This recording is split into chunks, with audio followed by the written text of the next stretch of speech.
Welcome everyone to the Big Business Theory. So it's our fundraiser for All for Inclusion. So I expect most people will know me. I'm Scott Whitney. But joining us is do I say special guest or just guest? So joining us is my brother Lee Whitney. Lee, do you mind just giving everyone who's watching a quick introduction of yourself? Thanks, Scott. Well, I think you've introduced me. I'd probably say I'm probably the filler first thing in the morning. So hi, everyone. I'm Lee, Scott's brother, beaming in from Sydney, Australia. So it's my pleasure to take the early slot in this today because it's the end of day on a Friday for me here in Sydney. So nice to meet you all. Cool, nice one. So if anyone's watching, if you put comments on like the LinkedIn or the Facebook, we should be able to reach them. I'll try to share as many on the screen as I can as we go. When I sent around a little bit of an introduction of roughly what people will be speaking about to all the guests, put for yourself as a subject going full circle, because that was on your LinkedIn. So I thought, hey, okay. What does going full circle mean? You probably haven't read this, have you? I haven't. No. No. Okay. Well, I read so something. The full title for yourself was going full circle, and then in brackets, who is the favourite child?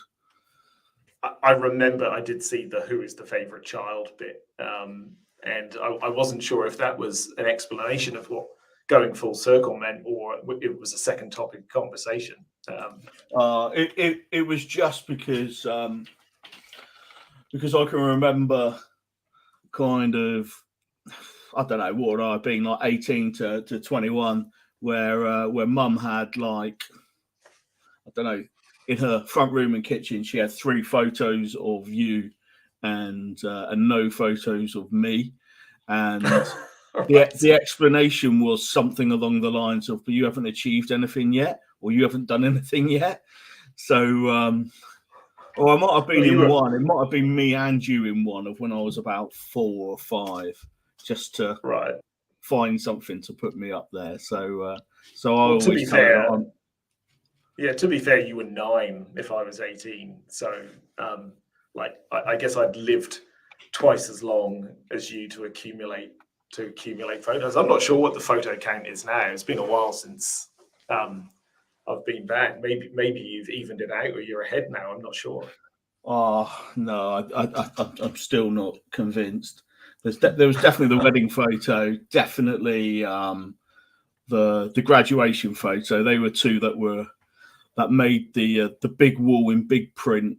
So yeah. Well, if it makes you feel any better, when I go to my mother-in-law's place, I think we feature the least there of all of the photos that exist. So I think the world is balancing all of this out somehow. So yeah, back to going full circle. Obviously I know a little bit about your career, but do you mind giving a little bit of an explanation about that? So going full circle for me was really about almost ending up now, at least, where I started, which is, so my role here, I'm actually in the office because it is still Friday afternoon. You can see behind me is at Chartered Accountants Australia and New Zealand. So we're the professional body for those in the UK, much, I guess, the equivalent of the Institute of Chartered Accountants in England and Wales.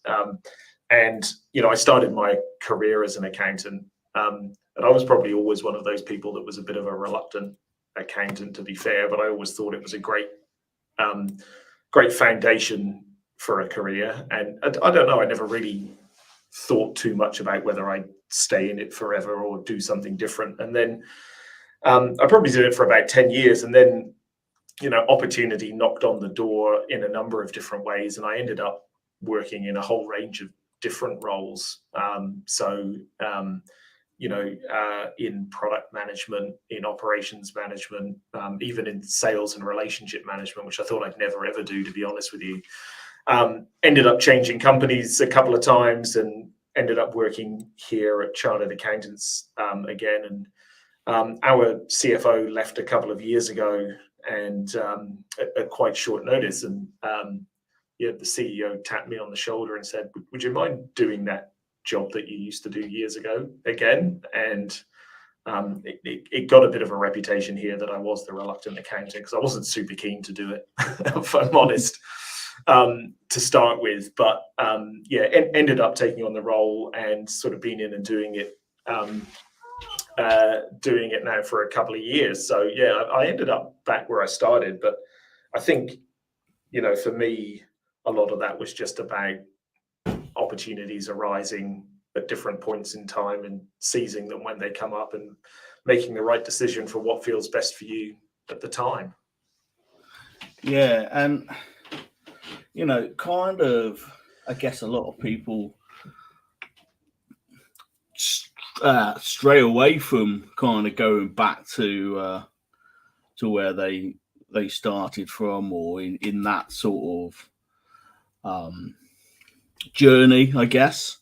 So is it something that you've had, is it something that you're kind of, in hindsight, you look back and think, yeah, actually that was the right decision? Yeah, I think, look, honestly, I think for me, I think I get a little bit bored if I do the same thing for too long. And so it was like, what's old is new again. Coming back to the finance world. I'd done it previously. I enjoyed it when I did it previously. Opportunities came along to do some other things, which I was really interested in. Did those for a while, loved doing those as well. And then an opportunity came back up to do, the role that I'm doing here again now. And I thought it was a great opportunity, so I took it. So I don't think I really thought about it in a way of saying, hey, it's going back to what I did before. But, judge everything on its merits. Think about the opportunity as it comes up. Does it interest you? Do you think you can add value to doing it? And if you enjoy it, you think you can add value, it's challenging, then it doesn't really matter what it is. So I didn't really think about it as a and I know I wrote the full circle thing myself on my LinkedIn profile, but I didn't really think about it so much as it going back to something that I'd done before as being the next thing that I would be interested in doing.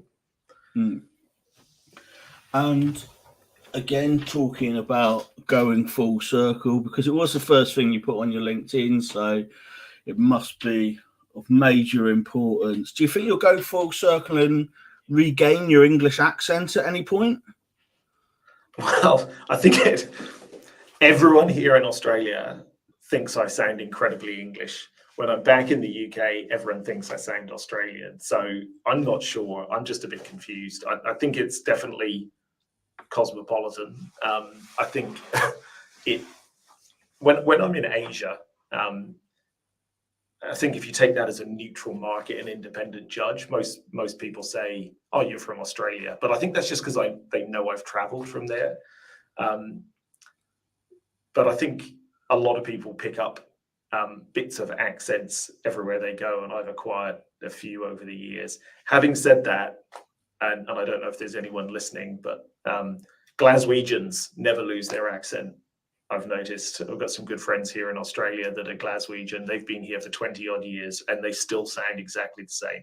So that's a get out rule if you're from Glasgow. But I think otherwise a lot of people just pick up bits and pieces as they go. Yeah. So there are a few people listening. We've had messages from Isaac Harvey from YouTube, and he's had a bit of problems getting the stream on LinkedIn, but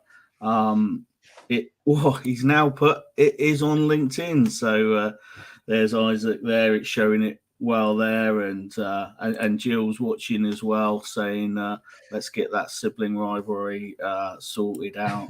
I don't really think there's much of a rivalry. Sort of, there was only 9 years of us living together, really, wasn't there? So Yeah, so that's right. Yeah. didn't really have much, and at that age, I definitely wasn't in a position to fight back. So, and to be No, fair, no. I'm not too sure I am now either. Um, so, if anyone's listening and they want to comment on Lee's accent, and does he sound English? Does he sound Australian? Or does he sound somewhere in between? Because he spent a lot of time living in London, but I can't get any London from your accent at all. No, I think everything neutralizes itself out a little bit. It's amazing how much conversation it drives, though, honestly. Like here, when I'm home, and as I say, it's the conversation is generally like, you sound like you're from that other place, not from here. So, maybe I just feel like a permanent outcast now. I'm never in the place where my accent actually suggests to people I'm from. Yeah, Look, I haven't got a complex about it though. Don't worry, it's no, cool. no, I'm it's good all right. with You might do in the next sort of 20 minutes or so. Well, let's just see if any comments come in. Otherwise, yeah. Right. So we've done a mystery pot. So there's questions in the mystery pot. So you'll need to pick a number. But actually, before you do that, you was talking about sort of neutralizing, and one thing that you really like. I don't know if there is a link between neutralizing and this or not. Is gin. Mhm. So you did during lockdown. What was it? Your 10 favorite gins or something along those lines? Well, yeah, yeah, that was the first of many lockdown games I played, and it I wouldn't say it was the 10 favorite gins. It was the top 10 gins that I had access to at the time, and so I I had a number myself, and I added some during that process, and then there might have been a little bit of over fence swapping going on with my next door neighbor who also had some as well. And just for a bit of fun, we competed on what our favorite ones were. Since then, that list of 10 gins that I've tried has probably expanded to somewhere around 100. And I haven't gone back to say, like, now of everything I've tried, what would my top 10 be? But they were the top 10 at the time. So we would have. It would be a bit unfair to do a top 10 now on the spot. So name sort of 2 or 3 that would be up there. And what would you drink with them? Because would it? I'm not a gin drinker, as you know. So would it change to the actual gin what you put with it? Yeah, absolutely, it would. But I would say that if you're drinking good gin and you really want to taste the different botanicals that are in the gin, then you don't add anything. Add some ice. It's nice to drink it cold. No one in Australia can drink anything that's not cold, So there's always the constant ribbing about warm beer from England and all of that sort of stuff that goes on. But if you want to really taste the gin, then you drink it, on ice with nothing else. And I think a lot of people think that's very strange and potentially alcoholic in sort of thing to do. And look, honestly, if it were just a mass market gin, then it probably doesn't taste that great. But if you're tasting a really nice sort of craft gin, then actually drinking it just on ice is fantastic, and you can really taste the difference between them. Honestly, as soon as you put tonic water in, it tastes like tonic water most of the time. So I would always try something first without adding anything, and then maybe try it with whatever mixer that you prefer. So is gin and coke a thing? No, it is not. Wash your mouth out. Just thought I'd throw it out there. Right, so pick a number between 1 and 24. Okay, I will go with 3. Okay. So if you were suddenly made minister for disabled people, what would be the first thing you would change to help the disabled community? What would be the first thing I would change? I think it would probably be to make a tougher set of rules around accessibility. I think, and I think about it here in Australia today, and it's funny, I'm beaming in from our offices today, and we've just done a big refit in this office, and we've had to add in a whole lot of features around accessibility, but I still don't think it goes very far. And I think, I see your posts online and people that also post, Scott, on your LinkedIn page, reviewing places they've been and thinking and talking about and making comments on accessibility. And I think there are so many places that need retrofitting that haven't done so far. So it's great for new builds and when you do something new and you're required to put things in, but that still rules out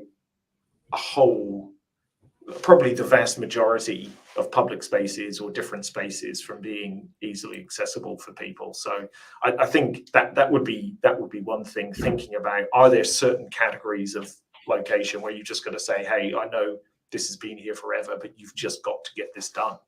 And that doesn't happen here in Australia, I know, and I suspect it doesn't happen in the UK as well. But no, I don't think it does, or definitely doesn't enough anyway. Yeah. So Isaac, I've just popped it on the screen. I'll put it up there again now. He said tough question, and yeah, I think that one came from Sam Everard, who's on a bit later today. Can you see the screen, Lee? So we've got one from Anne Collis here. Make sure you try to import some of the gin from is it Melon Linon? If you haven't already. Was that good pronunciation, Anne? It was probably terrible. So that's one. I was hoping you weren't going to ask me to say. Do you know what? I was going to just read it all and just say, can you pronounce that, Lee? Yeah. But yeah, no, it's I don't know. I'm thinking it's sort of sounds, but I'm not 100% sure. So yeah. You've just had a refit to the office, and I don't know if it's just where the wall kind of ends and what looks like a little bit of a door frame. But are you talking from your stationery cupboard or? No, a whole floor of our building. We completely gutted and refit. So much like, I guess, most places around the world, the way everyone's working sort of post-COVID. I always feel a bit funny saying post-COVID because we're still kind of living through COVID realistically, right? But everybody's changed the way that they're working, how many days they work in the office. And, oftentimes like here today, we've got very few people in the office on a Friday. Most people work from home on a Friday. But also when people come into the office, they want to do things in the office that they can't do at home. All of the more social elements of work, the collaboration, and less of the I'm just sitting behind my desk doing work because I can do that at home. So yeah, we've redesigned this floor to support a lot more collaborative spaces, to have greater use of technology and visuals and the likes, and try a few different ways of working. So it was quite a fun project to work on, actually, and we just opened a couple of months ago. Excellent. So from my pronunciation was pretty good, so I'm quite pleased with that. If we've got anyone who wants to ask Lee a question, you can put it in the comments and you can pop them up on the screen and ask him. Nothing too hard, I don't. Well, no, it's not early morning for you, so it's okay. So you can have tricky questions. Right.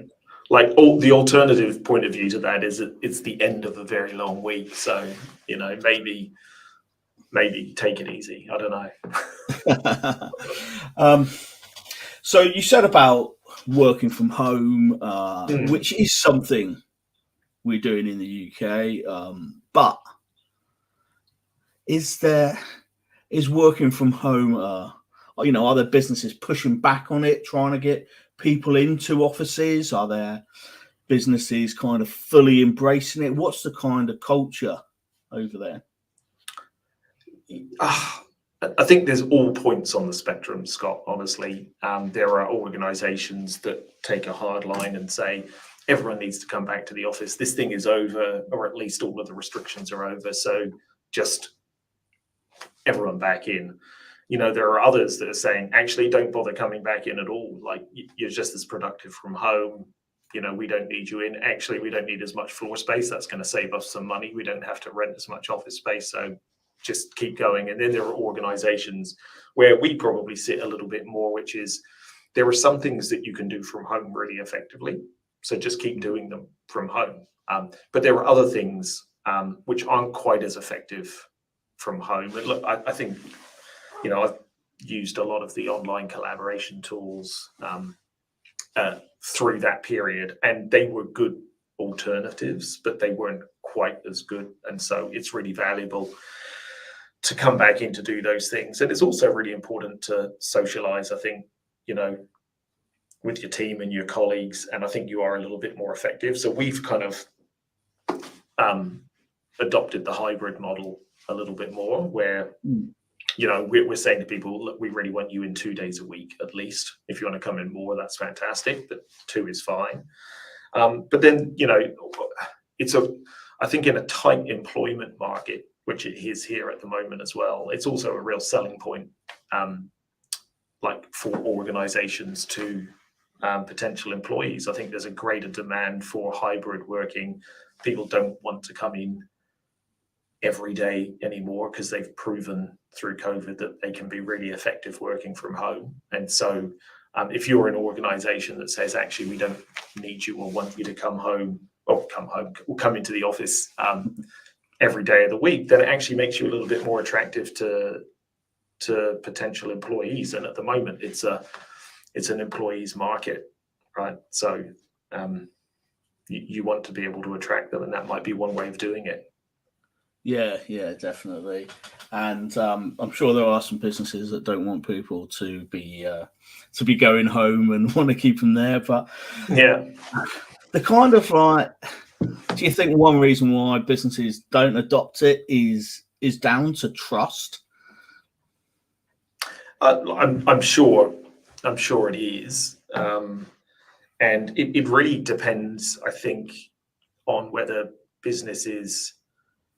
how businesses measure how effective people are, right? So typically and historically, people measured effectiveness by looking at activity. How much stuff were you doing? How many phone calls were you making? How many emails were you sending?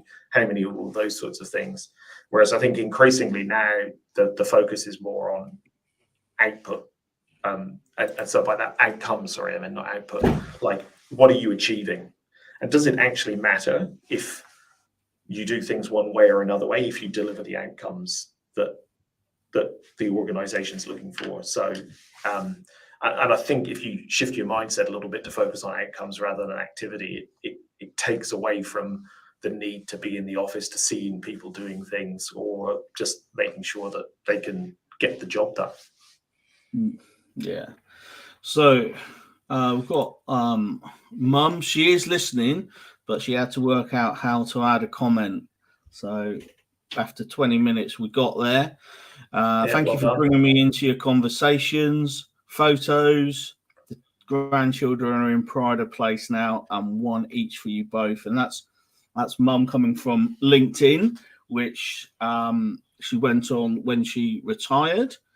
And then I've also got Dad here who's put my room looks different.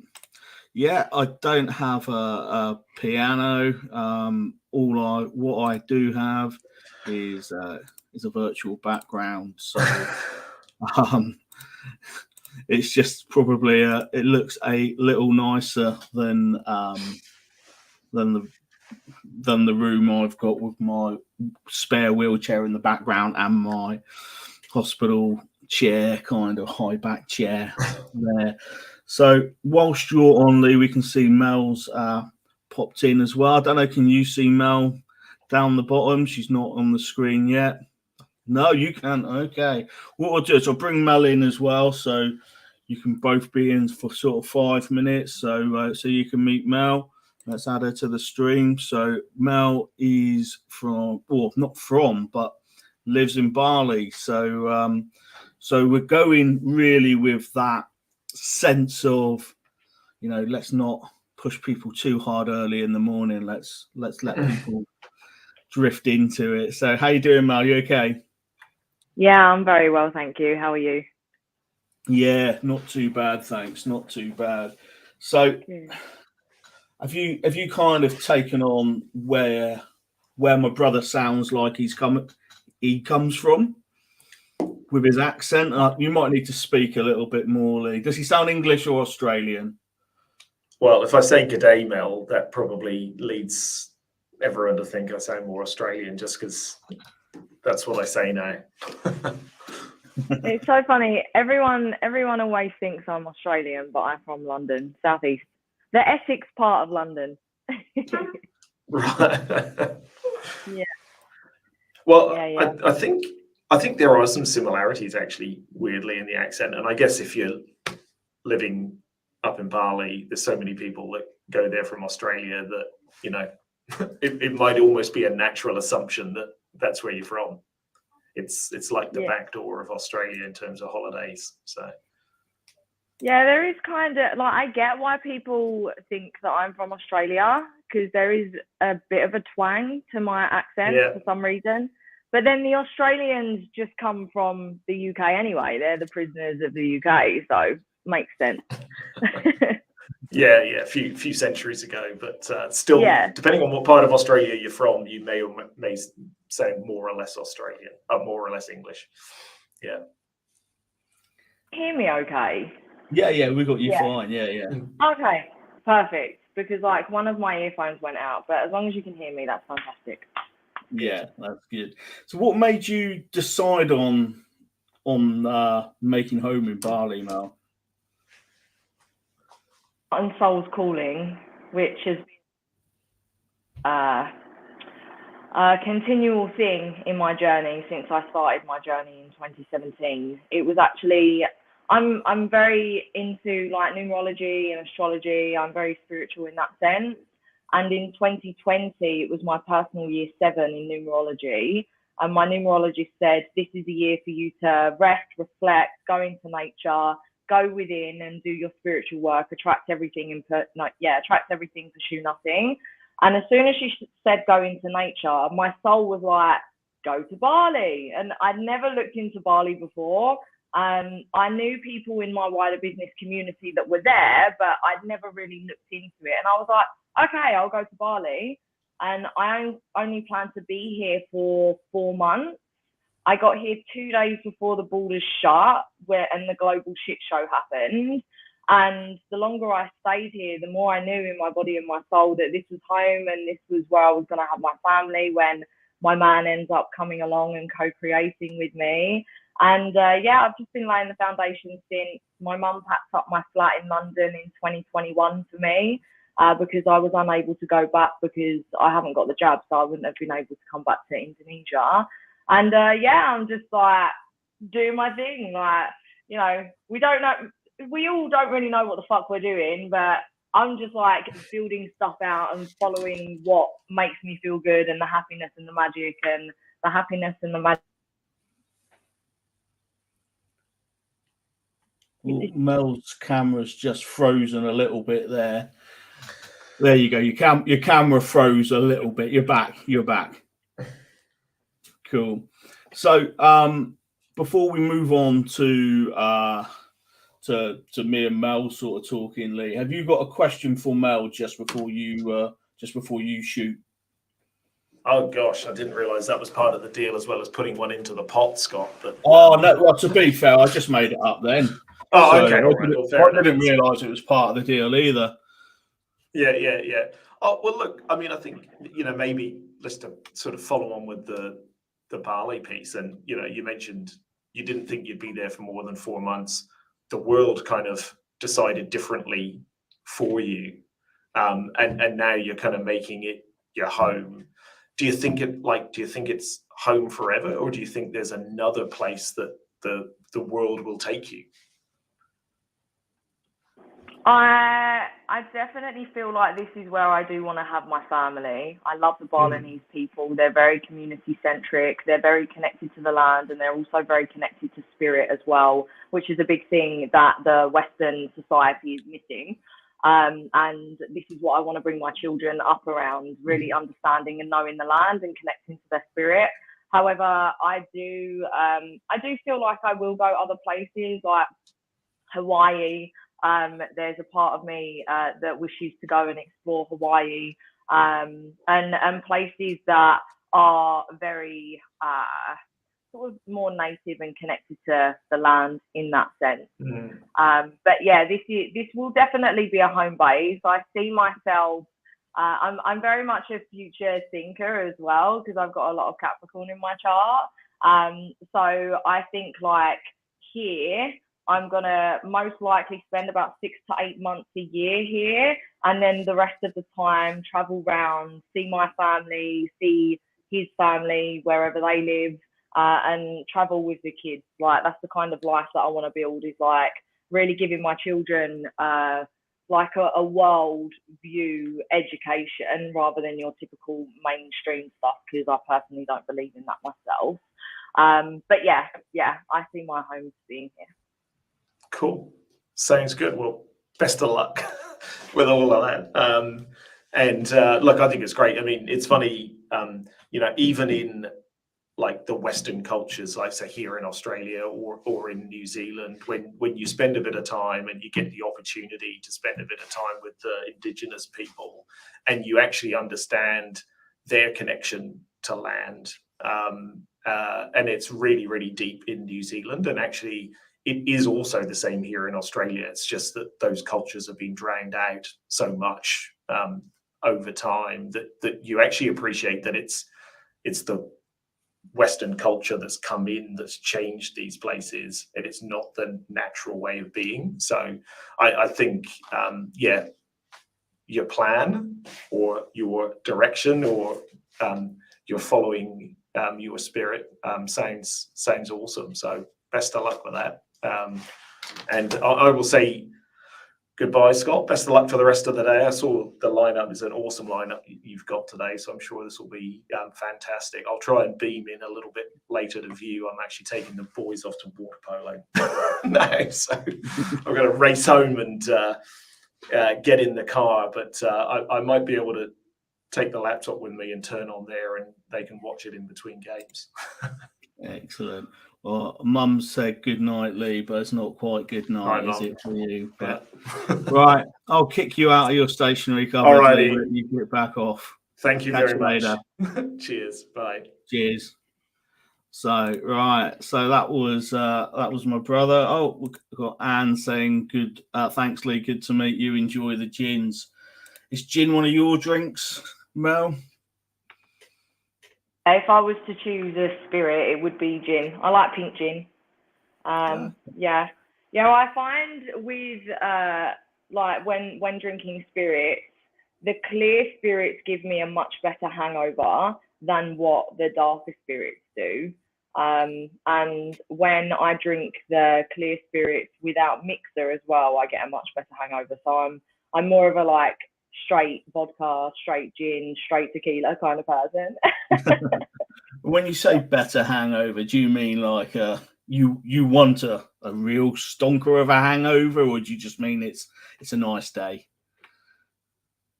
You know when you've got a hangover, it's like, oh no, I can't do anything for the rest of the day. I find when I mix my drinks, not necessarily mix alcoholic drinks, but like mix it with, say, a carbonated drink or a sugary drink, I find that the hangover is like, it hurts more, if that makes sense. Whereas if I drink straight spirit, I'm just a little bit tired, and that's it, and I can get on with the day. So I tend to try to minimize the hangover as much as possible, and of course drink lots of water before bed and when I wake up too. Sounds a little too sensible, but yeah, I've unfortunately not had a drink for a long time now. So okay, so you settled in Bali. I can't even remember what our loose topic was today. We was going to talk running towards your goals, because that's kind of a lot of what you're about, isn't it? Like, I'm more like, yeah, goals, going after what you want. I set myself goals, but I don't really set myself goals in the typical way that people would think.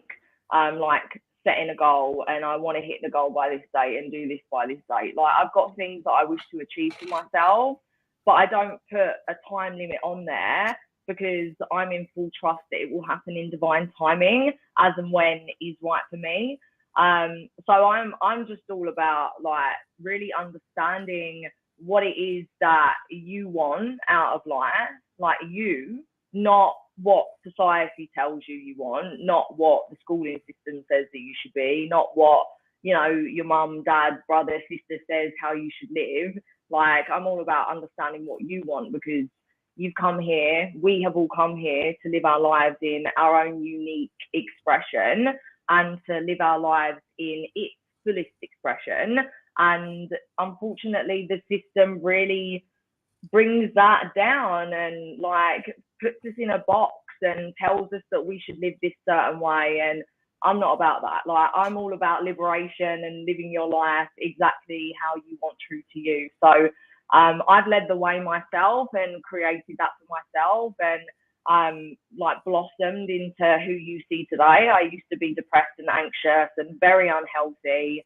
I used to have a very unhealthy relationship with drink and drugs, and I was very toxic and negative. And I've completely transformed myself and my life by actually going after what I want, and that has allowed me to transform my depression and my anxiety without any medication. And I stopped self-medicating because I started choosing myself. And I have seen through observation throughout my journey, and also through conversations that I have with people, that many people are struggling and suffering in silence most of the time, because they're too scared to share their fears and their vulnerabilities and what's going on within them, for fear of being judged and not liked. And most of the time, people are going through and feeling these struggles and all of that because they're not choosing themselves, and they're not being true to themselves, and they're giving their power away to everyone and everything else but themselves. And I say that without judgment, because I'm there, like I've been there, like I get it. However, we get to choose to not be there. We get to choose to be where we want to be. So yeah, like the kind of goal setting for me is like, do what you want, live how you want. Like, those who care don't matter, and those who matter don't care. They'll like want you to be happy in your fullest expression. So yeah, that's me. That's what I'm all about.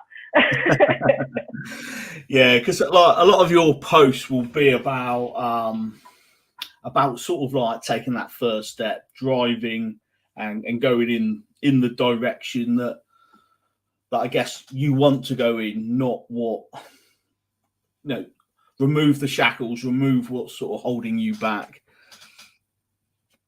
And I mean, this might trigger a lot of people, but I'm here to do that, because, you know, the truth gets to be told. The system has shackled us. The system has made us slaves, and we're not, like, the system doesn't care about us. Like, the government doesn't care about us as people. The corporate world doesn't care about us as people. Like, we go to work, we commute to work like drones, like slaves. And then what do? We work for like 8 hours a day for a company. This is not everyone, this is the majority of people. For a company that we don't necessarily align with, that don't look after us, that don't pay us enough, where like like struggling to meet breadline and enjoy our lives. And then we go home, and when we go home, what do? We sit and watch Netflix for the rest of the night and like eat shit food and like drink alcohol. And I'm saying this out of my own experience. Like, everyone's different, everyone's got their own vices, but we essentially do things that don't serve us, and then we're not happy in our lives, and we wonder why we're not happy in our lives.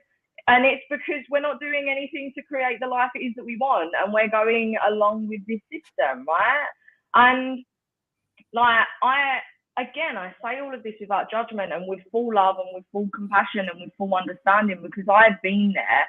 I used to work for a corporate bank in head office at Canary Wharf. I was very much in that grind. I was studying to be an accountant, and I chose that because it was safe. And then I got made redundant, and fortunately I'd already started my business. So when I got made redundant, like, I had something to fall back on, but that really made me realize how expendable I was, because they wanted to cut costs and outsource my role to India because it was cheaper for them. So like me, I worked for them for 6.5 years, and they were like, yeah, bye. Like, you're just a number. Like, you're not a person with a life and bills to pay. And a lot of people who are put in that situation, unfortunately don't have anything to fall back on. But I'd already started my online business, so I was like, yes, thank you, universe. This is my ticket out. And I've been online full time ever since 2018. And like, before I started my journey, I used to look at like self-help books, personal development books, and like literally put my nose up at them, like, oh, I don't need that. I'm good enough how I am. Like, people who read those, there must be something wrong with them. That was literally my mind frame. And once I started my journey in 2017, my then mentor said to me, if you want to be a successful entrepreneur, you need to get your mindset straight, because successful entrepreneurs need a very strong mindset. So I was like, right, like, I want more money. That's why I started my side hustle back then. I was like, I want more money. I'm at rock bottom financially. And little did I know, I was rock bottom in every way, like mentally, emotionally, spiritually, physically, and financially. And the books that I started reading, I started my personal growth, my spiritual growth, and my business journey at the same time. And before then, I didn't ever invest in myself. And like, I look back and I'm like, well, no wonder I was depressed and anxious. I wasn't doing anything for myself. I wasn't looking after myself to like grow and water my garden and like bloom into the best version of me. I was just filling my body with shit and drinking all the time and like eating all of the shit foods and watching all of this like programming, because that's why they're called programs, because they program us to keep us small, right? So I'm watching all of these like programmings on Netflix that is lowering my vibration. So of course I was vibrating low and depressed. And once I started really like investing into myself and coaches and starting a business that would enable me to break free and learning and growing, learning first and foremost about myself and my power, and learning about other people and how to effectively communicate and how to work through any internal stuck trauma within me so I could let go of that dense energy and become my best self, everything just started to like, whoo, for me. And that's the thing. It's like, when we do start choosing ourselves in every which way, and most importantly, when we're radically honest with ourselves, and when we take ownership of where we're at and stop projecting onto other people and blaming other people for where we're at. Oh, it's the government's fault. Oh, it's my mum's fault. Oh, I was born here. Like, it's this and that and my ex's fault. Like, no. Stop giving your power away. You're in full control and you're in full power of your life. Why would you give your power away to other people when you can take that back and make things good for yourself? You know, I started my journey when I was 32 grand in debt. I had hardly any time, and I actually needed to get an extra job so I could invest in my business. I was a pizza delivery girl part-time on top of my full-time job. And it's like, we've all got control to change things for ourselves, but the system and the schooling system and the corporate system has made us believe that we don't when we do. And I'm here to remind everyone how much power they have within them when they actually choose to take it back rather than giving it away to everyone else. And yeah, I'm very, very passionate about it, because if I can do it, then anyone else can in their own unique way. We're all different, and we've all got our own journeys and soul paths and karmic lessons and and things that we get to learn. But primarily, we're all the same. We're all human. We've all got a mind, body, and soul, and we all want the same thing, but in our own unique way. We all want love. We all want community. We all want connection. We all want unity. We all want to be seen and heard. We all want to be understood. It's just different.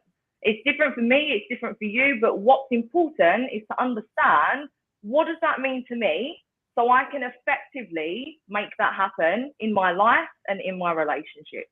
And this is what I've created for myself, and this is what I'm all about, supporting people in creating for themselves in their own unique way, with my methods and teachings and all of that good stuff. The magic.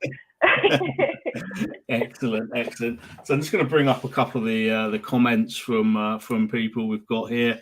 Isaac Harvey, great start to the morning, which I love. He's going straight into spirituality. He's going to start his day now, and he's actually on at 11:30. Gavin, superb start to the day, and Graham Cove, hi all, great show. So I'm going to pop into now the feature part of the show that's running through each one. I'm going to ask you to pick a number between 1 and 23, Mel, because I've got a mystery pot of questions here. So is that 22? Yeah. Oh, this is a unique one. Why do some places have drinking water taps in their bathrooms?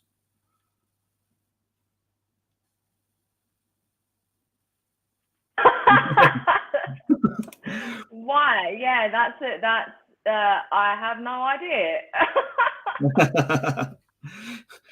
It's yeah, I guess there's always going to be some things that don't make sense, and I guess I come from I talk a lot about inclusion, and you talk a lot about following your dreams.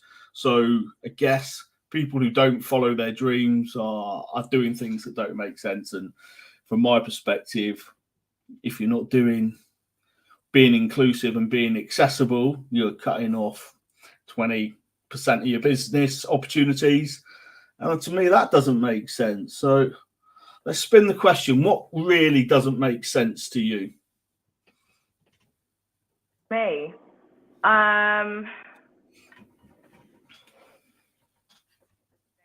To me.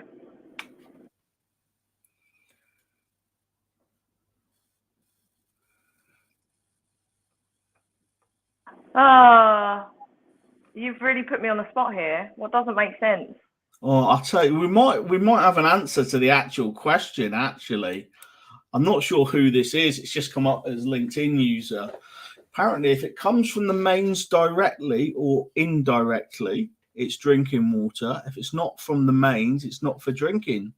So we've got a very sensible answer there. A very sensible answer. And Anne said, makes perfect sense in a country where the other tap water isn't drinking quality. Who needs drinking water for flushing the toilet? So a couple of answers there. And Gavin's put, why do some people tie up the emergency cord in the bathrooms? So yeah, that is one, and I guess, why do some people use their disabled toilets as stationary cupboards is a potentially one as well, because that happens a bit. Oh gosh. I think that used to happen when I remember that being that way when I used to work for Sports Direct. Funnily enough, they used to put stuff in there. Yeah, I think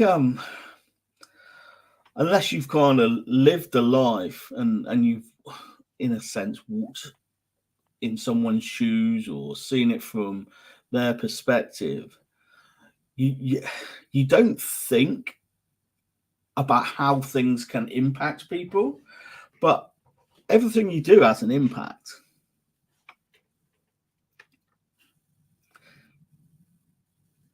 Every action that we take has a reaction. So this is why it's really important for us to be very mindful with the actions that we take and whether they are positive or time when on autopilot, not really thinking and just doing without thinking what the reality of our actions could create. It's like, Gavin, why do some people tie up the emergency calls in bathrooms? It's like, what a stupid thing to do when the emergency call is there for a reason. Like, the only thing that I can think of that someone would do that is like a teenager that really doesn't care, that wants to create havoc.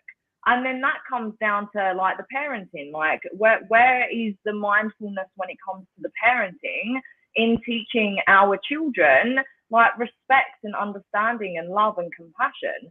And going back to your question earlier, like what doesn't make sense to me is why we are not living with love and compassion in the world. Why is everything a fight? Why is like people just complaining and like blaming people? Like, take accountability for yourself first, and like, you know, it's and start loving your neighbor and your brothers and your sisters and supporting them, you know, instead of creating havoc on people's comment section because you've got nothing better to do. Go and look in the mirror. Like, this doesn't make sense to me personally, because I'm very humanitarian. Like, I love, you know, and you know why I love? Because I've learned how to love myself. And I wasn't always at this stage because I used to hate myself. But the more I've learned how to love myself and understand myself and validate myself and work through my darkness and all of the shit that was within me, and I carry on doing it because I'm human and I'm not perfect, the more I've been able to understand and love and hold compassion for my fellow neighbour, my fellow brother, my fellow sister, who doesn't necessarily make right choices because, you know, they're going through life with their own story and their perceptions and what they've experienced. But this is where we need to go as a collective to really start changing things in the world, is like learning how to love ourselves. And a lot of the times we don't, and that's okay because we haven't been taught it. I say all of this without judgment completely, but we get to learn how to. And you'll know if you don't love yourself because you talk to yourself like shit. If you shame yourself, if you talk to yourself like shit, if you say, oh, you're stupid, why did you do that? And like all of this like naughty thoughts that come in, and calling yourself a loser and I'm a geek and whatever, like that's, you're degrading yourself when you're talking to yourself like that. So you cannot say that you love yourself if you talk to yourself like that. So first off, it's cleaning up the relationship that you have with yourself, because once you clean up the relationship that you have with yourself and you're strong and sure within yourself, then you can start being loving and compassionate to these strange people who tie up emergency calls in the bathrooms. Like, why would you do that? And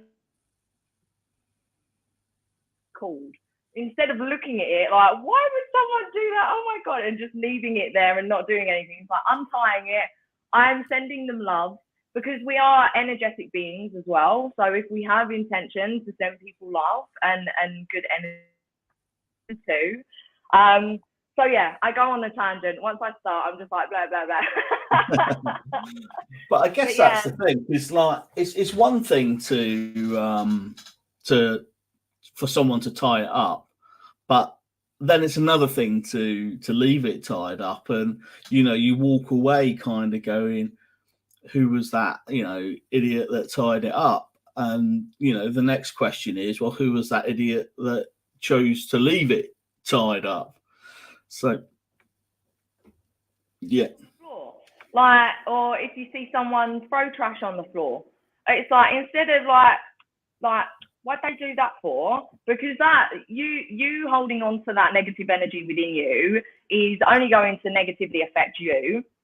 So first off, it's learning the tools and having the understanding to alchemize that into neutral energy and transmute it into positive energy. So it's like someone throws trash on the floor. Okay, well, that was very unconscious of them and the planet and respect. But I'm not living unconsciously. So I'm going to pick up that trash and throw it in the bin. And maybe I'll catch up with them and say, hey, that wasn't a good idea to do that. And saying it with love and compassion, not, oh, you idiot, why did you do it? No, we don't put out negative energy into the world, only positive energy. Like, hey, mate, do you know you just threw that trash on the floor? Are you aware that you did that? Because that's not very respectful to the planet, you know? Like, I picked it up for you and I put it in the bin, by the way, but just a reminder that, you know, things go around full circle. And if you disrespect the planet, it's going to come back to you in some which way or another. The planet might not donk you on the head, but something else might donk you on the head. Giant trash can or something. Yeah. So Jill's put a comment on YouTube saying loving Mel's point of view. So another one of the questions, it is in the mystery pot somewhere, so someone's going to have this, but it's all about your kind of sliding doors moment and when kind of life changed for you. But what was that? What was it that made you take that first step, and what was the first step?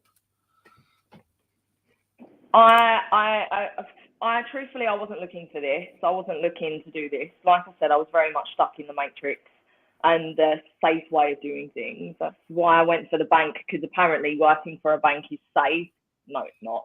And that's why I started studying to be an accountant, because everyone needs an accountant. But for me, it's boring. I hate spreadsheets. So I was on Facebook one night, and this was when I was in a really low spot. I'd not long gotten out of an emotionally abusive and toxic relationship that I was in for nearly 5 years. And it was in the July of 2017, and it was about 2 a.m. and I was awake at night, scrolling through Facebook, as you do when you're just not enjoying your life. You're just like wasting it away, scrolling at shit and not really doing much. So I was doing that and drinking wine at the time, and I came across an advert that said, are you looking to radically transform your financial future? And I was like, fuck yes. Like, I was in 32 grand's worth of debt. My ex left me in, like, he owed me half. And instead of projecting that blame onto him, I was like, okay, well, I'm in full control here. I'm in full power. Let's make this money back and change things. So I invested, I watched this free training that came with the advert. I had no fucking idea what it was about, no idea, but I knew that I wanted the lifestyle that my then mentor had. So I invested the last of my savings, which was £75 into myself. It was the first time I'd ever invested in myself. I was shitting my pants, excuse my French, I swear. I was so scared. I was like, oh my gosh, is this going to be a scam? Is this going to work? Blah, blah, blah. And I ended up going through the initial discovery process, and I was introduced to the company that I ended up partnering with that creates water ionization systems that literally create the best drinking water that we can drink. It's living water. It heals us from the inside out. It's got molecular hydrogen in it, a very potent antioxidant. I invested in one of those machines, and through drinking that water, it truly allowed me to heal myself from the inside out. It supported me on my weight loss journey, and it just cleared the shit out of my body and the toxicities and stuff. And that was the changing point for me. That was the changing point for my health journey. And like I said before, like my business, my spiritual growth and my personal growth and my health journey started at exactly the same time, because I decided to invest in myself, my dreams, my health, my future. And I've been committed ever since. Like, first I started for the money, and then once I saw the compensation plan, I was like, what? So I can make what doing what? And I was like, freedom. And then I was like, retire my mum. And I was like, do this, do that. So like, first off, my vision was very selfish, and it was for me. But then the more I realized how much I could truly create with the business and the particular model that we follow, and the vision that I had, I was like, whoa, oh my God, this is amazing. So I just like really like dove into it. And now here I am. Like, I started living my dreams after 3 years, and it'll be 6 years this year. And I'm helping, supporting, and guiding all of my people to do the same, because there's people out there that want what I want, and there's people out there that want my medicine and my magic. And through my growth and my transformation, not only with the business, but with my teachings and with my coachings, I support my people that are attracted to me and what I have to offer them. So yeah, it was finances at first. I was just like, I just need to fucking change things. Finances, but it started you on the path and on the journey. So we've got Isabel, who's just come into the stream. So I'll bring Isabel in. How you doing, Isabel? You okay? Hi, good morning. I'm well, thank you. How are you? Yeah, good, thank you. Good. Whilst Mel's just here, do you mind doing a quick introduction of yourself, if that's Yeah, all of right? course. Good morning, Mel. I love your energy. I need about 5 more coffees before I feel that way. But morning, my name is Isabel Panton. I am the Director of Student Recruitment and International at University Academy 92, which is a university in Manchester, right by Old Trafford, co-founded by Lancaster University and the Class of 92. So Gary Neville, Phil Neville, Ryan Giggs, Nicky Butt, Paul Scholes. Excellent. So I'll drop this on my brother Mel with yourself. So it's only fair I kind of drop it on you as well, and it'll probably happen to you as well, Isabel. So Great. have you got a question that you'd like to ask Isabel before you go? A very loaded question, so get Okay. ready. Are you ready? I'm ready. Oh my goodness, it cut out exactly as you said that. Yeah, it did cut out as you were speaking. Oh, you're on mute, I think, maybe. No. I want to know now. I'm desperate to know. Yeah, we'll have to. Can you hear me? No. Yeah. Oh, did you hear it? Yeah. Yeah. Perfect. Go on. What do you want? That is a really loaded question. Thank you so much for that really easy one to answer. What do I want? I just want health, happiness, holidays, and financial stability for me and the people around me. I wouldn't mind being able to work a bit less or work more through choice in the long run, but I'm really happy. I'm very content with the life I have now. I'm very lucky. I've worked hard, but I also count my blessings. So I don't want for much at the minute. I'm actually midway through a house renovation. This is the only room I can sit in, and the ceiling's not been painted yet. So I wouldn't mind my ceiling being painted. But otherwise, I'm pretty easygoing. You to go deeper into that, like, what does health look like to you? What does your finances look like to you? Like, being very specific, because that's, even though you don't want for nothing, which is amazing, like, you can get anything you want. So if you get specific with it, it starts to become very magical. I don't want for nothing in a material sense, I suppose. There's no like mad object that I'm after. Thanks, Gavin. He's saying great question. From a health perspective, I just want all around good health, physical health, mental health. I'll do what I can to, continue to keep those at a level, but I hope to be blessed with good health. Like, there's very little choice in some of the things around our health. I know there's a lot we can be doing to be healthier, but just generally like good health and activity and having good mobility to a good age. I think that is a blessing. Happiness for me is transient, so it changes. Like, what makes me happy changes at times of the year within my friendship group, so there's not like one fixed definition of that personally, but I'm generally happiest when I can spend my free time how I want to, doing what I want to do. Like, that's my definition of happiness, like not having limits on the extracurricular stuff that I want to do because that's my passion or my hobbies. So that's my happiness. What was that? Holidays. Honestly, it's quite self-explanatory. Last year, I wanted to go on as many trips as possible post-COVID. This year, I think I overdid it to some extent. So this year, I want to go on like a few like long curated trips that are less about getting Ryanair flights and getting to the airport at 4 o'clock in the morning. And what was the last one? Financial stability is, so I earn well now, have a couple of income streams. I suppose it's getting a few more passive income streams where I don't have to, they're less intense because my job now is really intense. So just a bit more freedom in terms of being able to do something crazy one day, not really having to think about it, or just feeling safe and secure. Because one of my big things is if I've ever been struggling with anything financially, it'll keep me up at night. That's something that I really like. It weighs on my mind heavily. So where I am now is a good place. Hopefully I'll stay here, but just a continuation of that, really. Is that okay? Me, I don't get to validate you. You get to validate yourself. Don't ask me. Like, it was okay. Fantastic. Thank you. Amazing. Thank you so much. I'm gonna have to think of a good question. Thank you for that. Excellent. Thank you so much for coming on, Mel. Speak to you again soon. And bye. Bye. Cool. So yeah, I only thought about doing that this morning, Isabel. So apologies for that. And that was a very deep question, wasn't it? 906, Scott. No, I'm joking. I know. I see. I made sure the first two guests were people in, like, Mel's in Bali, my brother's in Australia. So I thought let's let them come in a little bit. You know, it was only myself struggling at that point. but yeah. So tell us a little bit more about your job at UA92.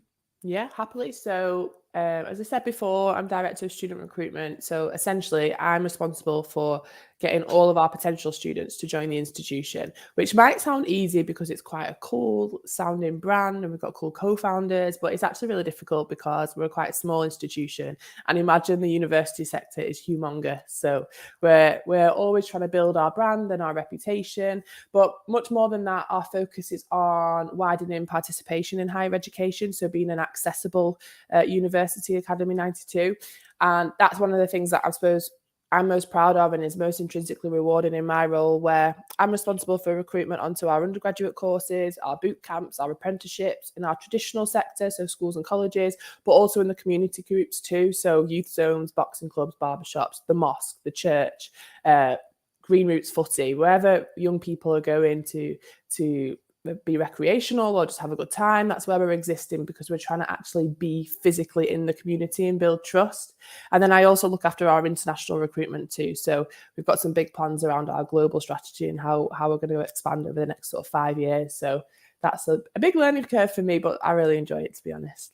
Excellent. And I've been inside a part of UA92 once at the end of last year.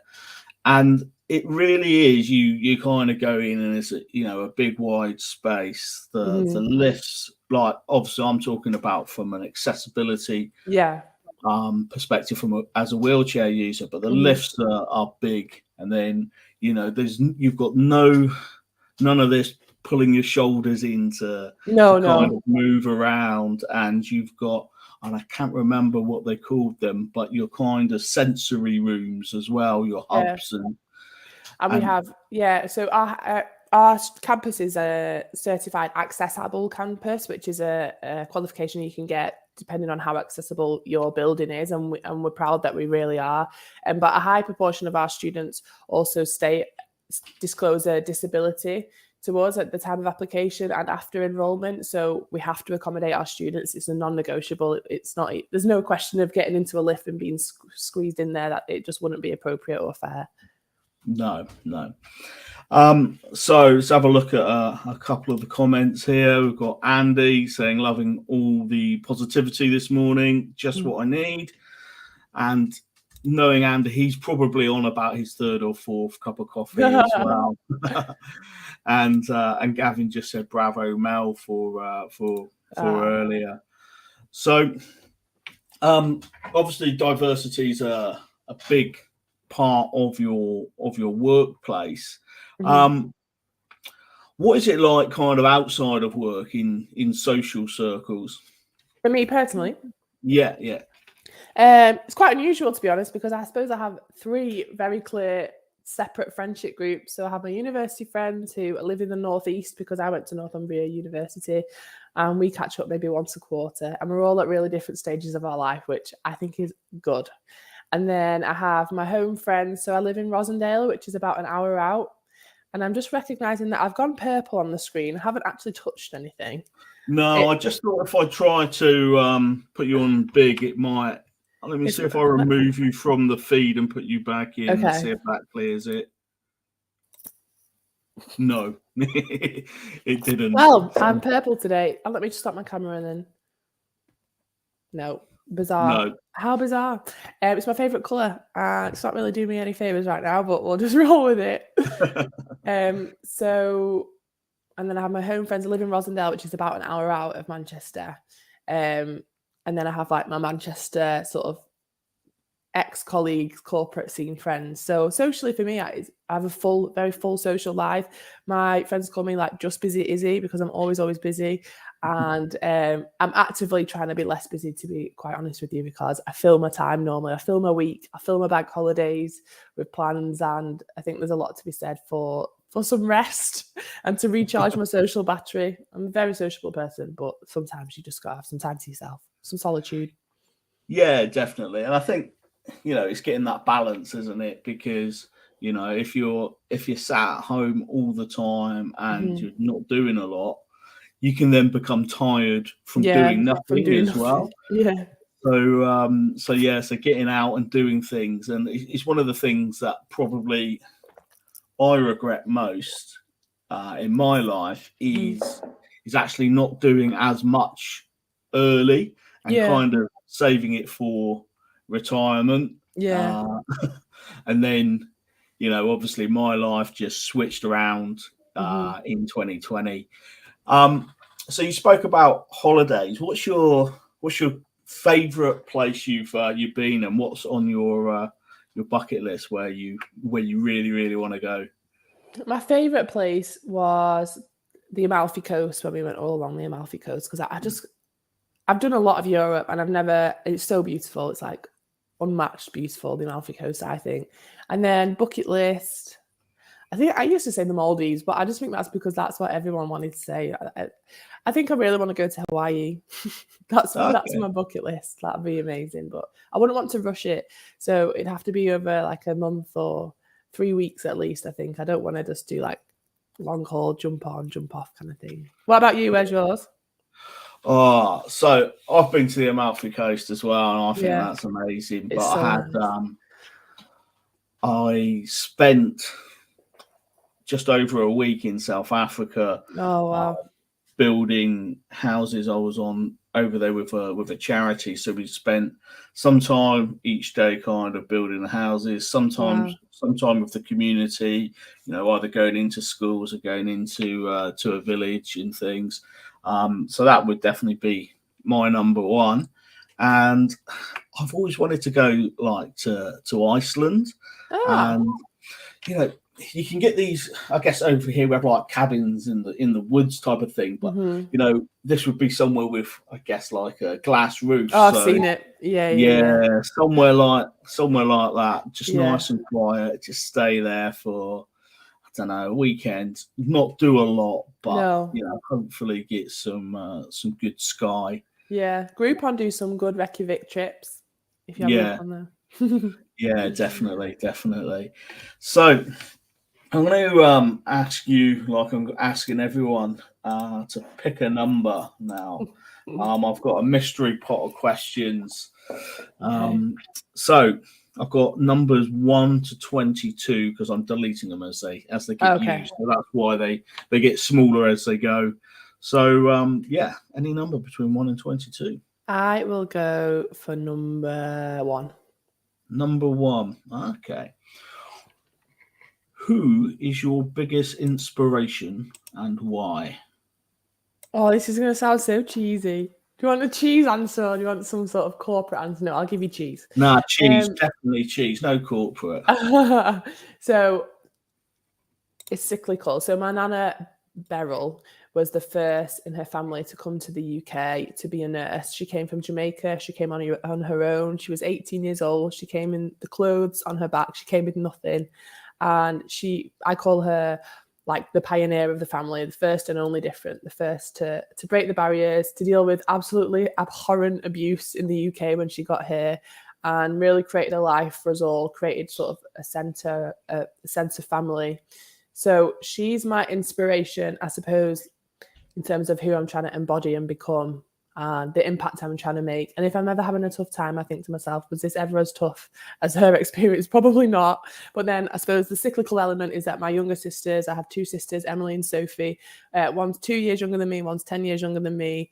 I suppose I want to be the best role model I can be for them, but also I want to be able to be the best sister, that if they ever need anything, which they always do, I can support them and help them, whether that's emotionally, financially, whatever it is. So I suppose my inspiration ultimately is family. But I don't have that big, I don't know, Bill Gates or there's no one in the corporate world that I aspire to be. And as a fictional character, I don't know if you've watched Suits, Jessica Pearson, I love her. But she's not real life. What about you? I've never watched Suits. Okay, you don't have to like Suits. So I've got no idea who that is, but I'll have to watch it this weekend. One It's episode very this good. weekend now, You'll just know. to You'll see know what who I that mean. is. So who would it be? Well, look, my gran was an inspiration to me in a sense, but I want to kind of have something different. Look, there's a lot of people. There's a lot of people actually on today who are extremely inspirational, including yourself. And I think for me, someone that I like to look towards is someone that's really had to pivot in their life. Yeah. So I guess I've had to pivot. So that's really what I would look towards. So there's like a guy called Ed Jackson. I don't know if you've heard of Ed. No, I don't think so. He was a rugby player, and he dived into the wrong end of a swimming pool. Oh yeah, sorry. Yeah, and he injured his neck. And me saying injured his neck is really Paralysed downplaying it. But yeah. Kind of there was kind of millimeters of spinal cord still kind of there, and then within sort of 18 months he walked up Snowdon, I think it was, and he raises lots of money. So that's a huge pivot. It's a guy called Dylan Alcott, who again he represented Australia in the Paralympics as a basketball player, and then ended up becoming the world's greatest tennis player. Oh wow! So there's a huge sort of difference there. So I like pivots. Yeah, I like that. Yeah. What's Gavin put here? Being inspired and being inspiring. Love this. Nice one, Gavin. Gavin with the good vibes. Got a lot of time for him. He has. So if anyone's listening, pop in some people that have inspired you. And I guess when you're looking at this, it doesn't have to be like we've not picked people from the business sense, but people who inspire you in life, because I think people who inspire you in life, you can still take those values into work, can't you? 100%. So just a smiley face from Gavin this time. He's very smiley this morning. So what did you do before you was at UA 92, and what was that, I guess, that big want to jump into diversity?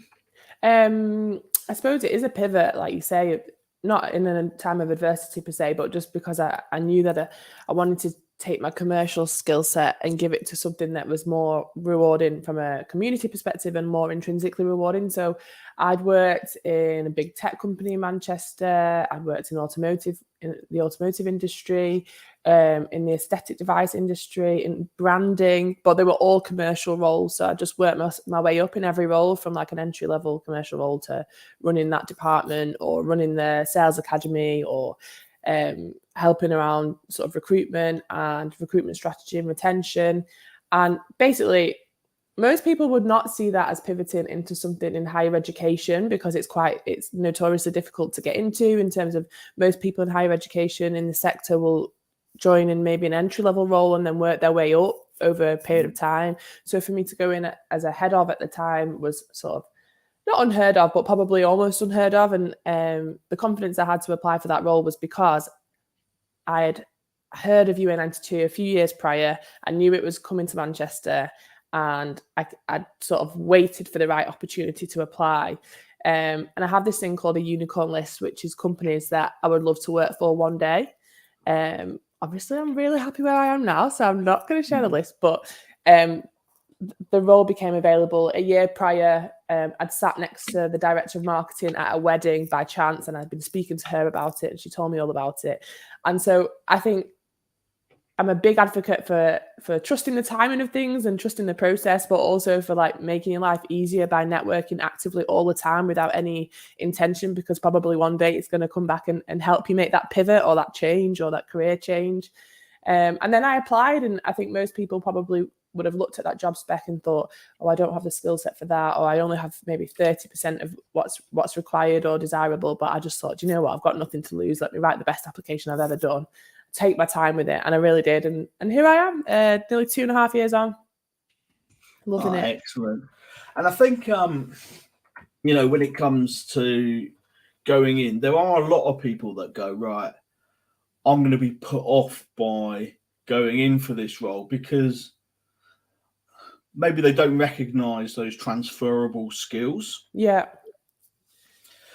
So what advice would you give to someone in that situation? Well, to be quite frank, or maybe direct, if you don't apply, you'll never know. You will never know. So it's all well and good saying, oh, I don't have the skill set, or I don't think they'll recognize my transferable skills, but you actually don't know for a fact. So please apply. Like, there's nothing stopping you. Like, our fear of judgment and our fear of failure is what's preventing us most of the time from using our transferable skills into something entirely new. So pretend no one's watching, pretend it won't upset you if you apply and you don't get it, and just give it a go. That's always my first advice, because you just don't know. And I think we're in an era now where transferable skills are becoming more and more recognised and valued. But I think the best thing you can do is know what your skills are. And when you're doing it, so say I'd worked in tech before, I'd write down all of the skills that I'd acquired during that role, or demonstrated or applied during that role.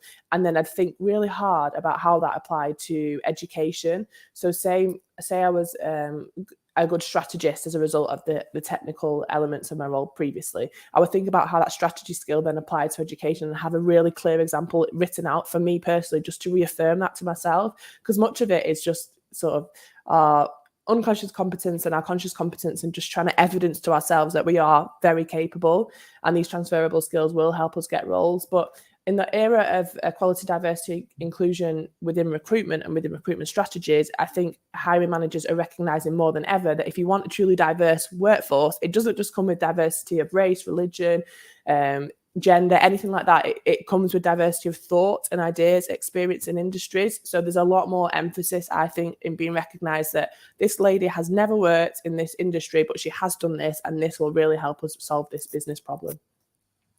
Oh, excellent. Yeah, that's a really good point. And yeah, if you want the same ideas repeated, recruit from within. Yeah. If you want people to bring new ideas, let's bring them in from outside. Exactly. As my bins are being collected, so I'm so jealous. No one can hear that.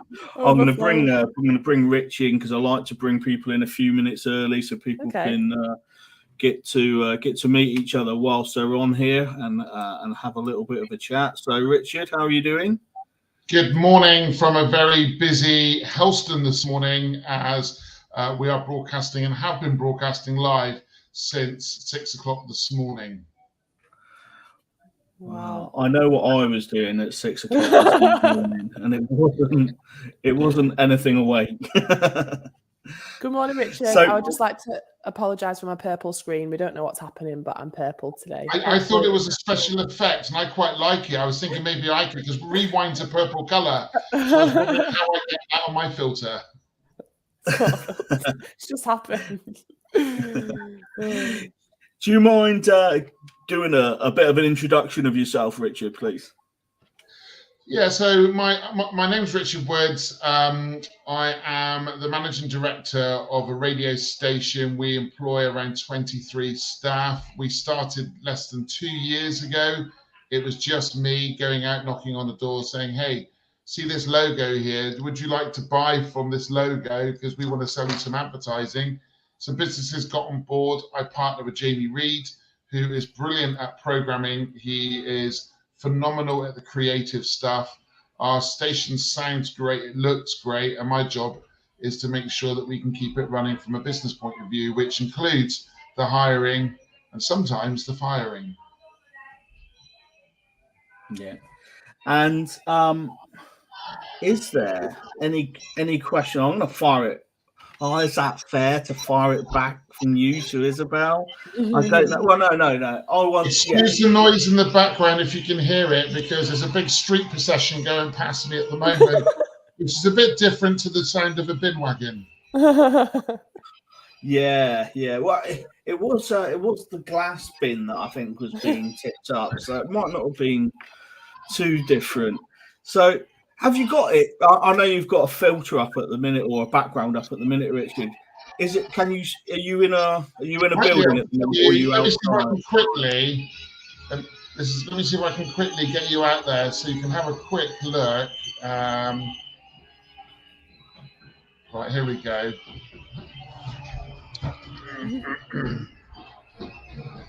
This is my view this morning from Helston. Oh my goodness. That doesn't look like it's passing anytime soon. Not until maybe 6 o'clock this evening. It won't be. Wow. So, can you give a I'll description pass of by what? in a moment and I'll be able to hear you again. Yeah. I was going to say, Richard, what is your? Oh, it looks like you're in my house now. Can you give a description of Helston Florida? Because to me, I know what it is, but I guess anyone living outside of Cornwall won't. I'm married to a Helstonian. My wife has danced in the street dancing from the age of 6. She's played in the brass band. Her family have led to dances. It's a very prestigious Cornish event that attracts somewhere between, I mean, last year I think it was something like 30 or 50,000 people to a little market town. And Helston's not the easiest place to get around if you've got mobility issues. It's all on a really big steep hill, but yet everybody comes together to make sure, we talk about inclusivity. Actually, this is massively inclusive, because it doesn't matter where you're from. You might not be a Helstonian, but you're brought in like a cousin, like a family member, and everybody gets the opportunity to embrace the real community festive feel for the town. And today on our social media, we're streaming live across YouTube and Facebook, and people are leaving us comments. And I'm in Thailand. I can't believe I've missed it. I'm so gutted. I'm in Australia. I'm in Canada. It's just, if you're a Helstonian today is described as a day bigger than Christmas. And about 20 minutes ago, I managed to stick a microphone in front of my wife, who is the Helstonian born and bred. And I said to her on air, so is this bigger than Christmas? She said, yep, bigger than our wedding day. She did think about it. Excellent. So, okay. So, Isabel, have you got any question you'd like to fire at Richard before you go? My question is, how do you define success? So when I was 20 years old, success was money in the bank. because as I was an arrogant 20-year-old who was chasing commission and sales. I DJ in pubs and clubs. I've DJed all over the place. Money was something that, as a child, I found hard to come by. My parents had a bad run of luck. So money was how I determined success. Then I became a father, and I now have a 15 and a 14-year-old. Yeah. And that whole success changed when I looked into their eyes, holding them, giving them their bottles of milk. And success was about becoming the best I could be as a father. I then translated that into work. And success for me in work is, can I be the best employer? Can I make sure that my staff come to work and get everything they need out of their day? What support can I give? What coaching can I give? Can I set the right example? And you know what? By doing all of that, I've now got 23 staff and a secure business, and you know, a lot of people that listen to the station. So we live by strong values, core values at work, and you can ask me to name them in a minute. I can give you 4 or 5 straight away. But so grit is one that I live by, because actually the alarm clock going off at 4 o'clock this morning was really hard. Yeah. But grit gets you out of bed because you know you're going to deliver a great day to those people who can't experience today live. Having fun in the workplace, but we call it, I'm going to do the whole mindful fun with the inverted commas. That's not necessarily what's fun for me. It may not be fun for Scott, for example. I might make a joke out of somebody in a wheelchair, think it's funny, but actually to him that's really, really poor taste. So fun has got to be mindful fun. We're unconventional, so we've set up a stream today and we're broadcasting purely live from here. It's unconventional for us to do that. So that's just 3. I won't keep going because obviously you need to get off at some point, and Span got all day to talk to me. But success isn't monetary for me.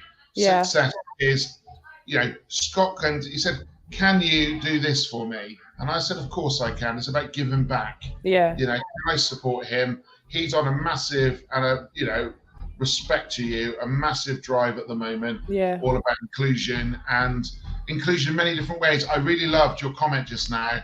It's not about race, it's not about gender or any level of disability. Actually, sometimes inclusivity can be about mindset, thoughts, transferable skills. And you're right. There's a lady that presents for me on a Sunday. Can you still hear that? Yeah. I can hear you. Just finished. I think they were cheering to my last comment. They really liked it. I think when I consider there's a young lady who joined me to work in the sales team, and it was very, very quickly understood that sales wasn't her forte. So we looked at all the stuff that she'd done before, and her degree was in archaeology, and yet she's working in radio. She's not done a proper full-time job coming out of a degree apart from working in a shop. And we took her on to do sales, but she had no sales background. But she was very polite, presented well, and I thought we could do something there. But the presenting well transferred into her now being our Sunday breakfast presenter. Oh, wow. She's on there with her own radio show. Oh, that's brilliant. So for me, you've got to get under the skin of people. You've got to understand. If you look at Maslow's hierarchy of needs, we all need money, we all need security, we need a shelter. But actually, as you get a wee bit older, I think, from my experience, your needs change. And also, when you take a look at inclusion in the workplace, I'm almost embarrassed to say that at 20 years old, I probably didn't like myself. Now I look back on that. It's not embarrassing. I probably said stuff back then and done stuff back then and had different thoughts about things, when it came to sexuality 20 years ago. It's a different world to where it is now. And I'm educated and I've sought out education to understand what it means to different people. And then I talk to people with different sexualities and I see how happy they've become, and actually they were miserable before, and why do I want to celebrate miserable people? I want to celebrate happy people. So live and let live. The same as people that want to trans, if they're really struggling inside the body they're in, allow them and give them the space, the respect, the dignity.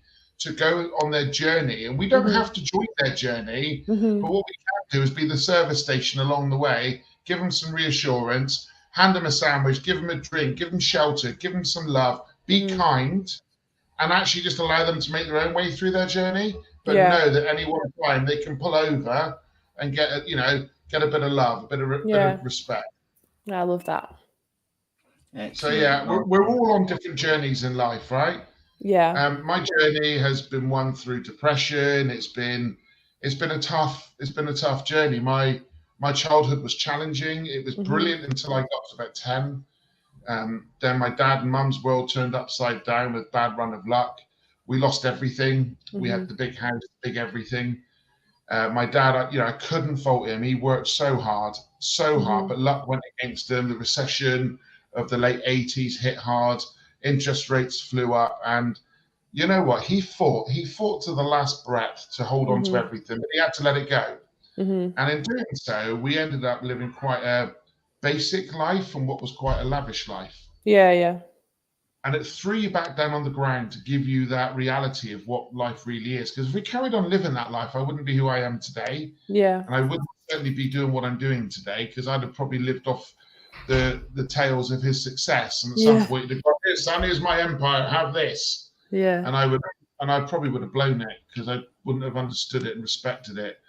But we went through a tough time, and we came out of that really not until I was mid-20s. I met my girlfriend and now wife, and nearly 18 years together, 2 kids. And we look back, and our life was no different. We had a really tough time when the kids were born, low income, struggling. The roof on our house was barely staying on a stormy day. We used to lie in bed at night time and go, "Tonight's the night it's falling off." And here we are now. And I feel almost embarrassed to have a nice car. It's nice to me. It might not be nice to everybody else, but I'm embarrassed. Humility, isn't it? That's all. Yeah. Do you know what I actually do? I leave the car at home, and I've got a transit van, and I drive that instead. You're a better person than me. I have to bounce, guys. I'm really sorry. And I'm eating into your time anyway, so I'll leave you two to chat. But thank you for having me on, Scott. I appreciate it. Excellent. Thank you as well. We'll speak soon. Bye. Bye. Almost, I was about to press a remove button on Isabel, almost did it on yourself there. So, so we've got some comments already. So, hi Richard from Ridge Roof. Enjoy Helston Flora Day, or Helton Flora Day, as my mum put there. So, and Andy put a comment on, is the origin of the song "The Floral Dance." So Terry Wogan. So I'm not going to quote history exact, but I think that the floral dance has been around, or the Flora Day dance has been around longer than Terry Wogan's version. Because when I look at the historic images of my wife's grandparents and their parents, or great grandparents, they all danced. And I don't think Terry Wogan was that old really when he when he brought his song out. So even if it was 50 years ago, I think the dance has been going on a lot longer. But I think did he say butchered it? I think I'm going to go with remastered. Let's go with remastered it. Remastered it, excellent. So, I guess before you kind of was on the radio, and I would imagine it goes through. I know you had a stage where you did training where it comes into like customer service and areas like that. What does customer service look like to you, and what is then going above and beyond? How does that look? I think you've got to go back to if you're talking as a business or as an individual. So let's touch on both of them. As a business, customer service really should be your values that you've got within your business, and you live by those values to deliver great customer service. So it's about, going the extra mile, that bit of grit that we talked about earlier on, is going that little bit further for your customer. Now, for me, we work in a creative world, and some of our customers aren't so creative by their own definition. They might be a builder, they might be a plumber, they might be an accountant who are very good at what they do, but they're not very creative. So we go over and above by ensuring that we come up with some great ideas that we can then deliver the results using those ideas. I'm doing an open event next week, next Friday, for a customer, and he's a double glazing company, and he is for the first time probably in many years cleaned the whole of his workshops. He's got new signage. He's got the radio station coming to broadcast live, but he hasn't got any way of promoting that. So I've got myself a little drone. So I've decided to fly the drone around his premises for him for nothing, where people would charge a fortune for it. And I said to him, we'll do that for you. The other thing that he didn't have was a strong database of customers to go to. As a radio station, you would think that we would be reaching out to every pair of ears, but we're also realists to know that not everybody listens to our radio station. So we built a database for him. We then wrote a letter. We got the letter printed, got him to sign it, and we posted it all out for him, wrote the envelopes out, handwritten, stuff that no one else would have done. And yet, that will be one part of the reason why the day's a success, because ultimately we've got the letters going out. We've got some video now that's going to be showcasing, so when people pull up, they know where to go. There's going to also be the radio campaign, which he's paid for that element, but he didn't pay for the other two. And it's just about whatever their expectation is. First thing is never overpromise, always underpromise and overdeliver. So we made sure that we said, yeah, we'll do the airtime campaign for you, and we promised that and we'll deliver that. But actually, we then came back with the other ideas, which will hopefully boost the sales within his business. And again, another client that we worked with, it was a pub. The pub's been hit with high energy bills. So he said, I know you DJ, Richard. And I said, yeah, look, anytime you need me, give me a call. So he said, well, actually, I do need you. And he needed me in April. And I said, right, call it a rewind night and we'll come down. He said, but I don't know if I can afford you. And I said, well, that's fine. I said, you've worked with me all this time. We'll do it for nothing. And he had his busiest night of the year. So it depends on how, again, it goes back to that question, how do you mark success? Is it financial? Is it emotional? Is it that feeling of the person acting on your behalf going that extra bit further? Who knows? As an individual, customer service is always about delivering what you say you're going to do first and foremost. Because if you can't hit that marker, you can't go beyond. Once you can deliver what you say you're going to do, then it's always just about thinking a little bit differently. And today is, you're all for inclusion. And one thing I do suffer with is dyslexia. So my brain, I think, thinks a little bit different. And for that reason, I come up with some really bonker, crazy ideas, but they love it. And actually, I can't say every one of them's worked. That would be probably a little bit naughty, but quite a few of them have worked. And we've had some great results out of that. And actually, it's proved really well. And I think strong communication, keeping your promises, and as I said, customer service for me is just delivering well what you say you're going to deliver. Yeah, that's it. And I think in the UK as a whole, we've got quite low standards, unfortunately, of customer service. And if you can really excel, if you can really, go that extra step and be yourself, put personality into it, you're going to stand out. You're going to stand out.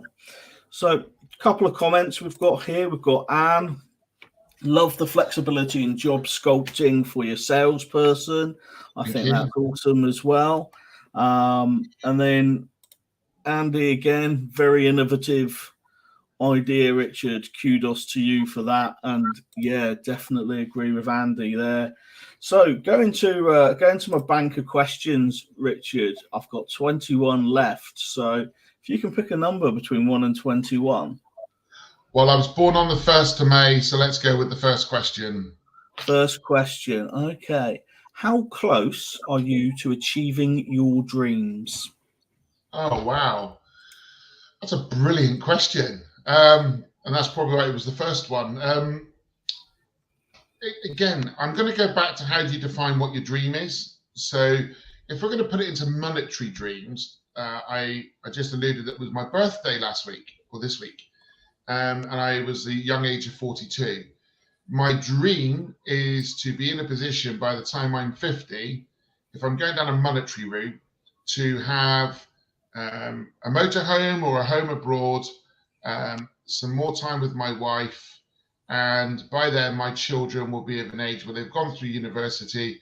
Who knows what the life brings for them, but if they do find themselves becoming parents, then my dream is to be able to be a fantastic, let's go with granddad, I quite like that one, even at the age of 50.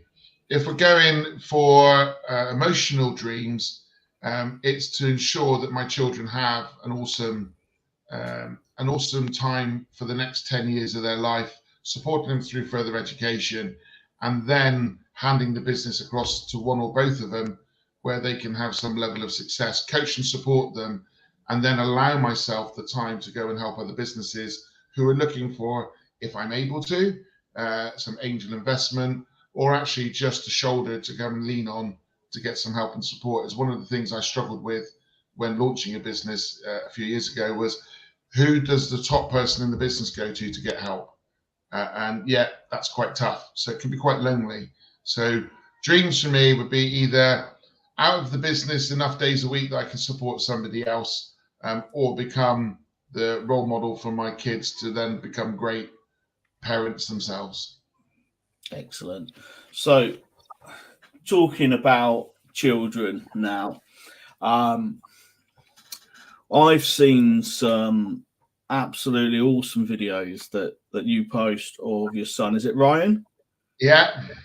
When he's at networking events, standing up on a chair, delivering your minute message, 60 seconds, elevator pitch. I mean, that's got to be something as a dad you're extremely proud of. Ryan is quite a character. He's very good academically. He doesn't ever look like he puts any effort into his studies, yet he seems to come out with great grades.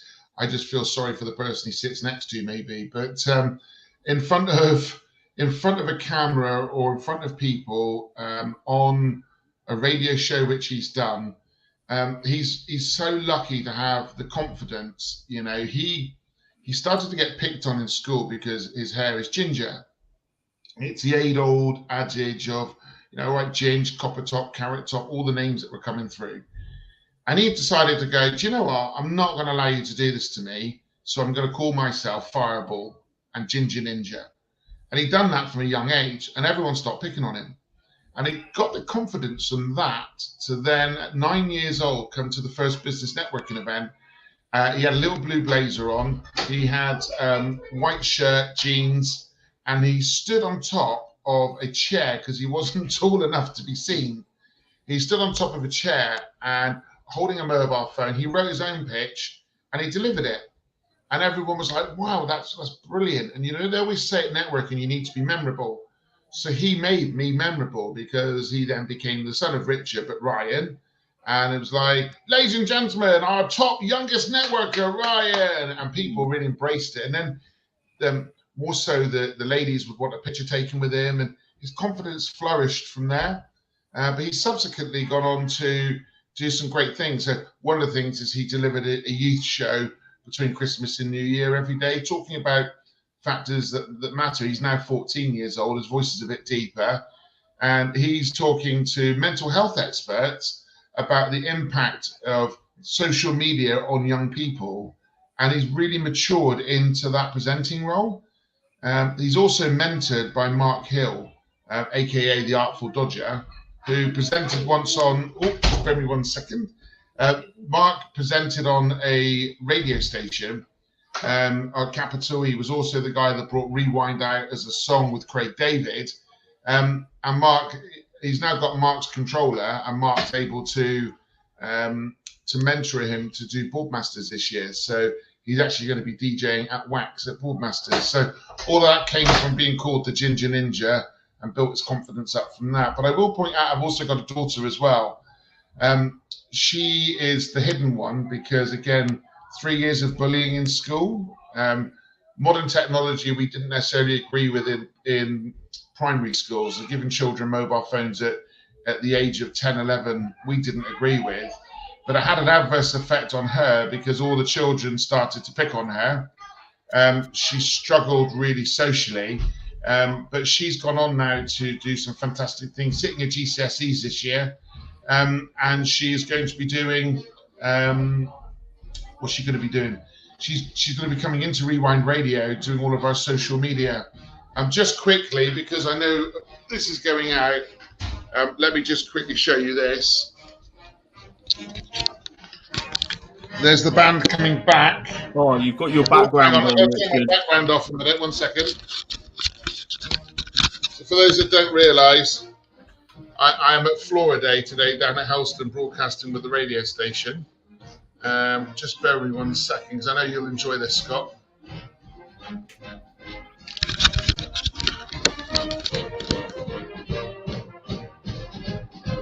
So these are, in fact, we're talking about children. These are the children dancing today. So you're right in the almost the centre with the Lloyds Bank there. Or... Yeah. Well, that's all the way up the street as far as you can see. Yeah. Wow. Sorry to disrupt our presentation, our talking, but I think it's a nice thing to share. Seeing we're talking about children building confidence. There's a lot of children out there today who are doing that for the first time. Yeah, definitely. And how many dances do they do in Florida again, Richard? Is it 3? There's 4 dances in total. So you have the 7, the children's at 10, the prestigious midday, and then what I can only describe is the chaotic 5 o'clock, because I think everybody might have had a few sherbets by 5 o'clock. Yeah, definitely. And what's the local drink? Spingo, isn't it? I think it is. The pub's just literally 30 doors that way, so it's not far. I may try one later. Excellent. So, so you're not dancing in any of them? No. So I'm on air at 10 o'clock, delivering the radio show at 10 o'clock live from here. So this is hence why I'm broadcasting from an office at the moment upstairs from the studio. Where it's a little bit more chaotic. On a normal day, I'd have been in a nice quiet room for you. Oh no, I think it's best to be where you are and bring it all in. And it's kind of a time when there's a lot going on in Cornwall, because last week was Trevivic Day, I believe. Yeah, and then Padstow on Monday was Obios. Yeah. Cornwall's got some very great traditional heritage type events where towns and communities do come together, which is great, and I think it's important. You're going to hear some more music in a minute. I do apologize for the noise if you're wondering what's going on. Yeah, I think honouring kind of tradition, honouring culture, is such an important thing. But I'm also of the belief that there's so many things that we do that are still, we do them because of tradition, as opposed to, right, this was something that was good 100 years ago, 50 years ago, 20 years ago, but actually now the world's a different place and we have different do you not think, Scott, that tradition sometimes is not a good thing? Because, you know, when we think about our grandparents, even parents who have traditional thoughts about things, that are not inclusive in the world that we live in anymore. You know, I actually, I watch what I say, because if he's watching it, he might be upset with me, but I had to have a private conversation with my dad once, who made reference to something that was inappropriate. And he was like, but that's normal, that's fire brigade humour. But actually, it's not normal anymore. And the one thing we've got to understand is that tradition is generational, because it's passed down from those above us. It doesn't mean you have to agree with tradition, though, and it's okay to break tradition if the world that we moved in has moved on. Otherwise, we end up having very derogatory thoughts about people that have got mental health challenges, physical challenges, any form of challenge, really. And, you know, I will just point out that it's inspirational that you're leading the way on this. I do follow you, and I think what you're trying to achieve is phenomenal. And you would have all my support in the future for anything else as well. Oh, nice one. Thank you very much, Richard. Richard's probably saying that because I probably bought him a drink in the Rose Cottage at one time, so he probably owes me a fine. There would have been that one time. Yeah. So I mean, if we're looking at like you know, like we say tradition, like those things like your Flora days, your Obios, your Trevivic Day, they're brilliant. But like you said, it is that need to break from traditional thoughts, traditional ways of doing things, because you know it's 2023 and some things have changed a lot, and some things. Why do we do them? Because we've always When done you them. when you think back, when you think right back to when the war had happened and we were, as a country, rationed to food, obesity wasn't an issue. But what ended up coming out the back of that would have been my grandparents, I suppose, saying to my parents, do not leave the table until you've cleared your plate. And each time the food would get more and more and the person would eat more and more. And then that came into my generation of, do not leave the table until you've cleared your plate. Now, that's a really weird tradition, but it's not a tradition, it's a behavior. And I learned with my children not to do that. And my children don't suffer with any issues. I'm a large guy, and I think, you know, part of that comes from that, don't leave the table. So when you think about that as a behavior, and if we change the word from tradition to behavior, what we end up having is an ability, because a behavior can be taught. So we can retrain behavior. We do it with animals, we can do it with ourselves. If we can start to retrain behavior and we can find different ways in which we behave, we will then find that we will find a world where people will be more accepted. One thing I'd love to do, and I know this is controversial, and I'm probably going to get the boot off button for this one, but is we've got to stop putting people in boxes. You know, people are people. We're humans. What doesn't matter what we identify as. Cut us, we bleed. We're human beings, right? And whether you are gay, straight, transgender, bisexual, whether you're white, black, Asian, whatever you are, it doesn't matter. We can learn to accept each other for who we are, whether you're in a wheelchair or you can run the 100 meters in less than 10 seconds, it doesn't matter. Because actually, in everything that we do, we all still carry the same chemicals for emotion. And if we can learn to be kind to people, support each other, and not put people in any boxes and accept people for who they are, then actually this world would have far less problems. If we understand that greed is not a good thing and we retrain greed as a bad behavior and stop the millionaire tycoons taking over the world or rich governments, if we can find a way where we can make the person who's struggling feel like that they can ask for help, but also be there to support them. And you know, that's one of the passions behind Rewind Radio. There are stations, I won't go geographical to Cornwall, let's just go national. There are stations out there. Radio is a very powerful platform for businesses to advertise. And because of that, people who own radio stations make it a premium priced product. It doesn't cost me any less or more money than a Heart station based in Cornwall, for example, or a Pirate FM station based in Cornwall. It doesn't cost me, unless I choose to pay far bigger wages or want to keep spending lots of money on flash cars. The fundamentals are a license is a license cost and software cost. And I pay the same as everybody else. We don't get a discount because we're smaller. But we're able to put advertising out on our platform. I'm not trying to do this to advertise our station, but as an example, we're able to put a platform out where it's £120 a week, starting at £120 a week. And that's, you know, a moderately good campaign. That's not one spot a day, that's 4 a day, 5 days a week. That's a good rate. Other stations across the country, because I won't pigeonhole it to the 2 local ones, you're looking at £500-600 a week. You know, there's a phenomenal amount of difference. But why? Because somebody wants another zero on their profit line to make more money. And actually, if we allow people the space, the ability to purchase, give them a fair playing field, and put everybody on a level where they can evenly contest, we would see that communities would thrive better. We would see that people would come together and work closer together. And I think overall, as a community and as a county and a nation, we'd be prosperous, because more people would be contributing less into the pot, but there'd be more people doing it, rather than lots of people few people putting a lot in and a lot of other people going without. We need to get the balance right on the pyramid. We're inverted at the moment, with few putting in and lots taking.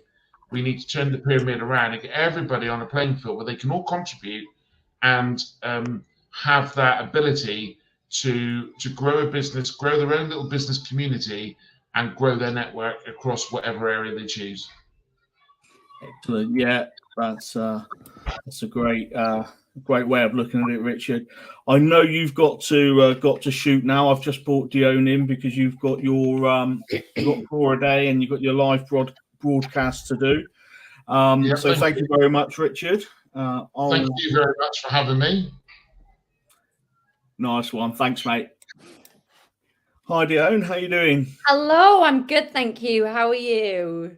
Not too bad. Not too bad. Awesome. It's been an early start, but I think we're getting there. We're well into the day now. Yeah, like how has it all been going so far? Like, this is such an epic thing that you're doing.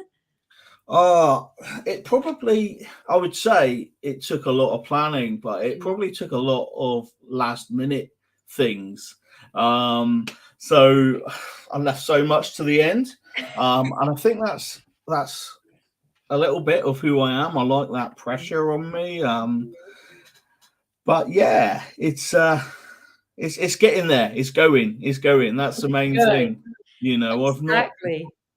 I've not been on a live before, so to host a live and to do all the background bits whilst I'm on, so there's like no kind of hidden person kind of putting up the comments and different things like that. So, my God, so you're literally spinning all the plates, and you really, really have just thrown yourself right in the deep end. I think that's the way to do it sometimes, though, isn't it? I agree.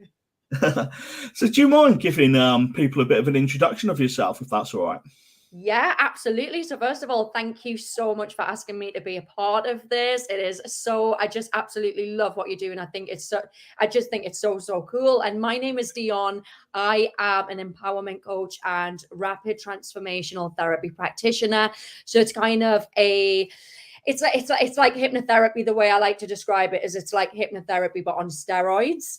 And the reason I got into doing what I was doing is I always felt like I had this really deep calling that I wanted to help people, but I didn't really know how.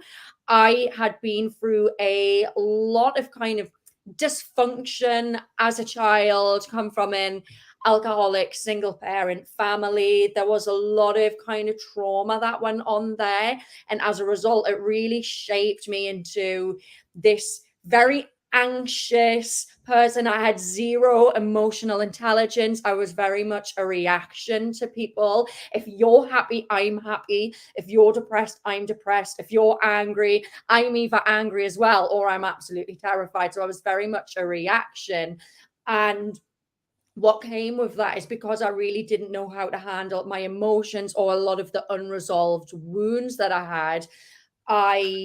Especially like throughout all of my 20s, to be honest, I was just the queen of sabotage. I had these big dreams. I always knew that I wanted more. I had these big dreams, but at the same time, I never believed that I was worthy or capable of achieving these dreams. So it was kind of like I had this internal battle going on for so many years. Like one voice here saying like, you can do so much with your life. You can be successful. You can be happy. You can be all of the things. And then I had this other voice, which was from all of the resolved crap that I had going on, which was like, you're worthless. You're a piece of crap. You're all the bad things. And so it was like, I was constantly kind of fighting this internal battle. And as a result, I was just sabotaging. I never understood why I never seemed to be happy or why I was never able to achieve my goals. I genuinely spent a lot of my life thinking that some people are just lucky. Some people are born to be successful, and some people just are not. And that's just the way the universe works. It's kind of like some weird destiny. And it wasn't until I started really doing the inner work that I realized that all of these beliefs I had around that were just not true at all. And that we have so much power, regardless of how crappy our upbringing or background might have been. We have so much power within ourselves to create the most incredible lives. We can have the most incredible job or business. We can have so much happiness. Like, we have so much power, but in order to have that, we first of all have to take this radical self-responsibility, because until we do that, we're just going to continue to be a lost cause. So I kind of, throughout the years, I would start businesses, and even though some of them went well, some of them really didn't, I was always like, this isn't the thing. And then I would start another business and I was like, this just isn't the thing. Yeah, I kind of like it, but it's not the thing. And then when I started really looking into self-development and just massively transforming my own life, then I realized that this is it. This is what I am meant to do, is just really help people just realize the own power that they've got within themselves. And here I am. Exactly. What was that sort of penny drop moment? How did that feel to you? I would like to say it was like a linear journey of like, oh, one day I just woke up and I realized that this is what I want to do. This is how I'm going to transform my life. I would like to say that, but that wasn't it. A few years ago, I set up a virtual assistant business, and that had started to do well. I was making like more money than I'd ever made, which was awesome. But I still had lots of anxiety. I still had these feelings of just never, ever being enough, no matter how well I was doing. And one of the clients who ended up hiring me as a virtual assistant, she was in rapid transformational therapy. That was her business. I had never heard of this before, so I had been hired to do her social media. I thought, because it had the word therapy in it, I thought she was a typical therapist who sat people down on a sofa and was like, and tell me about your feelings. Like, how do you feel about that? For months, that's what I thought she did. But then the more I started to like repurpose her social media, get to know her and get to know her business, the more I was thinking to myself, this sounds like the thing that I need myself. I was like, this sounds incredible. What is this voodoo that she's doing? So I actually had a session with her, and it was like, I experienced years of healing and growth, years of healing and shifts in a single session, like more so than I had ever been able to achieve in anything else that I tried. So I'd done a lot of the talking therapies. I'd done this, I'd done that. I'd tried so many things. I'd read so many books. And then I had this one session with her, and there was just so many shifts that happened. And I remember feeling just like, what is this? It's incredible. Can one thing ever save you? No, nothing can save you. I'm under no illusion. Like, only we can save ourselves. But just the amount of shifts I experienced in that single session was absolutely insane. And I remember straight away feeling like I need to look more into this, because it was just incredible. So I started to become obsessed with RTT.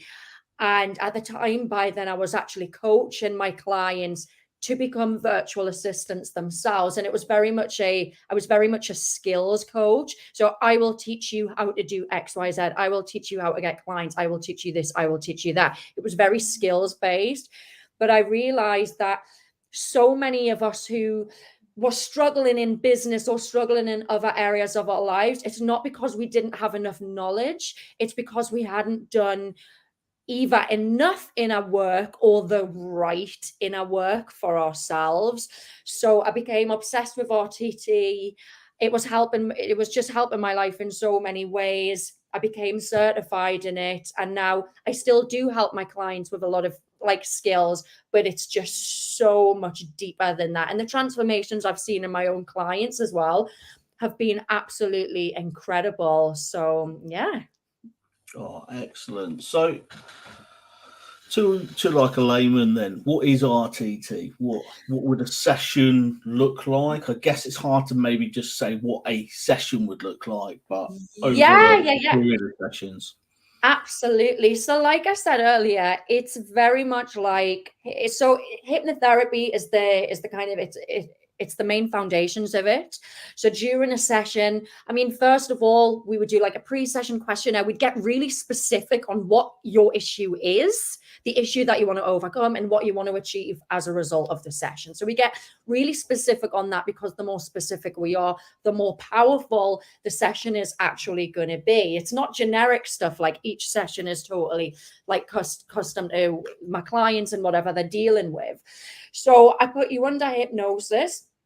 Let's say, for example, I'm just going to go with what I'm actually promoting now, what my next thing is at the minute. So it's procrastination. I've had a lot of clients come to me struggling with procrastination. They've got these huge dreams, but rather than work on their business, before they know it, 3 hours have passed and they've just been scrolling on TikTok. So they come to me super, super frustrated. Like, I know I am meant for more, but I keep bloody procrastinating. So let's say if you come to me for procrastination, we get really specific in the pre-session questionnaire and an intake call beforehand. During the RTT session itself, it lasts around 90 minutes to 2 hours long. I put you into hypnosis. And by the way, when I say I put you into hypnosis, it's not like you see on TV where I have you running around acting like a chicken. It's not like that. Like, you have total control over your body, total control over your mind. It's really just a state of relaxation and awareness. And it makes you more suggestible to the things you actually want to do, to the things you want to achieve. So it's really easy to go into. It's just really nice and relaxing. Once I've got you under hypnosis, I then tend to regress my clients back to certain scenes from earlier in their life, which have all to do with the root, the cause, the reason for why they have their issue in the first place. Because by the age of around 7, most of our habits, behaviors, and like patterns, beliefs and stuff, they've already been formed. Like, we are literally sponges when we're children. So in the majority of the cases I have with the clients I work with, their subconscious will pick a scene which is usually to do with when they were a child, and something has happened which has caused them to pick up a negative belief, or has caused them to think, I need to procrastinate because it's keeping me safe from something. Depending on what comes up during this regression, there's then a range of other tools I use to just massively interrupt and transform whatever negative beliefs they've picked up about themselves. We transform them into really positive ones at a subconscious level. And that in turn can really, really transform your life, because at the end of the day, your subconscious mind is responsible for around 95% of your life. I remember the first time I learned that, my mind was blown. So much made sense. I was like, this is why I do the things I do. It is so powerful. So it's really important to make sure that your subconscious mind and your subconscious beliefs are really on board with the things you actually want to achieve in life. Otherwise, you're always going to be kind of fighting a losing battle. So at the end of the session, I then record you a custom recording, a hypnosis recording. It's only around 15, 20 minutes. You would then go off and listen to that daily for 21 days. And that really just helps to solidify these new beliefs, which are exactly in line with what you want to achieve. I think like when Richard was on just before you, we was talking about customer service and going above and beyond. And I think tailoring, having that unique recording is really, something that I don't know how many other people would do that. And actually that would make, that would be something that would make me listen to it, where I can be, unfortunately, at times I can go, right, I'm going to do this. I'm going to listen to this recording tomorrow. and that's not the best way to be, Nope. You need to do it. So when it's for you, you're gonna listen to it. And can this be done online, or does it have to be in person? So I do the majority of my sessions online, and I actually find that many of my clients prefer this, because when you're doing a session like this, especially for the first time, it can be a little bit daunting. A lot of the time clients are like, I don't know what the hell's going to come up. I'm a little bit scared. So when they are in their own environment that they already feel super comfortable in, it's actually a lot easier for them to go into hypnosis and just really relax and surrender into the session. So all of my clients up to now, no, I'm lying, I think I've done about 3, but they were only friends and family which have been in person. But apart from that, they've all been online, and it works. It just works really well. Awesome. So, Dion, I've got a mystery pot of questions. There's 20 questions left in it.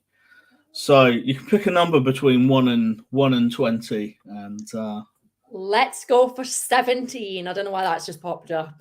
Oh, okay. Right. So some of the questions were suggested by people on LinkedIn. So some of them are quite disability inclusive heavy, and you've chosen one of those. Yeah. So do you think the disability rights movement is noisy enough? Do we call out prejudice and inequality frequently enough? And if not, why?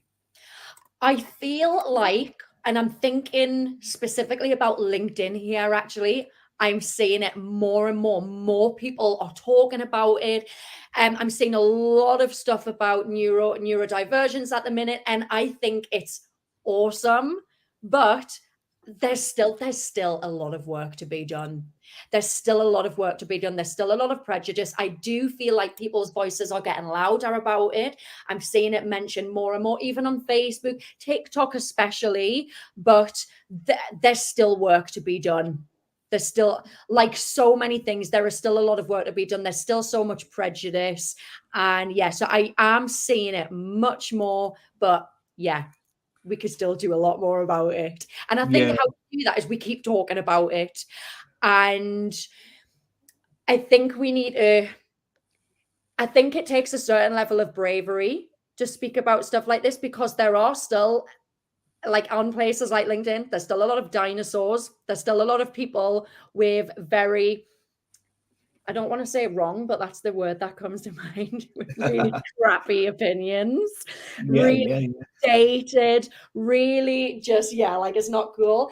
And I know that when you are speaking about something, when you are talking, when you want to talk about something that you believe in so strongly, there could be a level of backlash that comes to it whenever you're speaking about something publicly. And I know that a lot of people are scared about that. What if I talk about, for example, what if I talk about a disability that I have, and I put it out on, say, somewhere like LinkedIn, and that I get backlash? A lot of people are going to hide away from that because they feel like they can't hide the backlash, or that people might think less of them, or that they're going to get trolled or even bloody cancelled. I know that sounds ridiculous, but I know that from speaking to a lot of my clients, it's something that people genuinely do worry about. So it takes a lot of courage to speak about stuff like this, but I do feel like I'm seeing it a bit more and more. And it's actually something that I want to start talking about more as well, is just having this courage about speaking about what you truly believe in. And yeah, there's probably going to be some people who don't agree with you. And you know what? Do it anyways. That's absolutely fine. We're not here to be everyone's cup of tea.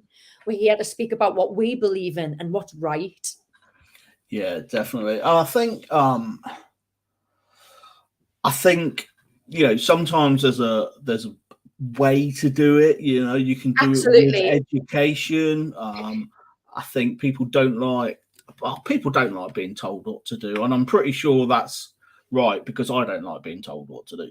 Yeah, same. But if I'm educated around it, then I'm quite happy to take on board, and I can be inquisitive. But I just a straight yes or no without any reason, I would be left kind of questioning, and depending then who said it, I might change my behavior, I might not, because it's someone I don't know if they've got the kind of authority or the lived experience, why would I take it on board? But someone who I know who's got lived experience, I probably wouldn't even need the reason. I would just go, yeah, fine. I also find, and I don't know if you've seen this, sometimes the most powerful message comes from allies, not people with the lived experience. Yes. Is that something that you've seen a lot of, or? Yes. Do you know what? It's so weird. I was actually thinking about this morning. I saw someone talk about being an ally. I can't even remember what it was actually about, but yeah, it crossed my mind this morning. So it's like, this conversation was just clearly meant to happen. I completely agree with that. Like, standing in solidarity with each other is so important, and it just makes the message even louder and even more powerful. So yeah, I love seeing more of that. Yeah, definitely. And he's speaking later, and he put this message on earlier to agree with one of the things that you said, Gavin. He's an ally that kind of comes in quite a lot with different things on disability inclusion, and loves sort of learning different things. But it's not all about, being inclusive to people with disabilities. I know that's kind of what I talk about most, but there's obviously the gender pay gap is still huge, and you'll get a business put on a social media post saying how well they treat all the women within their business, but they pay them 20% less, and that's just hypocrisy. So that's something that I think needs to kind of change. Is if as a business, any business is saying we're doing something or we believe in something, what's happening? I always used to say to staff about, you got to treat things as if you're living in a greenhouse. And eventually I didn't have to explain it every time that, before you throw rocks at other people, you got to make sure that you got your ship in order. Yeah. Absolutely. So what advice would you give to someone who's kind of looking to step out from their shadows, maybe? So I would say someone that I just absolutely love so much, and who's just, I just find him such an inspiration, just so courageous, and he's just so successful now in so many ways. I would give him a follow on LinkedIn. He's called Luke Manton. Do you know Luke? Yeah. He's amazing, isn't he? And he is the perfect example of someone who has turned something, because I know just the bit I know about his story. He kept getting declined jobs because of his disability. He's got Tourette's. And then one day he just thought, you know what, screw it. I'm going to set up my own business. I'm going to hire myself. And then he just talks very honestly about the things that he goes through, about his life. And he's just absolutely incredible. So I feel if you might have a disability, maybe you're too scared to talk about it because you're worried about being judged or whatever, give people like Luke a follow. And I just really feel like it can just help you build so much courage when you're seeing other people doing it. Yeah, and I think I've learned a lot from Luke, in the sense of in and around his condition with Tourette's, because a lot of people associate Tourette's just with what comes out your mouth, and some people then might look at it as the tics and things like that. But then there's the the impact it has on your joints as well. And Luke's very good at providing education in a number of different ways. And I think it's he's really kind of thrown himself out there. Yeah. And you mentioned you read lots of books and things like that. Is there a kind of book that was one that you kind of would go, right, I'm going to reread that, or it's going to be something that really resonated with me?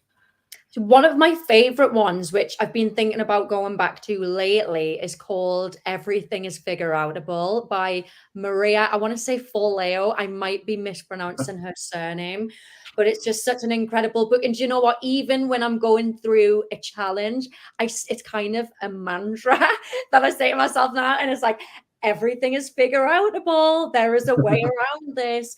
And yeah, it's just, it always comes to the forefront of my mind. So it's just such, I mean, it's been quite a while since I read it, but it is, I mean, that's what it's all about. Everything is figure outable. Any challenge you've got, you can probably figure it out. And I remember she's got a lot of inspirational stories in there from other people who have overcome a lot of stuff and still really managed to make something out of themselves. So yeah, Everything is Figure Outable. One of my favorite books. And I'm going to give it another read again soon.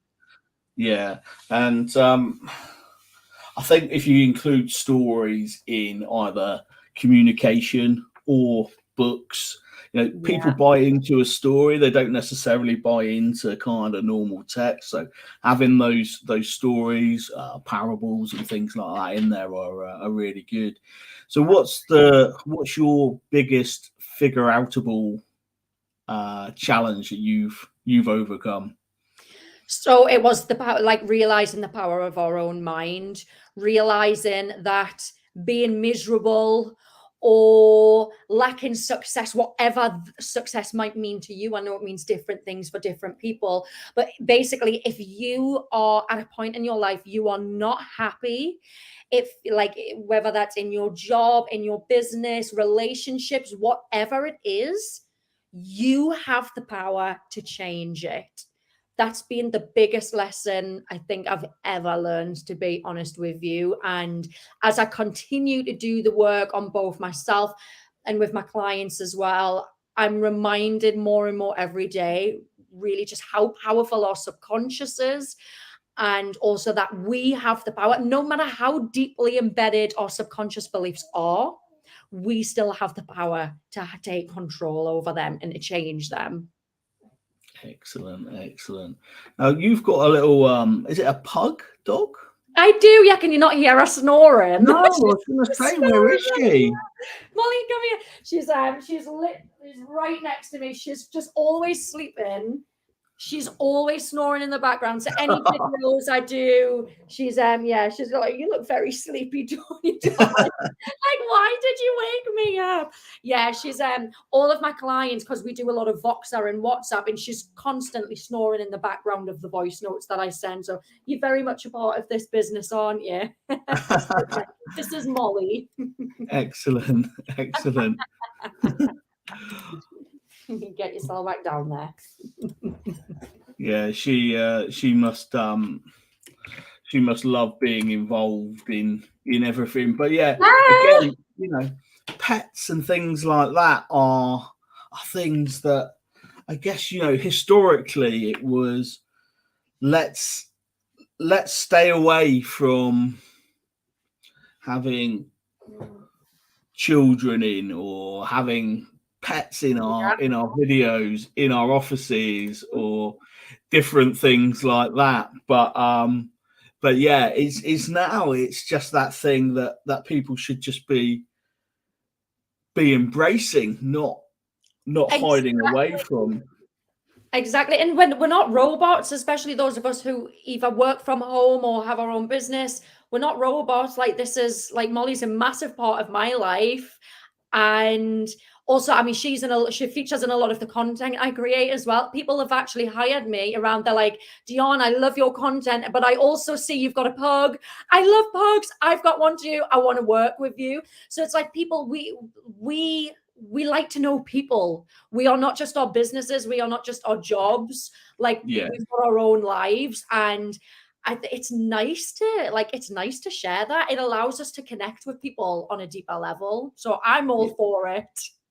Oh yeah, definitely. And you know, I've had my children sort of pop in the back of different meetings and things like that. I think it's absolutely it's life. Absolutely brilliant. And I think it's something that that really, like, you know, it Yeah. it shows the person in behind the business, Exactly. which is good. Exactly. Exactly. So we've got some more love for Molly there. So She is definitely the star of her own show. yeah, indeed.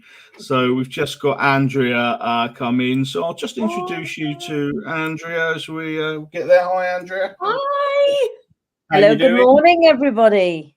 So good to meet you. And you So- too. I'm very impressed by the grand piano behind you. Oh yeah. Yeah, no, that's a virtual background. That's just because I've got quite a busy room, because I've got like spare wheelchair, then I've got lots of different kind of things all sitting in behind me. I just thought, no, I want it to be, well, I had the choice of this or a brick wall or the blur, and I didn't. No, I think the you blur chose well. I think you Yeah. chose well. makes me look very kind of, you know, So you're posh. 2 hours, 29 minutes and 58 seconds in. How's it going? Got a bit of a dry mouth, but yeah, it's all right. Doing If great. I could flash you some throat lozenges across the screen, I would. Do you mind doing a quick introduction of yourself, if that's all right, Andrea? Of course, my name is Andrea Edwards. I'm from Move Business. Our mission is to make better human beings. These are the important facts about me. My favorite color is orange. Please note the scarf, the pen, the glasses. And I have 2 children, 2 dogs, but only 1 husband. Excellent. So where are we going to start? I was going to ask Dion to ask you a question actually, but she's just jumped off. So okay. So our topic on my spreadsheet was about building successful teams. No, I like that. It's a subject I'm very passionate about. Well, that's why I chose it. So first of all, I mean, success can be measured in so many different ways, but I guess so can teams. So what would a team be to you? Well, really, a team is as small as 2 people. You can't be a team if there's just one of you, but after one. So if you have a business partner like I do, you are a team. And from that Yeah. point, that team grows. So it can be from, in my opinion, from 2 to infinity, depending on how big your business is. And what defines a team? I personally think you've got to understand each other. You've got to understand the nuances of what people think, feel, and do, because not everybody has the same brain and not everybody communicates in the same way. So if you judge people on your own values, you can sometimes miss really amazing people within your team. Yeah. And I think the kind of makeup of a team could be very different, and you know, size can play a part of that. Are we talking height here? No, because neither of us are very tall. Whether I'm sat in a wheelchair or standing up, I think I'm about the same height. So no, yeah, size of a team. You know, if you've got a very small team, you know, you would have potentially more people who are leaders, who are pot stirrers, and then when you grow, you're then filling underneath, and then you then start to need to build otherwise. But then some teams you might have, you know, one chief and lots below. So what makes a good team in that kind of aspect to you? Yeah, I think since COVID as well, people have been more accepting of people who don't fit the mold of the team that they visualize as well. And I think that's really important to recognize. You know, I have dyslexia. So if I was the final person to look at every bit of documentation that left our office or went on social media, it wouldn't be as clean cut communication. However, if you want somebody to be able to communicate verbally, I'm the lady for that. So it's understanding your strengths and weaknesses and playing to them. So with Mark and I at Move, I will often write a lot of the stuff that goes out in block form. So I will just put in my information from my head into a WhatsApp or on a Word document, and then Mark will edit and flesh that out. So I know what bit I'm really good at, and I know what bit Mark's really good at, and we play to those strengths for sure. So it's taking time to understand who your other team members are. And something I'm always very conscious of is, and I'm working with somebody at the moment, they're going to restructure their business and their team. And it's like, just because somebody's been with you the longest doesn't mean they're the next promotable person. So we have to also understand that we don't promote on length of service. We promote on the right person for the job and who is actually going to be able to grow into that space. Because some people will always be the technician. And if everybody was a future leader, we'd really struggle too. So not everybody has the ambition or knowledge or want to be the leader of the team. So, I was actually watching a program last night. Gordon Ramsay was doing a program, and the different people within that team, and who leads a kitchen. For example, in the kitchen environment, just because you're the best chef doesn't mean you're going to be able to lead that brigade and run that pass, because you have to have a different skill set. So it's understanding the skill set and understanding where your growth within your business is and what needs to be achieved. And it's the same. You mentioned the kitchen as a bit of an example, but it's the same in sales as well. The person who's hitting the top sales targets when it comes to being a leader, a supervisor, whatever the next step is. They're no longer then talking to a customer. They're talking to people. They've got a different aspect of listening to do. They've got a different kind of motivational and training that needs to go into it. And then you go up one step further and you're then almost potentially 100% ops and operations, which is so different to being in sales.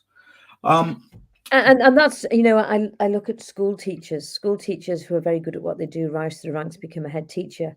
And again, some of them actually hate being the head teacher because they're not now teaching, which is why they went into teaching in the first place, to be passionate about supporting and growing, young children around them. And again, an average teacher could be the best head teacher. An average salesperson could be the best leader of that or supervisor of that group. But as naturally, people feel that the person at the top of the ladder for sales, for example, should be the next promotable person. And that, again, is something to manage, because when you promote somebody from below them who maybe haven't hit the KPIs as well, but are showing strong leadership and growth and want to be in that position, and they propel over, that then causes massive disparity in the team. And that's a massive thing to manage, that to actually get promoted and then have to then manage people to understand that you should have that job. And that goes on in industry all the time, because the business owner will see something different in somebody, or the managing director or director, and the team only see it from their world. And in their world, this person over here should get the job, but if this person gets the job, got a bigger job now to deal with to actually lead this team and actually get them on side. It's very complex, because people are complex, humans are complex. So managing people is hugely complex, and it's not something you can be taught in a university or a college or in a classroom. You have to be around people and learn on the job, as it were. Yeah, I've been in that situation quite a few times. When I joined one business, I was welcomed on day one by a manager and the area manager who came down to welcome me to the business. And then if I look 7 years later, I was managing the manager and the area manager. So it was having that kind of, having that level of respect to know that actually I've got to speak to these people differently to be able to keep them on board and keep them on side and give them that level of respect that they deserve, because if it wasn't for them, I wouldn't be where I was. Agreed. Yeah. So we're going to go to the mystery pot, Andrea. If I that's thought you were going to say we're going to go to a commercial break then. Oh no, I've not got no adverts in, no popcorn moments for me. I'm just getting drinking whilst other people are speaking. Here No, is the a mystery question. pot. What is your chosen drink? So I'm drinking hot chocolate at the moment. So are you a tea, a coffee, a water, hot chocolate? I've What do had you this drink? conversation a lot recently. I don't really drink hot drinks. So if I go hot drink, it would be hot chocolate. Although I have had a few green teas recently. Oh, yes, nice. And I've got some oolong tea. Sorry, what's that type of tea? Oolong. It's a Chinese tea.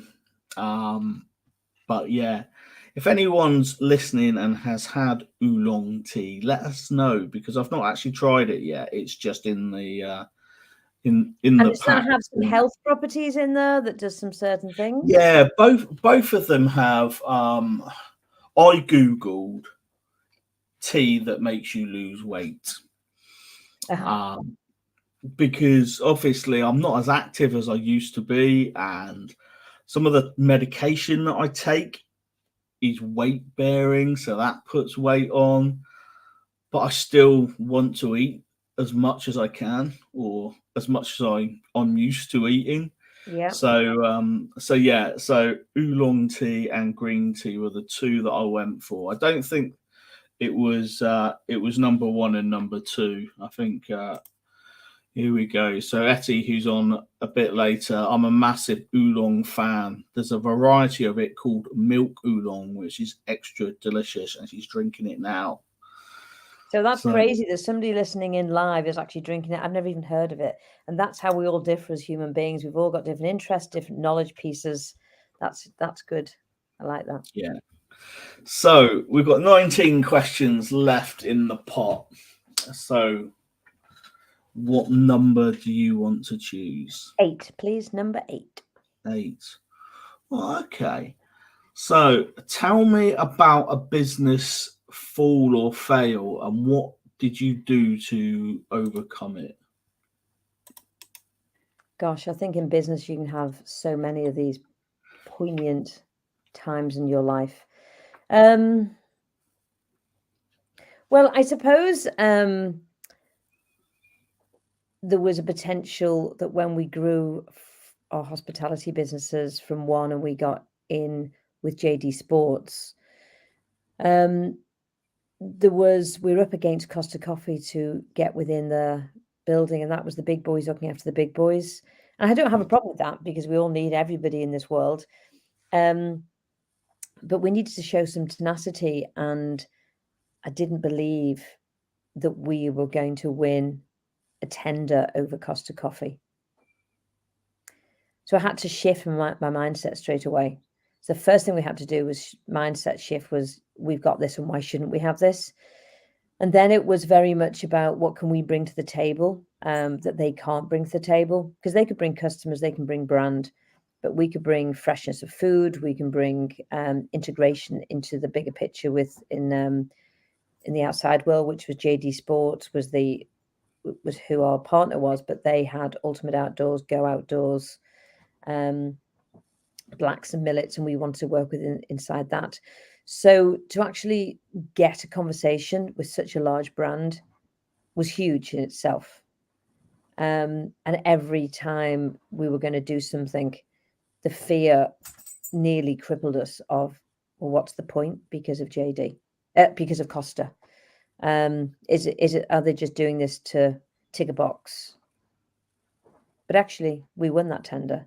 And that was down to tenacity, and that was down to thinking outside the box and knowing what our competitor could offer and how could we match that offer and then better it. Excellent. So when you went to look at bettering it, was it I guess you was looking at both service, cost, lots of different elements, but kind of service wise, what was your main kind of driver and your main pitch on that? So I'm ex-McDonald's, and whether you like McDonald's or not, you have to respect the fact it's one of the biggest brands in the world and it's done something right. I was the marketing manager within McDonald's in the northern region.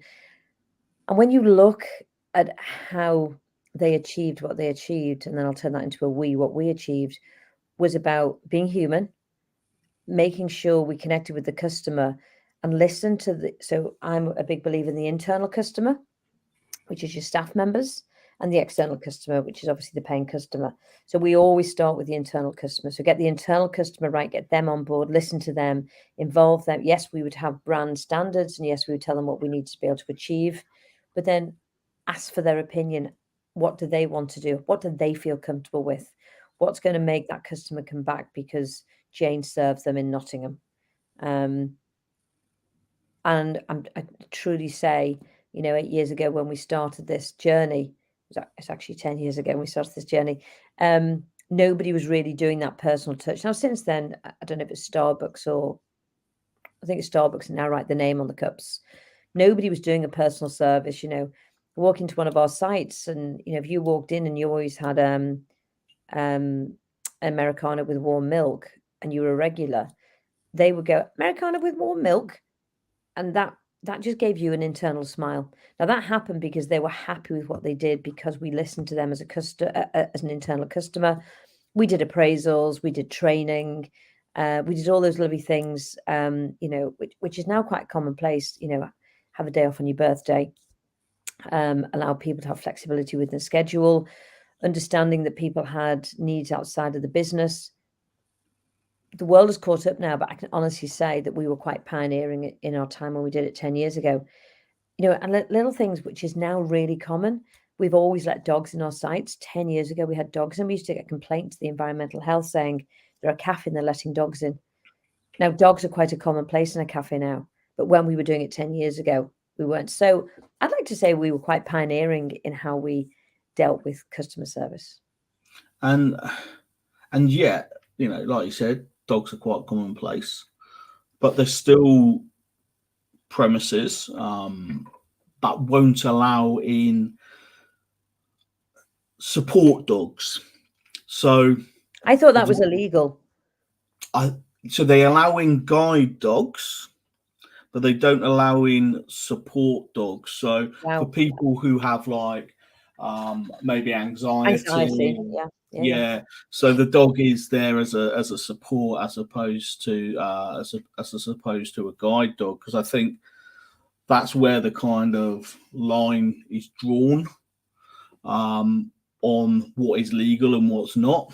Well, most definitely, because support dogs won't even be quoted in the law, because they weren't a thing, were they? Realistically, when that law was drawn up. No.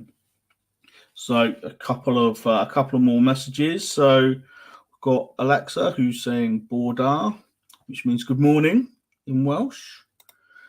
And we have Gavin, personalised. I can't speak. Why did Gavin have to use a long word? Personalisation in customer service. Personalisation in customer service is the future. So you're not just hospitality, you wear many hats. Yep. But so do you know one of the things that we've been doing lately, and this is really good for some of your listeners. So Move's mission is to make better human beings, and we do that through actively talking to get people to move. That's where we do our Move networking of a weekend, mentally, by being supported on Move Online, within your business, your personal, and just having a safe space to talk and sharing vulnerabilities, but also sharing successes, because so often you have a success in business, and when you share it with your family, they don't really get it, and they don't champion you because they're just wrapped up in the, what we're having for tea conversation. So it gives that space to be the business owner. And as an SME, people don't have boards, but if it was an MME or larger, you would have a board of experts. So suddenly on Move Online, you have that board of experts. The thing that Mark and I realized we weren't doing was talking about our inner health. So our gut, our brain, our cellular makeup, basically. And we're really quite chuffed that we've started working with Zinzino. That's a blood test to make sure that we are in balance. So our omega-3, if it's out of balance, we are absolutely not working to our full capacity. So essential fatty acids, I'm no expert in this. This is my language as a layperson. So MD medical on here. I'm not trying to challenge the medical world. I'm just saying it from how I see this. You know, our brain is made up of 60% fat, which is fact, and essential fatty acids. The key word there is essential. Yet we don't measure or check what's going into our bodies. If you ate a carrot from 100 years ago and ate a carrot now, just very simplistically, the nutrition within that carrot is just nowhere near as good because the soil, the toxins, everything around is just depleted. So our nutrition is depleted. Because we're out of balance, we actually can't even absorb what we're putting in our mouths. So if we are taking supplements, but we don't have omega-3 in place, our cells become rigid, which means anything we eat just goes past the cells and we can't absorb. Add a proper balance oil with omega-3, then suddenly those cells become a little bit more flexible and they can absorb. This has been something Mark and I have been working on for 4 months. And actually, we're really proud that we are looking from the inside out. So the whole of the person. And that's a massive thing in 2023 for us. Yeah, we've had a lot of people sort of talk already today from like a spiritual kind of place, and then obviously this is I guess more biological science. But do you know anyone who would eat a 100-year-old carrot, Andrea? Well, do you know what? If we could find somebody who was 105, 6, 7, they could tell us about that carrot because they'd have had it in real time. Indeed. So, what's Gavin put here? The question here is, what is a support dog and what makes them official? Yeah. Are they self-appointed or do they conform to standards? Well, when he says, are they self-appointed, is that the dog appointing itself, or is it the owner appointing I'm going to themselves? take it that he is asking, have I gone, oh, I need a support dog because I have anxiety, or have I gone through an official channel and I have been given, a certificate to say you need a support dog? So I get that question because I could walk in with my dog and go, it's a support dog. It's a very grey area, very grey area. And I think you have this with a lot of conditions and things now. Is have I got this condition? Well, actually, where is the harm in self appointing yourself with the condition? And that's not the right terminology, I know. And you know what the problem with that is? Because you'll get people that will not do it appropriately, and therefore people then lose trust. So you got somebody comes along who just wants to take their dog in with them. You might have a business owner who's not particularly into dogs, and then they just feel they're being taking the mickey out of them, really. So then they don't trust anybody. So that's the problem, isn't it? I think I was more meaning from obviously you're dyslexic, so someone saying that they're dyslexic and they've diagnosed themselves. If we're looking at that, some conditions they can take 4 to 5 years longer to get a diagnosis, and what I guess a danger is that do they have to wait those 4 or 5 years to get the diagnosis to be able to get reasonable adjustments in work? I would hope that if I was working for somebody and I could share my concerns about my issue, that they would trust me because I was a good employee to go, okay, I hear you. I'm not worried about having it official. I can hear what you're going on. However, on the other side of that, I'm sitting on this desk here and I've been allowed to come in late because of whatever reason. The other person on the other side of the table goes, well, I don't believe them. So the business owner has now got the conflict that internally the team could feel that that person was just not pulling their weight. So it's not even just about the person, it's about managing and communicating with the whole team to make sure that people don't think somebody is getting something more than they should. So in that situation, I would always like to think that if that person who, let's say, felt hard done by, needed support, either long term or short term, they would still be able to get that support as well. Now, that could be because they've got a child who's ill. Mhm. It could be that, it could even be that there's train strikes on getting to work and things like that. So I think, a good leader of people, you have to communicate. That's a thing. But you also make some tough calls as well. You do, and that is about having confidence in your decision as the business owner or team leader, and allowing people to have a voice if they're unhappy, but telling them what. Because from an HR point of view, I can't always share a full story with you either. So you've got to use some of those words. I hear what you're saying. I'm not prepared to discuss it, but it's appropriate.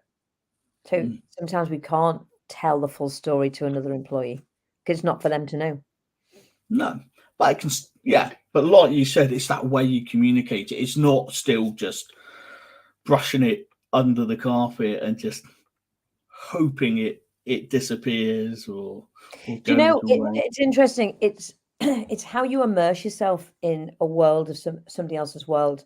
So I have a very good friend who's a wheelchair user, and I'd love nothing more for them to be in my house.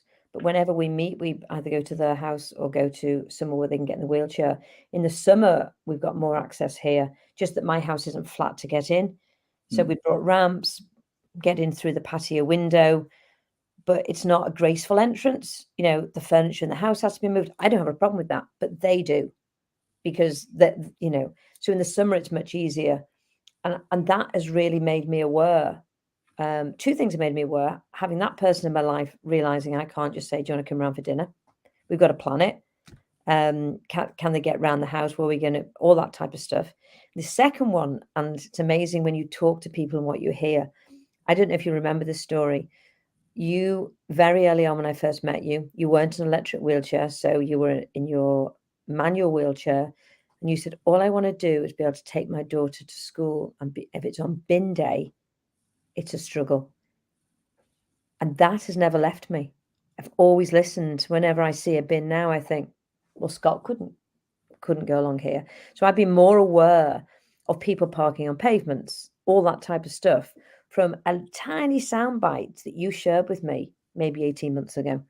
So sometimes it's just listening to people around you who have got additional needs because of what's happened in their lives, and openly sharing that with an able-bodied person, because it would never have crossed my mind that you couldn't get to school because of a bin. Yeah, and That shocked you that I've remembered that. Well, no, it doesn't, because you've got a good memory, I'm pretty sure. But yeah, I think little things, but I think that's the importance of telling a story, and letting people kind of know a bit about you as a person and what really stops you from being able to do something. And and yeah, that's 100% right. Because if you told me you struggled to go along a pavement because of a bin, I'd have gone, oh, okay. In the conversation, because you had told me the story about taking your daughter to school and had an emotional attachment, I suddenly became more invested in the story than just factually you telling me a fact. A bin is in the way when I'm trying to go along the pavement. And ironically, it's bin day today as well, so that fitted in quite well. Earlier, we had the potential few issues with maybe the bins being emptied coming through, because that's quite a noisy thing here. But yeah, they don't come in the house. But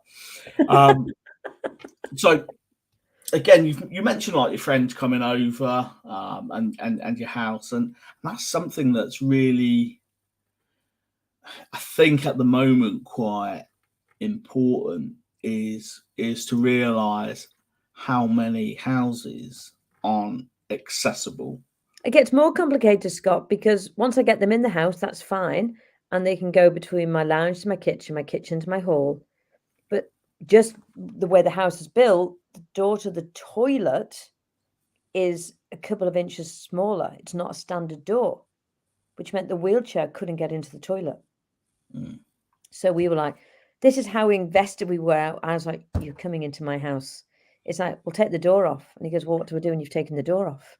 And I went, we'll just hold the door in place. So eventually we took the arms off the wheelchair, because that was the difference of getting in to the toilet or not. So that's how complex. And the first visit was complex, and after that it's been a lot easier, because we all know what we need to do and make life a little easier. But it wasn't just getting into the house, it was then once you're in the house, what rooms you could use in the house. Yeah, exactly. But yeah, like my house now, it's not accessible. Really, I can just about squeeze through the doors in the wheelchair. So if my driving's off, or I like to have my joystick kind of beside me instead of in front of me. So if I forget to put that in front of me, I won't be able to get through the doors. And if I take my daughter to, she likes to go to a soft play centre. If I take her to the soft play centre, I go in, they let her in, and then I have to go around, and I come in the fire exit, and they let me in that way. But there's so many places. I think when I went to physio, believe it or not, I had to go in through the fire exit there, and that was quite a squeeze. So there's a lot of things where kind of, if you look at housing and you look at homes, there's a lot of homes that aren't accessible, that are being built today, because some of the homes from before, there's not a lot you can do with.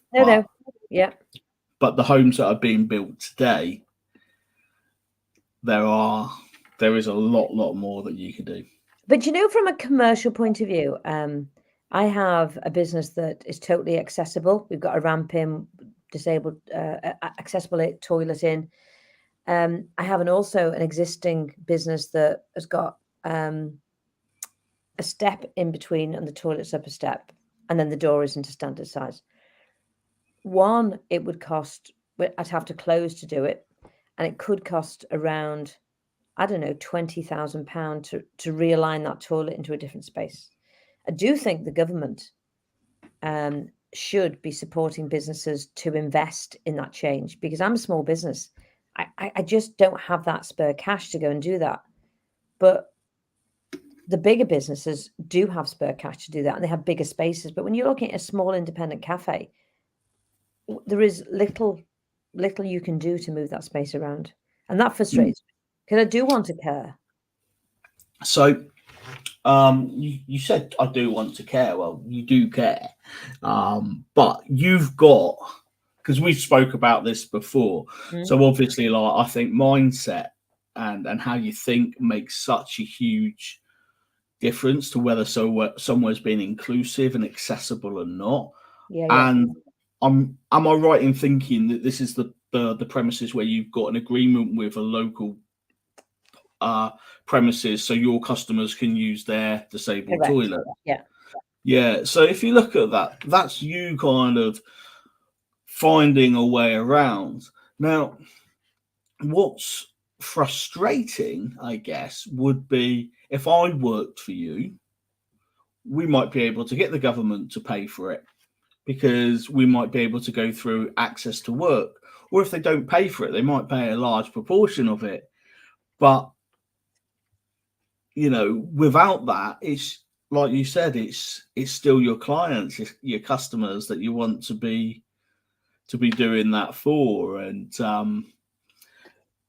but I think so much about inclusivity and accessibility is in the mind, and that's what you've done there. So I think that kind of shows that. So awesome. So thank you very much for popping on for half an hour. And how quick has that time gone? I love chatting to you. Thanks for inviting me. Really appreciate No worries, no worries. So Catherine, who's meant to be on at the moment, isn't here yet. So hopefully she'll come on. If not, I can chat to myself. I can juggle. Graham's challenged me to juggle. So I wish I could juggle. I have 3 balls in front of me, but I can't juggle. Give it a go. That I can do that tech. So you can't even. So I can cheat. Not really juggling, is it? That's cheating. But you know, I've got the equipment. So where's your juggling balls?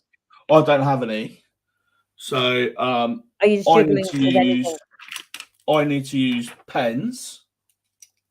So that I think you could get 3 bits of paper, scrunch them up, and that would be easier to even try. Because even I'll go with the pens. So you just need to kind of throw it up and down to start with, isn't it? And then what's next? Well, I just did a little bit, I think. And you just got to do that quicker and use this one. So I end up. That was good. I'm impressed with that. So this one hasn't moved out my hand. So let's watch the purple ball. This is the truth. Okay, watch the purple ball. So it looks good, but all I'm doing is moving those 2 round because the purple ball doesn't move, and I don't know how to interject the purple ball. Not like that. But I've got another green pen which I could pick up, and that would look like it. If people are only listening and not watching, well, I've only got 1 pen left, so I've not done very well at all. Well, at least I had a go. That's part of life, is having a go, isn't it? That's it. So my mum's put, thanks, Andrea. Great to see you again. Oh, hi, hello. How are you? So she's watching, and she's saying that she's going to watch the whole 12 hours, and so she should be here for most of the day. So I just need to take a photo before I go. So if you can hold your 3 pens up, I'm going to hold my 3. Well, I have to hold a different 3 pens. Okay, that's fine. Nobody will ever know. Nobody will ever know. I'll take my filter off so you can see it a little bit better as well. Or put your pens in front of your chest if you want, because I like your background. That's it. Now put your filter back on. There we go. Okay. So good to go. Smiling. Oh, don't smile. You do. Lovely to spend time with you. Take your mum and have the best time. Excellent. Thank you very much, Andrea. My pleasure. Bye. Cheers. Bye. So I'm on my own for a little bit until because I think Catherine must have got delayed some way or another. So we were going to be speaking about, let's have a look, economical independence, and the reason for that is that Catherine's from Uganda, and Uganda are a very entrepreneurial country, and it's all about getting. I am on my own. Oh, all right, I'm not on my own because you're there, Gavin. Let's put your comment there. So yeah, so I'm talking on my own. I'm wittering, whatever way you want to describe it. But that's part of doing something live, is you kind of got to think on your feet. And I was ready to embrace the first thing that went a little bit wrong. So Uganda's a very entrepreneurial country. So we was going to speak about economical independence and different ways that you can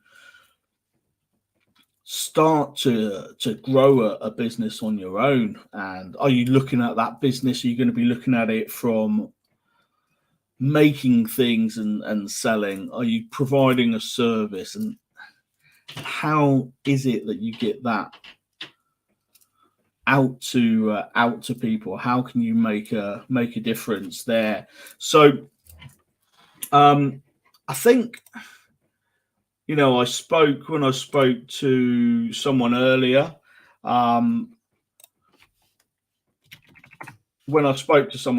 they mentioned about, you know, I mentioned that you know, probably my biggest regret is not doing more when I was younger.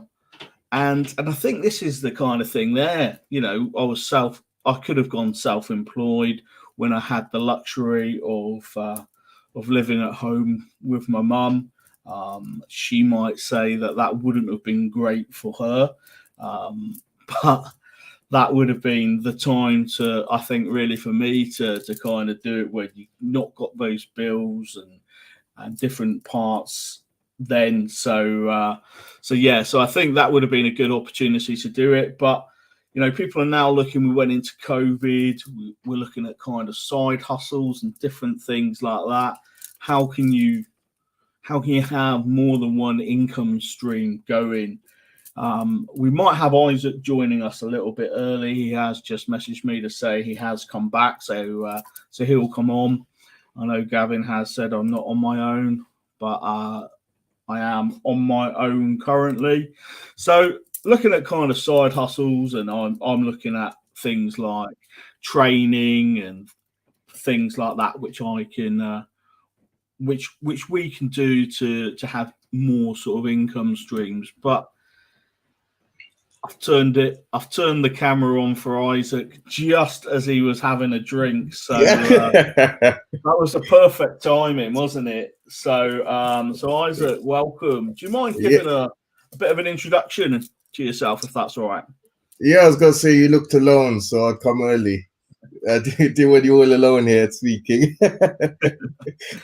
But yes, I'm Isaac, disability advocate, public speaker, video editor, all of the above, a lot of different things. Excellent. So, no, thank you for coming on early. It's awesome, and also just giving me that little bit longer, because we've been overdue a phone call or a Absolutely. message for a while anyway. So that's awesome. So, you know, one of the things I was going to speak to you about really was kind of looking like at the video editing and how, you know, from your perspective, what makes a good video? What should you aim for when you're editing a video? So it's nice actually talking about something, because you know I mainly, as I said, disability advocate. I'm always talking about my disability, but one of my passions has been video editing. So it's nice to actually talk about that for once.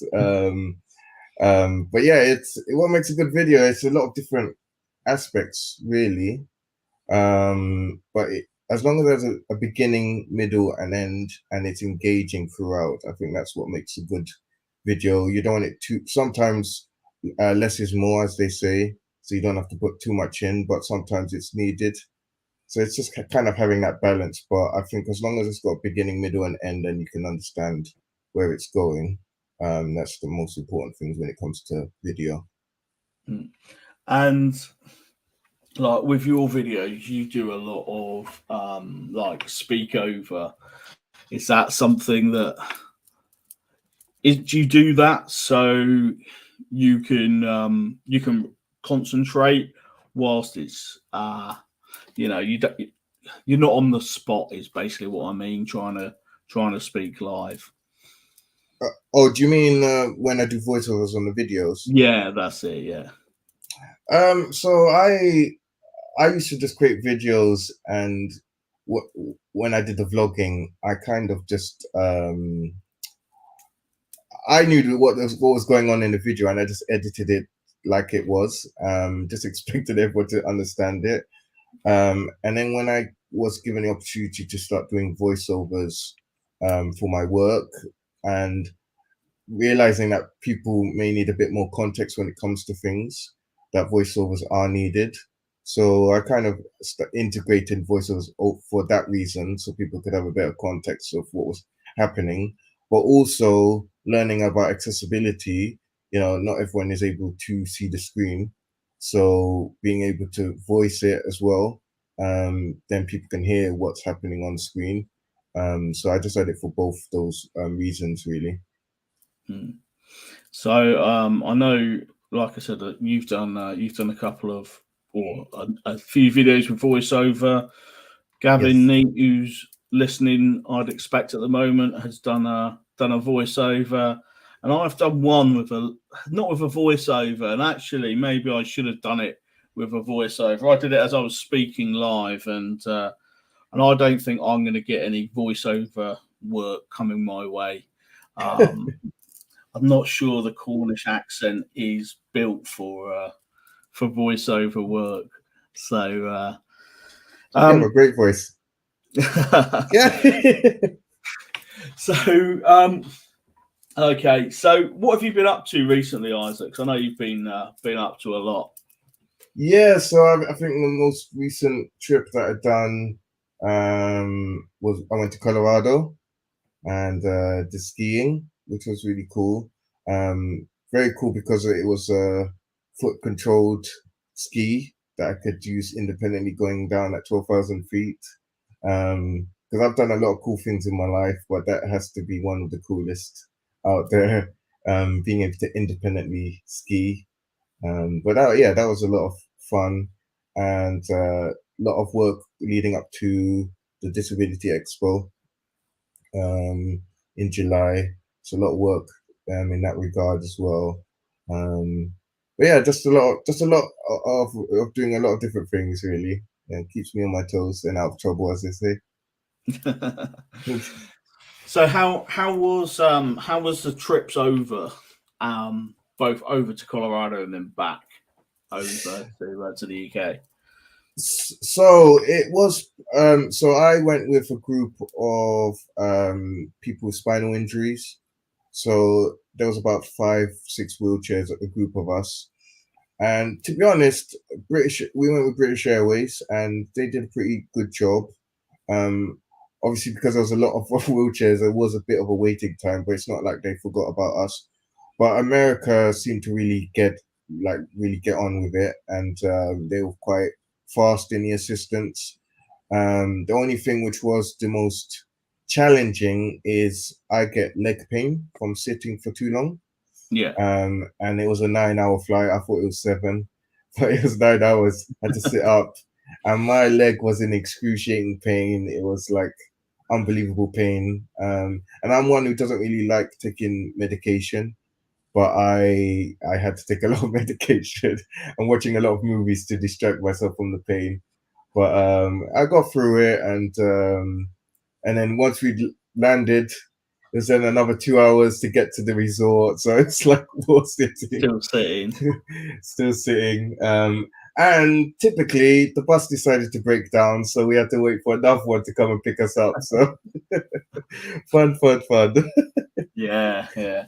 And what's going on with your videoing for that you're doing with Kat for businesses and things like that? What's the kind of offer and the advantage there? Yeah, so Seated Perspectives, for those tuning in, that's a business that me and another disability advocate, Kat, started up, where we saw a gap in the market for videoing places which do good accessibility, and that's to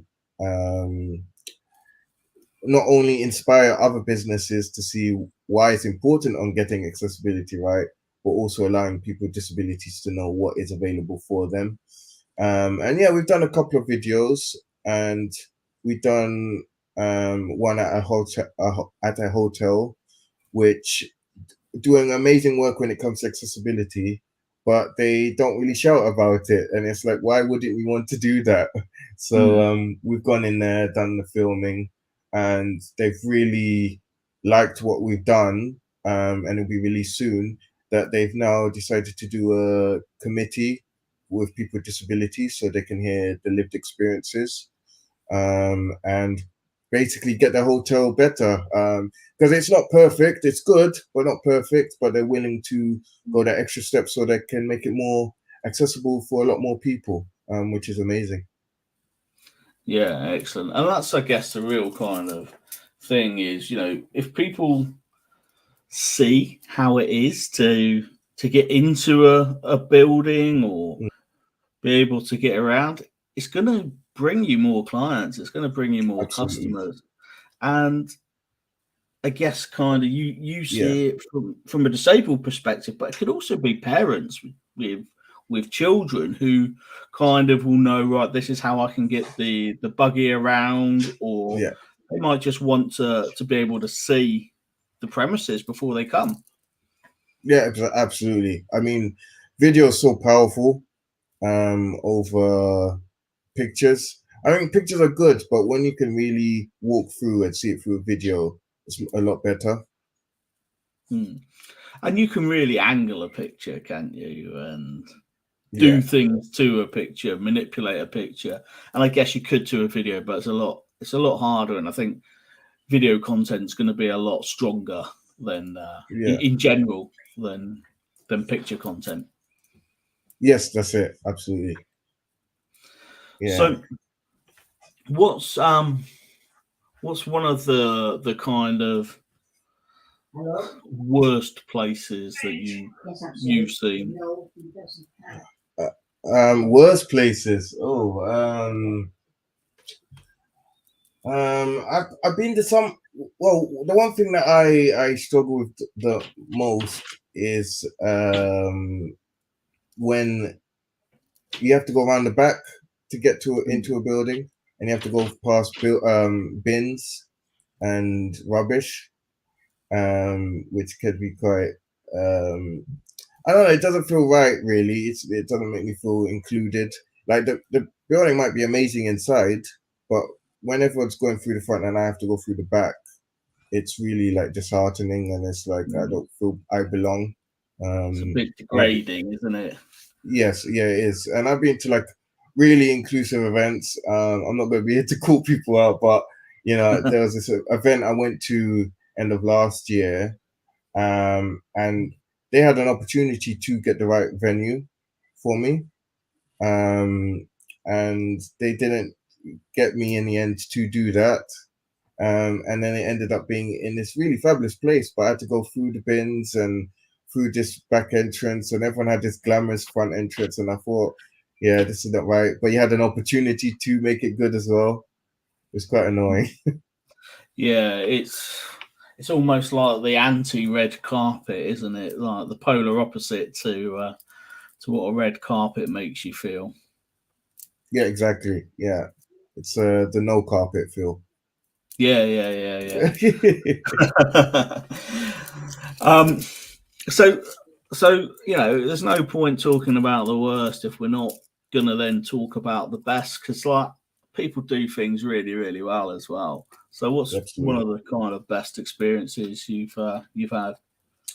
I think one of the coolest ones, and I only found out about it because of a guy on TikTok who had done a video showcasing it, but it was a lift going into the Kimpton Hotel in London, and it's stairs which go inwards and then it turns into a lift. So it's kind of like, it's not an additional feature for people with disabilities. It's kind of ingrained within the building, and it's just how seamless it just goes in. The lift comes up, and you could go up, and you could just drive in, and that like makes you really feel included. And even another place with good attitude, which I really liked. So me and Kat went to support another advocate, Nick Wilson, an event in Northampton, and we'd stayed there for the night, and then we wanted to get some lunch before we went to the event, and it was a place called Jenny's, and they do like all day food, So it was me in a wheelchair, Kat in a wheelchair, her service dog, and Nathan, her husband. And we're like, how are they going to react to all of these things coming in, all these access needs that are needed? And as soon as we walked in, they said, okay, where would you like to sit? They sat us and moved the chairs accordingly. They got a water bowl for the dog. And it was just so seamless. It was like we weren't even in wheelchairs. And I think that's the attitudes that you have to have when it comes to disabilities. Yeah, because that attitude's like a huge part of it. And yeah, you said that Kimpton kind of hotel in London. That's a way of innovative thinking, isn't it? To kind of go, right, I bet kind of going in it felt pretty cool. Oh, absolutely. I felt like the bee's knees. Yeah. And it's so much kind of nicer when you're kind of feeling like that, isn't it? Fair experience, 100%. So I'm going to come to the picking of the question, Isaac. I know we're going to be chatting for a bit longer. I'm not going to make you get 2 questions from the mystery pot. Don't worry. If anyone has got any questions for Isaac, feel free to pop them into the comments, and I'm sure he'll do his best to answer them. So we've got 18 questions left. So 1 to 18 is your choice. 1 to 18. Let's go for 16. 16. Oh, okay. So this one was from Mark Webb. So how do we move beyond the echo chamber? And what Mark's meaning for people that are listening is getting the kind of inclusive and disability actions out beyond our echo chamber of the disability community. It's a good question, because I only wrote a post about it, I think this week or last week, where I had a brilliant week meeting different disability advocates, doing all amazing things, and being in a space with people with different disabilities was like really great. It was inclusive. I really learned a lot from people. But then I got to speak with Victoria Jenkins from Unhidden, and she made a great point. She was like, yeah, it's great, but what's really happening on the outside world? Like, we're seeing what we're all doing, which is great, but what differences are really being made outside of our bubbles and echo chambers? And it did make me think. It's like, yeah, it's great doing things together, but for a real inclusive world, we've got to do it kind of like beyond that, as you mentioned. How do we get out beyond that? And I think one great example was Vogue magazine doing those front covers of different people with disabilities. I think that's a huge step in changing the narrative, especially for such a huge magazine, which is known worldwide to have, but I think there's about 8 different disability covers with people with different disabilities. I think that's definitely one way getting into the mainstream. Even having articles that I was surprised to find out I was in Vogue as well. Honestly, it's just a bit surreal, to be honest. But yeah, to be there and show that we are here. Also to understand that anyone in the world can get a disability, and just getting it to a natural point that that we have that understanding of each other, and making things inclusive and making it seamless, not making it a tick box. More of, this is how it's done, and that's going to suit everybody. Hope that answers it. Yeah, it does. I mean, the answer doesn't always have to fit necessarily with the question, but it's just something as a bit of a talking point. But kind of moving on to talking points and something that's quite cool that you was lucky enough to be involved with was with Giselle and the NFTs. Oh yes, you're right. Yeah. So how Yeah. did that all work? How did that all come about? And do you mind just explaining what Giselle Motta does? Yeah, sure. So NFTs is in short called non-fungible tokens, and basically it's on virtual objects that people can buy and sell. And once you buy it, you'll have ownership on it. So, for example, like there's loads of the Mona Lisa painting out there, but there's loads of images shared online of it, but the original painting is the original. So once you have ownership of an NFT, then it's in your name. And what she's doing is basically, before it becomes mainstream, with the new Web 3.0, is making sure that it's inclusive from the get-go, and has made myself and many other disability advocates in the space different characters where we represent different disabilities, and basically using these characters to be used in virtual spaces, in the metaverse and beyond that, and just making sure that when it does come around, it is inclusive from the get-go. And I was very I thought it was a privilege to be asked to become part of that collective, again alongside Victoria as well, who's another character. So yeah, it's very exciting. And I'd already been kind of delving into the crypto space before then, so it's yeah, it was great to be asked to be part of it. And I know that was in some of the big tech tech magazines, and it was also there was a big tech conference. I think it was in France, but it was somewhere in Europe where it was then put onto the whole building, and that was your kind of NFT up on those, wasn't it? Your image in lights, I guess, as opposed to name on that occasion.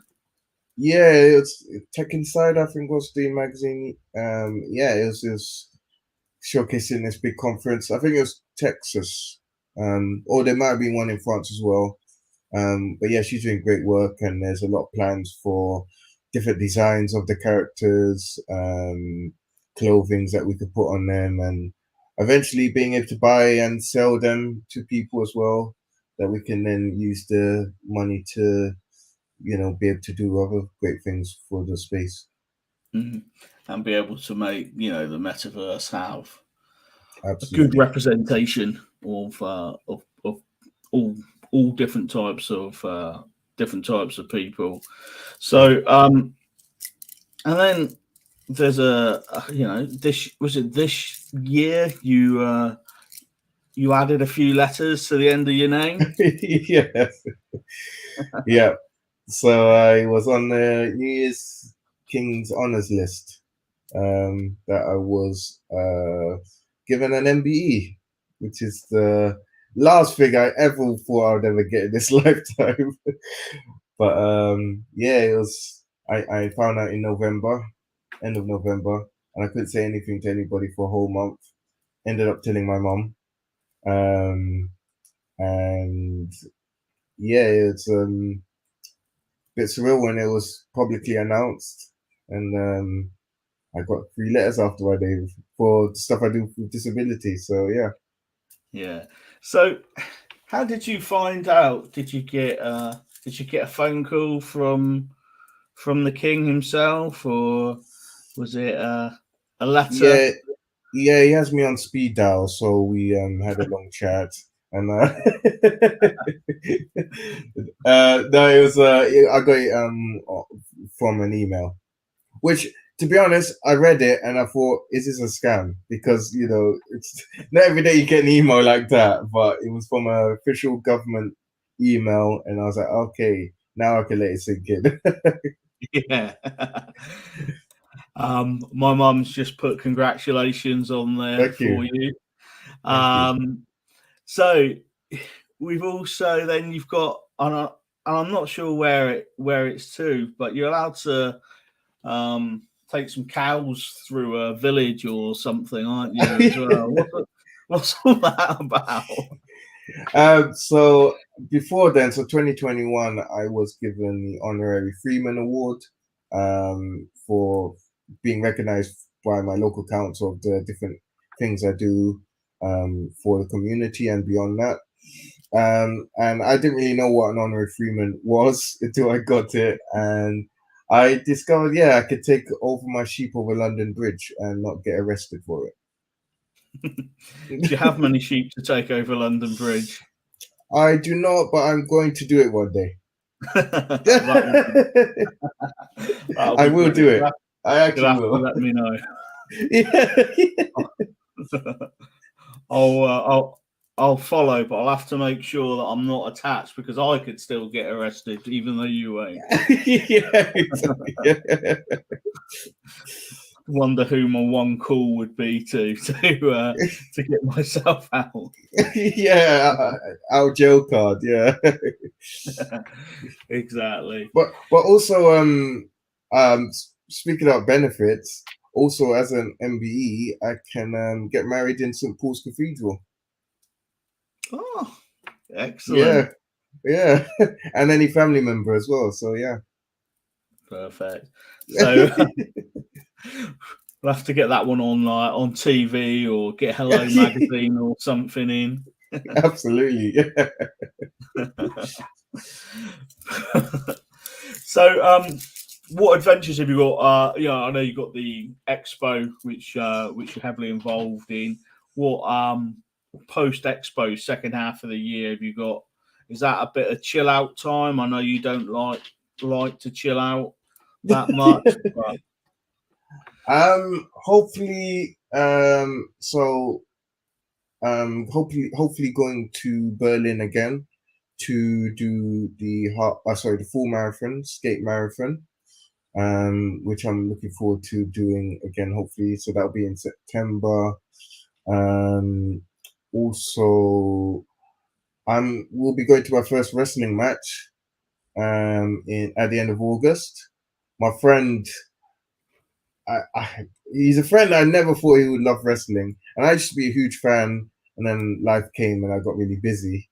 But he was like, "Oh, I'm really into this wrestling called AEW, and they're coming to London in the Wembley Stadium to do a show." And he was like, I know you used to love wrestling. Would you like to come? And this was the days that I loved WWE, and I was religious and watched it all the time. I watched all the pay-per-views during school. I would be totally knackered during class, but it was worth it because I loved wrestling. But yeah, so he said, it's at the end of August. Would you like to come with? And I thought, yeah, I've never been to a wrestling match, and I bought the tickets yesterday for the pre-sales, and I will be attending, which will be a lot of fun. So looking forward to that. Got quite a lot of skating events coming up. And to be honest, who knows what the future holds? I'm just going with the flow at this point. So never thought I'd have an MBE or be in Vogue magazine. So who knows what's next? So sort of kind of getting back to video editing. Yes. What's the major advantage that you see on having good quality video for a business? Well, I think the main thing is, well, actually, depending on what the video is being used for. But if it's like, for example, what we're doing, providing videos for businesses and accessibility, it's allowing new customers to come to the business and be able to use their purple pounds and basically get more business to them. But if it's for something else, you may be using it for testimonials and retaining customers to keep using keep using their software or products. So I think it's, you know, it really helps keep those customers engaged and wanting to buy more products from you. And what sort of messages are kind of messages that you should contain in a video? I feel you should have a positive message. Obviously, there are times where having it quote unquote negative or constructive is needed. If you're wanting to make something better, it's very important in some cases. But as long as you have a clear message of what you want to portray and give out, then that's like the most important thing. And also not to have too many messages in one video, because you know there's sometimes you have like 3-4 call outs and messages, and it's like, which one do I do first? You know, you want to have one clear message from the video from the start to the end, and then people watching it be like, okay, I know what to do from here, and then they go from that. Yeah, I guess it can be quite quite confusing at times, especially, you know, like if there's multiple messages and if you're trying to fit too much into one video. Should it be 2, 3, 4 videos? Yeah, exactly. Yeah, there is room for it to be separate videos. As I said earlier, less is more in some cases. So, you know, just get to the simple, get to the point, and then go from there. Of course, there are the room for making it fancy and editing and all of that kind of stuff. So, you know, simple versus a lot. It's down to what your message is. Yeah. Cool. So Yeah. you've done some corporate style videos, but you've also done some fun videos as well. Yeah. And how can those fun videos sort of transcend into the corporate environment, and what benefit would that bring to it? Well, I think because I'll be honest, I prefer making fun videos over corporate ones, but obviously as a freelancer, sometimes you don't have a choice to do that. But why I like to try and make it fun in both is because it's human. If it's all talking and boring context, it's like, you know, people shut off. You've got to keep people engaged. And you want to make it fun. You want to make it so people stay watching the video and getting to the end of it and saying, you know what, that was a good video, and I stayed to the end, and I want to now help out this charity, or I want to buy my product, use my money at this business. You know, you got to keep it engaging, and without it being fun, it's not human. But again, it depends what product you're doing, because obviously if you're doing services to maybe funeral services, you don't want it too fun. You gotta have that balance of, this is like a serious thing. So yeah, it just depends on what you're selling. Yeah, it's got to be kind of on point. It's got to fit with what you do. Have you had many people come to you saying, right, you know, let's use the funeral business as an example. Right. We want to make the funniest funeral business video, or something that really doesn't fit with what it should do. I mean, in that example, I mean, it could work, because I watched a documentary on Netflix following a funeral company, and in their advertisements they did add humor to it, and that was their selling point for people to, you know, buy coffins and stuff. So I mean, it does work. Obviously, you know, you also have like dark humor and satire kind of things. I think done correctly, it could be really beneficial, but done wrong, you know, it's cancel culture and all of that. So I think it's a lot of research if you want to go down that route, but it can work. Yes. Yeah. Okay. So, so we know what's coming up and things like that. So you're in your you got your Spider-Man sheet over you today. Yeah. Are you a big DC and Marvel fan? What's the what do you like? What do you like to watch, kind of like films wise and bits like that? I would say I like Marvel and DC, but I just don't get the time to watch a lot of it. But one thing I've been watching recently is I've been watching a lot of true crime documentaries on Netflix. Yeah. No idea how I've got into this, but it's really, I find it quite fascinating and interesting hearing like different sides of a story.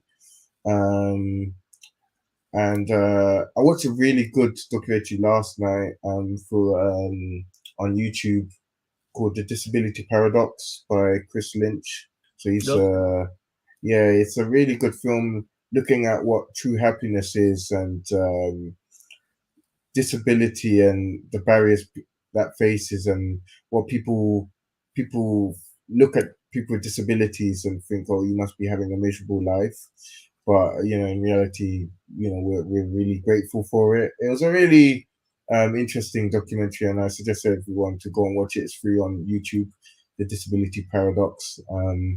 Yeah, it made me think actually, because for me, I've gone through that life of not overcoming things with my disability and not exactly thinking that I do have a disability per se. But it was my mental health, which was the biggest challenge that I had. And then once I came out of my mental health, realizing that my disability has always been my biggest strength. And that's why I always used to wake up every day and go out. It's just that I wasn't there mentally. And then learning about true happiness, and I wouldn't have it any other way. I think it's because of my disability we're having this conversation right now, and being able to work together through it. So very interesting subject when you think about it. Yeah, definitely. I don't really ever think about going on to YouTube to look for a documentary. So Yeah. So I guess that's one that I might give a watch too. I know Netflix is probably my go-to at the minute, or BBC for the documentaries. But yeah, I've watched the first part of that one with the plane. I don't want to say the whole name, not because there's anything wrong with me saying the whole name. It's just I'll get it wrong. Right. Okay. I know it starts with an M and I think it ends with an O. If anyone can help me out with what that is called, that would be awesome. But it's about the plane that went that went missing. Okay. It's a three-parter. It's not. There's one about Boeing on there as well, but it's not that one. It's the one that went missing, and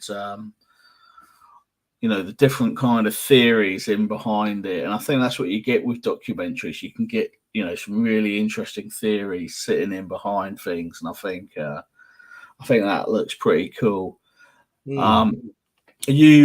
that not anything that you feel like going down the route with yourself, going into like documentaries?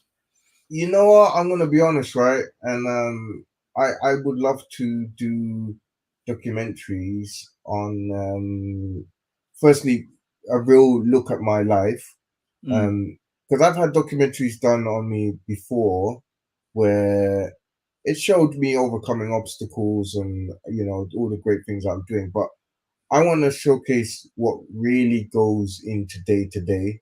I think to get people to have that real realization that yes, I can overcome these things, but there's obstacles to get to those obstacles, and I think that's something that people don't really see. Like I'm quite honest with my posts on LinkedIn, and I share how things happen as it is, but they don't know there's even more obstacles than what I'm sharing. And Yeah. I think to be able to show that in a realistic documentary style, of course, you know, I want it to be fun. I don't want it to be a downer. I don't want it to be like, oh, you know, poor Isaac, he has to go through all of these things. But I just want it to be real, you know. I want to show the ups. I want to show the downs. I want to show the travels, the engagements that I do, what goes into meetings like this.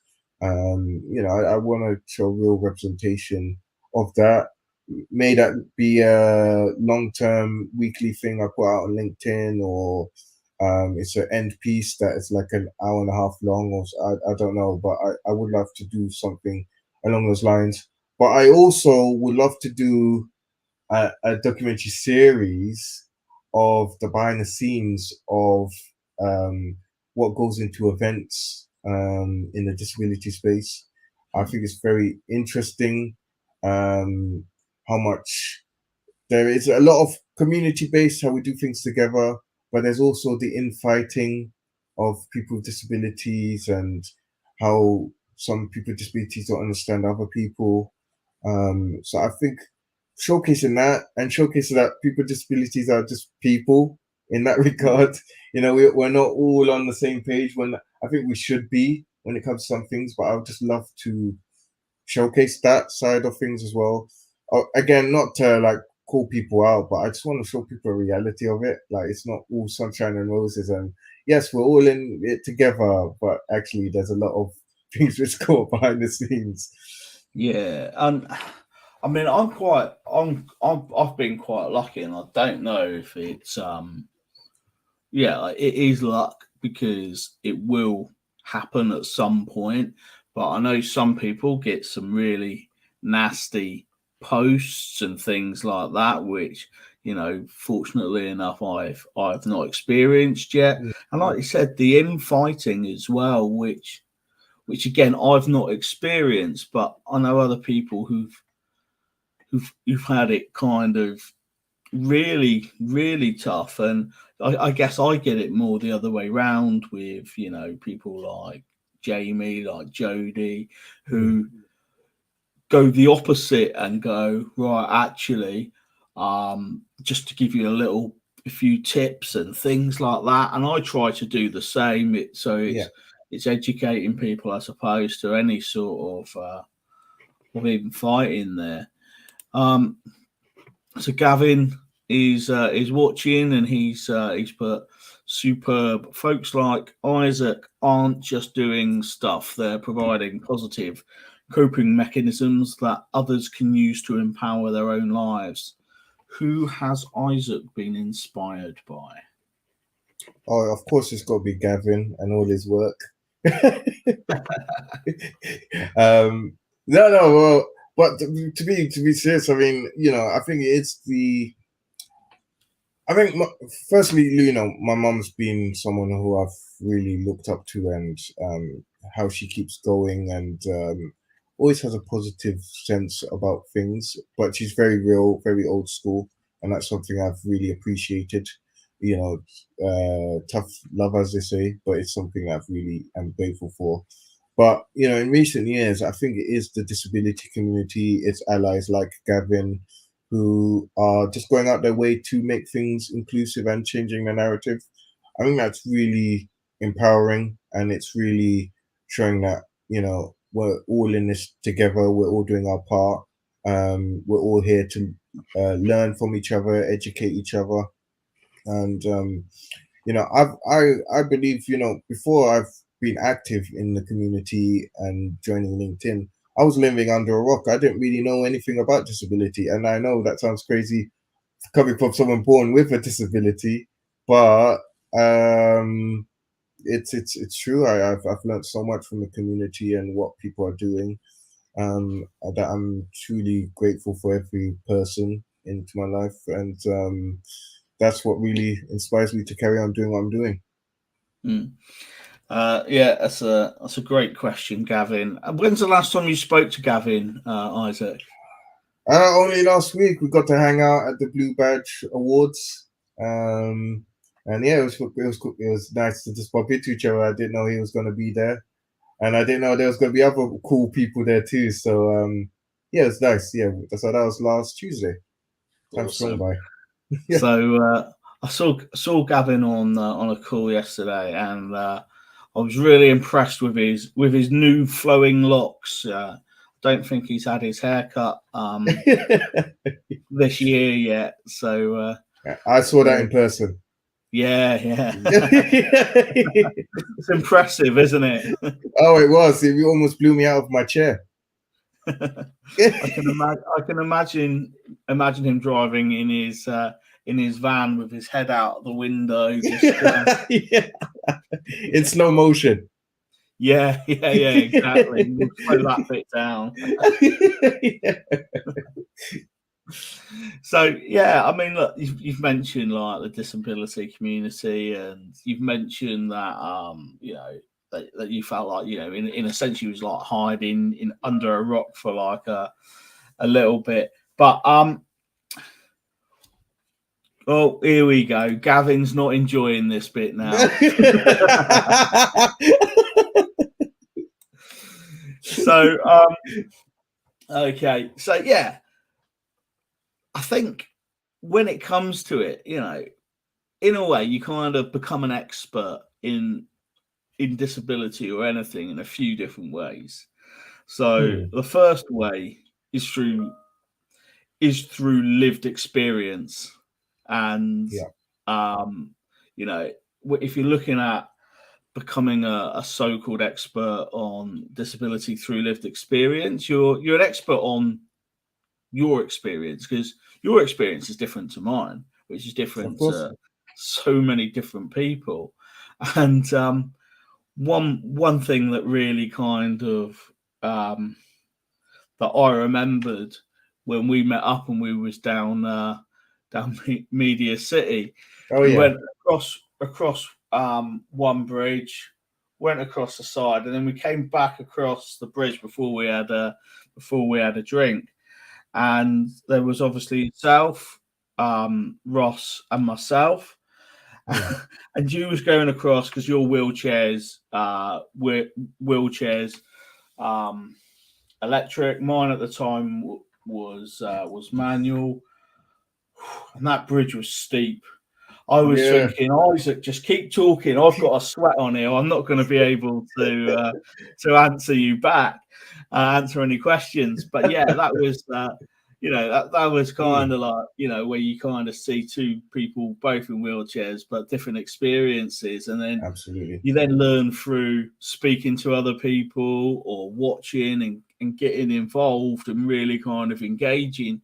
But I think it's like one of the kind of areas where the landscape's forever changing. So what was right 2 years ago isn't right now. And I think I also think no one's, you know, should be calling themselves an expert in it, because you're kind of you're in that field then when you should never kind of challenge someone's lived experience in that sense. So 100%. And can you believe that was only a year ago around now we done that?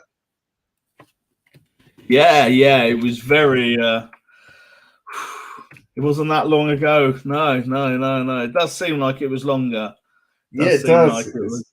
It's crazy. So I'm just going to bring Etty into the conversation now. So hi Etty, how you doing? Hey, good morning. How's it going? Hi Isaac, hi Scott. How are we doing today? Very good. Really good, thank you. Really good. Great, glad to hear it. Just before we let Isaac go, do you mind doing a bit of an introduction to yourself, Etty? Is that all right? Yeah, of course. So I'm Etty. My pronouns are she, her. I am an inclusive and accessible communication consultant. So half my job is caring deeply about thoughtful language and using language to be anti-racist, anti-sexist, anti-ableist, and so on. And then half of it is accessibility, with a real focus on accessible writing. So I'm, so happy to be here with so many disability justice badasses. Great. Excellent. And just before you go, Isaac, have you got any questions or a question for for Etty? Yeah, I'm interested how you got into your work and role and why you think it's so important. Oh, big. Oh, there's multiple questions in there. Yes. The how. All right, I'll start with the how. So Okay. I got into it, and I think this is so common for people who work in a social justice related cause. Either they've been an activist for years and it's just like become their whole world, and then it accidentally professionalizes, or they've been professionally involved in something. Like I used to do digital comms and content, and I was just constantly butting up against like really inaccessible, disabling content. I worked in international development charities, which are really like structurally colonialist and racist. And I was just constantly like in my day job, kind of like, I felt like I was like against like a glass wall. I was reaching this limit and I was like, there has to be a better way of doing these things. This is ridiculous. And so for me, it was this combination of the professional experience and being in a workplace where I just didn't think things were working as they should be, and the activist side of things, because I'd always been, really passionate about a lot of different social justice causes and had done a lot of campaigning in my teens and my 20s. So it just came together like that, really. Excellent. Thank you. Right. So thank you so much, Isaac. It's time to say goodbye to you. Thank you so much. Just for now, obviously. I'm sure we'll catch up at some point soon. Yep. And awesome. Yeah, thank you so much, and good luck for the rest of the show. Nice one. Thanks, Isaac. Okay, take care. Bye-bye. Bye. See ya. Hello. So, how you doing, Etty? I'm good, thank you. Scott, how are you? How are your energy levels Oh, in this I'm marathon? flagging. Yeah, Oh, I definitely think I'm flagging, but we're in what I called the second shift now, so the kind of the working brunch shift. So, but just without any food. So, oh, no. so I'll go and get some in a bit. But yeah, so talk about inclusive communication. What do businesses need to kind of understand, and why do they need to understand it? Yeah, so I'll start with what inclusive communication is. So a lot of the time, if you like Google inclusive comms or inclusive language, you'll see a lot of answers come up that are like inclusive communication means like not discriminating against people with our language, not invoking harmful stereotypes, not causing offense or discomfort in the words that we choose, like using like racially coded, sexist, classist words. And all of that is absolutely true and important. But I also think that when we talk about inclusion, it has to go so much further than that. It's not enough to seek to not do harm.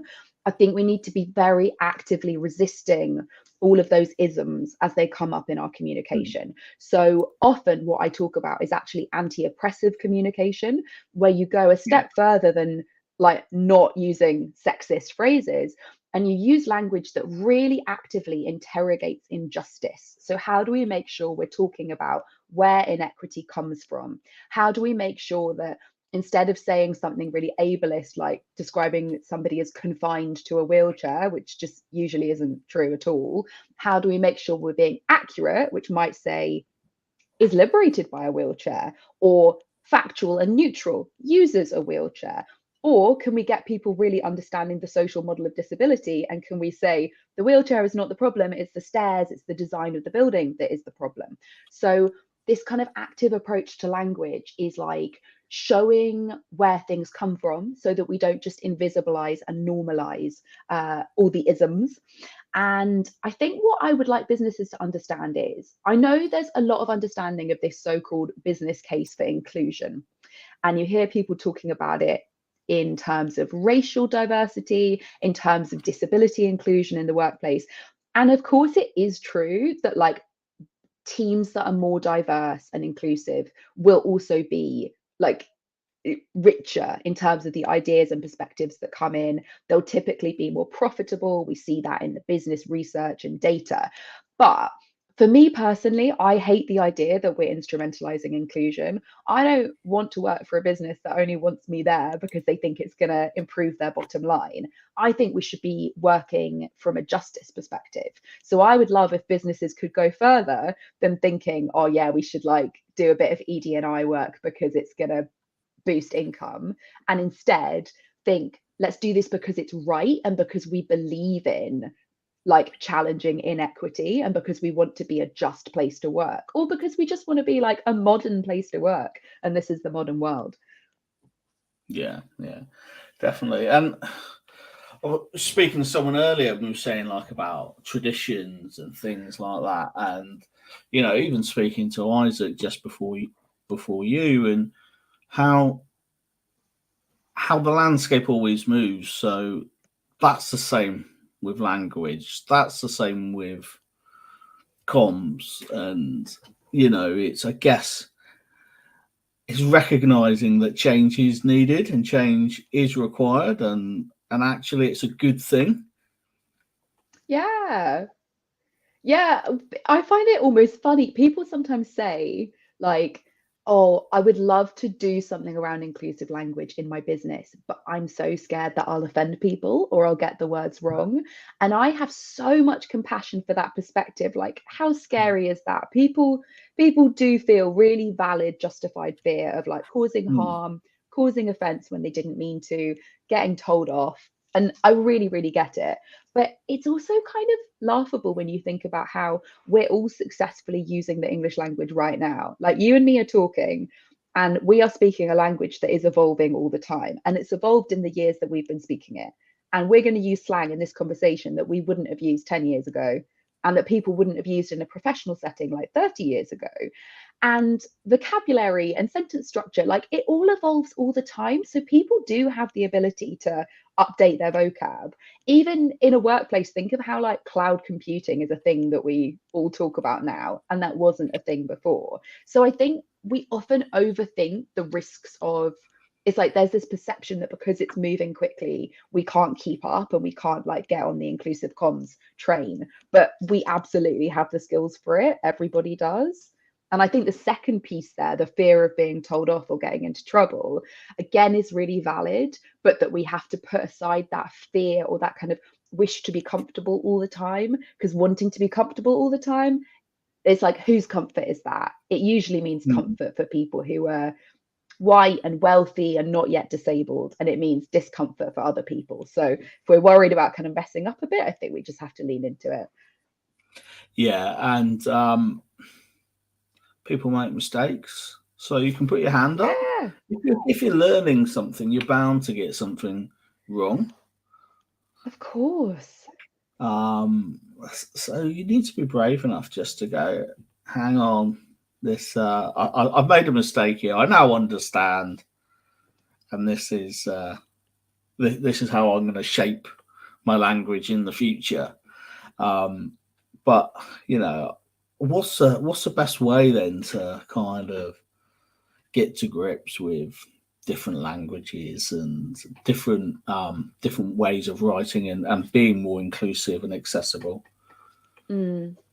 Yeah, I'll get into some ideas. I just wanted to say one other thing on mistakes. Exactly like you say, like, everyone makes them, and it sounds so simple, and it is so simple, but really getting okay with the fact that you are going to make mistakes and that doesn't make you a bad or evil person is so important. That for me is step number one. And also recognizing that idea of like individuals being good or bad, and individuals being identified as like, you're a mean, nasty person with mean, nasty ideas, that actually is how systemic oppression stays in place. Because racism, classism, ableism, sexism, they're all big they're systems. And I can go into what a system of oppression is later if that's helpful. And it distracts us if we get obsessed with whether one person is good or one person is bad. It kind of like is a way of making us look over here while all the big picture stuff is happening over there. So getting outside of that mindset of like, I am individually good or bad, getting outside of purity or perfection, because there's no such thing, being really okay with like being that person who made a mistake and just saying, oops, didn't know that. And then if somebody corrects you, you can just like briefly acknowledge it, like, oh, didn't know it, briefly apologize, so sorry, and then just move on. Like literally just focus your energy on not saying that harmful thing again. So yeah, that's one of the most powerful things we can do. And then I could chat about some sort of like principles that generally underlie most of inclusive comms. Would that be helpful? Yeah, definitely. Yeah. So I think there's something around specificity. So a lot of the time when it comes to injustice and inequity, we're really vague about it, or powerful people, privileged people are really vague about it. And they'll use umbrella terms to group all these really different people together. So I notice it all the time with people talking about the entire LGBTQIA+ umbrella community. When they're actually talking about a specific group, they'll be talking about trans rights being under attack, and then they'll just use the umbrella term. Or they'll be talking about anti-Black racism, and then they'll talk about all people of color or all global majority folks. So I think there's something about just like actually say what you mean, because it's another way of hiding behind the umbrella term. So we don't have to think too much about who's being disadvantaged and how. I think accuracy. So one example of accuracy would be, loads of us grew up thinking that there were only two genders. Like I was told there were only men and women, girls and boys. And then as I've got older and learned that there's this massive spectrum of gender diversity, I've realized that it's just inaccurate to say both genders, and it's more accurate to say all genders, or yeah, something like all genders. So that's just one example of like being literally more correct. Yeah. I think also talking about how things happen. So if we just call it violence against women and girls, we tend to invisibilize who does it. So we might call it male violence against women and girls, because on the whole, that's who's doing it. Or instead of talking about people living in poverty, we might talk about people made poor. Again, that's not necessarily, that will work in some scenarios, but not all scenarios. So I think, yeah, just naming how injustice came to be so that we don't think it happened like magic. And there's lots of other principles, but I'll stop there because that's a lot of info and I don't want to dump on people. Excellent. So I'm just going to go to my magic mystery pot of questions, which I've got 18, but I think one of them needs to come out just because Gavin's replaced his, because his was more of a quiz question, sort of something you would get in a pub quiz. So I've got 1 to 18 for you to choose from. Which number do you want to go for? I remember reading that if you give people a number range, almost everyone will choose about halfway through. Like 85% of us do that. And so now I'm going to try and not pick in the middle. And I'm going to go for 17, please. 17. Why does everyone have an opinion on your business, even when they have no clue about what you do? Oh, what an amazing question. Oh, I love that. Yeah, that really resonates. So I think in my experience, a lot of people have an opinion on inclusive communication where they think that it's about getting told off, or about sort of there being this one narrow progressive agenda where someone's going to say there's only one right way of talking about issues. Like I'm going to come in and be like, you talked about people of color, you can't say that. You have to say global majority because that's the preferred term. And like, I really get why they would think that, particularly because a lot of our experiences growing up, you know, like you're literally taught grammar rules. Well, actually, I wasn't taught grammar at school, but some of us were. Or you learn words in a dictionary sense with dictionary definitions, and it's like there's right or wrong. But as we've discussed, language is evolving all the time. And in a sort of social justice setting, it's really not about telling people off or saying that they are good or bad. It's about working with them to understand, right, what issue are you talking about and how can we get really accurate? Who are the real people involved? How can we work with them in meaningful partnerships so they get to decide how they're described, and how can we make sure that like relevant perspectives get fed into this. So I think for me, that's one of those key opinions that's sort of like, oh, you're here to tell me off, you're the language police. And then I think on accessibility, another opinion that a lot of people have, which is just couldn't be further from the truth, is that accessibility is, particularly digital accessibility, when you're making your website work better for blind people, deaf people, neurodivergent people, tired people, they think it's really technical and that it's going to cost loads of money. And they're like, oh yeah, accessibility, that's for the big companies that have loads of budget. And the vast majority, like in some cases, like more than 90% of the things that you could do to make your website more accessible, for example, will cost you absolutely no money and a little bit of time. Just checking that all the pages have been built consistently and correctly, using your headings in the consistent order, not skipping any out, short, simple sentences, lots of line breaks, lots of white space on the page, good color contrast, nice, clear, unique, descriptive hyperlinks, short calls to action. Like all of that stuff is completely free. Alt tags, camel case on your hashtags. And so I get why they think that this is the domain of big fancy companies that have like really well-resourced digital teams that can do accessibility. But the other irony with this is that so many big companies do accessibility so badly. So one example, I don't mean to name and shame, but Boots has been in the disability justice news a bit recently for putting out this sign, which was marking where the accessible parking was in a shop. And instead of saying accessible parking, it said less abled parking, which is just not a phrase that any of us in the disabled community are using, and is just really unhelpful. Like, disabled people aren't less abled. It doesn't make any sense. And it's just, you can just so tell they didn't have anybody disabled in the team like coming up with that language, and they didn't test it with anyone who was disabled either. And Boots, amazing, changed it really, really quickly, like great response. But Boots's website has an accessibility overlay, and accessibility overlays are these tools that you can, I was going to say like benefit from. They're not beneficial, they're a total scam.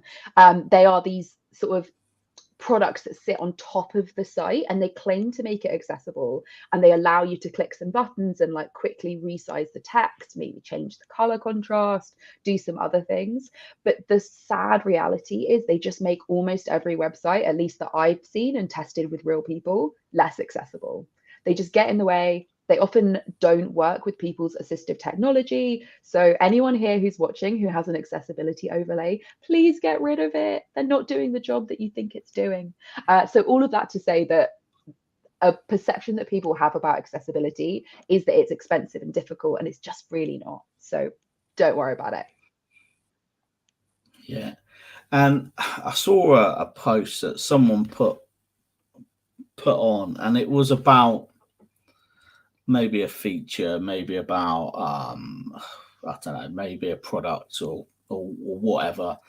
And then someone put afterwards, "Is this an overlay?" And the person came back, and because they was kind of bragging that it's really accessible, etc. And the person came back with the best answer, because he obviously understood exactly where I think it was Jamie was coming from.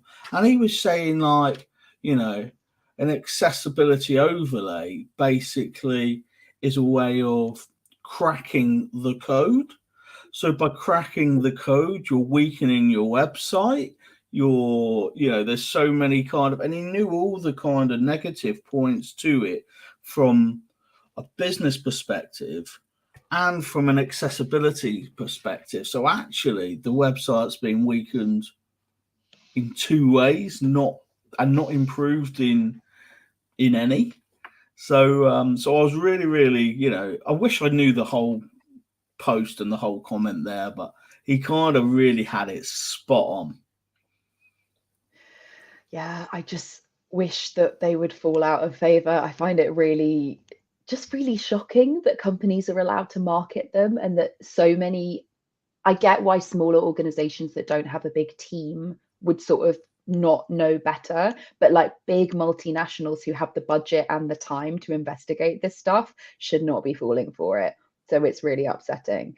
And it just tells you something so revealing about how a lot of people think about disability, that it's like an add-on. It's like, oh, we'll just kind of like have this, instead of realize, I think basically it's, if you understand the social model of disability and you really get that it doesn't reside in your body, it's not like a medical private feature of you, it's about the systems around you and how well and thoughtfully they are designed. And nothing sums it up better for me than that. Or indeed, actually, like an example I often share of something that happened to me recently was when I was in a library and it was super quiet and there was like nobody around for miles. It's a massive, massive library. And I was very quietly dictating some notes using the dictation function on my computer. Couldn't see another human being. And a librarian walked past and was like, oh, you can't speak in here. That's not allowed. And even though there was nobody around me who could possibly hear, the rule was no speaking. So I was made to leave. And I had to leave the library because I'd broken the rules. And in that moment, I was like disabled by the rules of the library. And I was consulting some materials that have to stay in the library, so I couldn't just take it away with me. And then I strolled out of the room and I'm outside the room and I was like not disabled anymore. So I think for not yet disabled people, it's really hard sometimes for them to imagine how moment by moment it can be in terms of good design. And yeah, a website with a crappy accessibility overlay is a really good example of that. If you disable it, the website is going to work better for you moments later. And also, you know, you look at your example there, that's another example of tradition. You know, tradition says a library has to be quiet, when actually, you know, there's a difference between quiet and silence. And most libraries will have a kids section. So that noise isn't just confined to that kids section. So if you really want to have silence, you would be away from that kids section, but the noise might still filter across. Definitely. So Jill's put here, if it's adding more clicks to get the same information, then it's not really truly making it accessible. So yeah, that's, you know, so how would you define accessible or being accessible? Ooh. I think it's tempting to go very technical on that definition. And I want to keep it really simple, because I think for me, accessibility just means people getting what they need. And that sums up whether that's like a digital product or an event, a space, an experience. It's accessible if people can just use it in a way that works for them. And it doesn't have to be the same way. Inevitably, like all humans are different. We have different preferences.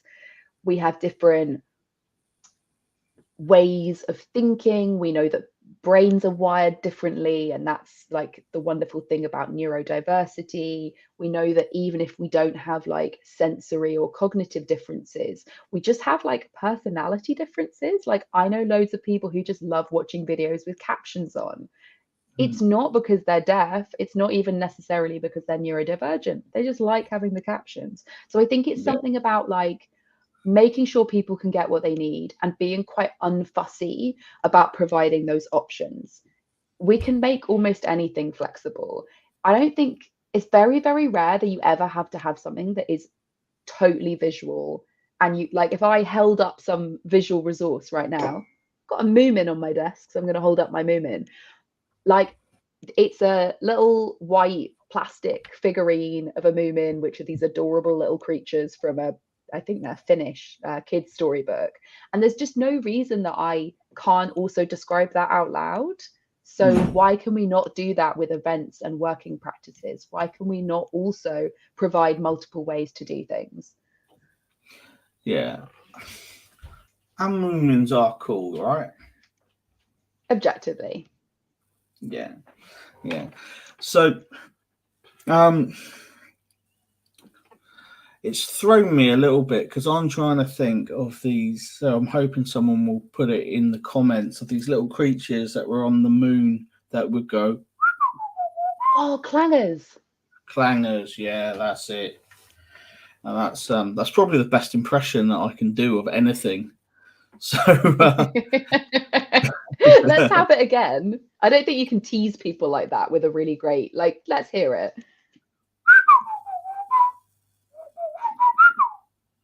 it's almost just like a rubbish whistle, isn't it? But my whistling isn't great, so it kind of fits with it. It's So a lot better than mine. I don't think I can even. I can't even make a whistle noise. no, That's my you're best clangers impression. yeah. But if from these 12 hours, if we've got one takeaway and it is my clangers impression, well, hopefully we'll get something else in there as well. Now, as I Yeah, like they to say- kind of introduce the next speaker and then have a little bit of an overlap, I'm just going to bring Nikki in now. So, hi Nikki, how you doing? Hello. Hi, Nikki. How are you? How are you feeling so far, Scott? I'm awake. That's good. Nikki, do you mind just introducing yourself to people listening and to Etty, who's also on the call at the minute? Hi. So I am Nikki Woods, and I have two strands to what I do. I work corporately in menopause, perimenopause education, and then I work with individual women, basically through quite a kind of integrated program that covers nutrition, fitness, health, well-being, lifestyle, perimenopause, typically very high achieving women in midlife who are just struggling with all the issues that we seem to struggle with in midlife, basically, and just getting them to a point where they're more confident and they're better in the health, the body, the mind, etc. Excellent. So, Etty, after that description and that introduction, have you got a question that you can think of for Nikki? Yeah. Firstly, I want to say that sounds amazing, and I'm so glad to hear about your work. I've been so delighted to see. It feels like there's such a wave at the moment of people really starting to talk about menopause and recognizing how drastic the effects can be, and that as a society we really need to be, opening up about it. I don't know very much about the menopause at all, so I would love to know what you think everyone should know generally.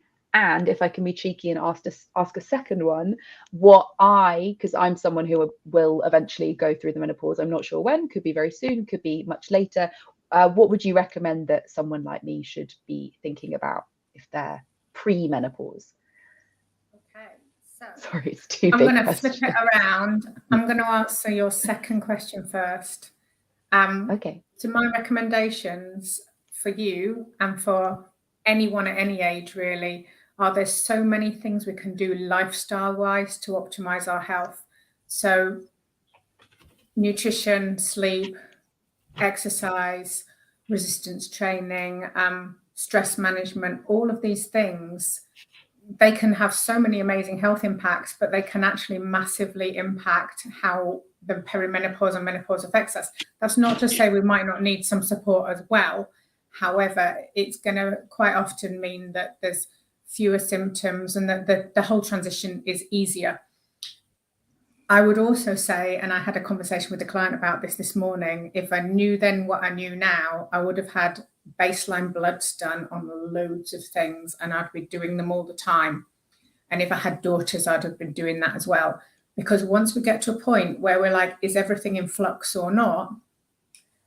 Although normally like things like estrogen, progesterone bounce around and we can't really diagnose perimenopause and menopause through that, I think it's a vital knowledge that none of us have. So, for example, my client was saying, well, my testosterone came back a little low, but they still said it was within where it should be. But because I never had it tested before, I don't know if that's low for me. So for me personally, I'd be having full blood panels done just so I knew where I was in my 20s, in my 30s on things. So I've got that so that if I do have any issue later, and I've found that for several other medical issues, it's been really helpful for me to be able to go back to when I've had full blood counts done, for example, in the past, and go, actually, I've always been at that level, so it's not normal, or I've always been at a different. So that's my quite specific. My other answer was, you were saying, what should everybody know? Was it what should everybody know about menopause, Yeah. perimenopause? So I think one of the things is there's a balance. And obviously, we're talking a lot about it at the moment, but I do think there's a balance as well in the fact that it's not an absolute nightmare for everyone. And that's kind of the message that I want to get across, is that although some people can have a terrible time, some people can not have much of a terrible time at all, some people can sail through. And what's really exciting as well is that we can, if we've got the right attitude, we can have a really growth mindset to what's happening. Obviously, when we're in the depths of it, it might not feel like it, but we can actually say, what have this taught me about what else isn't serving me in my life? What does this mean in terms of what I want my future to hold? What has this liberated me from? And so it's more about that kind of that balance of what we can get from it in a positive, as well as all of the scary stuff that we hear. Awesome. Thank you. That's great to know. Cool. Excellent. Thanks, Etty. So, Etty, we're going to say goodbye now, and thank you so much for coming on and for speaking to me. And yeah, thank you very much. Awesome. Thanks so much for having me. So nice to meet you. Bye-bye. Bye. So, yeah, hi, Nikki. How are you doing? I'm good, thank you. Yeah, I'm not very impressed with the weather, but other than that, it's still not nice in Yorkshire at the minute then. Definitely not. It's definitely, I am not loving the cloud, I have to say. So yeah, I don't think you're going to see much of the weather today though, are you? No. It's kind of, I've got a light which is off in above me, and it's coming in through the window and kind of hitting my eye a little bit though. So I'm not too impressed with the little bit of sun that I'm getting in my eye, but there we go. Oh, and apparently in Teesside it is freezing and wet. So I guess I'm winning on the weather front. So. Cardigan ready to put on in case I get cold while we're talking. Oh no! So we're here to talk about menopause, perimenopause, work support, etc. So look, easy question to start with: is there enough support in businesses in general, and why not? Well, I think obviously it really depends on the business, and there's some businesses that are doing really, really well, and there's some businesses that are quite clearly doing terribly.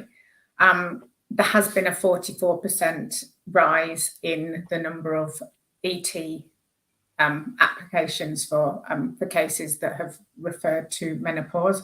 Does this mean that businesses are doing terribly, or does it just mean that people feel like they can put those claims in now? We don't really know. I think the companies that are doing well in all sorts of aspects of culture are generally doing quite well. We've got some big businesses who are doing quite well.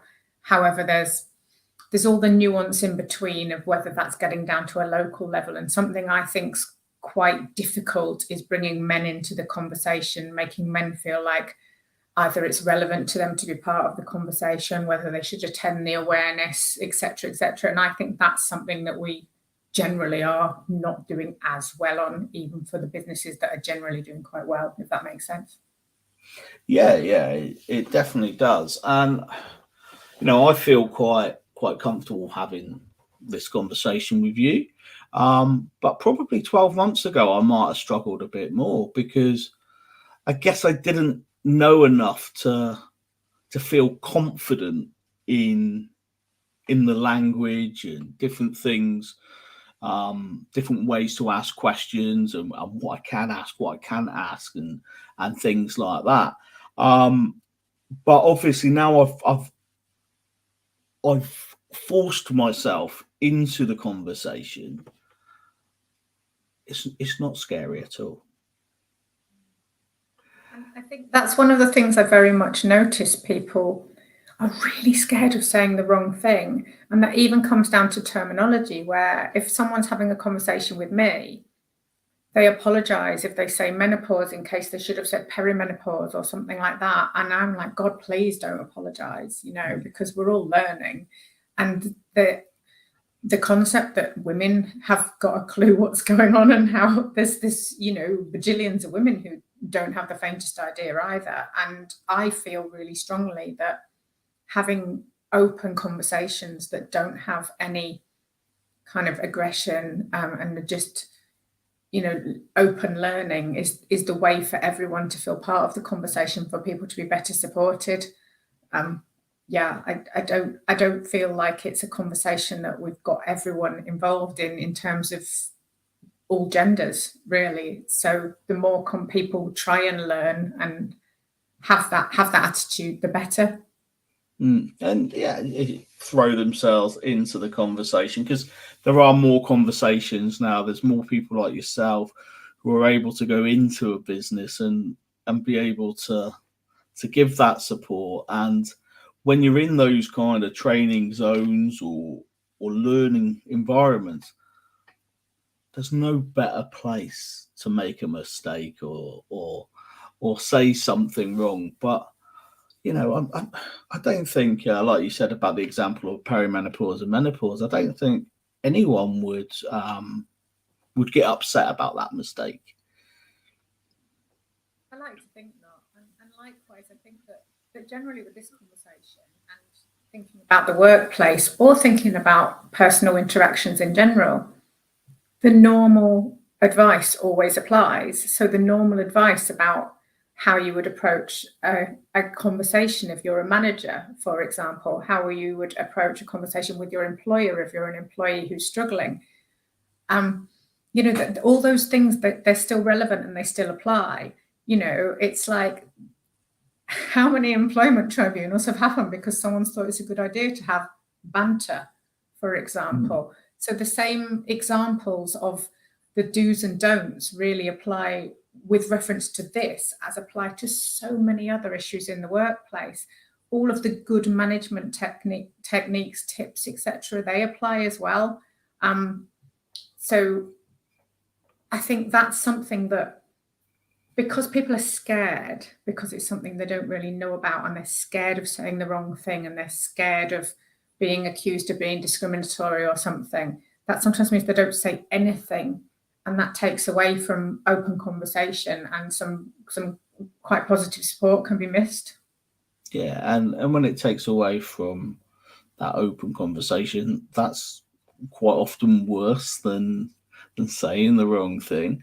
And you kind of express like about banter and things like that, which go into tribunals. And like you said, it's so just common sense conversations, but you then see how things overlap, because obviously it can have an impact on both mental health and physical health as well. This is the thing, that one of the reasons it's so important to talk about is that there can be so many symptoms and so much impact, and so many of the things even women don't know could be an impact of perimenopause or menopause. So we don't actually know until people are more aware, which means then they could be missing out on support. So, for example, if we use the example of self-confidence and anxiety, those two are quite commonly symptoms of perimenopause. That can be very significant in someone's social life, in someone's working life, etc. Whereas they might not even know that that's what the cause is. And actually knowing the cause can sometimes really help with resolution, along with all the other kind of, you know, normal steps that you would take to resolve something like that. Just actually knowing why it's happening can really help.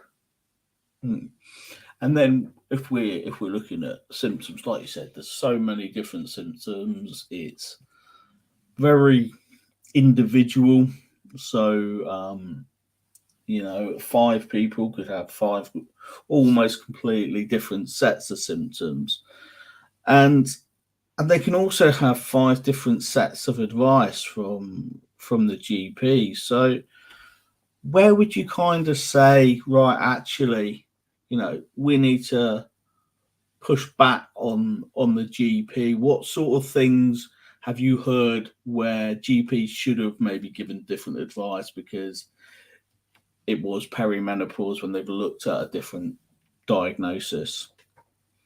I think there'll be 2 that, well, no, I'm going to give you 3. I'm just writing them down because otherwise I might forget. See, there you go. I'm making my own reasonable adjustment there. So the 3 things that I think are pretty big issues are, 1, when women are going in and they're saying that they either feel depressed, stressed, anxious, that they're just not feeling right, and the GPs are recommending, instead of saying HRT, for example, or instead of other interventions, they're just trying to dish out antidepressants. Now, firstly, in someone who is experiencing depression when there isn't a pre-existing history of depression, it's HRT that's the recommended first-line treatment, not antidepressants. But also that's really taking on face value, not what else is going on. So I think that's one big thing that a lot of women feel like they're palmed off, even if then they themselves say this is only part of the issue, or I'm only depressed, or I'm only stressed, because I'm dealing with the cumulative impact of all these other things. The GPs are just like, you're depressed, go away. That's been historically a really big issue. And I think that that's something that if women have their NICE guidelines and they take them with them, that can really help. If they use a tracking app or if they've tracked, that can really help. So that's one. Another one that I think is a big issue is that even when GPs are listening and maybe offering systemic HRT, they're not looking, or they're missing the role that something like vaginal estrogen can play. And you're probably not surprised I've mentioned this because I've banged on about it on LinkedIn so many times. So the lack of local estrogen, even if someone is on normal HRT, can mean they're getting quite significant vaginal, vulval, or urinary symptoms. So we could have people who are thinking they've got cystitis or are experiencing quite a lot of discomfort, and they could be off work sick for it, for example. And actually some topical vaginal estrogen can resolve that issue. And I know from my own experience, for example, I've never had a hot flush or a night sweat, any of those typical symptoms, but I was having quite a lot of symptoms that I needed vaginal estrogen for. I mentioned all those to the doctors. The doctors either didn't know or didn't offer.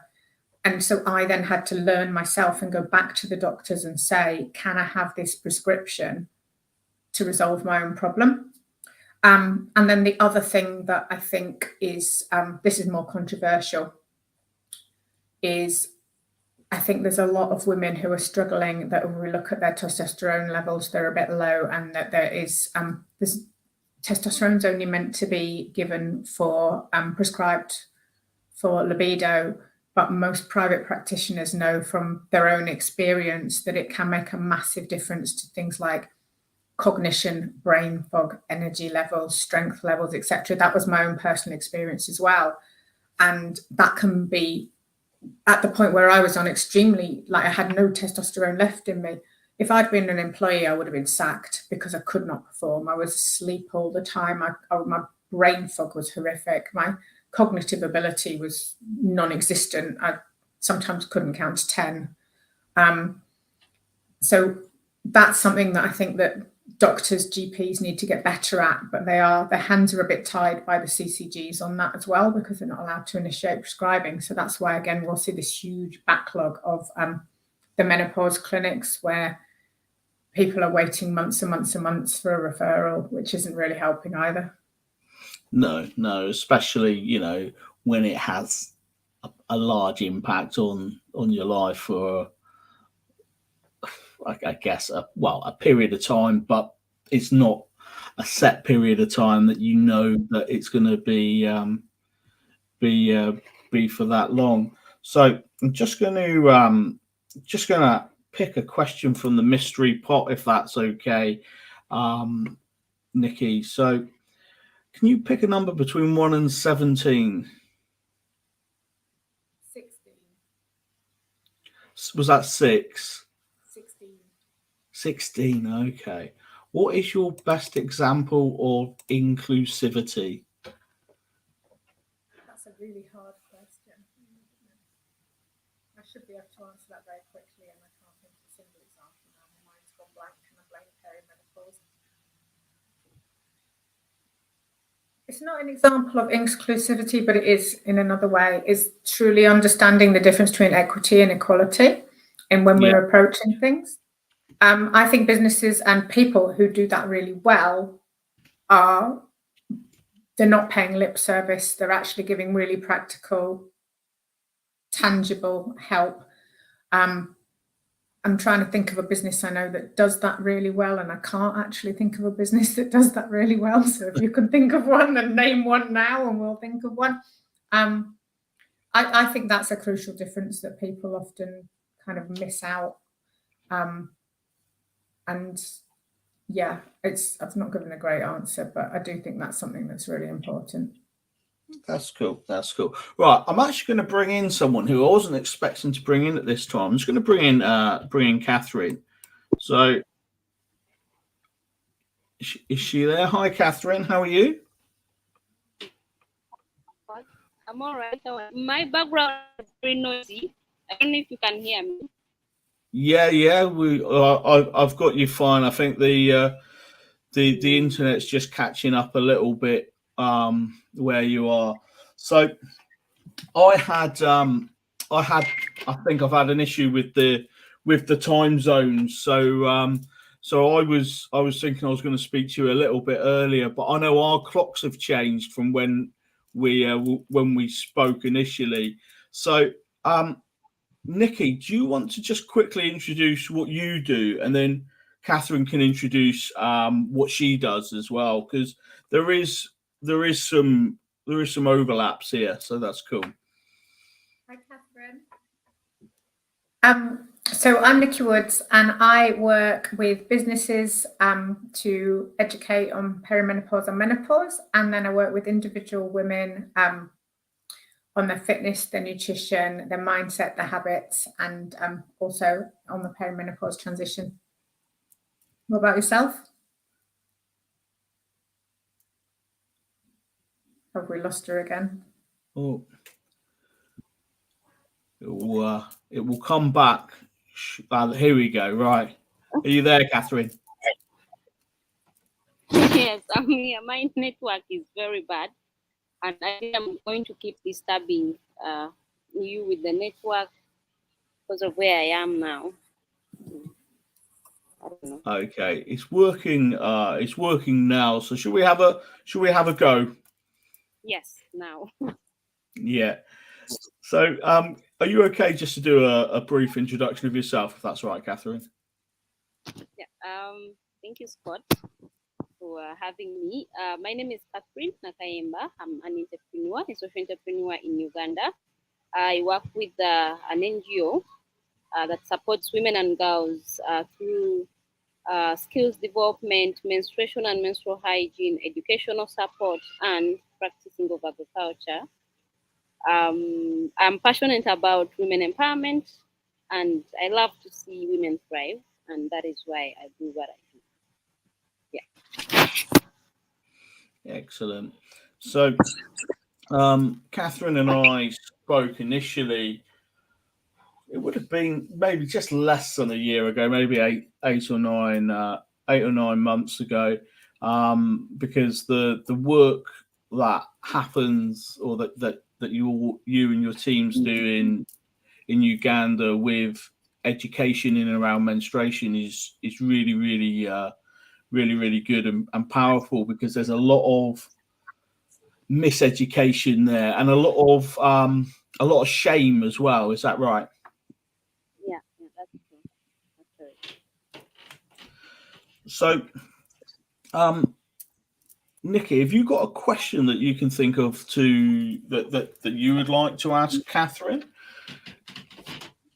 I think think I'd like to know what Catherine thinks has been the biggest thing that, in terms of kind of communication, that has helped in everything that she's done, has helped kind of forward what you've seek to achieve, and forward your kind of your project forward.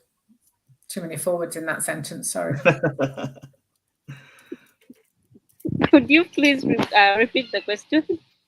Yeah, of course, and hopefully this time it'll be shorter. Yeah, what do you think is the one thing that's been the biggest thing that's kind of propelled your project forward into what it's hoped to achieve? Okay.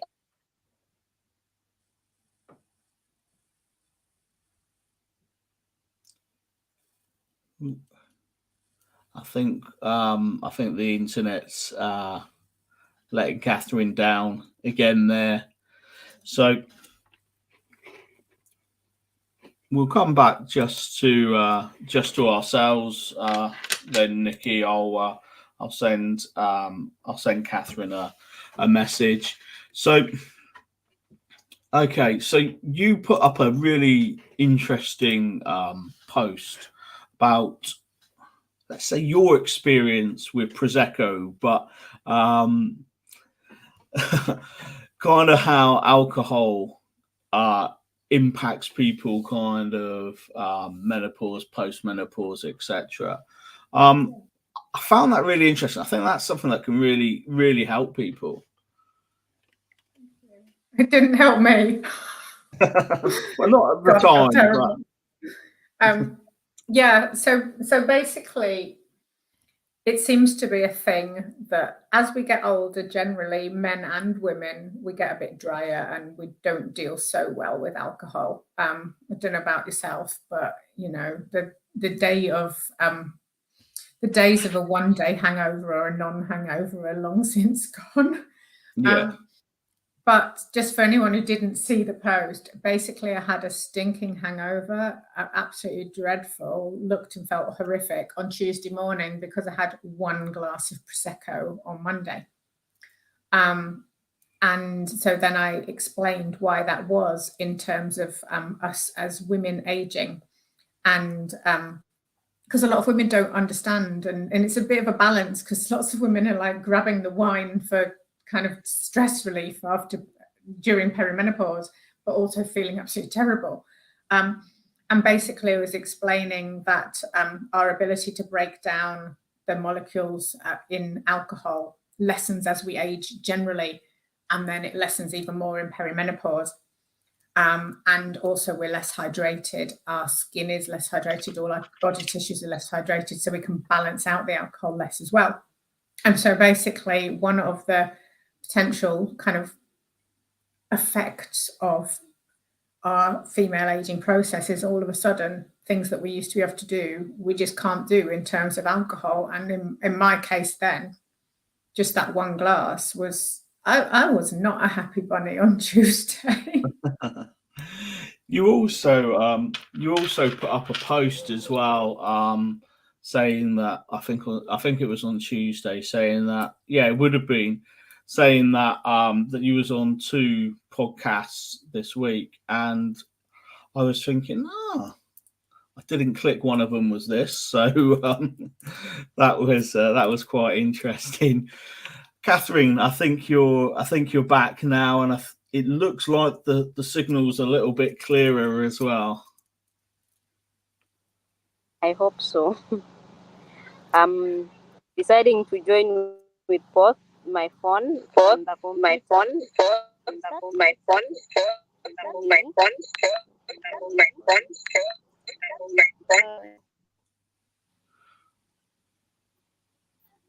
Can you hear me now? I think I've got you on your laptop now. Yes, I'm back. A refugee settlement in the northern Uganda, and the network is really bad. Yeah. So that's why I'm on and off. What was your question again, Nikki? remember it now. I think it was, what was the one I think I remember thing her first that, name. well, Excellent. the one thing that had kind of most propelled you forwards in achieving or getting nearer to what you'd set out to achieve?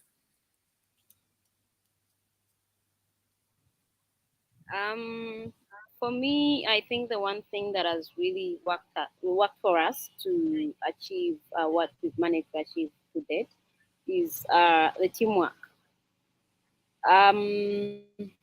We started with 3 people, young ladies who are passionate about helping women and young girls. We didn't really know how we wanted to do that.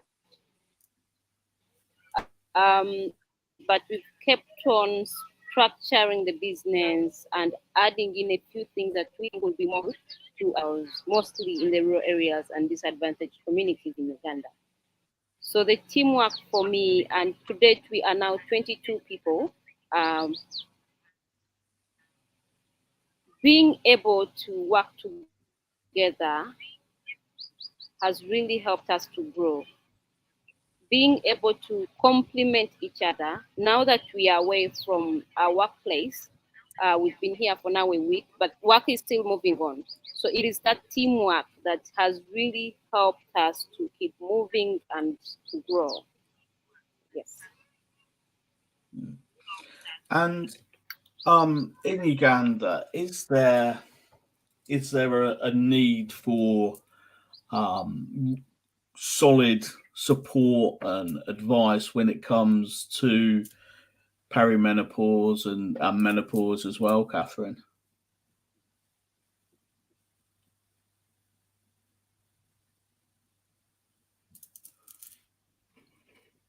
Who have we? I think we might have lost Catherine again. So, right. I really want to know the answer. And I Yeah, also want to know what I do want to know, if you get her back, would be really interesting, is what's more stigmatized, periods and menstruation, or the perimenopause and menopause? Oh, excellent. So did you get that question as I brought you back in, Catherine? I missed the first word. I only had menstruation. So what is more stigmatized? The question was, which is more stigmatized, periods and menstruation, or perimenopause and menopause? Okay, that's a tricky question. One, because we don't usually talk about how do they call it? Premenopause and menopause. Usually,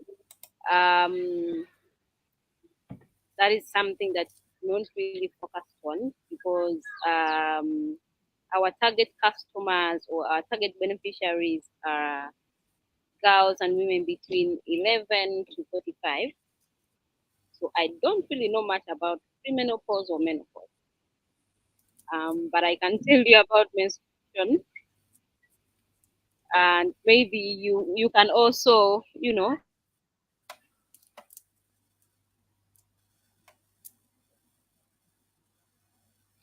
Oh, so it seems like Signal's not being Catherine's friend today. Last time she was on, we had perfect signal, so it was bound to impact us at some point. But it does seem like there is more education maybe there that's needed when it comes to perimenopause and menopause as well. So what I'll do is I'll put you in touch with Catherine if you like, and then you guys can have a chat. So Lydia, how are you? Hi, I'm really good, thank you. How are you? Yes, not too bad, not too bad. So, would you mind introducing yourself to people listening and to Nikki, and telling people a little bit about what you do? And I'll try to bring Catherine back in as well while she's there. Okay, sure. Yeah. So my name's Lydia Reid Potter, and I'm the managing director of Booksmart Accounting. We are an accountancy practice. We work with small, medium-sized businesses, and supporting people with whatever their business happens to be. We work with all different types of clients, and try and make accountancy a little bit more accessible, more understandable for people where it maybe isn't their strong point, it isn't their area of interest, which is quite often the case, unfortunately. Excellent, thank you. And as it's coming up to the time just before you need to, or your stint's over, Nikki, have you got a question for Lydia at all? I do. Hi, Lydia. Hi. What do you wish that people knew about accounting? Oh, interesting question. I think the thing for me, and I say this quite a lot, is that accountancy actually isn't that complicated. People have this belief that it's beyond their capability and beyond their understanding, and that they need to pay accountants lots and lots of money to sort it all out for them. And I would love business owners to know that it's actually something that they should really feel empowered to be involved with. You know, yeah, you might need an accountant to guide you along the way, to know the rules and regulations from HMRC, but actually being in control of your finances is a really important thing. You know, especially to make sure that nothing goes wrong, because no one cares about your business more than you do. So yeah, I just wish people knew that it was not a scary thing. Excellent, thank you. So Nikki, been awesome having you on. Thank you so much, and yeah, look forward to chatting to you again. So thank you so much. Having me. Have a great rest of today, Scott. Thank you. Cheers. So yeah, how are you doing, Lydia? All okay today? Yeah, God, it's weird, isn't it? With all these 4-day weeks in May, I'm feeling like I've only just got going and it's the weekend again. Oh yeah, no, I feel the same. And well, for me this week, it's kind of been like a 2-day week and kind of like a 4-day week, because I've spent 2 days doing work for inclusion as opposed to the insurance. So it's really kind of thrown me out. But yeah, so accountancy and accountants. So you know, you described there or explained about needing to a business owner should really try to be more involved with figures, etc., and having an understanding. So when should a business owner start that process? Yeah, that's a really good question, because a lot of people think they don't need to worry about it until they finish their first year of trading. And quite often, or pretty much all the time, that's way too late. In an ideal world, you want to be starting to think about your accountancy from day one, how you're going to keep your records, what your prices are going to be like, what profit margin you're working to. There's so many factors that you need to consider that are literally make or break for your business. You know, that's what's going to be the deciding factor if your business succeeds or if it fails. So I love when we get people that come to us from day one. They always apologize. They always think they're too early, but actually that is the ideal time to make contact. And you're not going to get stuck with a huge bill straight away. It's not the case that you're going to be paying massive fees from day one. It's just having that communication and that contact initially can really make a difference to how, you know, your business succeeds going forward. Yeah, because I guess, and I mean, it's a little bit like this in accessibility. If you start with it in mind, then it should be simple, or as simple as possible. But if you then go back and you make problems, it's harder to undo them, harder to change your habits, and harder to relearn how you should be doing it properly, I guess. Yeah, you're absolutely right. And I think the other thing to consider is that you're only ever going to get busier. So usually when people start a business, they've got a bit of time on their hands. but that soon disappears. I think you're a testament to that. Suddenly you've got all this additional work to do, your business gets bigger and busier, and the last thing you care about is, oh, I haven't even thought about accounting, what should I do with that? Oh, never mind, I'll wait and see. So you're absolutely spot on in that if you introduce good habits from the beginning, when it's quieter, when you've got that time on your hands, by the time the business takes off and you're really, really busy with other things, it's just become habit. It's just become second nature to do it properly. So I think that's absolutely the best advice you can give, is just to get those habits in place from day one. Yeah. I think I was lucky because we spoke to yourselves very early on in the process, and then it was almost a case of that trust to go, right, we know that what we're going to be doing moving forwards is going to be correct, and with that being so early in the process, there's very few bits behind us that could go wrong as well. So it gives you that reassurance then that you are on the right path. So how important is it for businesses, and I guess like limited companies, small limited companies, or people who are self-employed to start engaging from day one? Yeah, I think Or it's really engage at all, important. really, because some will try to do it Yeah. themselves, won't they? Oh, absolutely. Yeah. I think it's important, even for those people that are going to do it themselves, it's important to still have the conversations with a professional to have the basic understanding that you need. Ultimately, we pretty much always can save people money that do their own, because although they have to pay us, we know how they can save tax, we know where they're going wrong. So it's not usually the best idea, but it's perfectly valid if people do want to do it themselves. What I have found is that people set up in business, and ironically, the last thing they think about is whether they're going to make any money or not. It's really bizarre. Maybe that's just because I'm conditioned to always think about the bottom line, but people often have an idea or a passion or something they are really good at, and they think, oh, okay, well, if I'm good at it, if I like it, I can definitely make a business out of it. And they forget that actually you need to be able to make money for it to be a viable business. And so that's something that you need to think about from day one in terms of your pricing, your target market, how busy you're going to be, whether you're going to be profitable. And sometimes we meet people a year or two in that have made losses. They've not actually made a penny. Like, I've got a really successful business, I'm really busy, I'm turning over lots of money, but they've not thought about how that translates actually into money in the bank and ultimately money for them to take away and enjoy life with. So yeah, it's really key to be thinking about those decisions right from the beginning. Yeah. And do you watch Dragon's Den? Oh, Scott, I quote Dragon's Den all the time. Absolutely love it. So on Dragon's Den, most of the businesses there aren't making money. A lot of them go in and they're losing money, kind of, even if they're 3-4 years in.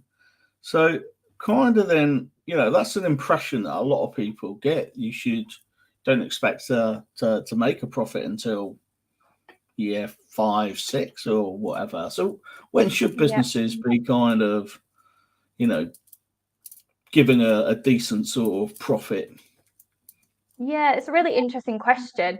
And actually, we do see businesses that make losses in year 1, year 2, and then go on to be really successful. So there isn't a one size fits all.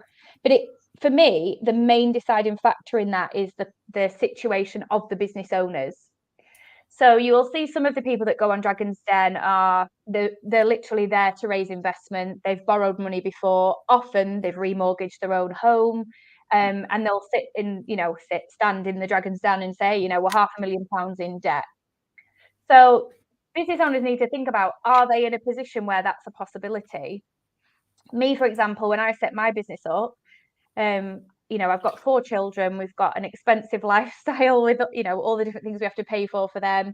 It wasn't ever an option for me to run my business at a loss. I couldn't have done it. If it had been that way, I'd have had to go back into employment. So from my personal circumstances, that dictated at what point my business had to be profitable and successful. And really that needs to be the driving factor. So a lot of business owners now are just, you know, average people like you and I trying to make a living, and not able to get into hundreds of thousands of pounds worth of debt on the hope that this business does become £1 million profit in 5 or 6 or 7 years time. So yeah, there's not a one size fits all, but it really needs to be a massive consideration of how long you can support your business for before it needs to support you. Yeah. How long is it sustainable for that way? So, who's your favourite dragon and why? Such a tough question. I kind of love them all. So obviously Stephen Bartlett, I love generally, not just on Dragon's Den. I love all of the advice that he gives. I love his podcast. I think that he is somebody as a business owner to really look up to. I think he's, you know, got a really just a really good work ethic, but then also he understands the importance of creating positive culture, and of having a good kind of work-life balance and keeping yourself healthy. And so I just love him as an entrepreneur. I think he's fantastic. I also have a really soft spot for Peter Jones, though. He's like the OG. Yeah. And he just seems to always get it right, doesn't he? He just seems to have such a gut instinct for business. And yeah, I think that's amazing. But yeah, I could literally compliment them all. Excellent. So my brother has very timely logged on and said, "Good to see more accounting content, Scott." So so he kicked it off this morning. He's in Australia, so I put people who it was the afternoon for on the early slots. So yeah, so you mentioned two people that I quite like there. So Peter Jones, I just find him funny. I find him really nice. You know, he can be quite harsh, but sometimes when he's questioning, you can really see where he's getting the questions from. And then Stephen Bartlett, I've got a real love-hate relationship with. So I think he's really good when it comes to, like you said, all the entrepreneurial stuff. And actually the things he says are really, really positive and good. So there's never something, a lot of the time I will agree with what he says. But a lot of his social media posts can be inaccessible. So he will take like a screenshot or like something, let's say off Canva, and put, if you're struggling with your mental health, read this, and an emoji, but then that picture can't be read. So effectively, you could have someone who's reliant on a screen reader who would go,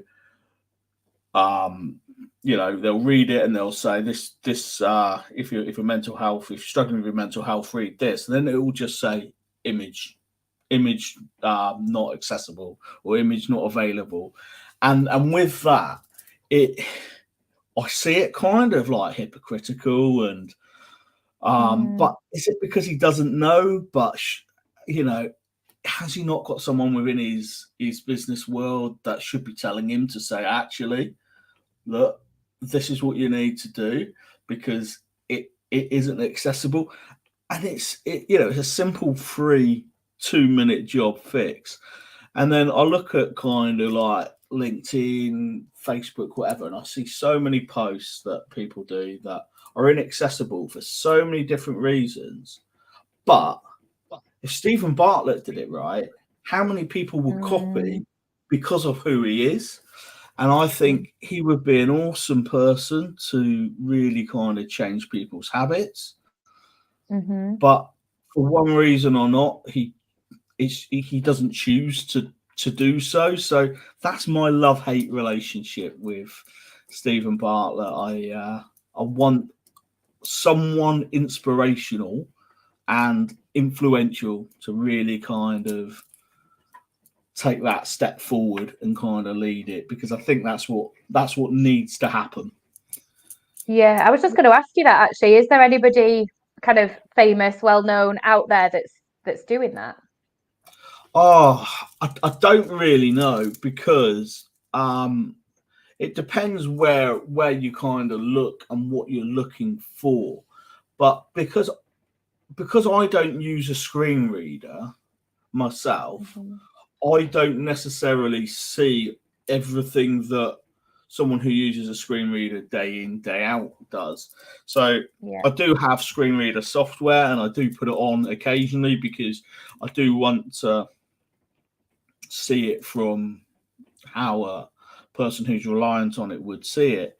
But yeah, I think if you're looking at kind of LinkedIn, which is my social media platform of choice, yeah, you don't really get so many kind of influential people on there. And then if I'm looking on, like, let's say an Instagram, then I'm kind of almost scrolling and just looking at the content for what the content is more. So I've never really had anything that stood out to go, yeah, this is really accessible.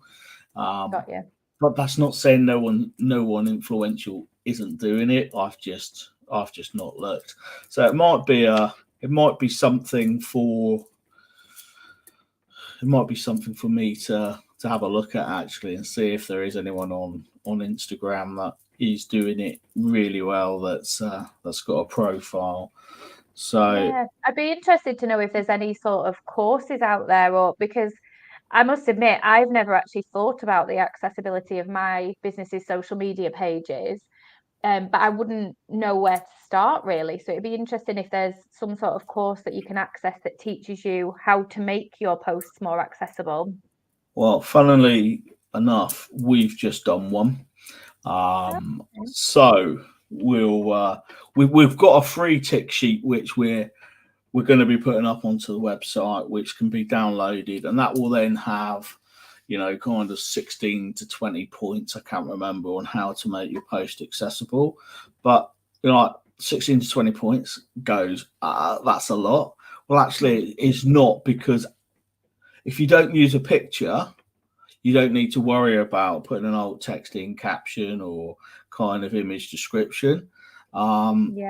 If you don't use a video, you don't need to do the video things. So there's lots of things there. Jill's saying sell it quick. So yeah, so there's so much that that actually you can take off. It's only if you include something that you need to start looking at it. No, but I love that idea. That sounded like you had set me up to ask that question, but you hadn't. That's really interesting, though. No. Yeah, it did fit in well, though. It did. Good timing. So yeah. No, it's definitely something that more business owners need to think about. And I'm guilty myself of not having really thought about it. Yeah, we've done like a beta testing of the course, so it's coming out, and we're also going to be doing some beta testing on like a social media audit. So so I can do that for either yourself personally or for Booksmart, either way, because I'm looking for kind of 4 to 5, 6 people to beta test it on anyway. So so that would be quite good time in there, and then you'll then get almost a reverse course, because instead of being told what to do, you'll have the social media posts corrected. So yeah, we've got what a smooth transition put there by my mum, whose image is her in her car, I think, which is nice. It's a lovely picture. So right, it's the time to pick something from the mystery pot of questions. Ooh. So we've got 16 questions left. So they're always 1 to whatever number. So 1 to 16. So okay, number 4, please. 4. Okay. So right. So this one's maybe one of the easier ones. So it might not be, though. What are your top 3 favourite biscuits? Oh my God, it's not an easy question. Okay. Fig roll. Probably a controversial choice, but I love a fig roll. Party ring. Who doesn't love a party ring? And the vegan, so they get double points. And God, I can't even think of another biscuit. Probably like a chocolate hobnob, I think. Oh, okay. Yeah, I like a hobnob because it's got like quite a lot of integrity. You can dunk it in a brew and it'll stick to, keep its structure quite well. Yeah. See, Yeah. I'm thinking because we did a little quiz the other week, a social quiz for some of the people that come to our group. I don't know if he's listening now or not, but Andy Guy did the quiz, and it was the toughest quiz ever. Really? But anyway, apart from learning not to have Andy be the quiz master, his first question of the quiz is, what is a Jaffa cake? Is it a cake or a biscuit? Yes, that famous question.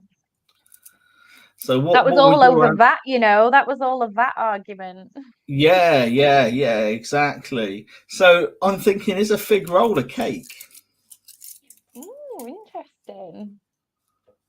Yeah.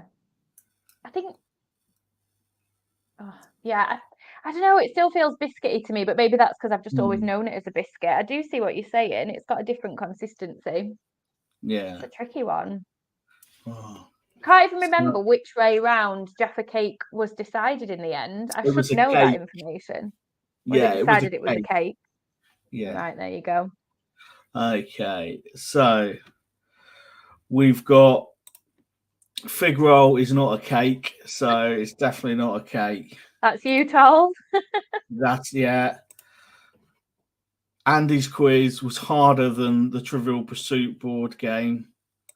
I need to hear some of these quiz questions now for it to have been that difficult. Yeah, they were. Did you none of you have your phones under the table? I'm trying to think what they were. And then Jill's choice of biscuits, which is rich tea, bourbon, and chocolate chip cookie. And I'm very disappointed that no one's put in the jammy dodger as well. That's Oh yeah, my kids love jammy dodgers. They're absolutely obsessed with them. They are quite a good biscuit, actually. Hadn't thought of that one.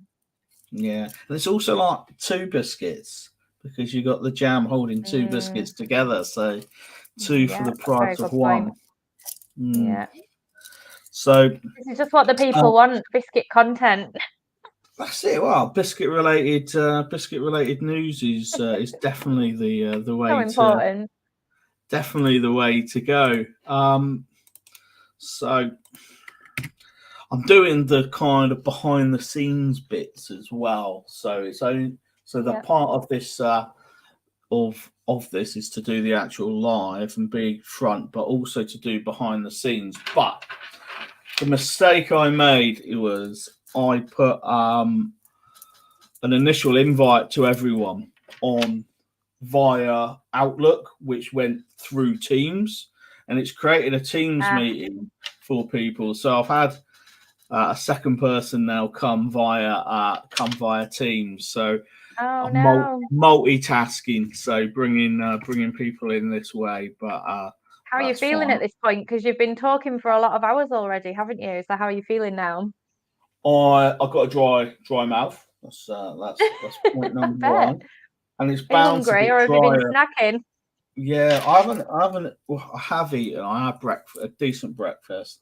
I haven't snacked yet though. And so that part's about to come. I haven't had a toilet break yet, so that part is going to come that in soon. itself is impressive. I would never last 5 hours without a toilet break. Yeah. So yeah, so the thing is though, because my tablets dehydrate me, I don't need to go as often. So I need a snack now. I've been told, and yeah, I probably Yep, you do. do. So just Especially as after I all this multi, biscuit talk. it is, yeah. No, so I do know I have got some snacks that have come. So I'll be bringing those in a moment. So in the next slot, I've got 2 people, so that gives me a slot to be able to go eat, go toilet, and come back. You see, and then I've got the Oh, same. brilliant. I've got the same at 5 o'clock as well. So so that works.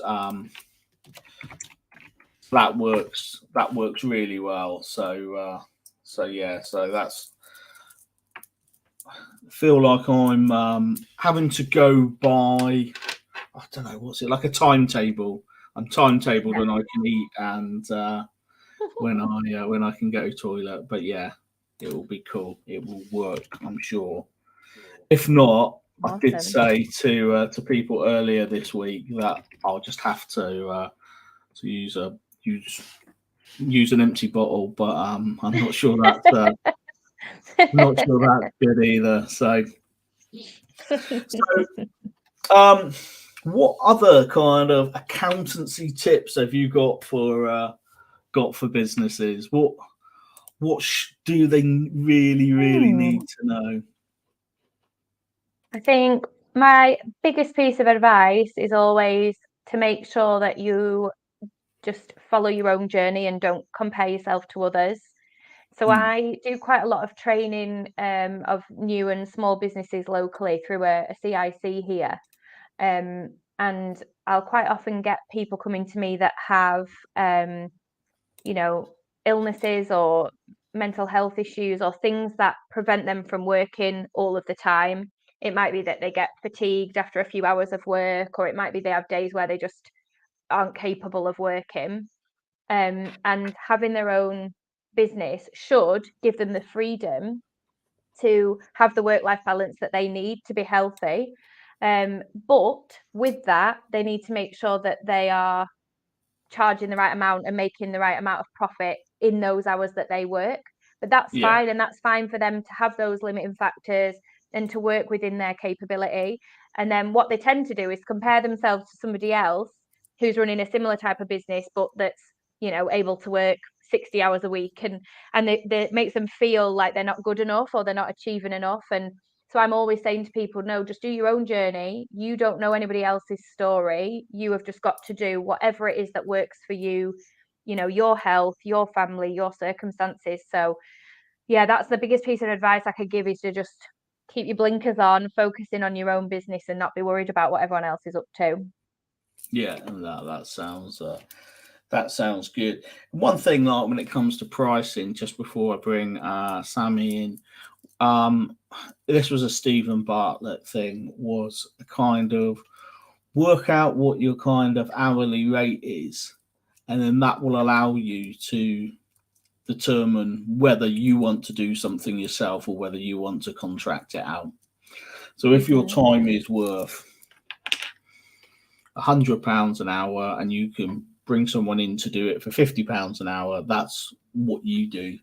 I think it's fairly easy for someone like Stephen Bartlett maybe to make those calls sometimes.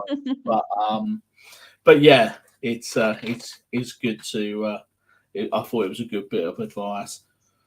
Yeah, it is true, and I often say that to people that when they're doing their bookkeeping or they're doing their administration or answering their emails or whatever, that's dead money. That's time that you're not being paid for. Whereas if, like you say, if you can earn £100 an hour doing a coaching session or whatever it might be that you do as a business, why wouldn't you do another hour of that and outsource the admin to somebody for £25 an hour? It seems like a no-brainer. So yeah, I think people are sometimes scared of kind of letting go of control, because that business is your baby and you've done everything in the early days. But sometimes it's absolutely the right decision to use the skills of others. Perfect. Thank you. Right, I'm going to bring in both Sammy and Don now. I think Don's running somewhere in his house, so let's bring Sammy and Don both in. Hi, both Hi. of you. How you doing? Hello. Good, thank you. You? Oh, Yeah, I'm good, thank you. How's everyone doing? Yeah. yeah, Well, good, thanks. thanks. That half Don. an hour Yeah, went really fast. it does fly. It does fly. So, Don if we go with Sammy first, do you mind introducing yourself to both Lydia and Don, if that's all right? Yeah, of course, no worries. So I'm Sam Everard, Chief Exec and Founder, which sounds really posh, but it's not really, of the Sammy charity based down in Dorset. And what we do is support disabled adults into self-employment. Excellent. And Don, do you mind giving yourself a quick intro as well, if that's all right, mate? Yeah, how's the sound? Can you hear it, by the way? Yeah, it's okay. It's okay. Yeah, it's good. Not the best. No, it's all right. It's all right. It's good. Okay. So I've got a couple of things going. I've got a leadership development business that does strategy, culture, and everything that goes with it. And then I've got a gaming health and wellness brand. That's the passion project that goes on the side that I've started and learned a lot from, and realized how much more there's got to learn before I can get any traction with it. So that's in a nutshell. Excellent. Me and Lydia was just talking about when you start to need to really see like big profits from a business, and we're saying like, it all depends on, how long it's sustainable for without any of those profits. Before you go, Lydia, have you got any questions you would like to fire at either Sam or Don? Yeah, I did send a question, didn't I? I think it was along the lines of what's your biggest future goal, and do you have a clear map of how you're going to achieve it? So we'll let Sam answer it first, then you answer it, and then. Which member of my team you asked? If you ask Wayne, he's the Chief Operating Officer, yes, we have a goal, we've got a partner, we're going to get there. If you ask the founder of the operation, I'd say no, definitely not. Every day kind of like develops into something new. Strategic planning is not my big thing, and it's just a case of I'm the more the shiny thing down. So that's the one person there. Yeah, I suppose I'll go. Definitely as an individual, I know where I want to be, or who I want to be in 5 years' time. And then obviously later on, and then end of life. There's a lot that goes into the thinking behind that. And then because then you've obviously got different business goals, which could be clearer, that need a bit of work on. They always do. It's a constantly evolving type of thing. So I'm always making sure that I'm focusing on who I am and where I want to be, and things that are around me have to align with it. And if they don't, then they're the wrong things for me. So. Excellent. Thank you both. And Lydia, thank you so much for taking your time and coming on. And No problem. It's been a pleasure. Thanks for having me. Nice one. Thank you very much. See you soon. Cheers. Lydia. Bye. Bye, everyone. So it's the I don't want myself on the big screen. I don't like that. So we've got Sam and Don both here now. It works out. It allows me, as I was just saying to Lydia as well, to pop for 2 minutes and get a bit of a toilet break, and then come back. But the conversation that I was going to have with Sam, Don, and I know you're good at kind of coming in on most sort of conversations, which was kind of, and it works really well actually with yourself now, it's taking that leap into kind of a new business or sort of self-employment, because that's what your charity does. Is that right, Sam? Yeah, very much so. And it's not about the disabled person being an entrepreneur. It's about how they literally become self-employed. And many of our guys don't even realise they're self-employed. They actually have got like a hobby or a talent or a skill that they've developed, they started to earn a bit of money from, and then we've made it official with them. So they don't want to be the next Richard Branson or the next entrepreneur. It literally just is about them creating their own financial independence. What was your, well, I know the answer to this, but I'm going to ask this question, Don, Okay. and then I'm going to do my toilet break. Do your thing. But Do your thing. yeah, I'm going to go toilet and then let you guys kind of go. But yeah, so what was your, because obviously the gaming business started before the kind of you was involved in the leadership business. So Yeah. what was your reasons for starting that? And I'm just going to leave That's you fine. guys through it quickly.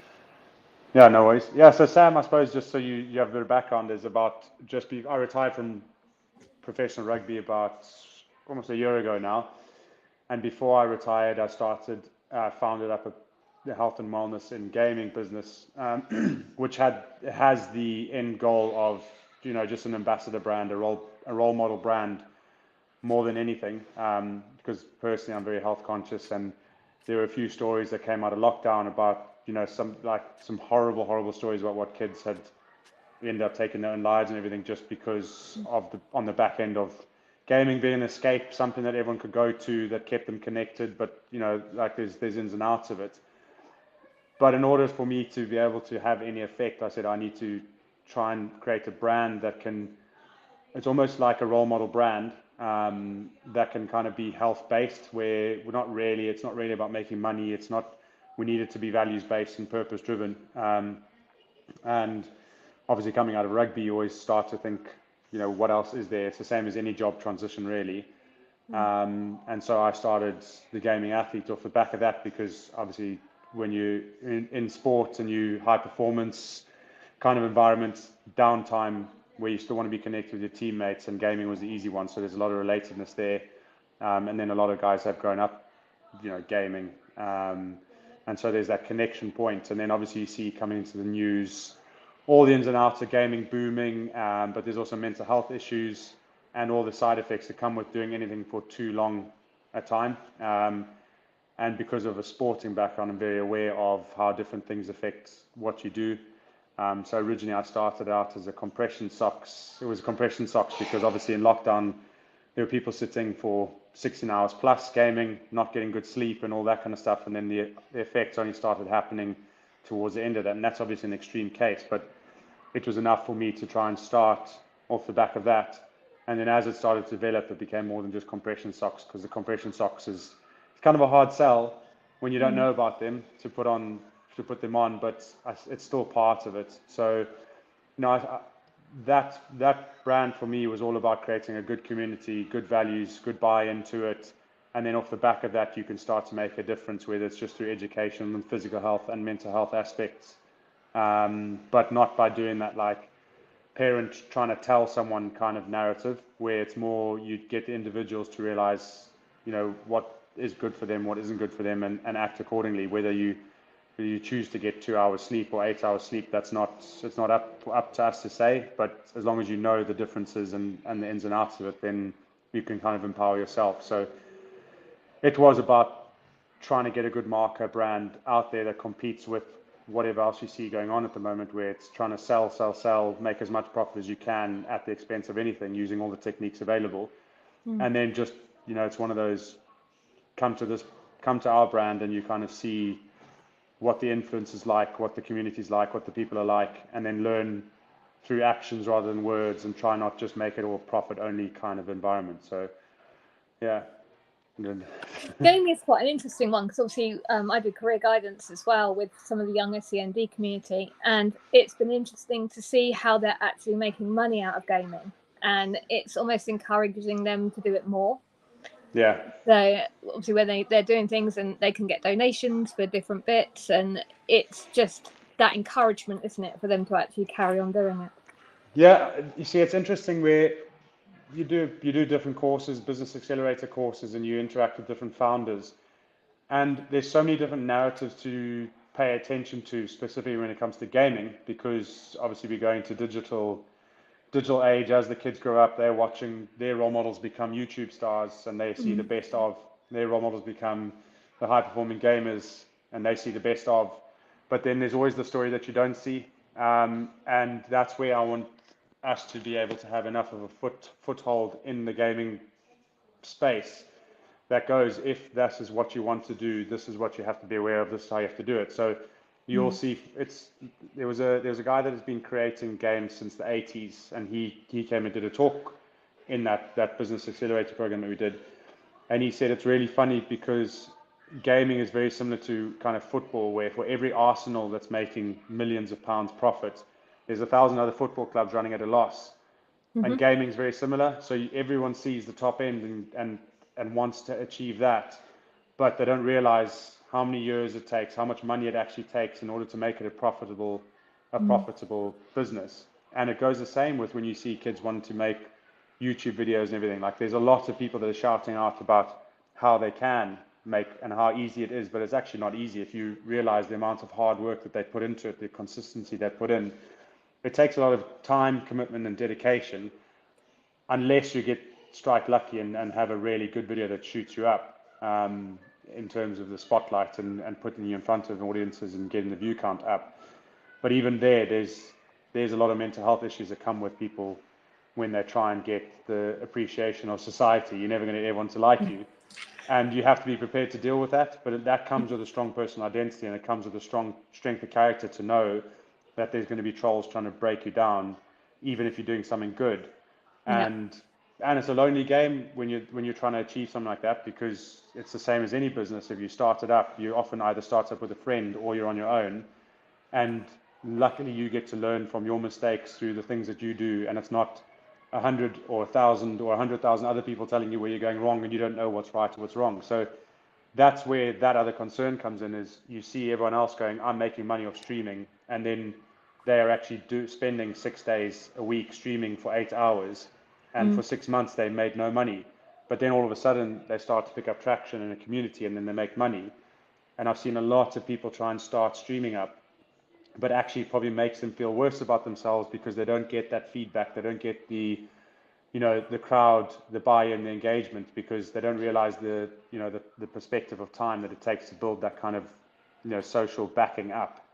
And so we want to hopefully be able to create an environment that allows people to see that, and support system, and as well as you have a lot of good little companies or even big companies that are trying to make a good difference, but I feel like a lot of people have to fight their own battles.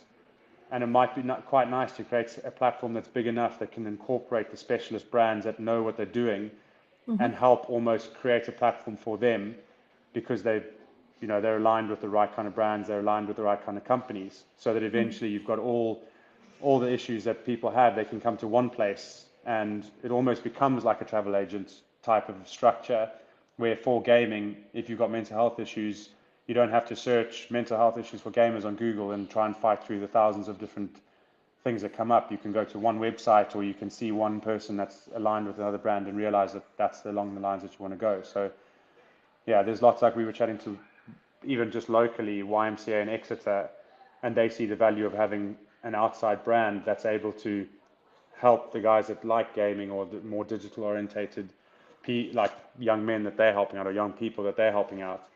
And it creates that platform that allows them to help their cause in a different way. So yeah, I kind of expanded a lot on what you said, and I hope I answered some questions. Yeah, no, it's about that social isolation, isn't it? If they're working on their own and they're doing their gaming, they're not having that outside communication as such.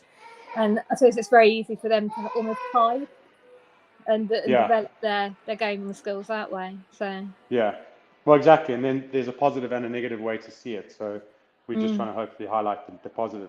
But I suppose, like, I've had now 11 minutes, and Scott's still doing his thing. So why don't we talk a bit? I'll interview you a bit. Oh, there he's back. I was going to say, tell me a little bit more. Tell me a little bit more about the ins and outs of your challenges and how they've gone, and what your ultimate aim is. I think the ultimate aim for us is to explore self-employment as an option for every disabled person. It's very easy for disabled people to feel that they're not good enough when their self-esteem is quite low. And it's about us encouraging those skills and talents actually out into the market. A lot of our guys are socially isolated, or that they've gone through some sort of trauma or some sort of bullying within the workplace, and they are wanting to explore their talents. And when they show us what they can do, they really do light up your life. I mean, we work with a young guy who whittles spoons. He literally, when he gets stressed, goes into the forest and he starts with a piece of wood and he creates a spoon. His mum came to us because he had like 280 sat on her kitchen table, and we weren't quite sure what he was going to do with them. But because of his communication needs, he wasn't able just to sell them. So we've helped him develop ways of building through Etsy, through internet sites. He even now teaches at a men's shed how to whittle, almost That's hand cool. over hand, so that he can actually get that teaching across. But it's just developing a way in which they can communicate, in which we can work with them to get the best out of them. So we've worked with just over 1,000 since 2016. There's a huge demand there for our client base. And the reason is because they are so far away from the job market that they're not easily put onto a work programme or a government programme, because they need too much resource and too much time. And that's where Sammy steps in, just gives them that extra bit. Yeah. So what's the thing, Sam, that you think that could really support in general people that you're helping the most? Our biggest thing is the explorations, the holistic support. So if you look at self-employment support online, and I'm actually doing a PhD on it at the moment, the support that out there is very formal, so it's quite theory-based. We look at things like business plans, and we look at cash flow forecasts, and we look at marketing and that kind of thing. But what we don't look at is how that self-employment affects the disabled person. What hours can they actually work? How can they actually make money from it? What happens if they're having a really bad day? They've got 6 appointments booked in their diary, but I've got CFS, ME, so I know someone if I can't even get out of bed. What happens to those appointments? So we teach all the holistic skills alongside it to make sure that anything is achievable as well as aspirational. So yes, you can go online, I say, and you can get the business support, but what we do is the nurturing side of that to make sure it is available to them. Yeah. Oh, and who have we got here, Don? Yeah, sorry, that's Clark. So he was asleep. Sorry, Sam, I didn't mean to take the attention away there, but yeah, he was asleep in the pram, and then I just woken up. He's got his gold though, so he'll just let us crack on. Mom's upstairs in a meeting, so one of us had to juggle, and yeah, I figured you guys would appreciate having little kiddies here to talk about. So yeah, definitely. Definitely. So we're on about the time where we'll come to like the questions from the mystery pot. So, Sam, do you wanna pick a number between 1 and 14, and then you can both give an answer to the same question? Shall I just say no at this point? You can if you want. I was born on the 9th of the 9th, so we ought to go with number 9, really. Okay. So the question is, what is your number one goal in life, and when do you think you will achieve it?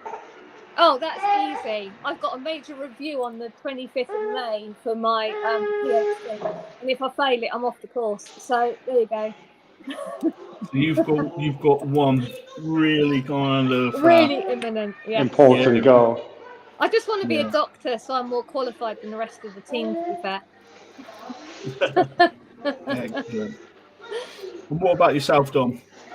It's interesting there. Like my ultimate goal has always been and is always going to be having a happy family. So I've reached that, and now my goal is to maintain that.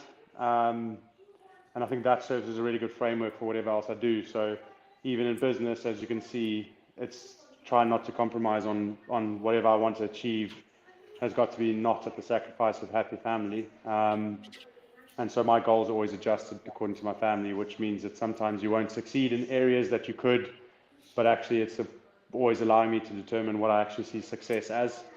And obviously it's that. So luckily I don't have a pressurized goal like Sam does at the moment, but I'm sure those will come along. I've got a couple of courses starting up soon, which will have that pressure. But at the moment, as long as it's happy family, then I'm happy. Obviously, on the bigger spectrum, and the reason I've got 2 businesses going is I'm not just going to sit passive. Is trying to make a bigger difference in society in whatever form I can. And so that's why that gas as the role model brand is important. So that's that 5 or 10 year goal. That's actually really important. Is I want to have the 30-year goal for gas would be to not have any customers buying the lab equipment, because they all know about health, they all know about their wellness, and they all find their own balance. And so then it just serves as a good community type brand, which is kind of a weird one because I'd be doing myself out of business, but it means that I've been effective in it along the way. So excellent. Do you have out of the people that work with you, Sam, or that you support and help, are there many people that do get involved with public speaking and training in any sort of shape? Oh, I can do a big shout out now, can't I? One lady that we helped set up a charity is Lorraine Stanley, and she runs an organisation called Step for the Difference. And it's all about how disabled people can access things like GP services around sexual health, talking about it generally. So she said that quite often she'll go for a doctor's appointment and they want to know how many times she's weed today. And she'll come out with something like, oh, no, I've had sex twice today already. And she's very good at making it a less taboo subject. She's actually spoken at NADEX, and she has got so brave. She is an incredible woman. She's a wheelchair-bound lady who is just one of our absolute amazing success stories. So have a look at her, swaddorset.org. But I work with Lorraine almost every day on different bits because she's just one of us. So. Yeah, excellent. Yeah, Lorraine's been on a few of our events and networking. So I've met her through that, and she's got an infectious personality. Is probably the way of kind of describing it. You know, she's someone that she makes people laugh, and she's she's really good at kind of helping to get her point across. So, and is there kind of any, when it comes to like, what's the most obscure business or that you've kind of been involved with supporting? Oh, there's one that I can't talk about. And if Wayne's listening, he'll know exactly which one I mean, because it's on the Isle of Wight. But I suppose I don't know, to be honest. We have so many different things. I mean, we've got one lady who does Reiki healing with horses. We've obviously got things like spoon whittlers. We've got a gentleman that makes rugs. He's got the Cernabis giant next to him on Zoom calls. So you don't always concentrate on him because there's normally something right by his head that if you Google Cernabis Dorset, you'll know what I mean. We have got mental health coaches, all sorts of different things. So I think everybody's business is just slightly different. They're all a bit quirky because most of our guys are developing skills or talents in an area that they're comfortable with. And Wayne sent me a message, but I don't know what it means. We've got one gentleman that he's put spokes on my text. He obviously is listening. We've got one gentleman who's blind that spokes bicycle wheels. Okay. Because he can hear whether or not the wheels are actually in line. Yeah. So I suppose he's our most quirky. So. Oh, that's brilliant, and it really goes to show like some of the talents that people assume that people cannot do, and I think that's really impressive. I mean, I had a lady called Juana who edited my some of my podcast shorts, and she was and she's profoundly deaf, but she was able to use whatever technology she uses to be able to find the best kind of like 20-second pieces. So she would obviously use transcripting, and then she would make sure it comes in at the right time and leaves at the right time as well. So that's really good. So I was listening into the one before actually, and I heard you talking about website accessibility and social media accessibility, and it is a really hot topic at the moment. I know that accessibility is obviously on the government agenda as well, around disability. But I think one thing that's got to be considered is the communication methods of every person. So although screen readers work with some blind people, partially sighted people, they don't work for all. And I think when you said there was 20 points, I'm actually surprised that there's that few. I have to be honest. It's looking at all the different filter screens, the different colors, the different font types, and how each person is accessible. And I was doing a piece of work with a deaf lady who actually said to me that writing things down for her is not helpful because she can't speak, because she's never heard the language. It doesn't always help her by reading something, because she can't get the context. So it's going to be an interesting agenda item, I think, looking at how social media gets more accessible. Yeah, that's it. And I think when I kind of look at the sort of 20 points, it's 20 points that I've come up with, as opposed to, government issued points. And actually, when you kind of look at social media, it wouldn't work on a website. You couldn't take these points and say, right, if I do these on my website, would it be accessible? No, it wouldn't. No. It's because there's some kind of control that social media has on it. So, and then if you break those points down, there's other things that sit in behind it. So, one point might be, and I've not got the sheet in front of me, is the font accessible? Well, as you know, what we're looking at there is more, is the size of the font accessible? Is it in, it's not underlined or anything like that? Is it an accessible font itself? Is it in caps lock or is it in lowercase? So there's a lot that kind of can sit in behind each point, but on the list itself, it kind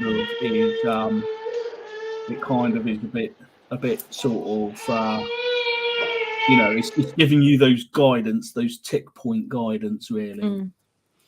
Yeah, it's that starting block, isn't it? It is, yeah, and it's something just to get people to start thinking about, really. But then, like, the course that sits in behind it would then go into the detail and say, right, this is why you need it, this is what you need to be looking at. And it's simple things like not for large print, but they say, well, the government standard for a standard print is a 12 font or higher for clear print, but Microsoft Word starts you at default at size 11. Yeah, that's right. So you've got things that don't help and support you, and and that makes it tricky for people, because why should you change from the default? Yeah. So I was purposely keeping you out of the conversation whilst you was walking around the house. Sorry, I had to open up our pool. We had a last minute person book in, so I couldn't get around that. Sorry. Oh, no worries. Yeah, I thought I'd leave you, let you kind of walk around there. So, do you find with your kind of like leadership talks and sort of supporting businesses there, is there many conversations that businesses sort of bring to you about accessibility or inclusion, or is that kind of a bit, not really the reason for coming to you? No, I think it's not really the reason for coming us, because it's not my specialty. It's one of those where it has, which is interesting, because obviously we've had chats before, and actually in our business planning, we've actually looked at doing inclusion as a module for our leadership, because it is something that it's the same as women in business. there's aspects that in a relatively male-dominated environment, it's something that is just so far out of a cognitive bias that until it gets brought to the fore, it's just, you don't know what you don't know.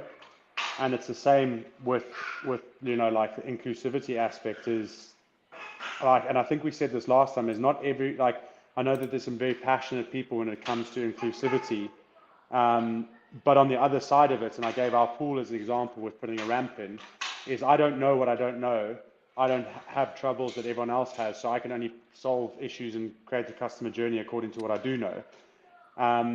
And that's where having, like, potentially, so we have spoken about putting it into our leadership modules, but we don't have people coming to us and saying, can you put this module in for leaders?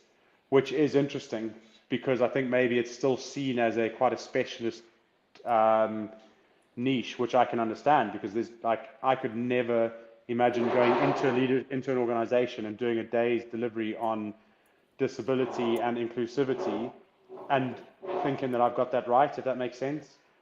But we have started to look at who the right partners to be able to get in to be able to raise that awareness.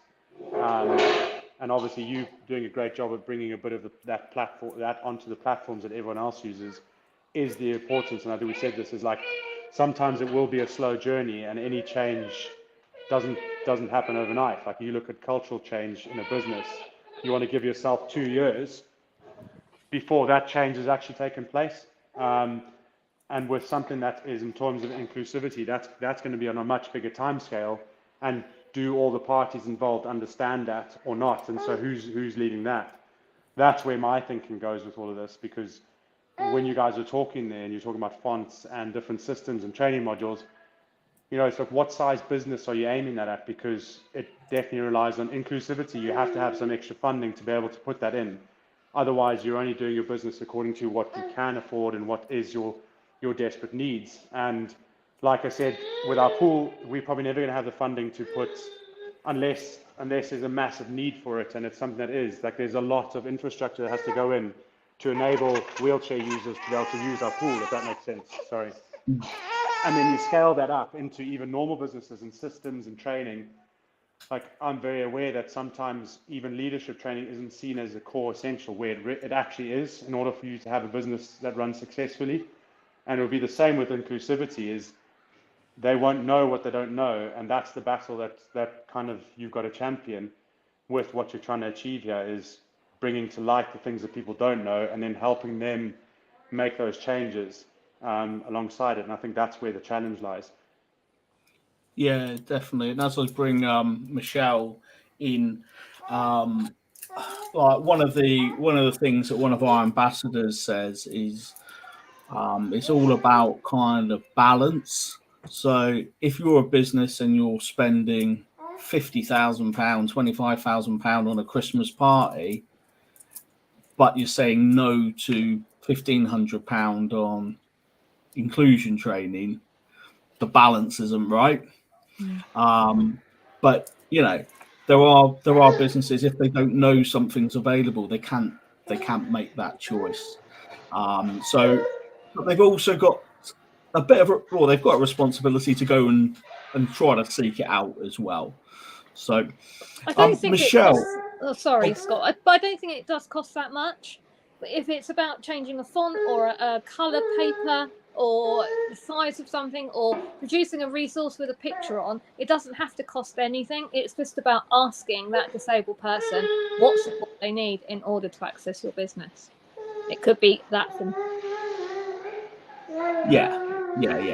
Definitely. And I think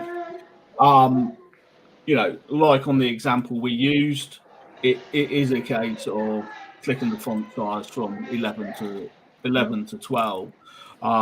But a lot of people will expect Microsoft Word to know what a clear font should be, but I don't know why it defaults to an unclear kind of size font. So welcome, Michelle. Are you Hi, able Michelle. just to introduce yourself quickly to Sam and Don before they go?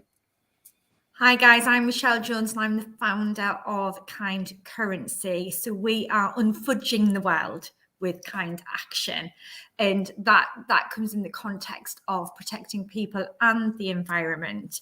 And obviously I've just caught the end of your discussion there, and for me it's when we talk about inclusion,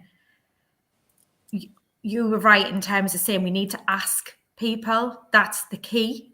Do you know, we can spend any amount of money on any initiative, but actually asking people is a very simple action to do.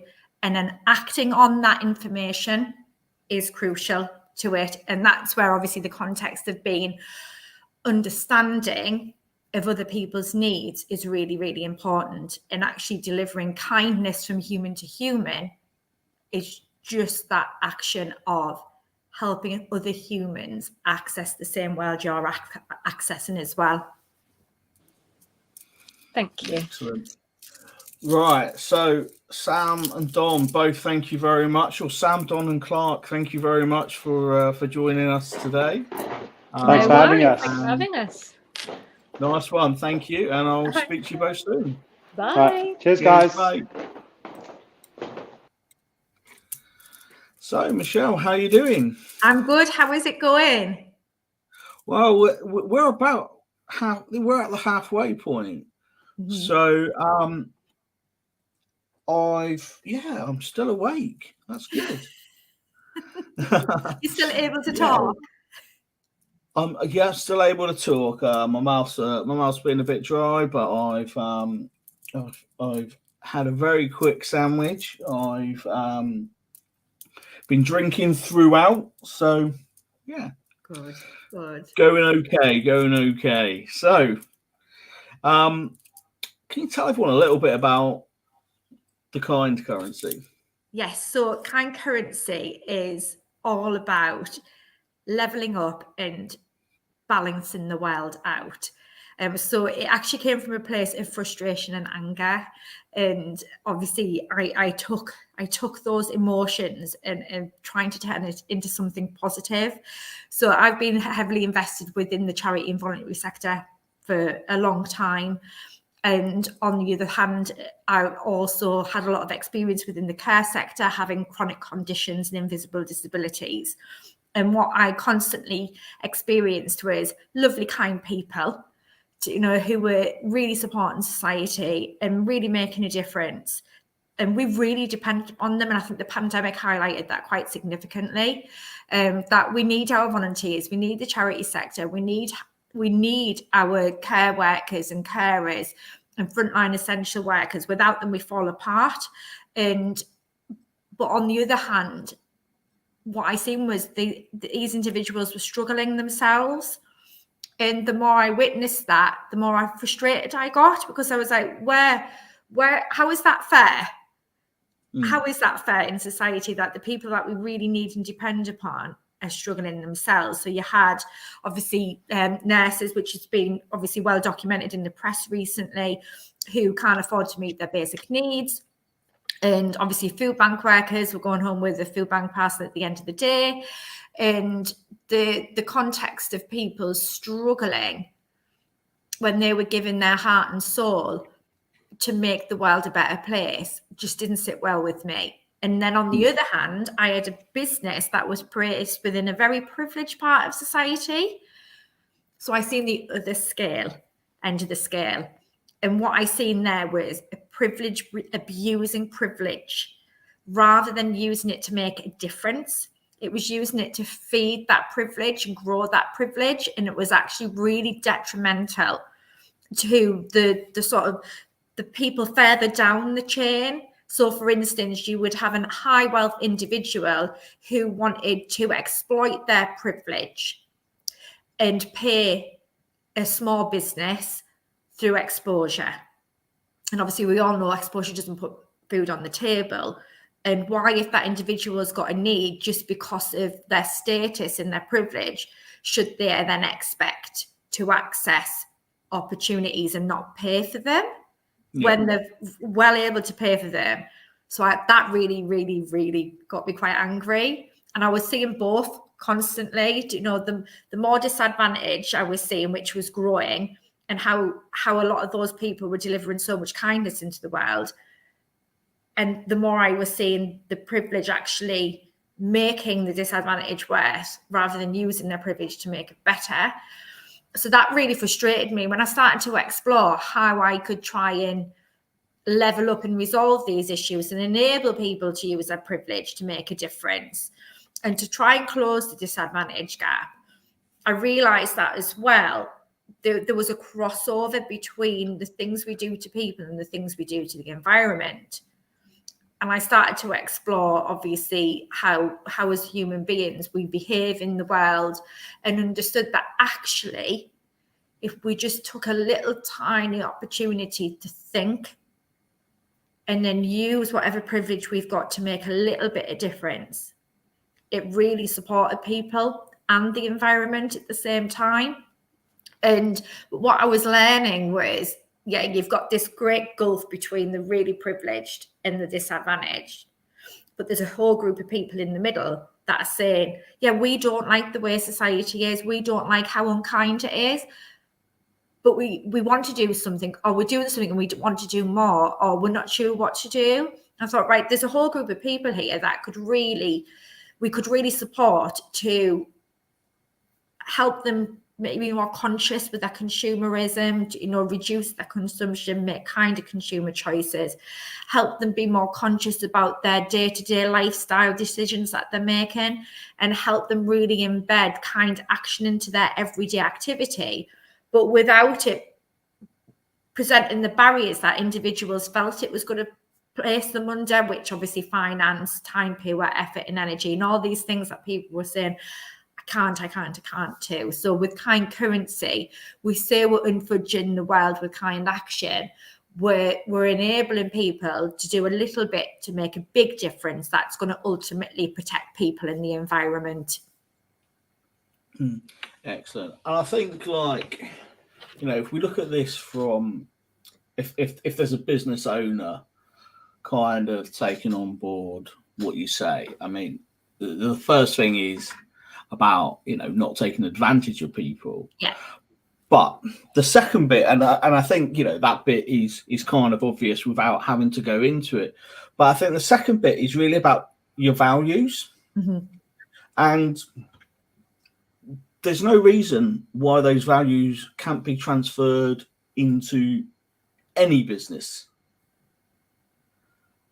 Yeah. And, you know, so what barriers do you come up against? A lot of time is a massive barrier for people. So people are time poor. And when I say time poor, what they mean is they think they haven't got the time to change the current behaviors within their business and their everyday lifestyle, because they need to research it. They need to go out and find what the problems are and what the solutions are.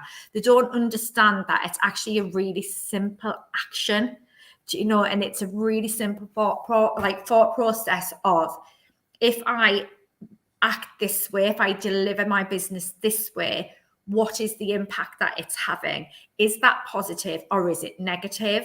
Do you know, is it harming people in the environment, or is it having a positive effect on people and environment? So it's just flipping the switch between people thinking, oh, it's going to take me months and months and months of research and work to change things, to actually just that simple in the moment question of, what does this impact? Do you know, so it obviously within business, like for me, a really easy solution from the environmental point of view is how you get to work. Do you know, how does that impact society and the environment? Whilst you're in work, what are you using? What processes and systems are you using? Do you know, so these really simple things that can be changed actually with a flip of the switch. Do you know, even down to going paperless. Do you know, people find that really, really hard, but we live in a digital world. So going paperless in today's context shouldn't be a difficult thing to do. And that's a really simple opportunity. Within life in general, impacting the environment, our biggest impact is on our waste. You know, so in your business, what's the end outcome? Do you know, with everything that you do, what does that look like in the context of waste? Do you know, and how can you then reduce that waste? And then what can you do to actually embed that actual product as a different life, a different purpose, a different reuse and things? So it's just a really simple question of asking yourself, why am I doing this? And what is the impact? What can I do to make it better? And we used to always talk for years about best practice in business, which was all about what systems and operations can we have in place that are going to make us work faster, work more efficient, get more at that bottom line, give us more profit. So it's the same thing, but with different outcomes. You know, rather being about working faster and giving more profit, it's actually about making a bigger impact on the things that matter. And also you get that profit as an end result. You're not reducing the profit. So it's the same sort of good business practice, but it's got a different outcome for it. Yeah, and well, I think you know, this has come up on a few of the people I've spoken with, but like tradition, ingrained behaviors, and things like that. And you know, why do you do that process? And the answer being because we've always done that process. Well, actually, you know, we're in a different society, we're in a different world now than what we was when that process started, when that tradition started. So is it now still right? And people find it really hard to challenge that and actually overcome something as simple as, like you said, going paperless.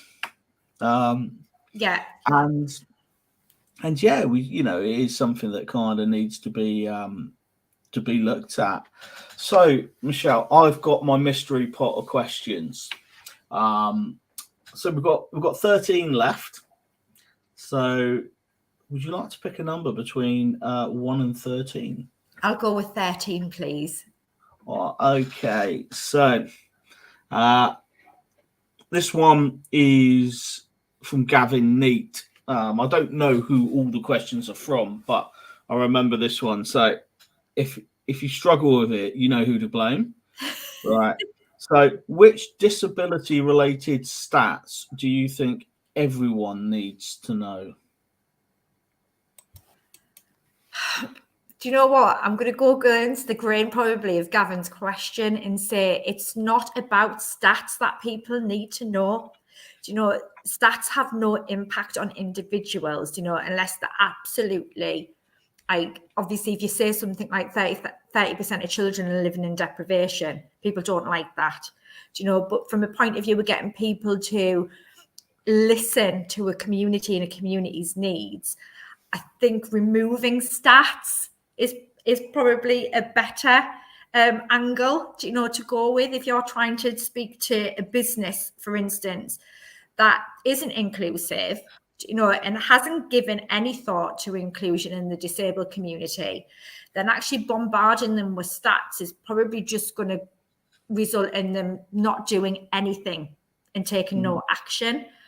For me, it's about delivering the real opportunities businesses can take and action immediately to create inclusion within their business. Do you know, so these are the things that you can be doing now today that'll take no effort and no energy to transform your business. And actually that's going to make you more accessible and more inclusive. And that's just looking at basic human needs as well. So it's actually being respectful to your whole workforce, you know, not just the people within the workforce that have got additional needs. Everybody, because at some point, everybody's got additional needs, you know, throughout their working life. So rather than bombarding people with stats, I think giving them the actual, this is what you need to be concentrating on. So for me, it's around improving sick pay, sick leave. Do you know, for me, as somebody who's been self-employed for a very long time, those are two massive barriers that I had with somebody with chronic illness. You know, to have to go have time out to spend time in hospital and have surgery, to then come back in and have to have a disciplinary procedure because your sick leave is gone up above the percentage that you're allowed. I mean, what's that like? You're allowed to have this many days sick. Well, we've all got a human body and it's very fragile, and any of us can become down with sickness at any point. Long-term sickness and chronic conditions and disability, that can affect any of us at any point. So actually putting a measure on, oh, you're only allowed to be sick this amount of days a year. Do you know, so for me, it's given companies the opportunity to explore what an inclusive policy around sick leave and sick pay looks like. So that's a massive area for me, for them to be able to explore. You know, so if you look at Gavin's question with stats, it could be a reflection on how many people aren't in employment because of sick leave policies. Do you know how many people are self-employed because sick leave policies within larger organizations prevent them from accessing that employment? You know, so and for me, sick leave in organizations is a massive area for change. Yeah, it's one of a few or many. I think like we did our disability inclusion networking yesterday, and we had Sarah, who spoke on the webinar with yourself. She was on there speaking about menopause, and it's 14 million days, she said, that are lost to businesses in the UK each year due to people being off unwell with menopause. Mm-hmm. And one of the things I would love to know is, if you broke that down and put it into two groups, how many are lost because the person was too unwell to complete their tasks and their job, and how many were too unwell because of systems in place or procedures within the work? So how many could a reasonable adjustment of resolved? A reasonable adjustment could just be working from home, you know, or doing the shift starting later. Now, I'm not saying that those two examples I've given there are going to fix, you know, every day. They're not. And obviously menopause is very complex. Perimenopause is very complex and can impact people in so many different ways. But I don't think businesses support enough. And without that support, you know, they're fighting a losing battle, and that's the businesses fighting a losing battle. But imposing that battle and that loss onto their employees. Yeah. It's within that context of looking after people, and that's what businesses need, rather than think we're an employer of employees. It's about looking after people that are delivering the work to make the business successful, but they're real people at the end of the day. And whether you have got a disability or a chronic illness, or you're managing a change in your life, do you know, it could be anything from menopause to the passing of a loved one, grief, do you know, it is huge. And if businesses haven't got measures in place to adapt and pivot and change to humans' daily changes, they're going to be massively affected. Like you've just said there, the losses within the sick leave goes into the millions. The majority of those people on sick leave could potentially be working that day, the majority of them.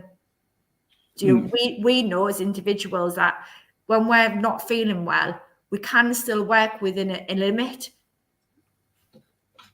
And businesses need to be able to allow people to adapt and change their needs so that they can do that. Having the opportunity for people to work remotely, to work from home, to work at different hours in the day. If somebody's working on a project and it's quite an isolated project and they're unwell and they've got to take sick leave because that's what the policy says, then that presents a massive barrier for both the business and the individual. That project falls behind deadline, but actually in reality, if that individual hadn't have had to adhere to a restricted sick leave policy and just said, listen, I'm not great today, but I'm going to work a bit later today. I won't be in the office, but I'll be working from home and I'll be working this evening. It means that the individual's being able to manage their own needs, which makes you feel a lot better in yourself. The employee is satisfied and the project gets delivered in time. So it's only slight changes with everything. It's slight changes. It's not these massive things that we think we've got to go about changing. It's just basically saying, right, what is it that we need? What do you need to make sure this happens? What do you need to be able to do your job? What do we need to put in place that's going to really protect people? And what do we need to do that's going to help the environment? And it's just small things. It's not massive. Companies make it this huge, huge thing that they then go, we can't do it. It's too big. And it's like, well, no, it's not. It takes one person to ask another person and go, yeah, that's manageable. We'll do it.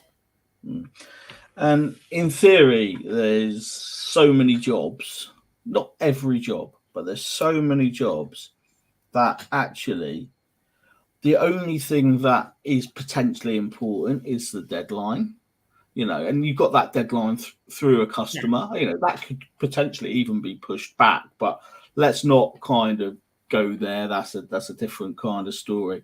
That deadline's important. Now there's so many kind of businesses where you kind of work, the hours you work, the days you work to achieve that deadline aren't necessarily important, because you've not necessarily got to communicate with people. So that's, I think, something, when people are doing design work and things like that, which is something that businesses can take into consideration, because someone could do it in the early hours of the morning. And someone who could do those types of things is Paul Wilshaw. I filled that in. I know, I love it. I love it. That was really nice. Impressed with that. So, Michelle, really smooth transition. It was great. Yeah, that's the only smooth transition so far. No, there was one earlier. There was one earlier. Paul, would you mind introducing yourself to Michelle, please? Yeah, not at all. So I'm Paul Wilshaw. I'm a UX tech person, and I'm just starting my own business. So I'm setting my own business called Design for Humans, and it's all around making tech accessible, inclusive. I've been doing that for years and years. I did it with Barclays and mobile banking. It was one of the first banking apps to be fully accessible. So pretty proud of that. And then going on, I've just been passionate about that and learning more and more and getting involved with things and, testing it with a wide range of people as well, and not just people who actually use your tech. It's the other few stats. I know you don't like stats, but it's those other people, and including those people along the journey and making it work for everybody. Because when you do that, you have a great product. So that's me in a nutshell. And I like Lego from the background. You can probably see. Yeah, we're a big Lego fan as well in our house. Nice. Like it. Michelle, before you go, have you got a question that you'd like to ask Paul? Oh, yes. So actually, how do you, from obviously a tech perspective, how do you make sort of tech accessible for a wide audience? And I just, rather than answering that question, I just wanted to leave a thought, because I was having this conversation with somebody the other day, and it was an author, and it was to do with font. And they were saying creating a font for the dyslexic community helps them obviously ensure that their books are accessible, but they'd actually had feedback because there was other people who actually was really struggling with that font. Do you know, so they felt like and obviously we talk about font a lot with websites, and they felt like there wasn't an answer for everybody.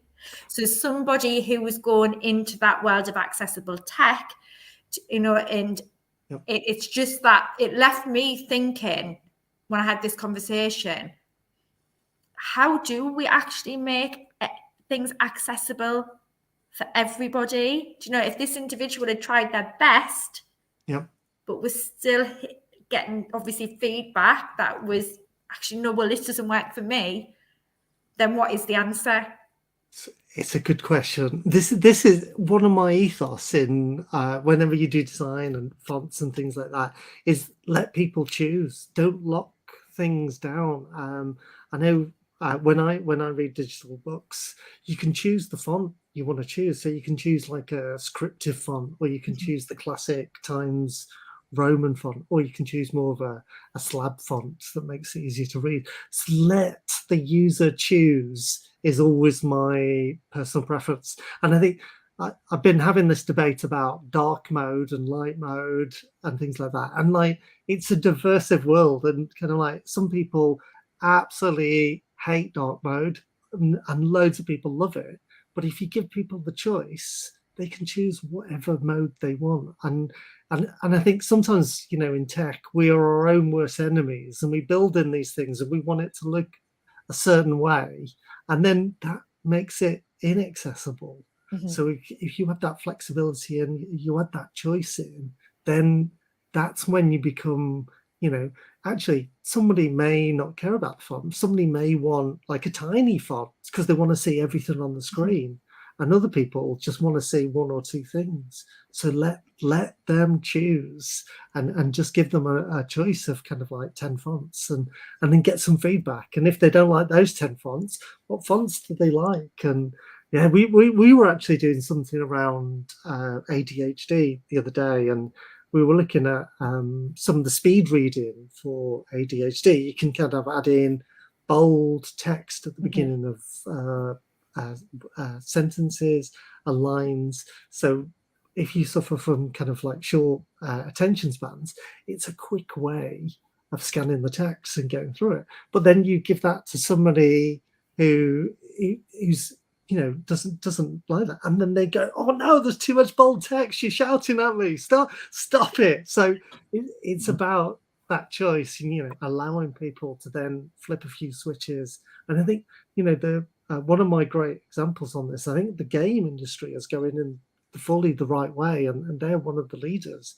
And some of the accessibility stuff on there, now, you know, you can switch, you can choose what colors you want to choose. So you can change the color of the blood to be yellow if you want, because you may not see, you know, red the same as other people.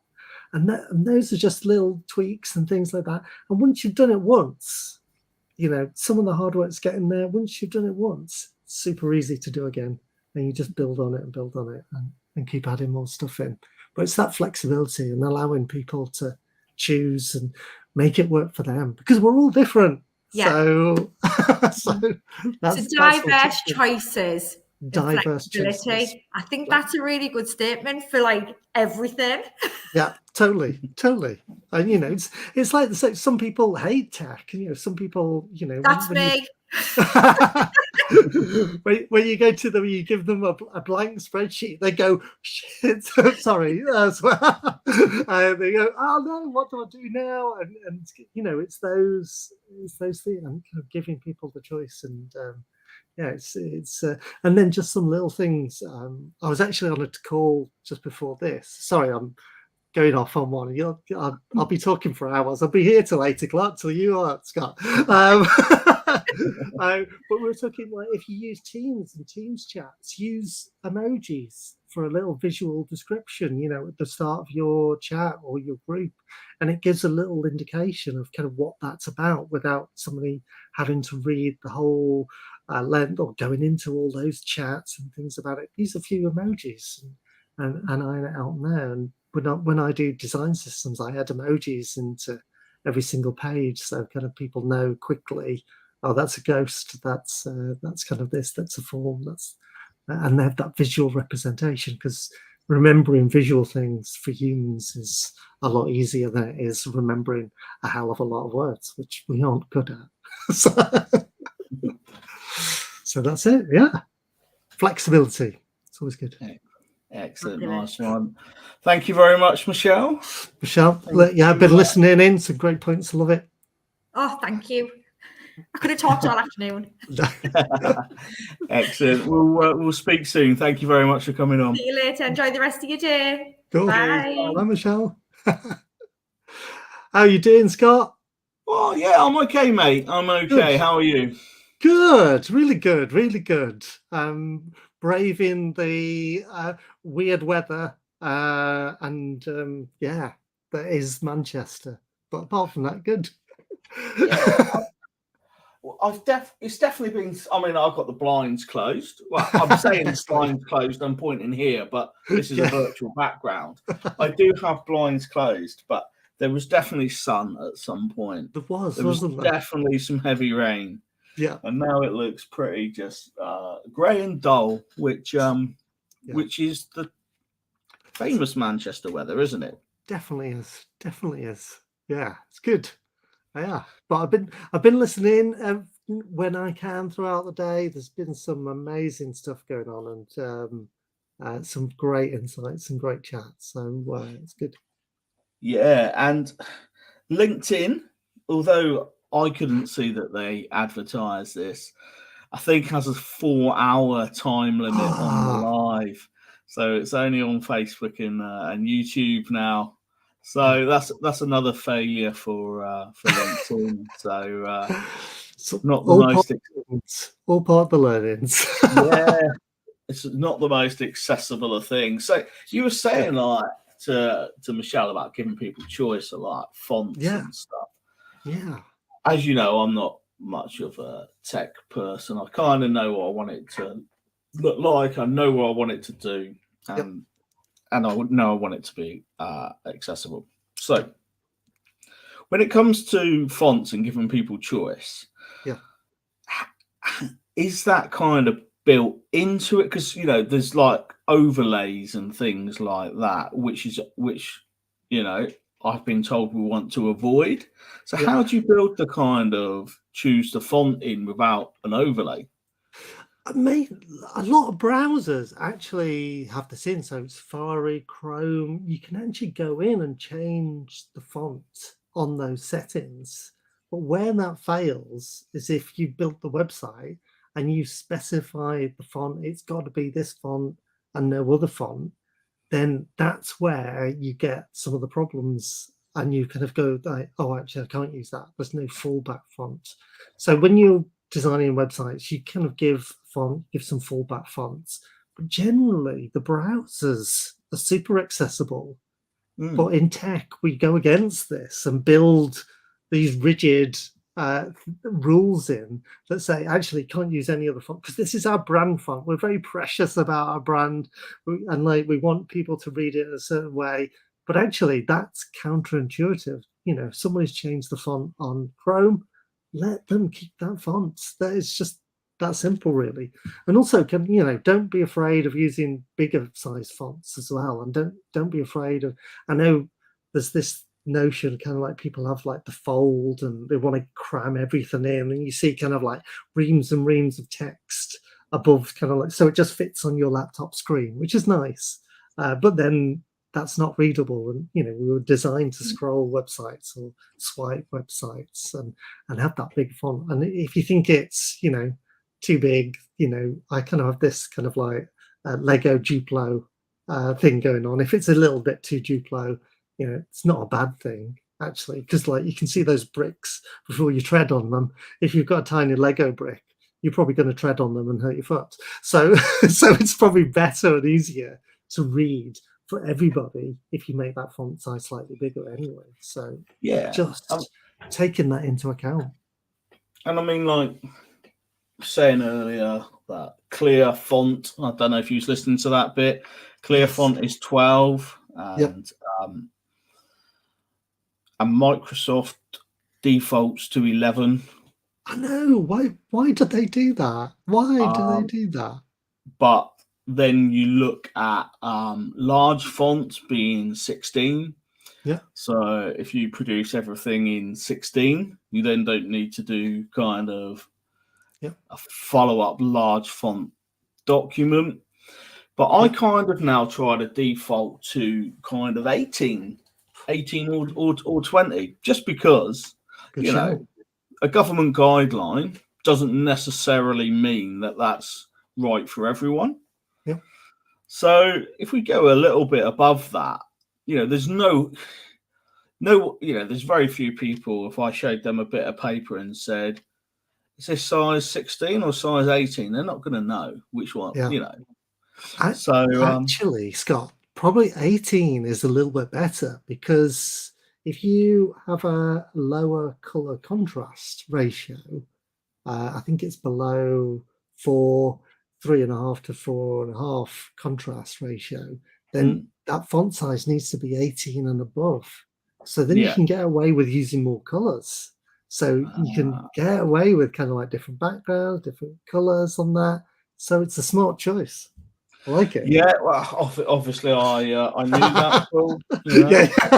No, but to be fair, I did, because you get the kind of like 4 circles, don't you, with the contrast color, and like sometimes you can have the contrast color actually be, you know, streets apart, but they still come out as failures on the AA and AAA kind of scoring, which isn't about batteries for anyone that's kind of listening, thinking that's battery talk. These men talking about batteries. Not again. I've tuned on to the big battery theory. Yeah. I like it. Should we explain? So kind of when you're doing accessibility, you know, it's kind of having a look at if you have a contrast ratio AA, that's acceptable, and then like a really good contrast is AAA, and then you can also have a little bit below AA is AA plus, which I think some people get confused about and think, oh, you know, that's the in between AA and AAA, but actually that's a lower contrast than AA, so that's when you need a bigger font, 18 plus. Oh, excellent. So yeah. full of knowledge. I'm full of crap, I think my wife says. So what is the real key advantage to a business of having an accessible website? You know what? I get this all the time, and I kind of is it just a nice thing to do? No. And like my key thing is, if you opened a pub and you had 10 people waiting outside to come into the pub, and you said to 3 of those people, you can't come into my pub because the ceilings are too low, would you accept that, or would you raise the ceilings so you could get those extra 3 people in? And most people with a business head in would say, I'd like those extra 3 people in. And then you think, well, actually, every 20 people, that's 6 people, and then multiply that on. So for me, it's turning away 3 people out of every 10 people if your website's not accessible. And that simple business. And like, why would anybody not want to add an extra 30% of business? Simple. It is, and it's such a good way of explaining it. And this won't resonate with anyone else, but you seem to find a way of bringing Alistair into every conversation that you have, because he would be the one outside, and He we would be the one inside. out, way Yeah. too tall to come in. Yeah, not allowed in. Not allowed in. Right, I'm gonna go over to our my spreadsheet of questions, the mystery pot, or I misspelt it. It actually says misery pot. So it depends what question you ask. yeah. So I've got 12 questions left. So yeah, so a number I've between 1 noticed and 12. There's been a pattern for everybody choosing one, so I'm going to go against the grain and pick number 12 because I'm thinking as well, if it's on your spreadsheet, it'll be easier to delete the last one. Right. Oh, yeah. So I'll tell you a bit of a story about my spreadsheet in a minute. Okay. So, do you think there should be an equivalent of a blue badge that lets you jump queues in supermarkets? Oh, interesting. Yes and no. I'm going to be controversial. I'm going to say no, because do people want it to be treated differently? And like, do people not want to have the same experience as an able-bodied person? So for that reason, I'd go on. I think it'd be nice to go and jump the queue. We'd all love to do it if there's a massive queue. But I think the problem there is the problem with the shop, not the queue. If they haven't got enough people, if they've not got tills available, then you're probably going to the wrong shop. But I'd say generally people don't want to be treated differently. I don't want to be treated differently if I go into a shop and be told, oh, you can jump the queue, and then you've got like loads of other people going, that person's jumping. Why is that person jumping the queue? Especially in our country, we absolutely, one of the core British ways of living is queuing. If you go anywhere else in the world, the queues do not exist in the same format. We'll stand quite happily in the queue for a bar for 30 minutes. We'll stand quite happily in a queue. The coronation, people are queuing up now for the coronation. We love queues. So I'd say people don't want to be treated different, don't want to be different. I'd say if there's, and again, make all the tills the same, make make all the experience the same for everybody, and then you wouldn't need a blue badge for shopping. No. So I had a conversation about a question very similar to this with someone, and I gave my example. So I went to Primark. Yep. Queues are always massive in Primark. That is true.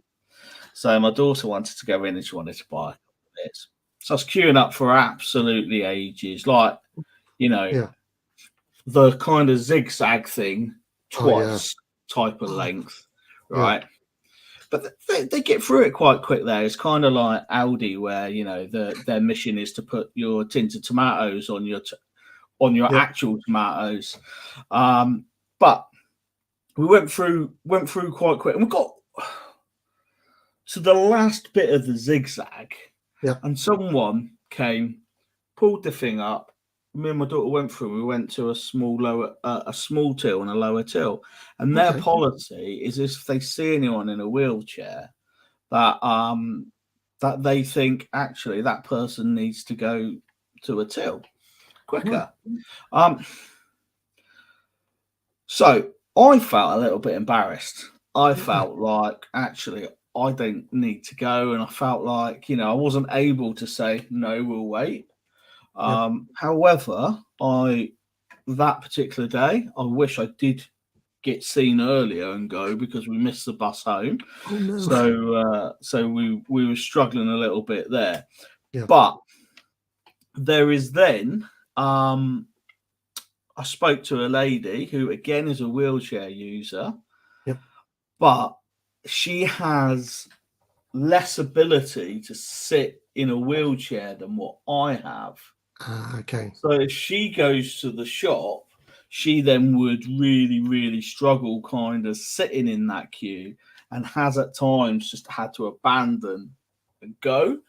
Yeah. So if you was to apply the blue Get that. badge principle to the supermarket principle, I would say that it wouldn't match up. So I've got a blue badge for parking, but I wouldn't need a supermarket blue badge, if Yeah. that makes sense. Got you. So I can kind of see where the person's come from with the question. I can see Yeah. that for some people it would make such a huge difference. And Jill's put, I would say there's a Ooh. case for exceptions, such as autistic spectrum children who can't be left at home and accompany their parent, but the store is a complete sensory overload. So Yeah. there is definitely, you know, it's Yeah. definitely more to sort of think about, because different people kind of suffer in different ways. But I wouldn't say, you know, personally, there would be no advantage for me. But I know that some people there would be. I think technology has some of the answers here, because have you seen those Amazon Go stores? Sorry for plugging Amazon. Yeah. So you can go into this store, pick up whatever you want from the shelf, and it gets charged to your Amazon account. No checkout process. It kind of takes you from like your phone in your face or something, Yeah, doesn't it? it's like image recognition on the shelf. So when you take something out, it knows kind of where you are in the supermarket, and then you take it. And I think that's where we're kind of slightly edging to, with kind of like the self checkouts. But you know, that'd be loads better, and that means you'd never have to queue. Also, I think as well, and we tried to do this in Barclays a while ago, and having virtual queues, and we used early AI back in the day and used facial recognition. So if you came into the branch and then logged in on your mobile banking, you could actually get seen by somebody. They know you're waiting. They'll give you an estimated time, and they'd call you back at the same time. And if anybody's ever been to Disneyland, Disney World, they have the same thing, and they don't really have queues for rides. It's all virtual queues. So you go on, you choose what ride you want to go on to, and you just turn up at a time slot, and pretty much you walk on the ride. And that is so much nicer experience than waiting in those massive Alton Towers queues for, you know, kind of what seems like, oh, that looks like a short queue, and it's that deceptive zigzagging thing that you never see. And like And 2 hours later, yeah, that goes indoors. Yeah. You And think 2 you're at hours the front, later, and it goes indoors. yeah, you think you kind of spent 80 quid on going on 3 rides. That's it.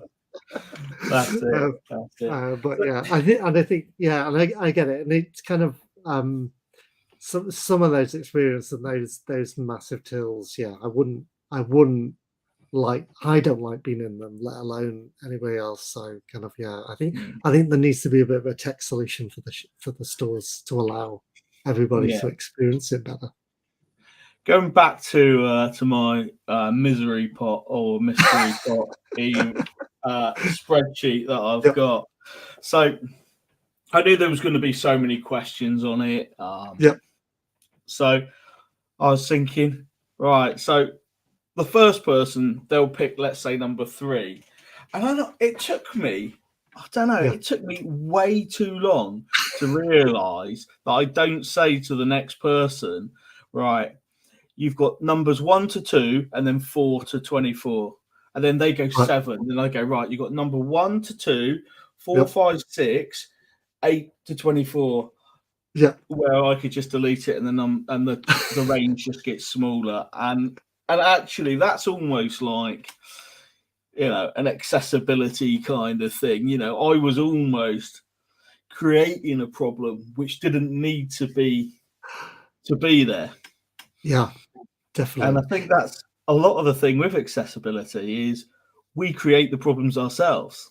Yeah, it's weird, isn't it? I think as humans, we look for the complicated patterns, the complicated problems, and then think, we have to solve it in that certain way. And sometimes it's just rethinking how to do it.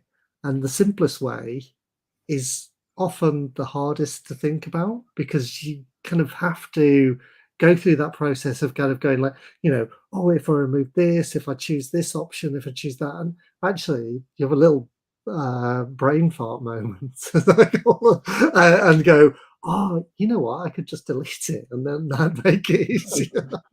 Yeah, that's exactly it. And like, I've just had one of those moments. I think I completely lost it. It's gone. No, gone. Well, for those watching live, sorry, I'll edit it in.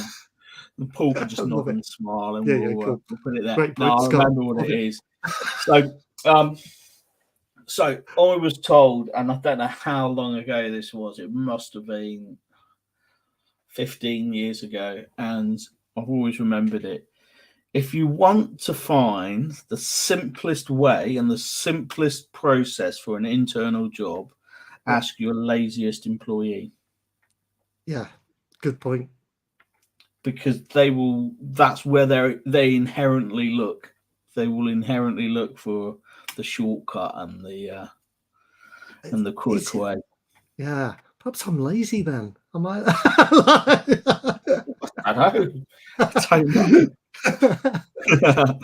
But no, I think like there's different ways, and it kind of goes and shows like that kind of there's everyone and every kind of person has their own skills and techniques, and it's just are they doing the right job for their skill and technique, and are people giving them the opportunity to do it? Definitely. Yeah, it's interesting, isn't it? Because I think for jobs, especially jobs nowadays, there's so much crossover and so much kind of like before. And I still think we were kind of in this world of kind of like, this is your lane, stay in your lane. But actually, with AI and all those things, kind of like the news of kind of like the doom of AI coming, for me, it's all about collaboration and talking to people and getting departments, getting teams working together, and at the end of it, it doesn't really matter who does what job. If someone wants to color in, that's fine. If somebody wants to do the code and that's not their job, why shouldn't they do it? And kind of like them, you get that experience then of kind of like all these different people coming together to working for a common goal to deliver something that they're all passionate about. It's when we go in this Victorian kind of workhouse ethic. This is your sausage factory. This is your pea factory. You can't ever work in the two. But we just need to get out of that mentality and just start talking to each other and working together and working collaboratively and asking people questions. That's the thing. Ask people questions, include people.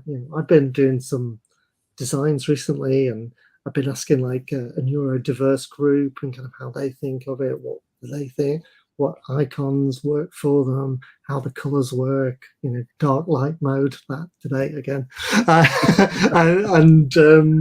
It's kind of just ask the questions, keep asking those questions. And I think, it's for me, there's no stupid questions, and I'd rather people ask me 1,001 stupid questions than just sit in the corner and be quiet. And I know some people like doing that, but if they do that, take them to one side, have a little chat, get their input after, and see what they said, because they might have like some really good points.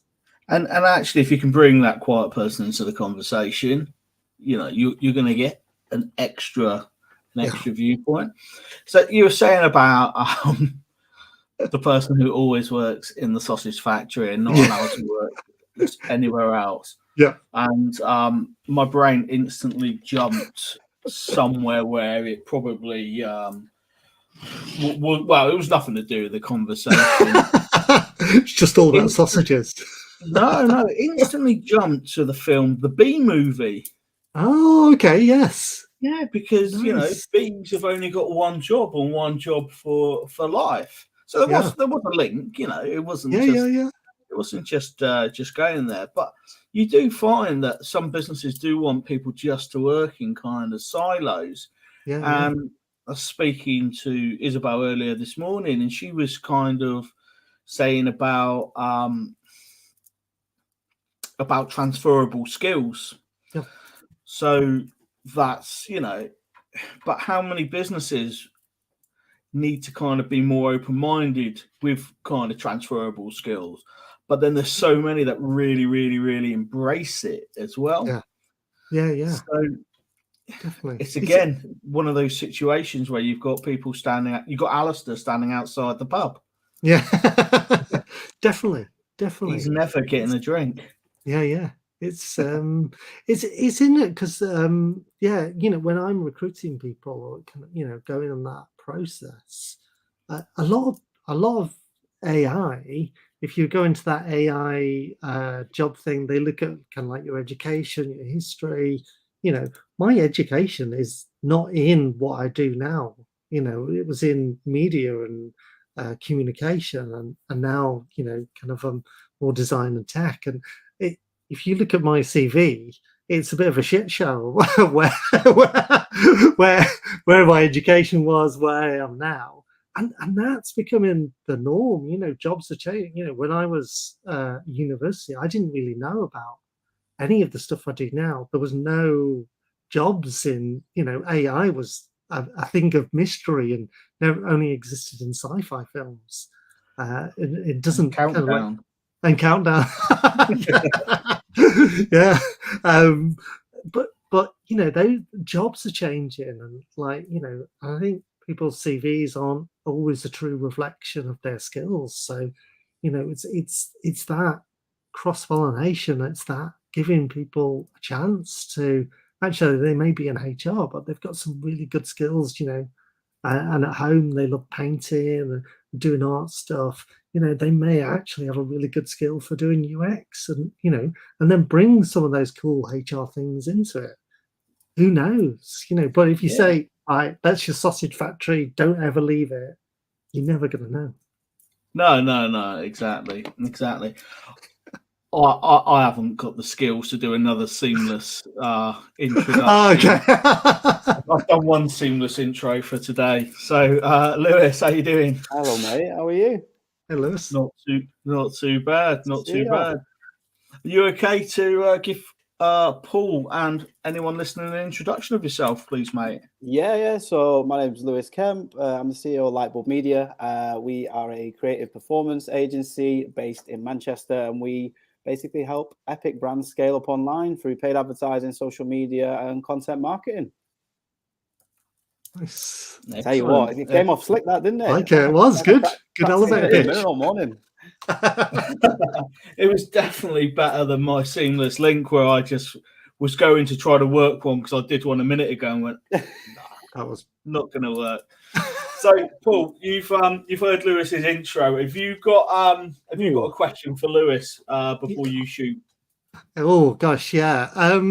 Lewis, what is the craziest client request you've ever had to deal with, and how did you resolve it?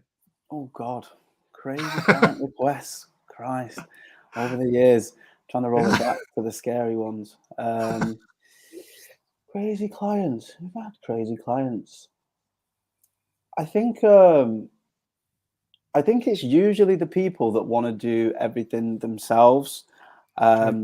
So one of them had this like grand plan to, I think it was, no, in fact, they let their son on it. So that we were running the ads, and it was quite a big brand, to be fair, and they were spending quite a lot of money. And they basically said, my son's just done a Facebook ads course on YouTube, and he's going to take over the account now. I was like, all right, okay, cool. And then, within about 3 days, they were just hemorrhaging thousands and thousands of pounds. Yeah. And yeah, I don't know why he did that. That was quite crazy. Yeah. But yeah, I just logged out of the account. I was like, peace, good luck, no problem. Like it. Not my problem anymore. Yeah. That was Cool. quite a fun one. Yeah, anyone that does that, that's pretty crazy. Definitely like it. Excellent. Right, Paul, it's been awesome having you on. Likewise, Lovely to see you, Paul. likewise. And you, We'll speak soon. I'll be listening in. So yeah, cool. Keep up the good work. Indeed. Yeah. Cool. Like Cheers, it. Paul. Thank you. See ya. See you later. So, talking about your kind of your the marketing, etc. that you do. Yeah. But what's the best way for businesses to get the right message out? And I know that's kind of like a hard question because there's so many different types of business, but yeah, I think it's first of all, it's actually understanding what your message is and who you are. A lot of people don't. They go in there because they see an opportunity, but a lot of markets are saturated, and you're going in there and they'll just copy whatever the other 10 people are doing and then wonder why it's not working. When you ask people what the USP is, they'll be like, "Oh, it's our customer service, and it's because how dynamic we are." That's not a USP. Everyone says the same shit. Everyone's an award-winning, industry-leading, the spiel. So yeah, I think it's actually getting clear on who you are first, where your position is in the market amongst competitors, and then also understanding your audience as well, because people have an idea of who they think they want to target, and I would say probably 8 times out of 10 it's completely wrong when we put it out at scale. So it's that, I suppose it's that toss up between, you've got the first hand data here, these people are interested in it, and you go, no, but we spent 10 grand on a brand guidelines doc that's told us these were our customer personas. And you're like, yeah, but the data here is fact. No, well, let's stick and target these people. So yeah, I think you have to be led by the numbers. A lot of people will create a business based on their own ego, what they think will work, what they hope will work. But ultimately, those opinions don't really matter in marketing unless they belong to your customer. And then, I guess like your values will kind of lead you in a sense, but would that then kind of go, well, actually, your values aren't what you think your values are?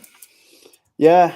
So, I mean, some people put values on the wall that aren't their values, as you'll probably know in so many businesses that you hear of, because it's kind of performative. A lot of people, it's cool to have values, isn't it? It's cool to have a 5-year plan and a big vision and a mission. And I don't know, maybe I'm wrong in this. I've never been that person to do that.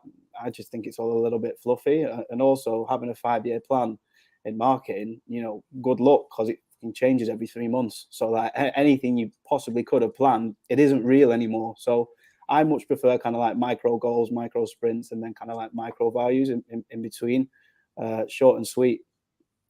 Yeah.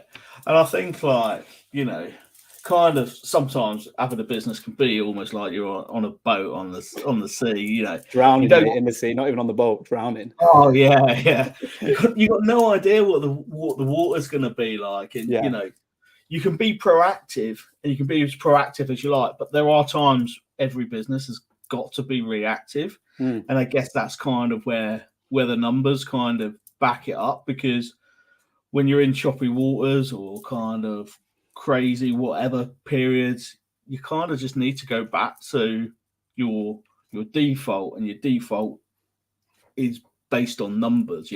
100%. And I think one thing that SMEs have that they don't use properly is speed and agility. If you're a big company, you're incumbent, it's going to take you months to make changes, whereas if you're small, you don't have as much red tape to go through. You can try things at pace, on a micro level. Did this work? Did this not work? You can move really, really fast.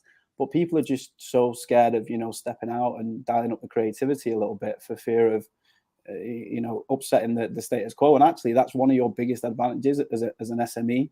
So you should be willing to take those kind of risks, because the rewards are massive, because nobody else is doing it. And then I guess you've got to be memorable as well. Yeah. Being memorable is really, really important, because the digital landscape, it is so loud. It's so busy, and people are always saying, be visible and post 100 times a day, and you've got to be on this platform and that platform and that platform. You speak to business owners, and they're overwhelmed because at the end of the day, they're not a media company. You might be selling pencil sharpeners, so you can't be a media company as well. And actually, instead of churning out 12 shit posts a day because someone's told you that you have to, actually just think about it and post 3 good ones a week. But make it actually unique so that it stands out, because everyone is saying the same stuff, and you get it kind of like ad blindness. I just scroll down. If I see words like dynamic and innovative now, I just completely scroll past it. It's just so vanilla. But that's an advantage for us because we had a little spice, had a little bit of personality to something, and then suddenly we're the ones that people think of. So we're using it to our advantage, and a lot of brands aren't doing that. Particularly in the B2B space where it's absolutely dry. It doesn't take a lot to stand out there, but everyone is so, oh my God, you can't say that, you can't do that, until a challenger brand comes along, starts doing it and taking their market share. And then they go, shit, yeah, maybe we could take a few risks here. So you just got to get ahead of the curve, really. You don't want to be playing catch up. And like, you say like all these vanilla posts, and I think what people sometimes look and go, right, I'm not going to post something vanilla.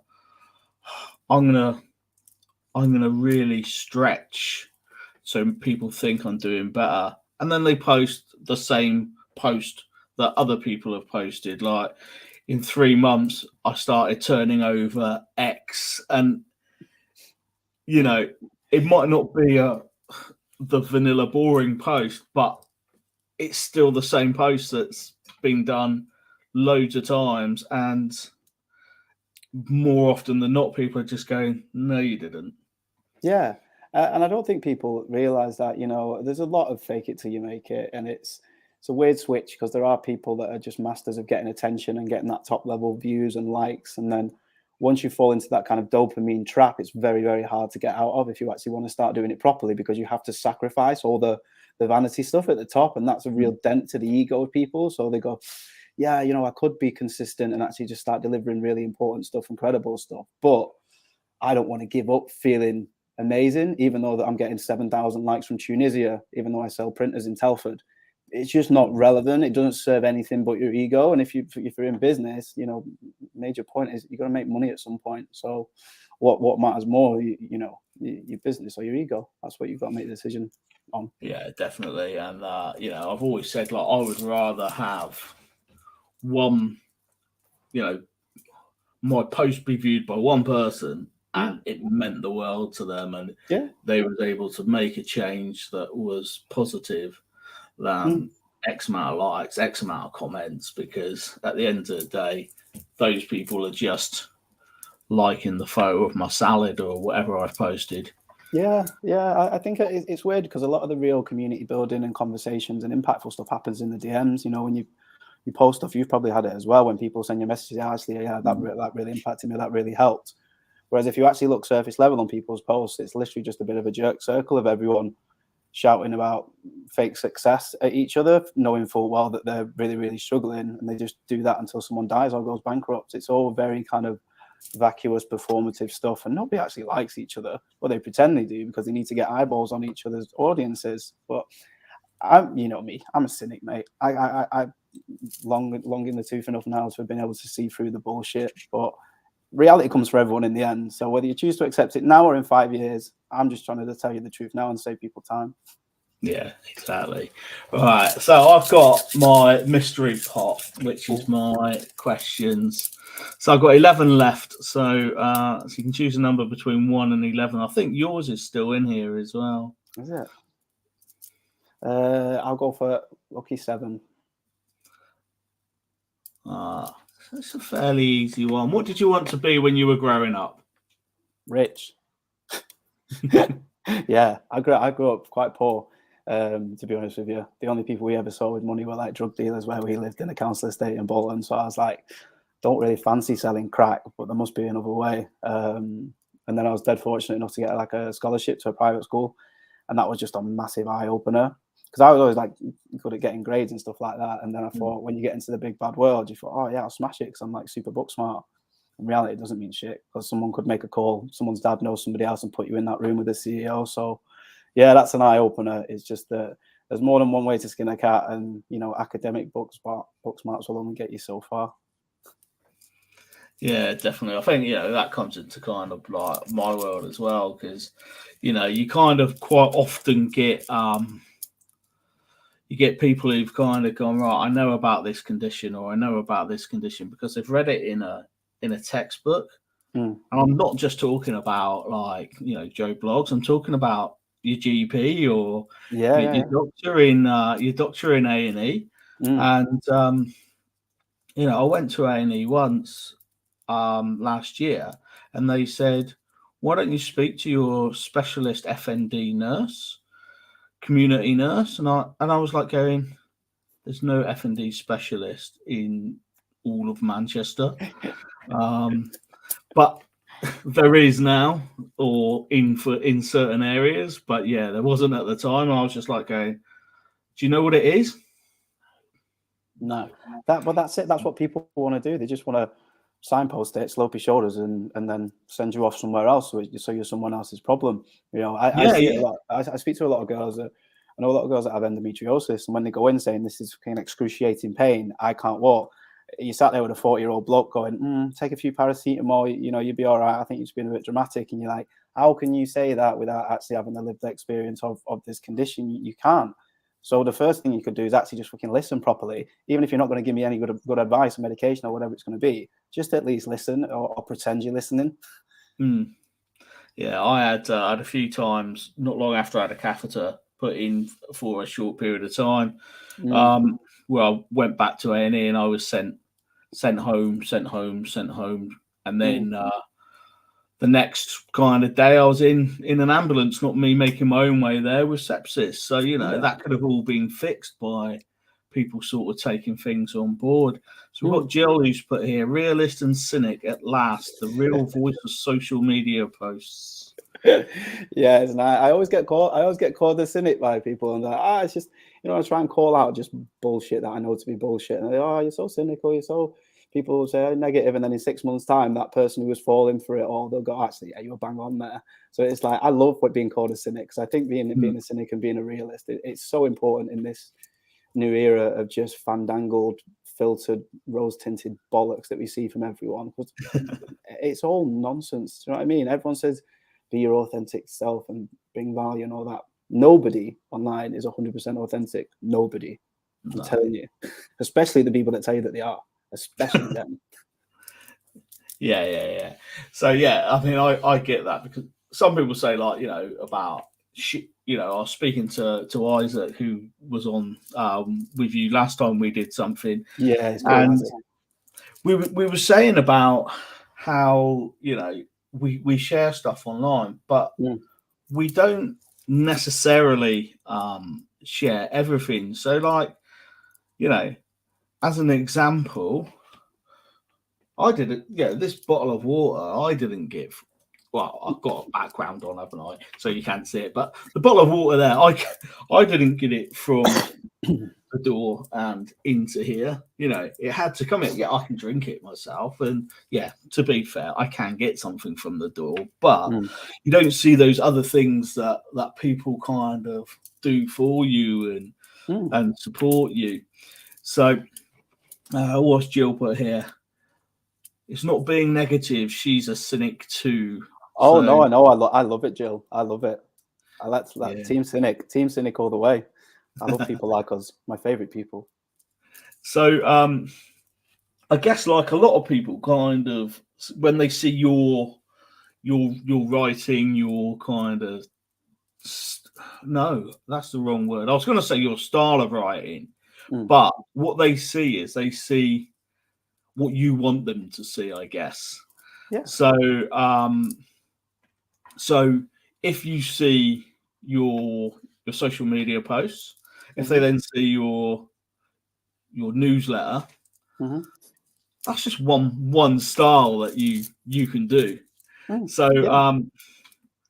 it's hard to explain your newsletter without kind of giving it away, but it's a good newsletter. It's the only newsletter that makes me laugh. Oh, I like that, mate. Yeah, we get a lot of nice messages saying it's literally the only one that they read top to bottom and stuff. So it's good to hear that. Do you know what I mean? It's good to hear that it does stand out, because that's what we're trying to do. I know everyone says that they're different and they stand out, but we try and actually embody it with everything that we do. So it's really nice to hear that. Yeah. No. Newsletters, and I know this because I find my own my own need improving. So I know that, a lot of newsletters can be quite vanilla, can they? So yeah. So Paul, who was on before, who's kept his promise and said he'll come back and listen, said, "Hey Lewis, how are you finding the wave of AI affecting social media and everything just being the same and normalized?"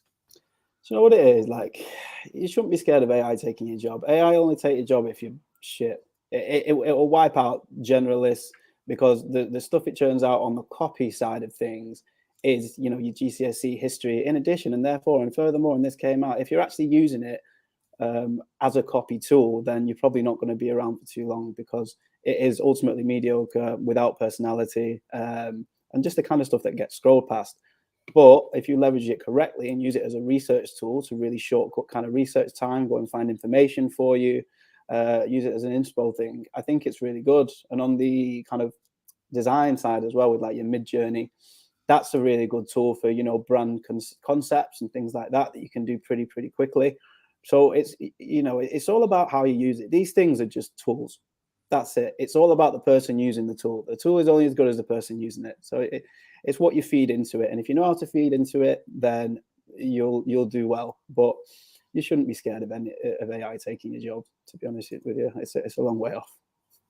Yeah, and like AI cannot put in a person's personality. It can't add that personality in. And obviously, like a lot of things that people should be posting and things should be about their activity. Yeah. So this is what I've been doing. Like, you can't get that from AI either. But no, there's no personality, is it? And that's what makes you stand out online. Your only true USP is your experience, your tone of voice, and the way you deliver things. So, putting it into some vanilla thing and getting all the aggregate information from the internet.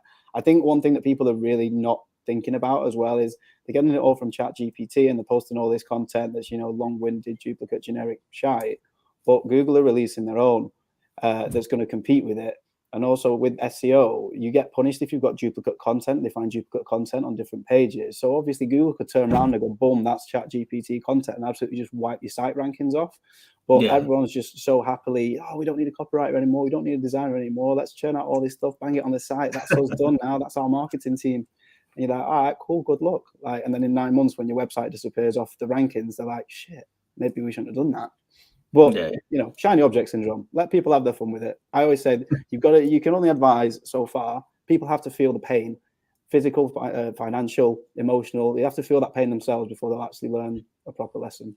So So when people are then looking at like Facebook ads and going into that type of world, what's the advice that you can put in? Because I've had a play about with it, not successfully, but I've had a little play about with it. I've not been the son who spent thousands on it, don't get me wrong, but what's the kind of tips, what's the kind of advice? Don't jump into it, because any type of advertising, it's an amplification system. So if you don't have the correct fundamentals in place already, it isn't going to work. It's just going to make you fail faster. So every time we take a client on, we'll go, right, okay, well, let's look at the brand first. Do you know who you are? Do you know who you actually want to target? Have you got any data on that? And then we'll go, right, website, landing page. Does it actually convert well? Is this a proven product market fit? Are people returning after they buy your stuff? What is the product? What's the customer experience? And then we go, right, have we got actually any content to hit all these different ICPs and target markets now? We need to go and create that content. Only then should you start advertising. Whereas people just go, let's just switch some ads on, or let's boost the post. You might as well just burn your money. You might as well just burn your money. Unless you're actually doing the strategy, you've got the foundations in place, proven product market fit, website that loads fast, navigates well, proven to convert, and a big bank of content enough to test. You shouldn't be going anywhere near ads yet until you've actually got that done. So we turn away quite a lot of people because they're just not ready yet. Yeah, I mean, what I found with my limited effort in there was that some places aren't right for for some businesses as well. So Facebook was not right for inclusion. And you might kind of argue this, so I'll let you kind of do that if you think. But everything that I would try to boost or post, like if it had a picture of someone in a wheelchair, they would take down because it's against their rules. Right. So maybe it's how I've worded the post or something like that. But I you just know used to what? find It's difficult with them because you're in the lap of the gods when it comes to their rules and regulations. So for example, like they just don't think it, because it is all, you know, based on AI, and if anything flags for them. We have a client that sells shoes. They've got some leopard print shoes, and they said you can't run that because they thought we were selling leopards. And it's just like, it's a fucking pair of shoes, just someone look at it. Do you know what I mean? Like, so if they flag any word, any danger word, they'll pull it down. So you have to be super smart, because we've done stuff in financial services as well where you can't really target people based on their income, or they're struggling, or if they want an IVA because they're in debt. Like debt's another trigger word you can't really show before and afters. There are ways around it. You've just got to be smart, and every platform can work for every business. It's just a matter of understanding your customer journey. Yes, it might not be a conversion channel for you, but as far as getting in front of laser targeted audience of thousands of people, making them aware you exist and sending them somewhere else where they convert later down the line, that's what it might be used for. Because we'll get people all the time, like mainly in B2B, going, our audience isn't on Facebook. And I'm like, all right, cool. Your audience isn't in those billions and billions of people on Facebook. No, they don't have it. They're people at the end of the day. The people that you're trying to target, they're people. They do have Facebook. They do have TikTok. There's so many misconceptions. And that's why the brands that are really forward thinking are going, yeah, we're an accountancy, but let's get on TikTok. They're just mopping it up because nobody else is going near it, because they're like, we're not there. And they won't move there until they've already lost too much market share. And by then it's too late. You have to dive into these platforms and give it a good crack. Yeah. The advantage of my ads getting banned was I didn't waste money on them, because silver lining. They just weren't seen by people to waste money.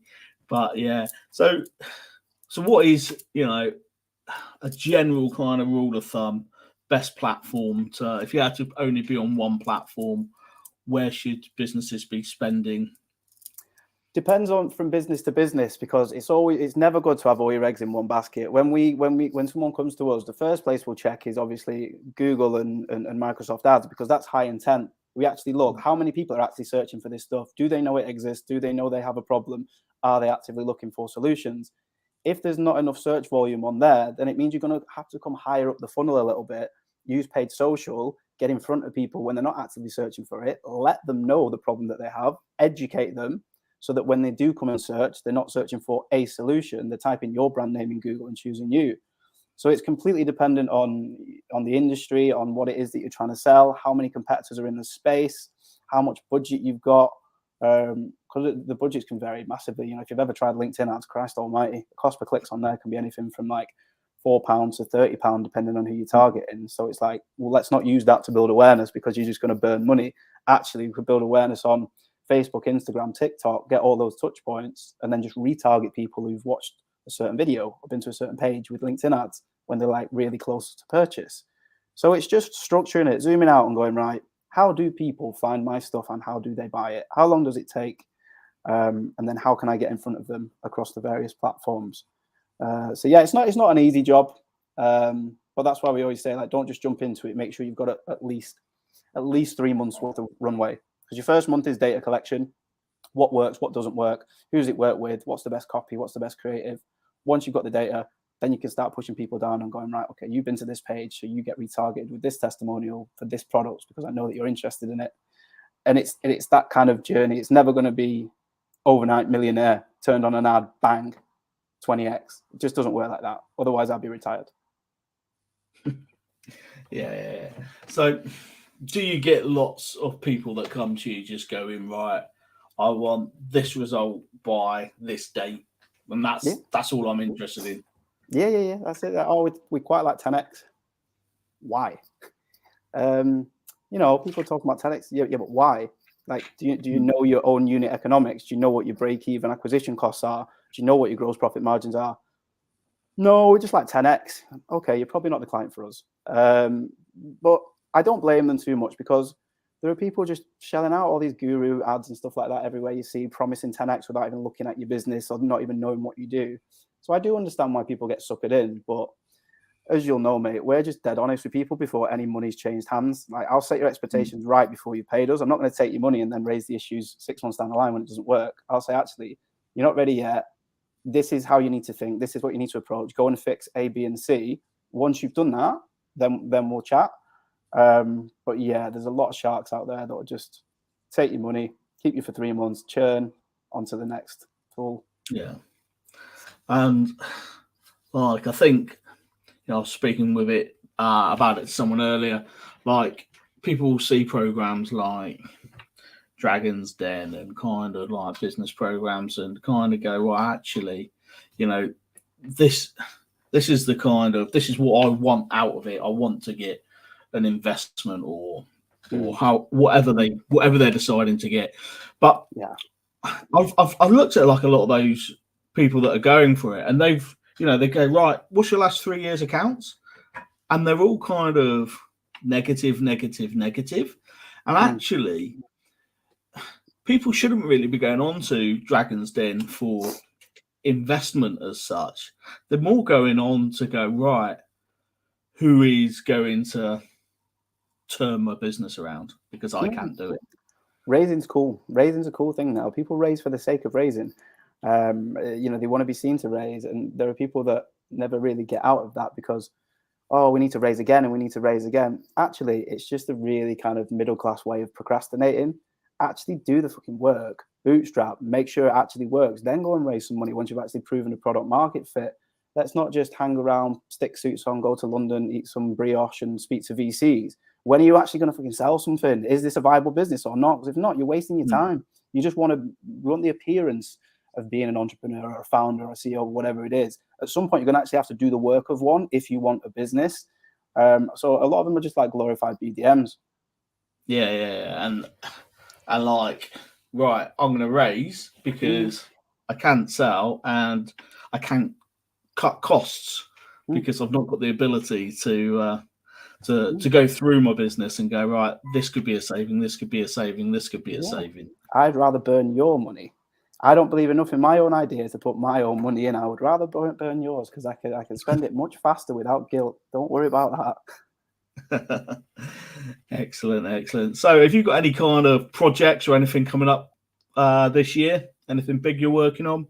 Yeah, to be honest, mate, a lot of people have been asking. Look, we're going into pretty much a bit of a recession. People are going to start tightening the purse strings and stuff. So I'm just in the middle of actually creating a copywriting course and a paid social course for SMEs to help them, get started at a really, really low cost without being burned. So we've got the education side of the business, and then separately, I'm launching an e-commerce brand of my own with a few mates, and then got a big project which I can't speak too much about in the social media space, metaverse space, but I'm sure I'll be announcing it in a couple of months if all goes well. So yeah, spinning plates, mate. Spinning plates. Waistline's getting bigger, hairline's getting thinner, but you know how it is. Don't talk about hairline. It must be a bright light shining on the top of my head. That's in the background. I thought, is he in Elton John's house? What's going on there? Oh yeah, no. It's I looked at it this morning, and actually, like, I was going, right, let's make sure. It's almost like I'm taking pictures of a new house to show my mum. So what I'll do is I'll just put all the mess kind of somewhere else. But I just felt like there was just too much going on in my background. Yeah. With the books and then the spare wheelchair and whatever I've got on the desk. So I thought, no, let's get Elton's house in. Let's see what it's either that or bricks really on oh no, yeah, that's prisoner cell block H. That we don't want the bricks. I like the house. Yeah. So I thought, no, let's go with the Elton look. So I like it, mate. It looks good on you. Looks good on you. Awesome. Hello. Machine, how are you? I'm good. I'm just getting my really tricky AirPods to finally work. Fancy pants. I've got the antiques with the wires. See, that's clever. That never lets you down. And Exactly. this is just like, will they, won't they? Will they, won't they? Excellent. Machine, do you mind introducing yourself to Lewis and anyone listening? Sure. Lewis and I already know each other, but definitely for anyone listening. So I'm Nosheen. I am a leadership communications coach. What that means is that I help people speak better. And my own story is very strange, where I was that annoying kid who always got up on stage at family reunions and recited the most boring poem ever. I was always that annoying kid. And since then, it's taken me a long and winding route to get to where I am, where I coach people to speak better. I took the route of going through Fortune 50, doing marketing, PR, getting into improv, stand-up comedy, writing for a crappy late night comedy TV show, getting into filmmaking and entrepreneurship, because why not? And then finally, finding my way to coaching people to speak better. Excellent. And Lewis, before you go, have you got a question for Machine? Yes, I would say, what is the biggest misconception about what you do that you'd like to bust? That's a great one. The biggest misconception is that public speaking is something that you do on a stuffy, boring stage and something that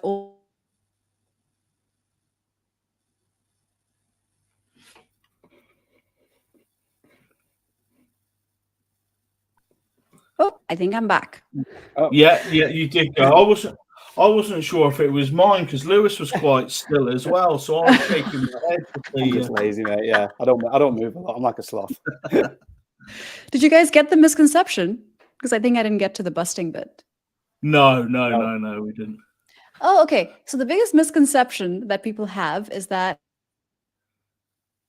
No way. It's done it. That's on purpose, isn't it? No way. yeah, this is a signal. This is the sign. I'm not supposed to be talking about this misconception. I'm upsetting someone. They're watching you.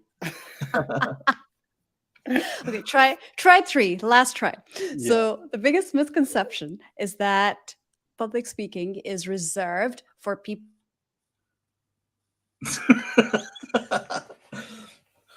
we got further this time. We're going to have to wipe the DVD.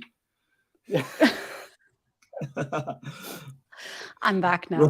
This is, it's so unpredictable because I just moved to France and we're staying at an Airbnb because we don't have our own apartment yet.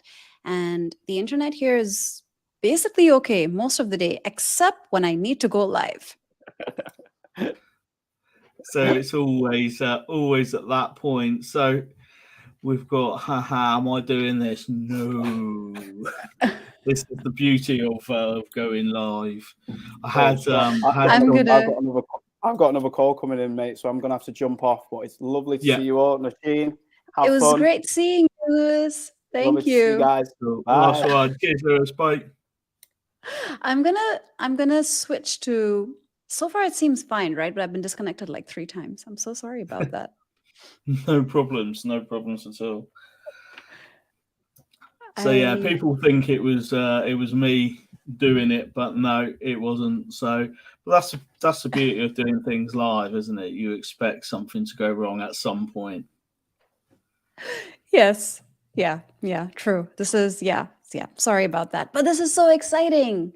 I love that you're doing this, and you've been live for 7.5 hours. Yeah.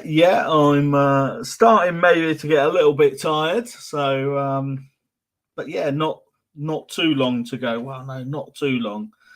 Longer still than what LinkedIn would let me go live for. That's got a cap of 4 hours, so it's just on YouTube and Facebook now. Oh, wow. I didn't realize that LinkedIn had a cap. It doesn't advertise a cap. Yeah. It doesn't advertise a cap because if it did, I wouldn't have streamed it there. But yeah. So okay. I'm gonna have to speak to them. Either that or someone's just gone, report and block or something. And yeah, one or the other. I don't think we've been speaking about anything that deserves that that sort of attention. So Yeah. So what type of people do you generally find sort of come to you with about the coaching and sort of helping them speak better, and what advantages does it have to a business for getting their employees better trained? Yeah, sure. So I get two kinds of people that I work with. One type would be corporate execs that want to grow in their career.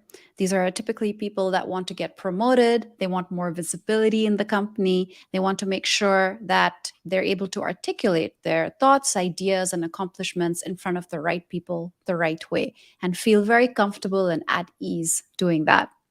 And the second type are entrepreneurs who want to make sure that they're getting their name out there, who want to speak better on sales calls, who want to make sure they're making the right impression online.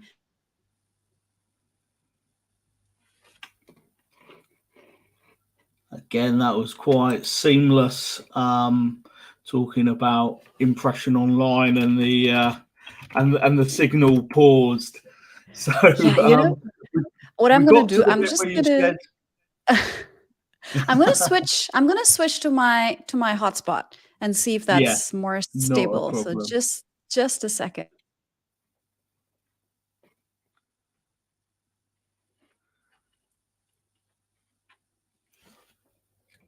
So hopefully we'll have Nasheen back in a second while she's just changing her internet over. So okay, I'm back. Right, got you. Hopefully it's going to be more stable this time. Thank you for your patience. It was so unpredictable, these issues here, because you move to France and you're like, the internet's going to be really good, but no, not always. No.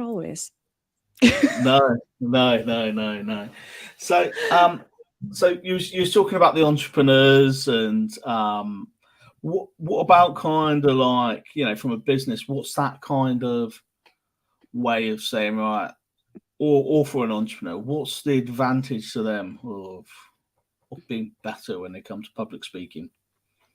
Right. So a lot of these people are subject matter experts. They excel at what they do. They have done incredible things in terms of their accomplishments, their projects.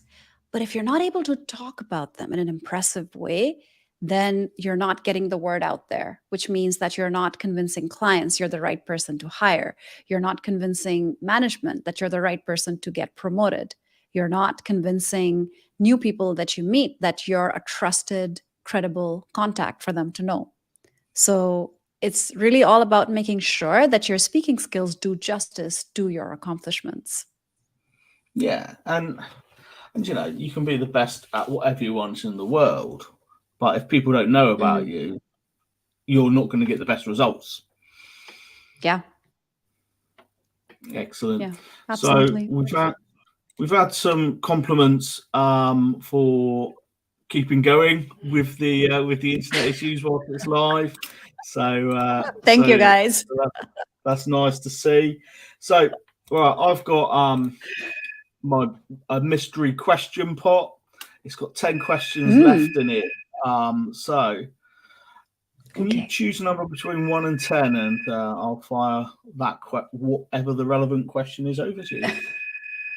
9, because in one language, my name means 9 sheen, or it could mean 9 sheen. So 9. Okay. So what do you do when you feel overwhelmed? That's a good one. I tell myself that I've done bigger and more scary things before.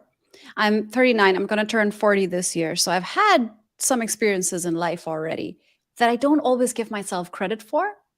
So in times where I feel overwhelmed, if I have something that I'm really psyching myself out about, or if something's just gone wrong, I just tell myself, like, Nasheen, you've gone through the death of two parents. It sucked, but you've done it. You've gone through a divorce, gone through it's my second company.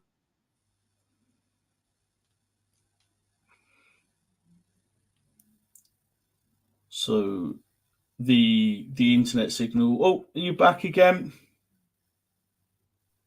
Not quite. Not quite. I am back. You know what? You are back. It's just it just it dis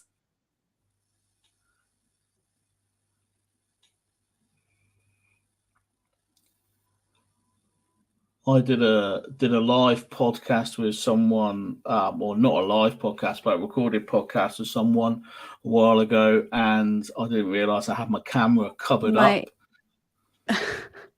Yeah. So right. Were you in the middle of a funny story? No, it wasn't. It definitely wasn't funny. But no, I was making sure I was filling the gaps. Thank you. Now I have. What happened was my phone just never mind. You don't need to know. I'm gonna have it under control. Excellent. So, what's the kind of biggest tip that you could give to someone who's, I don't know, maybe a little bit nervous about a big public speaking event or a public speaking event, because smaller ones can sometimes be scarier than bigger ones, I guess. Oh yeah, that's a really great question, and that's a really great observation too, because a lot of times smaller rooms mean more intimate environments, and they very often mean that someone important is going to be in that room who's going to be observing you very closely.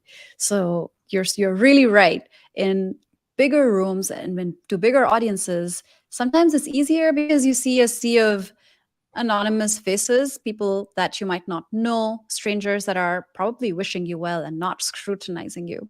So what do you do when you're feeling nervous?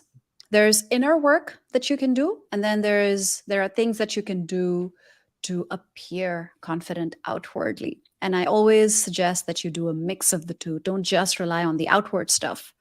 The outward stuff is, of course, easier for me to list out, which is things like project confidence through your body language. Make sure that you're stabilizing yourself, that you're standing with legs apart in one spot, if it's offline or if it's online, then making sure that you have enough dynamism going on in the part of the frame that people can see you, making sure people can see your hands because it adds trust, making sure that you have the right expressions, that you're inviting people through your expressions.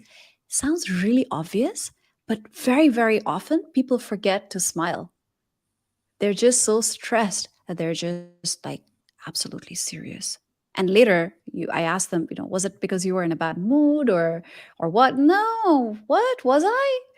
So those are some of the tips that you can use to just project confidence. But if you're not working on inner confidence, then it's only half the battle, really. You're losing half of it. The inner confidence, of course, comes from finding out what it is that's making you nervous, and then creating routines and self-talk that counter that nervousness. So if you're feeling like you're going to be judged, then telling yourself that the audience actually really wants you to win. It's in their best interest if you do well, because they're going to take out time to come and see you. So they're going to have good ROI on their time if you're able to deliver. If it's the fear of being an imposter or the imposter syndrome, then telling yourself that you've actually accomplished a lot and you deserve to be on that stage. So there are many, many different strategies that you can use, but the idea is to really pinpoint what is the actual source of that nervousness, of that fear, and then to come up with strategies to counter it, and then to do it consistently, of course, because just doing it once or twice isn't going to create that consistent long-term effect. Yeah, so I had two of the things three things that I kind of worked on. Was the first was my breathing. So making sure that at points where I want to speed up, I take conscious breaths, which is something I still do. And then I had, if I needed to think, I would walk from one side to the other. And if I wanted to, or I would make sure, like you said right at the beginning, my feet were firmly planted and no kind of none of this. So Yeah. you know that feet firmly planted was what really kind of made me go, yeah, actually, kind of I feel confident in this, and then that then helped come with the breathing and things like that. So I found it quite nervous prior to speaking publicly face to face for the first time when I was in my wheelchair, because it took away two of my three controls. I couldn't plant my feet on the floor, and I couldn't do my kind of purposeful walk and think.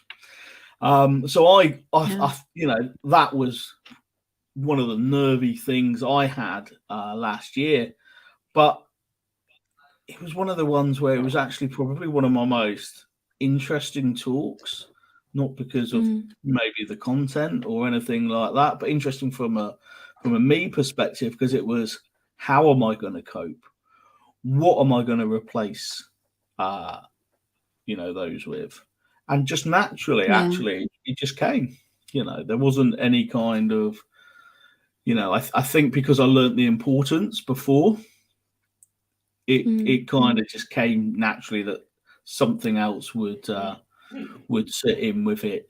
So Paul's put, what's the most common mistake people make when public speaking? Not engaging the audience, I would say, is the most common and also the most deadly in a lot of ways.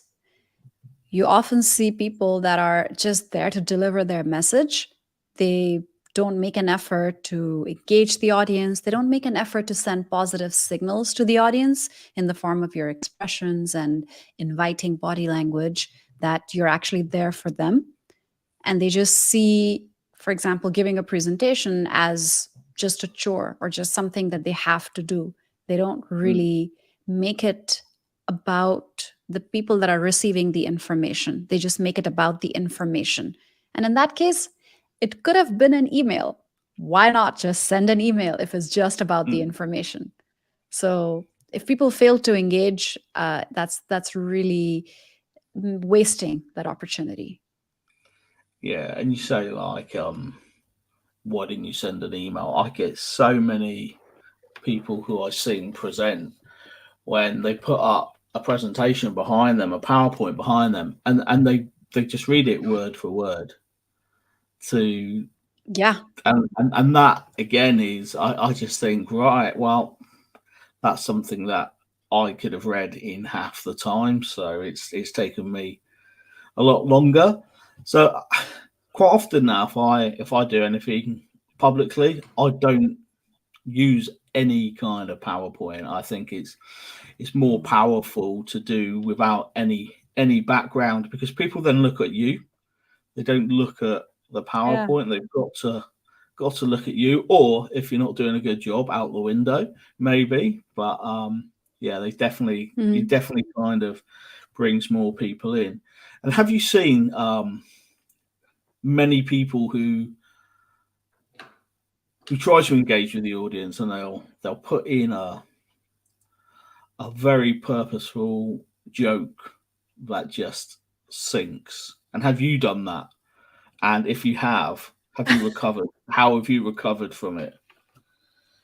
Absolutely. I've absolutely done it so many times. So the first time that I actually spoke in public in China, it was, I think, during my first few months there. And I was used to a very different kind of audience. I was coming from the US. Before that, I was in Pakistan, where I was working at P&G, and it was a very Americanized environment as well. So I was used to presentations and talks with a lot of interaction. and I was used to asking questions and getting responses. But China is very different. People don't interact. And this wasn't a joke as much as me trying to engage the audience. So I remember it was a session on storytelling, and I was asking people, what was the last commercial that you saw?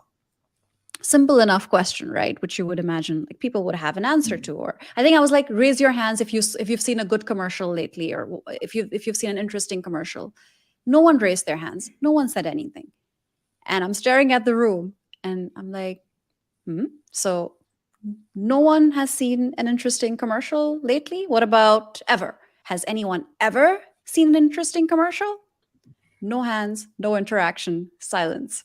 And then I turned it, I made it a joke. And I was like, okay, so no one's ever seen an interesting commercial. Has anyone seen a commercial? Anyone? No? No one's ever seen a commercial in this entire room. And I started laughing, and then they started laughing with me. And then they started interacting. So I bounced back by kind of just making it into a funny situation, because I understood that they were just shy and no one wanted to raise their hands. No one wanted to stand up or contribute. So I made it into a ridiculous situation where, like, yeah, no one's ever done it, right? Yeah, commercials aren't a part of our universe. What's a commercial? And when they started like when they saw me acting goofy, I think they understood that it's a safe space and they're allowed to contribute. Yeah, I mean, when I do when I go and do a talk, I will always have in my head, I run it through my head. I don't take any notes or kind of things like that. So there's no kind of things written on the back of my hand or kind of cue cards or anything like that.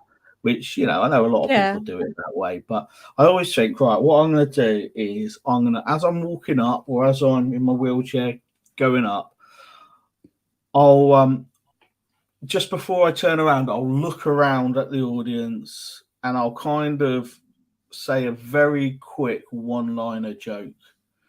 And then I'll turn around and that will kind of break the ice. And every single time, I can't remember a time on the morning I've changed it and gone, no, I'm not doing it.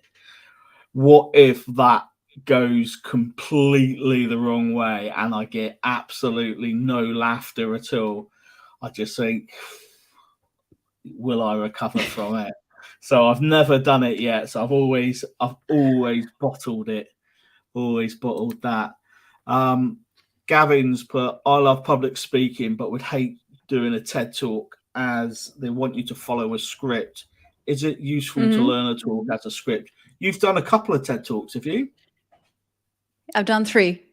3, excellent. So you know all about kind of the TED talks. Do they want you to follow a script, or I thought you had? Yeah, carry on. Sorry, what were you going to say? You thought? I was going to say, I thought you had to go up with no prompts, but have you got to kind of stick to the kind of guidance then? So there are 2 aspects of it. One is that they do want you to stick to a very specific structure and format. So the talks shouldn't be, I don't want to say this wrong, but I believe it's 12 or 13 minutes. So there's a maximum time limit. I've never passed it in all my 3 talks. I think all 3 of them were under 10 minutes or around that mark. So there's a specific time limit that you have to stick to.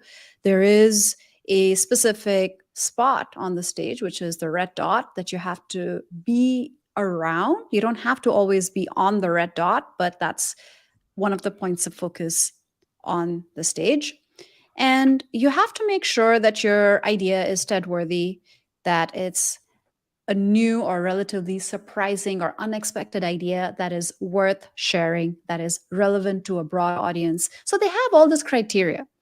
They want to make sure that they have a very specific standard for all the TED and TEDx talks that eventually make it out there online, because they have a specific reputation that they want to protect, which is understandable. Beyond that, none of the 3 TEDx events that I was at asked us to memorize at all. In fact, bless you.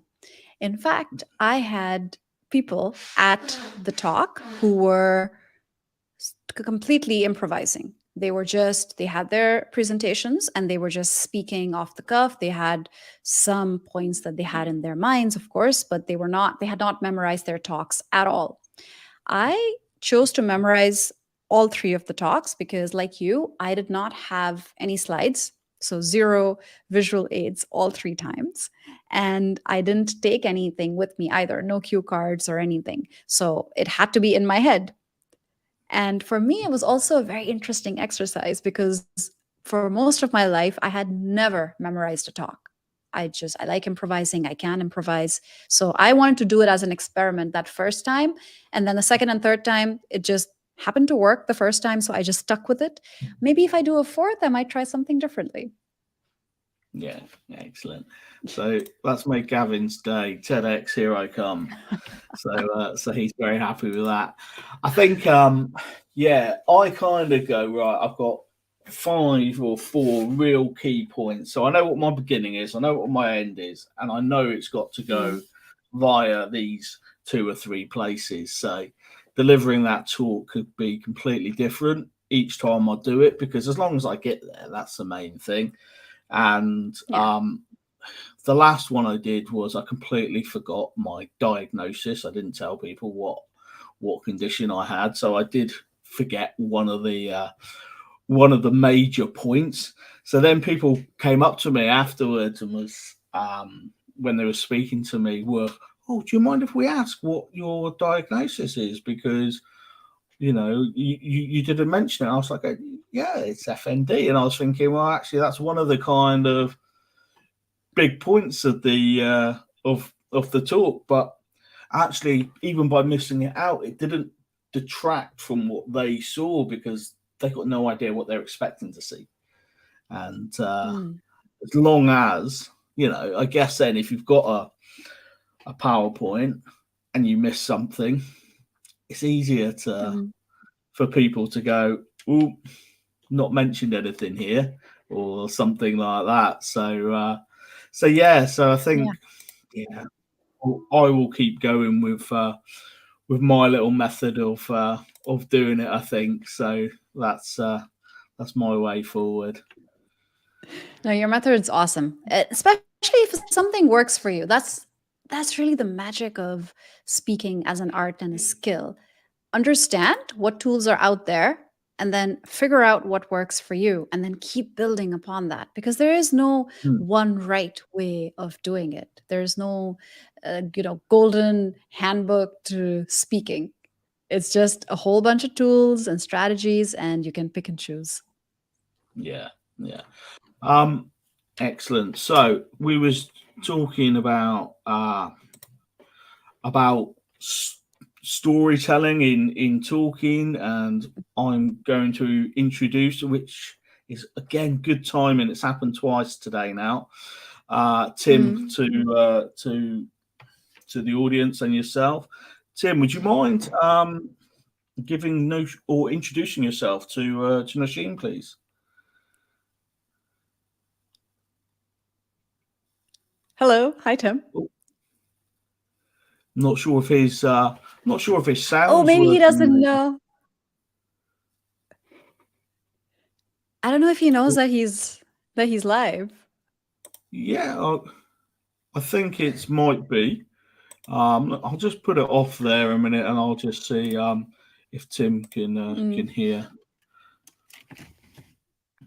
Again, so awesome that you're doing this. Did you take a break at all in these last 8 hours?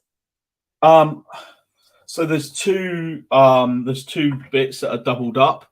So that's where I've got 2 people on at once. So that's where I can go to the toilet and take a break. So, right. So he's just back from his chair. So I'll just see. Hi, Tim. Can you hear us? Hello. Oh, okay. He can't hear us and we can't hear him.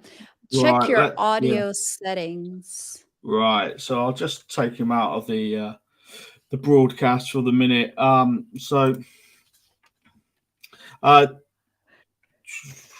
So we can take a second to tell him that maybe he needs to because when you're something I've noticed about StreamYard is like when you're connecting, it doesn't always pick up the most recent video and audio settings. I don't know why.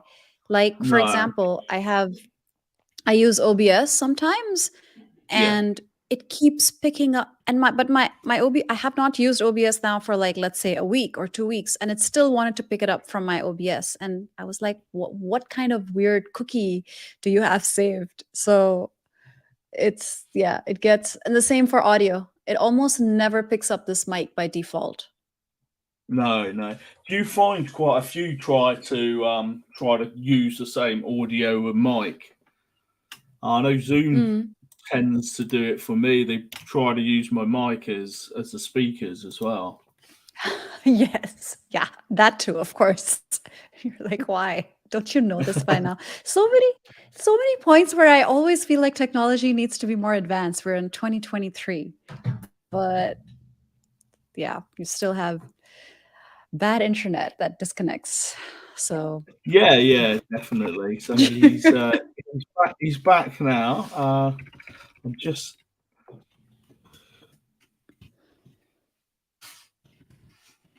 right. I've got. So let's try to bring Tim back in. Can you hear us now, Tim? I can. Yeah, I couldn't hear you before. I don't know what went on. awesome. Hello. I just went out again, and it seems to work now. So yeah, perfect. So Tim, do you mind just introducing yourself to Nosheen and the people listening? Is that all right? Yeah. My name's Tim. TM Logan. I'm a novelist. I write psychological thrillers. A few of them you might have heard of. So there's one called The Catch, which came out a couple of years ago and was on TV recently as a 4-part drama with Jason Watkins. Another one, which is The Holiday, which came out just before that, and that again was made into a 4-part drama. I've been writing full time for about almost 6 years now, and but it's kind of been a sort of a long road really to get to that point of being a full-time writer. But I guess we can get into that in a minute. Yeah, definitely. Before you shoot, Nosheen, I didn't know if you had any questions for Tim at all. Yeah, sure. So it's amazing. Thank you for joining us, and your books sound awesome. I want to go and read them now.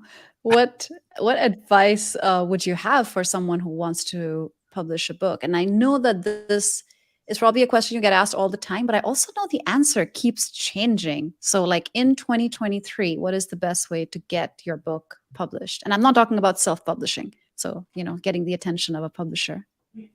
I think, like you say, there's lots of different right answers to this question and lots of different pieces of advice you can give to people. But I think one thing I would say is you got to keep going and don't let yourself be.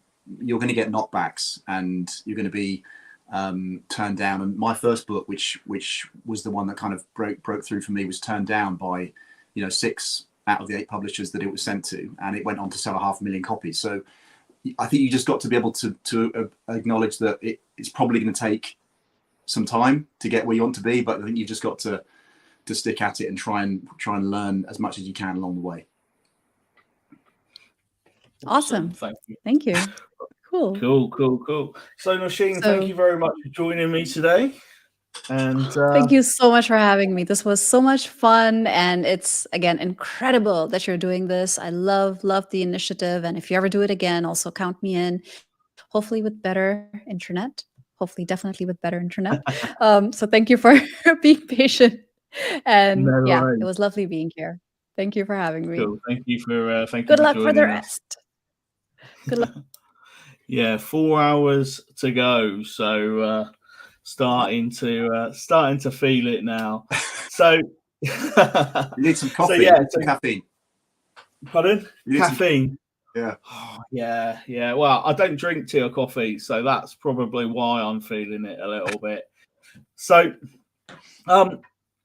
what did you do before you went into becoming a novelist? I was a journalist for a while, so I worked. I sort of, gravitated towards jobs that I thought would involve lots of writing, and journalism seemed like an obvious one. So I worked I live in Nottingham. I'm not from here. I'm from Reading originally, but my wife is from this part of the world. So first job was one of my first jobs was in journalism at the Nottingham Post. Where I did my sort of training and did lots of different roles there. Was a sort of general reporter, did covering everything, and then specialised in education, so schools and universities and colleges. Did that for 5 years, and then went to London for a little bit and worked in the national press there for a short while, and ended up after a few years of that realising that it wasn't really sort of sustainable in terms of having a young family and all those kind of things. So we ended up coming back to Nottingham, and I then worked at the university here in University of Nottingham as a press officer. So kind of still lots of writing and lots of telling stories effectively, but sort of on the other side of the fence. So promoting the university and all the things they did. So, and I was there right up until 2017 when the first book came out. So. And then I got made redundant, so right around the same time. So it was kind of a little bit of fate played a part there. I don't know, but it's worked out okay. Excellent. And was it always an aim of yours to become an author, and was that why you went into writing style jobs? I think so. I mean, I think it was always sort of in the back of my mind. And at school, I liked English. I didn't end up studying it at uni because my grades were not good enough. But I always I had that thing in my head of thinking, well, I like books, I like reading. So one day I'll probably, have written a book as well. And then I got to sort of my mid-30s and it hadn't happened yet. And I was, I sat down one day and thought, well, wonder why I haven't written that book yet. And it was, it's obviously because I hadn't actually made the effort to sit down and try and do it. So but yeah, I think it was always a kind of an aspiration, but it was only when I've sort of reached that point of realizing that I'll have to sit in the chair and get my hands on the keyboard every day and try and write. So but yeah, it's always been a bit of a dream of mine, and every time a new book comes out, it's kind of it's pretty special to see when it comes out. Yeah, and I quite like seeing when authors like yourself or other authors I like show the covers in the different countries as well, because it's not all coming out in the same region at the same time, is it? So you have different kind of publication dates throughout the globe. Yeah, and they'll kind of put their own. I mean, some of them will use the UK cover. Quite a few with The Holiday did that, but quite a few of them will put their own sort of spin on it. And trying to think what I've got the other day. So I've got a couple here. There's that, which is from France. So that's a book called Trust Me, about a woman who starts off on a train. I think that's a train station. But it's quite a different cover to the British one, and that one is Polish. That's a Polish edition of The Curfew, which came out last year. Again, I kind of like the sort of the way they sort of put their own interpretation on it. So it's always fun to see them see the books getting out there and being read by people in other countries. Yeah, and The Holiday and the Catch, which you showed up earlier, and all the books have that same kind of blue spine or blue color in there. Is that something that you chose, or is that something that the publishers thought would be a good idea?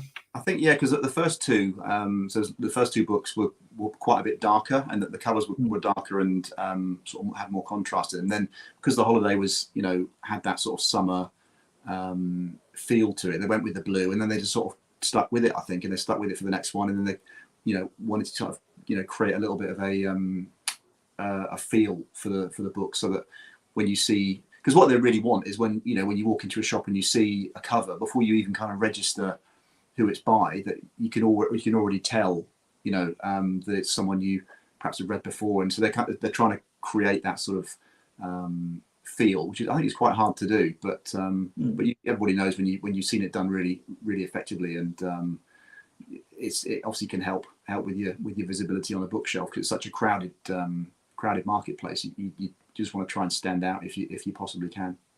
Yeah, and I guess, like, you know, businesses, brands, etc., they use marketing in that sort of sense, so they can go, yeah, actually we want to stand out as well. Yeah. And kind of branding and storytelling is such a huge part of getting spotted and getting noticed and getting repeated as well, you know, that repeat sort of business. So the first book I read of yours was in 2021. Okay. Guessing February, March sort of time, and it was the holiday. Okay.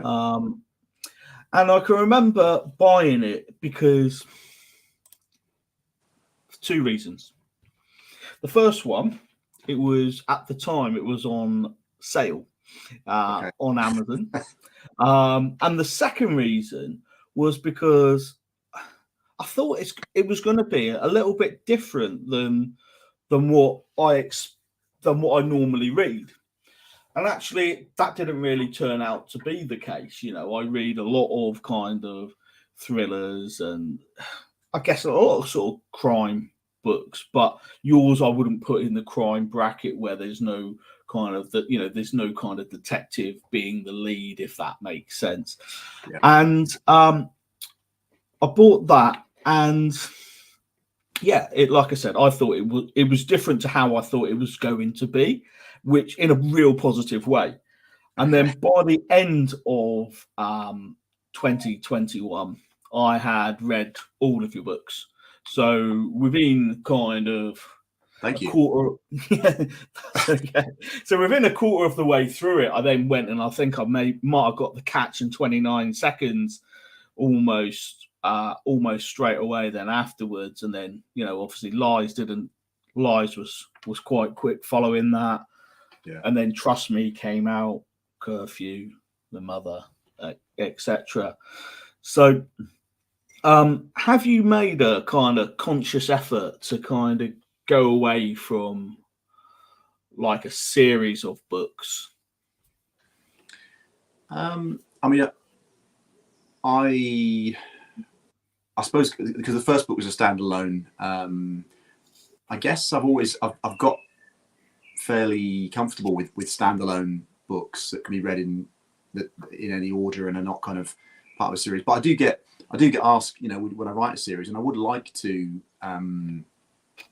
do that one day, because some of my favorite books are with series characters, like Michael Connolly with the Harry Bosch series, for example. Absolutely love his work, and I think in my head it's kind of an aspiration again to sort of do something that is to have a series character and try and make that work. Obviously there's sort of positives and negatives to a series. I think some of the positives are you kind of again building that longer story, and you got characters that people are familiar with and they recognize, and you're not starting from a standing start every time. But I guess the downside is sometimes people can be put off series because they think, well, I have to start from number 1 and go all the way through to number 12 to understand what's going on. So yeah, but I mean, standalones have kind of been I suppose it's a thing I read the most often, and that's probably why I ended up, certainly the first 8 books have been, have been standalones that kind of, work in their own little universe. So yeah, it's just kind of what I've fallen into, I suppose, in some ways. Yeah, and you're right. I think like I looked at, I've not read a lot of Michael Connolly, and when I looked at his books, I kind of thought there's too many because I do like to start from the beginning. There's too many to be able to start from the beginning, but if there was maybe a 4, 5, 6 maybe into the series, then I would actually go, right, I'm just going to start from the beginning because it won't take me long to catch up. But I guess, your good series, if they're going to involve something that's happened before, will subtly mention it earlier in the book, so it catches you up without having to, it's almost like that intro at the beginning of your TV program, isn't it? Yeah. I mean, I think I think some people, like obviously Lee Child has gone out of his way particularly to make sure that any Jack Reacher book you can read. It doesn't really matter if you haven't read any of them or if you've read all of them, or it doesn't really matter what order you read them in, because it doesn't take long to figure out what kind of character Jack Reacher is and what sort of thing he does, and that is actually, I think, is actually a lot harder than it. I think he makes it look easy when you read it, and he makes it look natural. But I think it's actually quite hard to weave in some of that backstory with it. So it's not too sort of pages and pages of it. But I think it's quite a skill to do it. And you got so many series. You obviously Ian Rankin writes series books, and there are so many out there. And I think it's something that is quite hard to do well, so it doesn't get in the way of the sort of the current plot. Yeah. And like you said, I guess kind of, I've not read Ian Rankin, so I can't kind of comment on that. But like you said, like with Jack Reacher's, Lee Child's, where you could pick up in any order. Yeah. And that kind of then, to be able to do that, you've got to step away from a lot of events. So, he can't marry Jack Reacher. He can, there's so many different things. If Jack Reacher has a child here and you read that one, but not in that one. And I've not read any of the recent ones, so maybe he has, but I would assume not.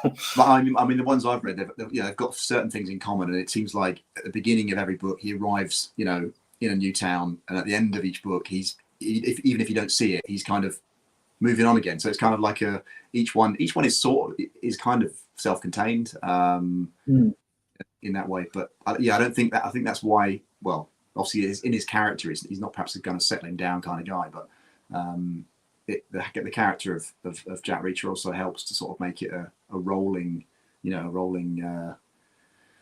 story that kind of just can go on forever. Hopefully, not forever, but for a good few more books.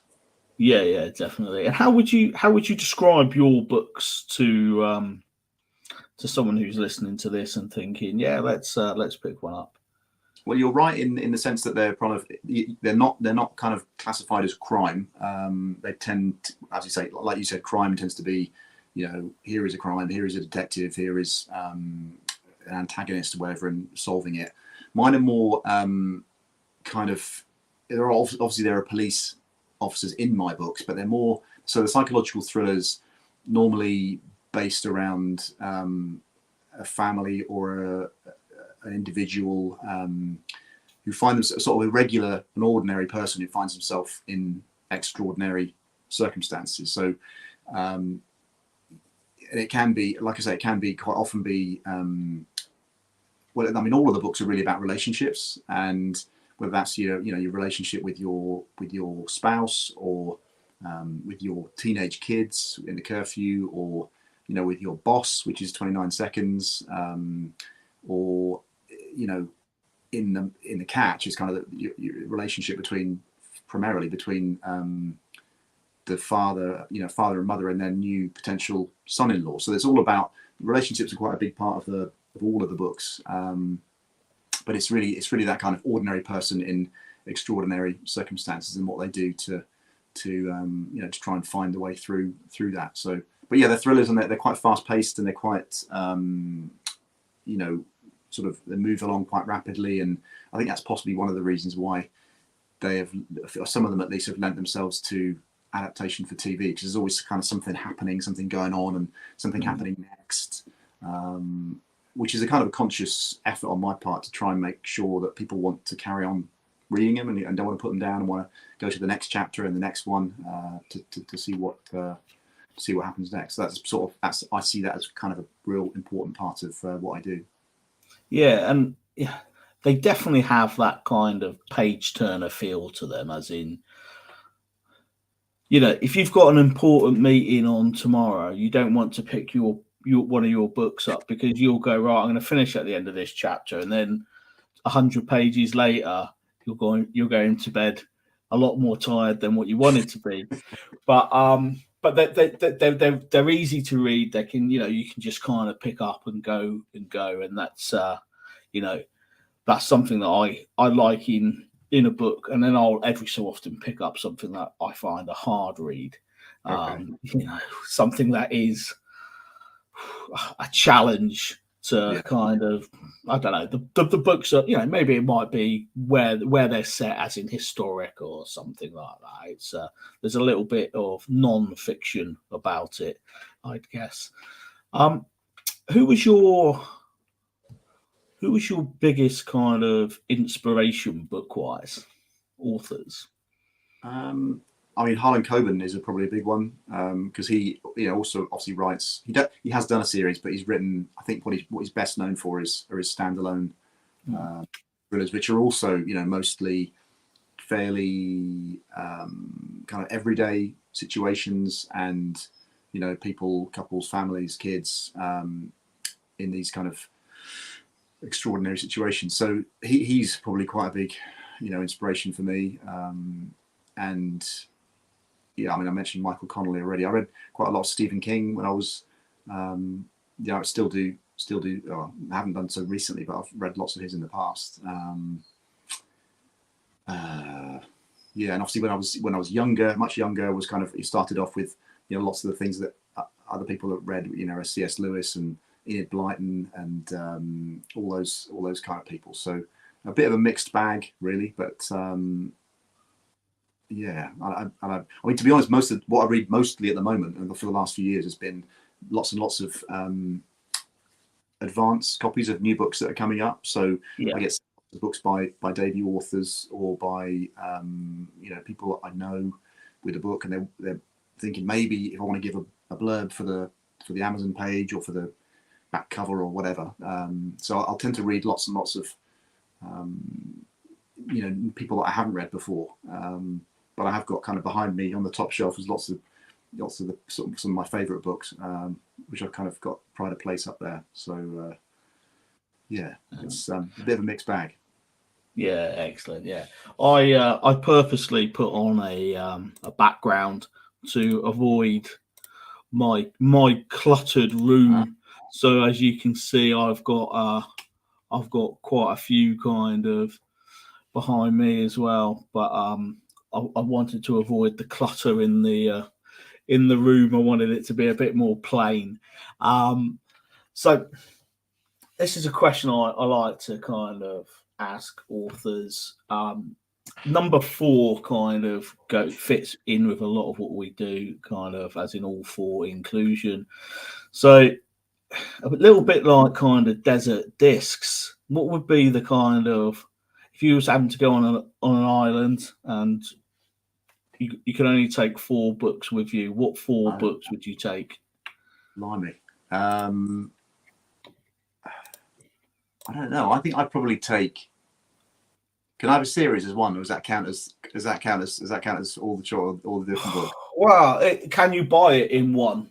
No. Because I tell you what, I asked Will Dean this question, and he took the complete works of Sherlock Holmes because you can buy it as one book.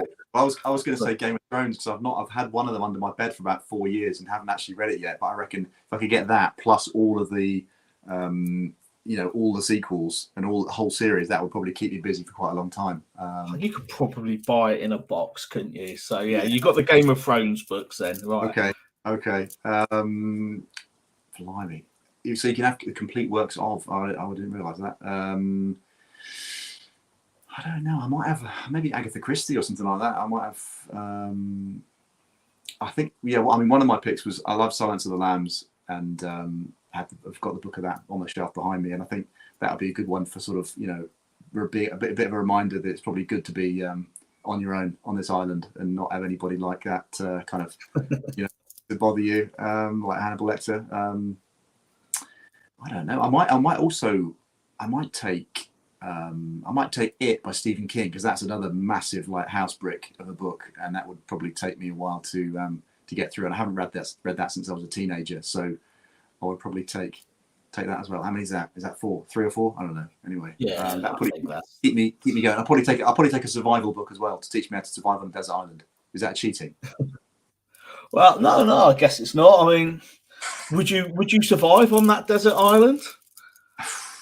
I don't know. I mean, I have seen Castaway for quite a few times, but I don't know. I think it would. I think it would depend how big the island was. I'd like to think I'd give it a good go, but I think, I think without books and without being able to talk to people, I think you probably I'd be struggling after a while. So I think I like working on my own and stuff and sitting in my cabin and writing. But I think if you can't hear someone's voice or other people's voices for a long time, then that would be tough. So I'd like to take a wind up radio as well if I'm allowed one other item, so I can Oh, you can take whatever you want, but it's just the books that are limited, because it's my way of just getting really kind of what different people's kind of inspirations are. Because what I like to do then is I like to sort of take them away and think, actually, well, how can I, if I like your books and this person's inspired you, then is that opening me up to a whole new set of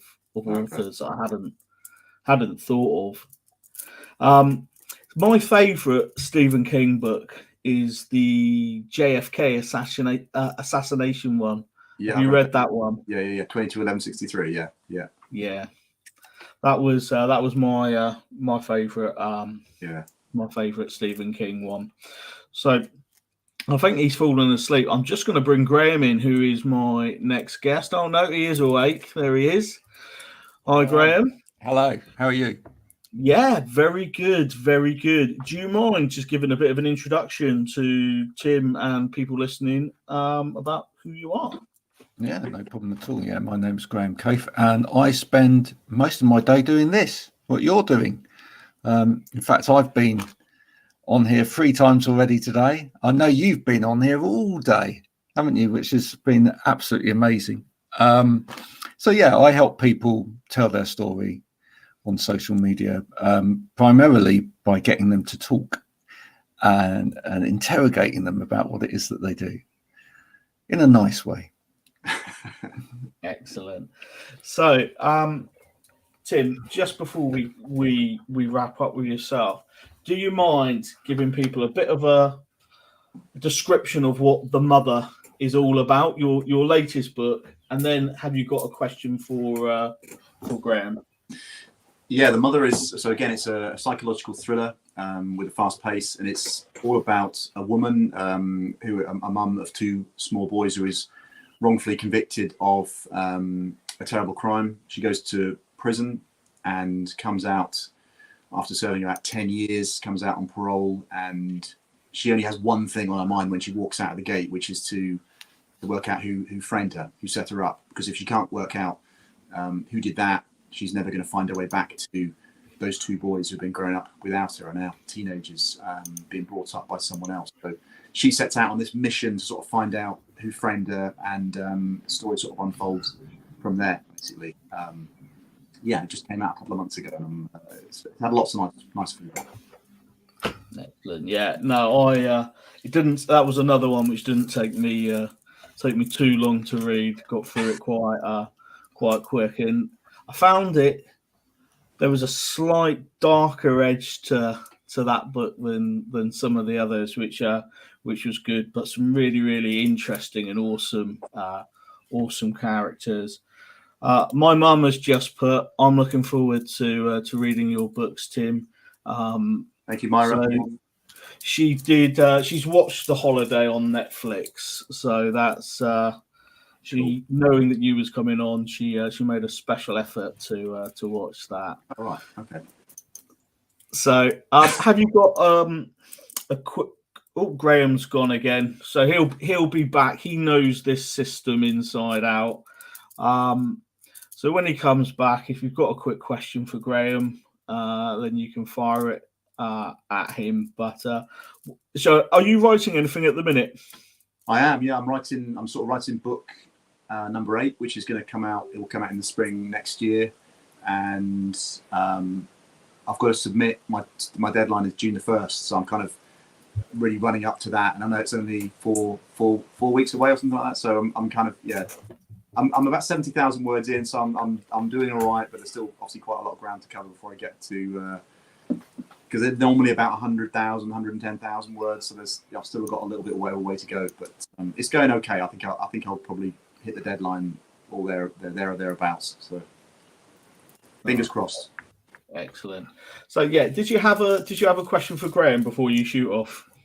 Yeah, I mean, I'm just interested in terms of storytelling, because I'm talking to some people in a couple of months about storytelling in business, and I'm wondering, is there one thing that people usually get wrong about storytelling in business, or one thing that sort of gets overlooked? Because I think it's a term that's used quite a lot, but maybe not that well understood by some people who are trying to do it. So is there one thing that people get wrong more often than everything else?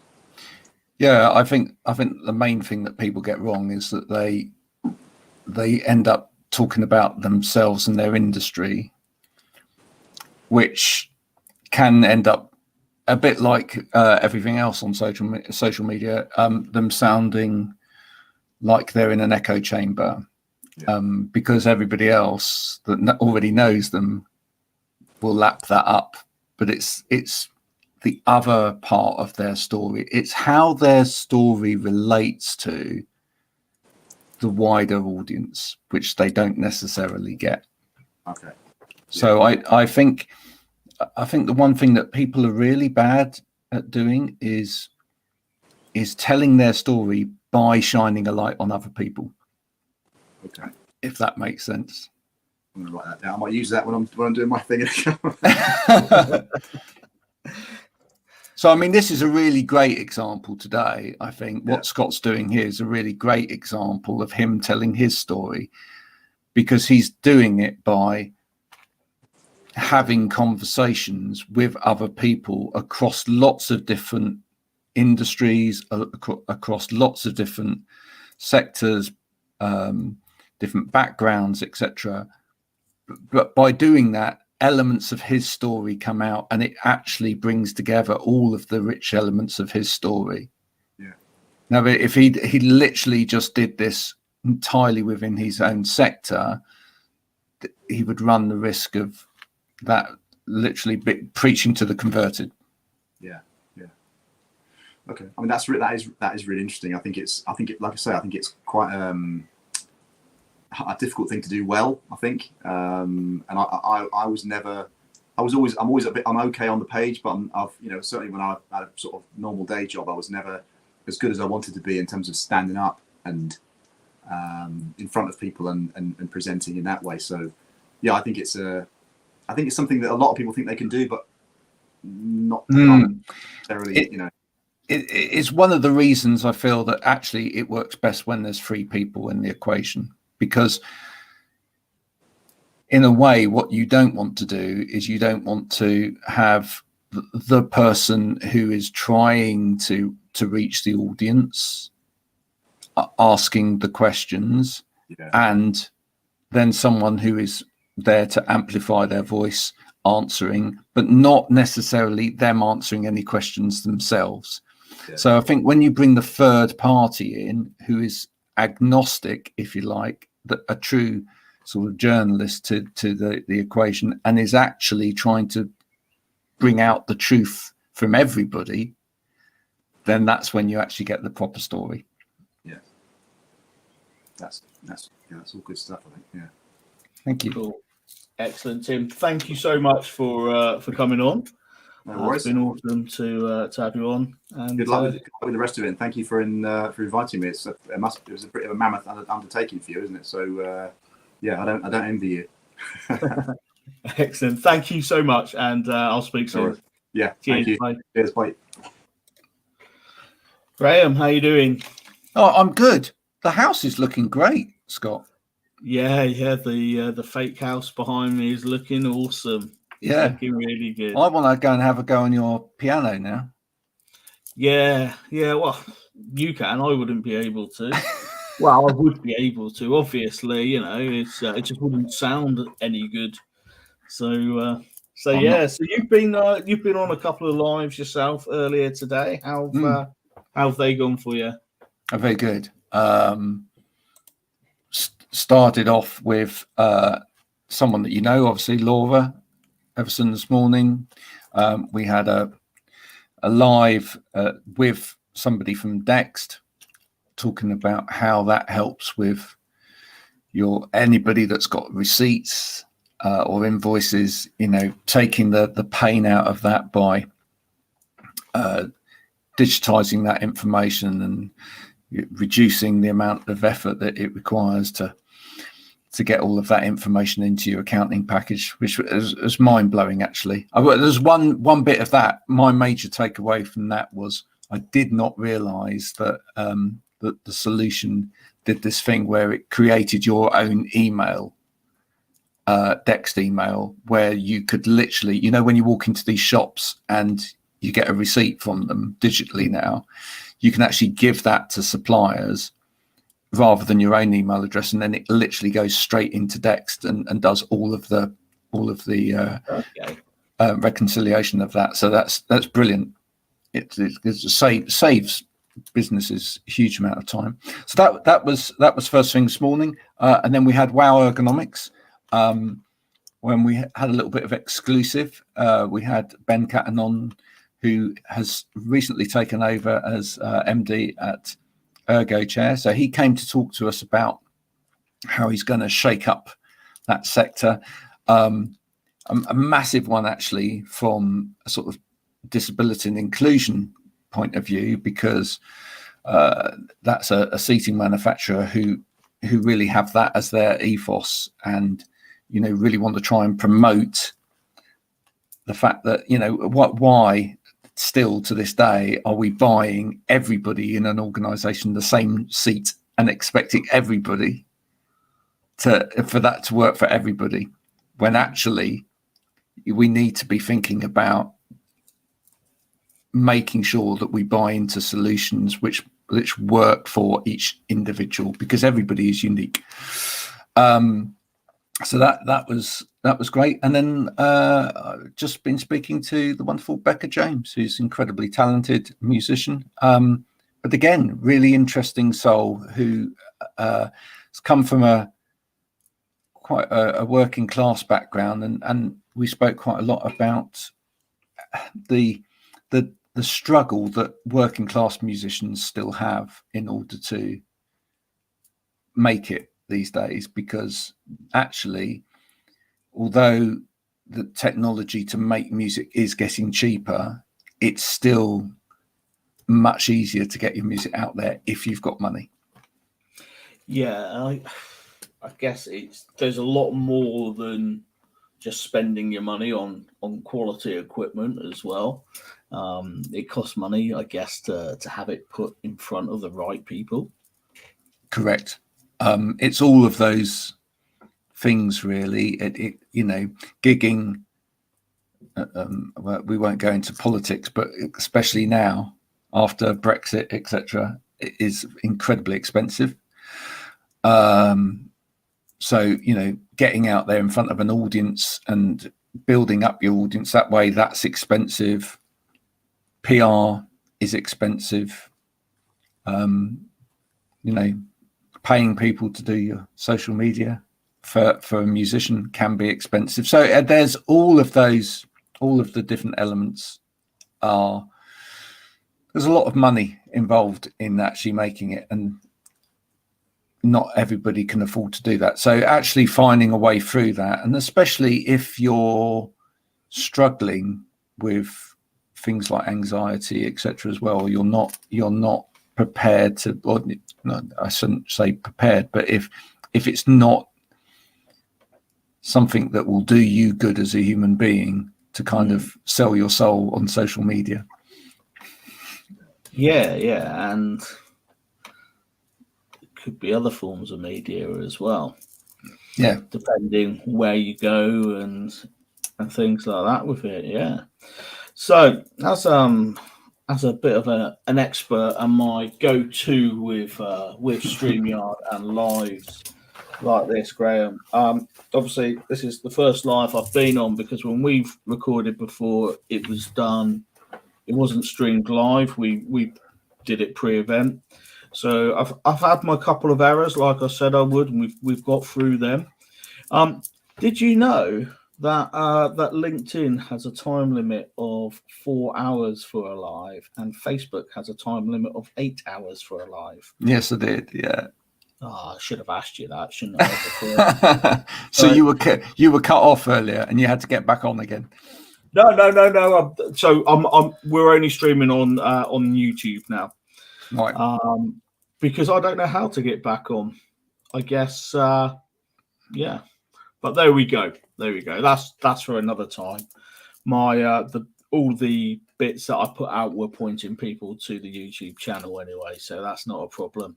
Yeah. Right. I'm going to go to the mystery pot, or as I've openly told people now, I spelt it wrong this morning, and it's called the misery pot. So we've got 9 questions. We've got 9 questions left. So obviously it's a number between 1 and 9. I'm going to go for 8. And there's a reason for that, because that's our house number. Don't stalk me. No. I would need to know the street and. Yeah. The street. Yeah. So, how would you define inclusion to you? Oh wow! How do I define inclusion to me? I define inclusion in terms of not actually trying to put too much of a definition on inclusion, and by that I mean it's a little bit in terms of going back to what I said a minute ago about the seating side of things. I think we readily, as society, trying to put everything into a box, or even with things like disabilities, neurodiversity, etc., we tend to like to try and label so directly into one thing. So, you know, for me, over the years, as I've tried to help people with, say, for example, dyslexia, you know, one person's dyslexia is not the same as another person's dyslexia. One person's ADHD is not the same as another person's ADHD. For me, humans are really complex, multifaceted beings. And whenever we try and silo anything and put somebody into a box, that's my definition of exclusion. And so inclusion for me is having a, if you like, a paintbrush goes up and down and there's the lines, and actually allowing that paintbrush to go over the lines. That's my artistic interpretation of inclusion. Being able to go over the lines. Excellent. Yeah, we've had a few people who've mentioned, you know, being put in a box and things like that. And it's horrible to kind of feel like you're in a box. You know, it's horrible to kind of feel like, you know, there's only one kind of way to go forward and things like that. And I think actually, you know, you kind of want to have people who have ideas that go over the box, under the box, and both sides, because that's how you're going to get the out of sort of any business, any idea, is to have as many ideas going as you can. I mean, so, from your perspective, for example, I mean, there's nothing worse, is there, than when someone looks at you and goes, I guess we all get that, all get people doing it to us. Yeah. I mean, even for myself, you know, one of the things that irks me is that people look at me and they see the fact that I have 5 children and they go, they kind of label me as a dad first, right? And I've got no problem being a dad because I am a dad, but you know, that's not the sum of my parts is being a dad. Yeah. You know, it's the worst thing in the world would be for someone to go, well, oh, look at them, they're in a wheelchair, and think, well, what? So the definition of them is that they're in a wheelchair, right? Yeah.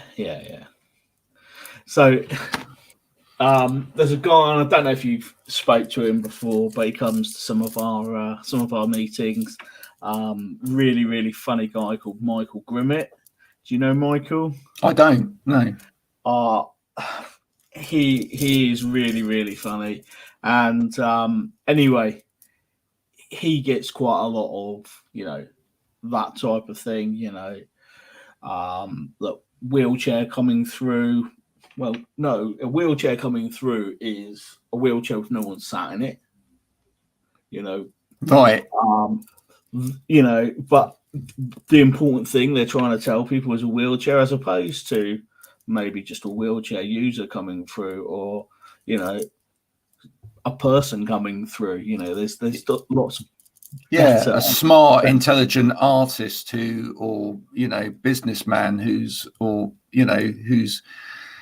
changing the world by doing this or whatever. That's what we all should be defining people as. And do you know what? I think it goes beyond disability, etc. I think it goes into things like labels in work, right? One of the things, I mean, the last business that I worked in, we worked within the sort of disability and inclusion sector, and one of the things that we looked at as a group of managers within that organization was trying to get rid of the typical label. So, you know, what does it tell you if someone's a CEO? What does it tell you if someone's a COO? What, you know, the outside world might find that helpful, right? In terms of, it tells you roughly what their pay grade is and what their status is. But what it doesn't tell you within an organization is, what is that person great at? Yeah.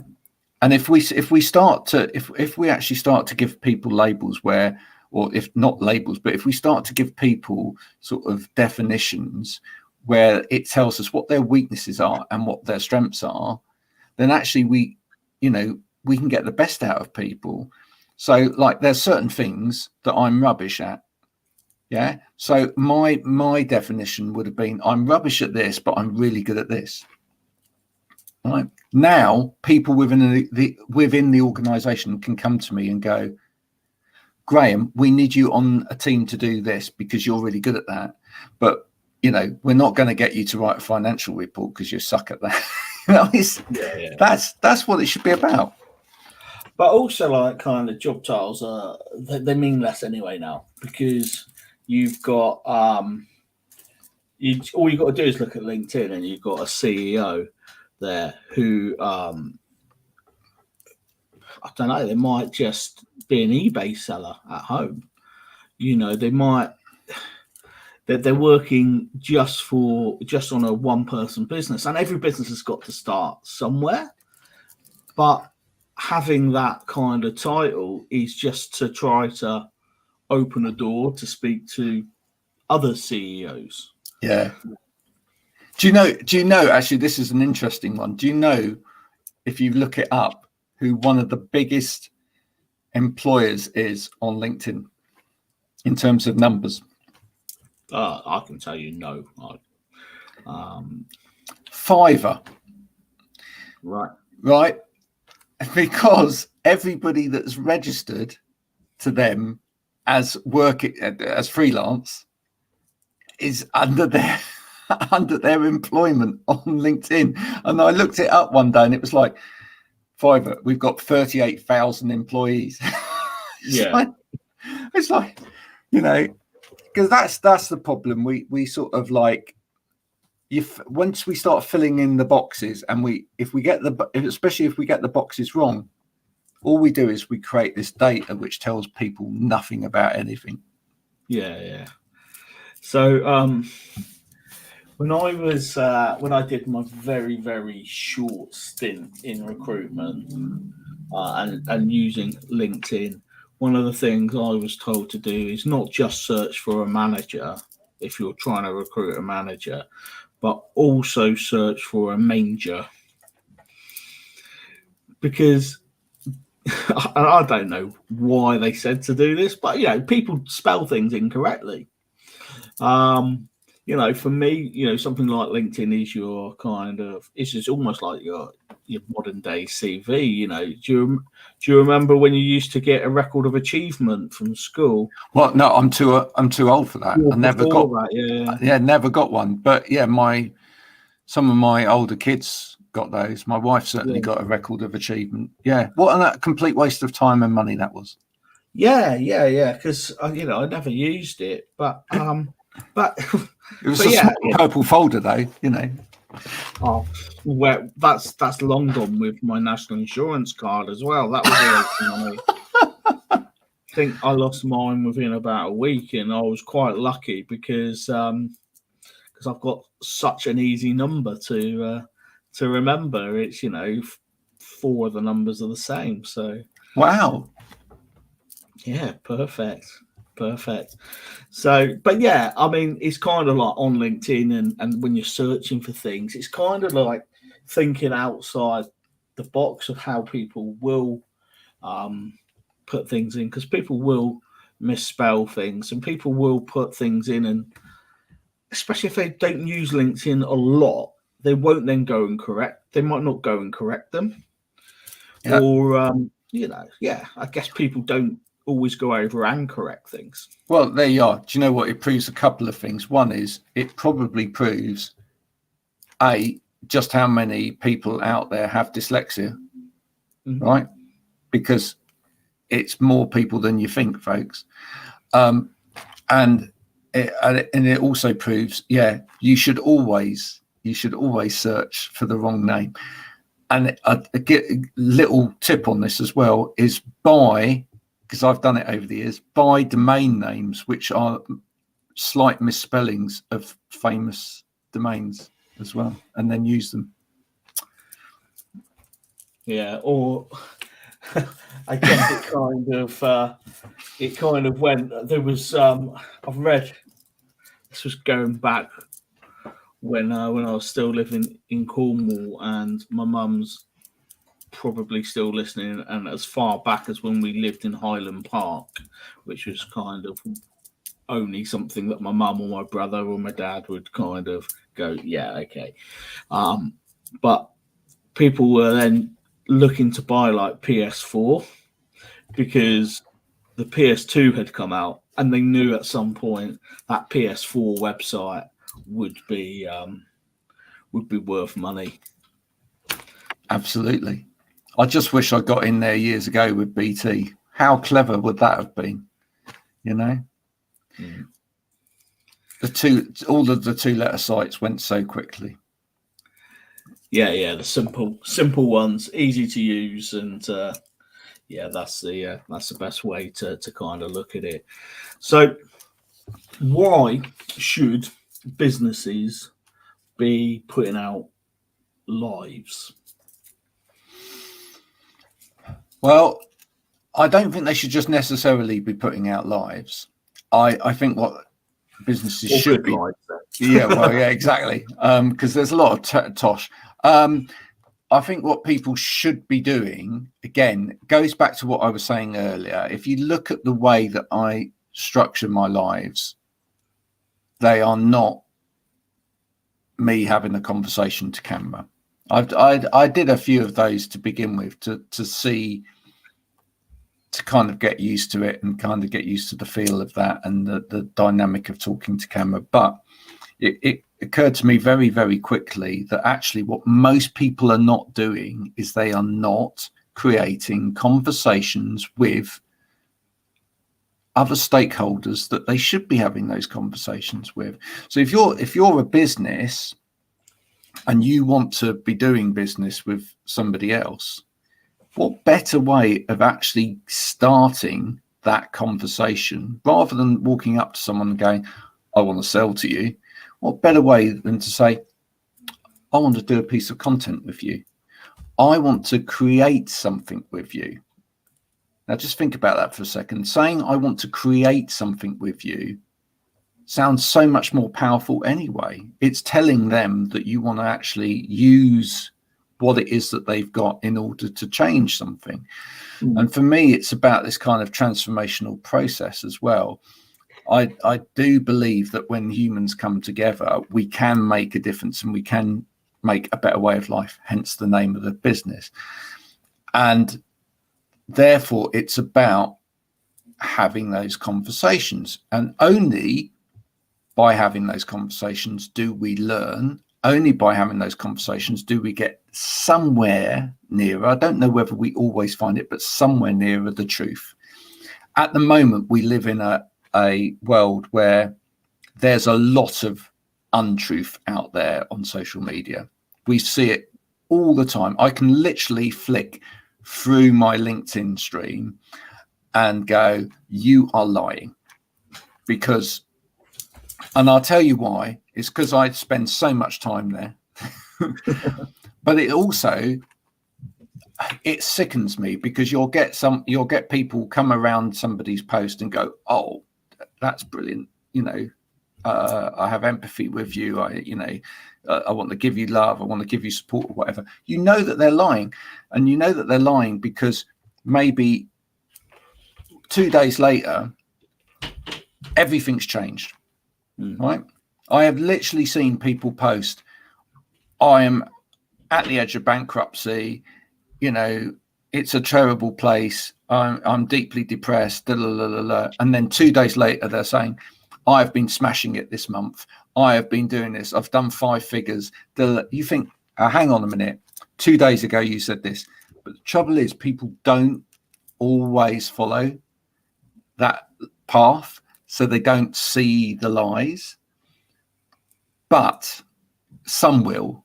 And for me, if you want to get your truth out there, then you need to be answering the hard questions in front of other stakeholders within your industry, whether it's customers, other people who are respected within your industry, etc. And then, and only then, can people know that they can trust you. So it's all of it is about building trust. Indeed.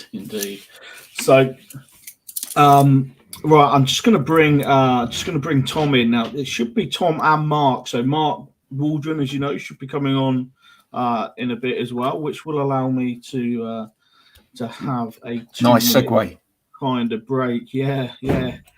So, hi Tom, how you doing? Hello guys, how are you getting on? You all right? Very good. Not too bad. Yeah, not too bad. So we're hoping to have Mark Waldron on at the same time as yourself, but whilst you're here and Mark's not, do you mind giving Graham a bit of an introduction and those who are listening to yourself, if that's all right? Yeah, by all means. So my name's Tom Johnson. I used to play rugby for England and Exeter Chiefs, and I'm been a personal coach for the last 6 years. And for the last 2 years, I've been developing a wellbeing platform for primary schools, looking at improving their physical and mental well-being. So working alongside the University of Exeter, and we're just scaling up now. So yeah, quite exciting times at the moment, but quite busy. Excellent. So Graham, as I've done with most, I would say everyone, but most people, following Tom's introduction and before you finish your stint, have you got a question at all for Tom? Well, yeah, because having done work with universities in the past, I understand that they can be quite stringent when it comes to frameworks, etc. That in terms of development and things like that. What have been the biggest challenges in terms of working with an educational establishment, would you say? So I think there's obviously there's a process that goes on there, and I think that can be sometimes a bit frustrating from my point of view, because obviously they generally work through term time, and we're looking at bringing on some PhD students to do some research with us, and it all has to, as with all these these big bodies. There's a process that takes time to go through, whereas I want to just crack on a little bit with things. Yeah. Having said that, I'm really well supported with. There's like an entrepreneurial section called Set Squared that have been really good, and they've been able to give a load of advice and mentoring and some leadership skills, and really sort of holding my hand through it. So to be honest, it's all been positive. I couldn't really say there's been too many big challenges. Probably just more managing my own expectations. That's brilliant. Excellent, nice one. So, Graham, thank you very much for coming on. No problem. I wish you well with the rest of it, and nice to meet you too. Yeah, nice to meet you, Graham. Cheers. Take care. Cheers, Graham. Thank you. So, Tom, obviously a lot of what you do is kind of in and around, like you said, in and around fitness, and coming from obviously the background in sport and rugby. Yeah. What's the kind of advantage to, albeit it might be fairly obvious, but to businesses on having healthy and physically kind of where they can be fit team members? I think I think you're right. You just touched on the physicality side of things, and actually, I'm since leaving rugby, really understanding the mental side of things, and actually like being in a position to really enjoy work and to be feeling like you're contributing and feeling like you're valued. And the physical and mental health goes hand in hand. And I'm talking about physical health in terms of sleep, things that are free, sleep, water, fruit and veg, and you have to pay a little bit for, but exercise, even if it's being outside, it's some real simple things that people can do that really boost the performance of that individual in the work, from in terms of like sick days off, but it also in terms of contribution and that feeling of self-worth and feeling like you're contributing. I think it's really important that the physical and the emotional, the mental side of things, they go hand in hand, and you have to work hard. That they're intrinsically linked. So by focusing one, you're actually being able to focus on the other, and vice versa. Yeah, and I think a lot of people underestimate the importance of sleep. I mean, obviously, it helps with recovery from injuries and things like that, and illnesses. But your mental well-being is impacted so much by sleep, isn't it? It is. It's also when our neuroplasticity, when our brain learns. So when we actually take in stuff, especially from a young age, that's actually when the learning occurs and when our body resets itself. And in terms of like hormone controls, it has a huge impact on our food choices. For example, if you're underslept, then your hormone balance is off. Therefore, you're trying to fight something. Say you're trying to be good and not have sugary snacks or quick go-to snacks or foods. It's very, very hard then to make that decision if your hormones aren't supporting you. Yeah, definitely. So just got Victoria's just put here, Tom, it sounds great. We help go inclusive, or we help to do inclusive PE sports training from primary schools to unis. So that's Happy Smiles CIC, which is a social enterprise based in Wigan. I'm sure I won't get told off. I'm sure it is Wigan, and they do a lot of training with businesses on how to be inclusive to disabled people. All the way through to activities and things like that, and a high percentage, Victoria may put it in the comments, are people who have disabilities as well. So you get that kind of what they're saying is true, because it's coming from the person, it's coming from the customer, the user there. How did you find it sort of pivoting from rugby into a career? I struggled. It's a struggle, and I think there's the majority of people that go from that sort of professional background into into other jobs. Because to be honest, you get to the stage where you stick your head in the sand a little bit, and you think you're going to be playing rugby forever, even though you know it's coming to an end.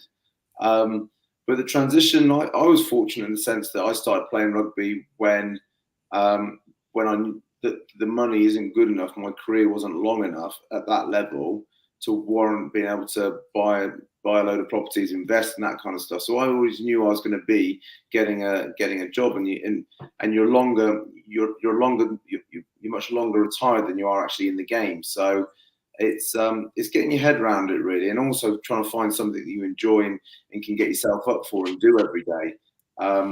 So it was tricky, but I've got 2 young girls, and it wasn't a case of like moping around feeling sorry for myself. I also wanted to try and make a career outside of rugby and be known for my area in well-being and fitness. So that's what I sort of set my sights on. And did you have any kind of dips in your kind of mental health, mental well-being when you finished, or even when you was playing? I don't know how you kind of suffered with injuries towards the end of your career, or even early parts. I've been to seek help for it. So I suffered depression and anxiety and some really horrible thoughts, and this is why during towards the end of the career as well. I went to see, I've sought sort of help and spoken to a number of people about it. And actually, it's turned out that it's actually what I went through in childhood that was the big issue, not what I went through playing wise. And I think a lot of people don't realise. Everyone looks at the sort of the here or just what's previously gone and think that's the problem. No one thinks the problem occurs in childhood, and 50% of all mental health issues are established by the age of 14. So it's a huge area for me that affected me, what I went through at school from a personal experience. And I think that's what I'm trying to do now, is to try and see how those people and those young children, that's the most important part of their lives really, because it affects the rest of their lives. So by trying to put more effort into them there, it's going to hold them in much better state going forward. There's a really nice saying going, rather than trying to fish people out of the river, let's go upstream to try and stop them falling in the first place. And I think from a mental health point of view, it's a really good saying to sort of live by, because actually you need to get in early and try and help people. Yeah, definitely.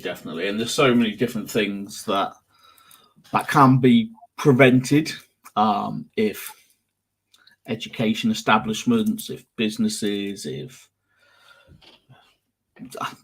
social services, government, kind of sports centres, etc., make themselves more open and more flexible, really. Yeah, I agree, and I think also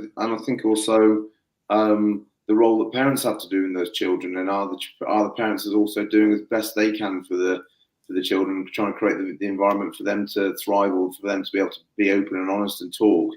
There comes a point where everyone's got to start taking responsibility for it.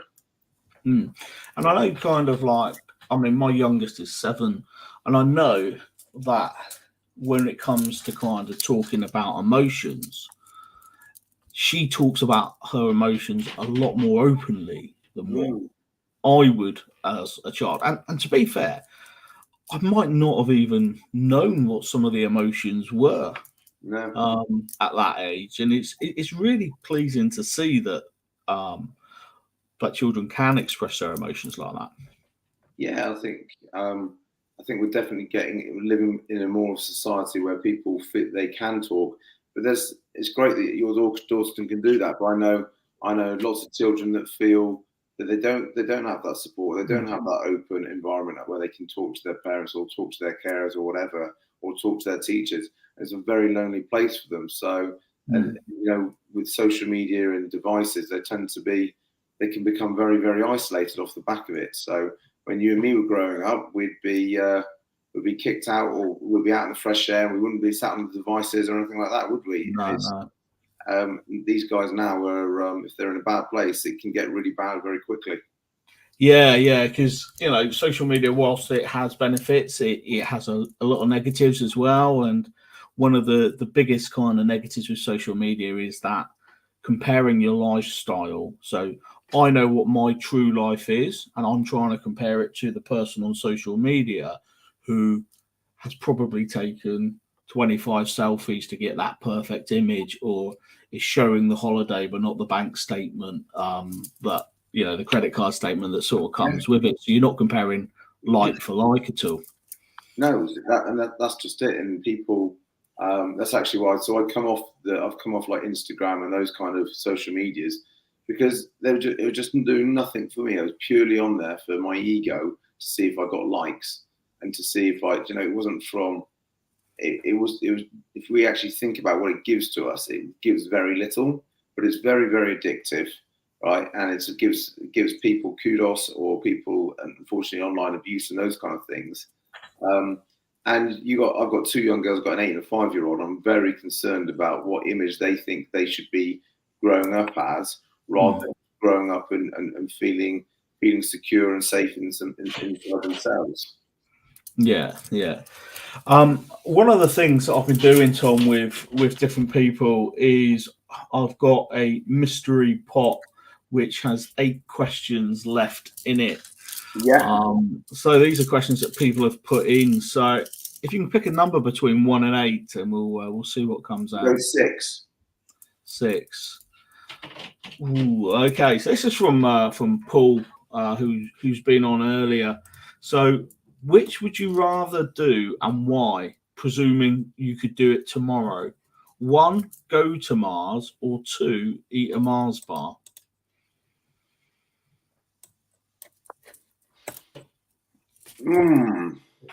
I would, if I presume I could do it tomorrow, and I presume I could come back from Mars. I don't suppose I have to go there and stay there, do I?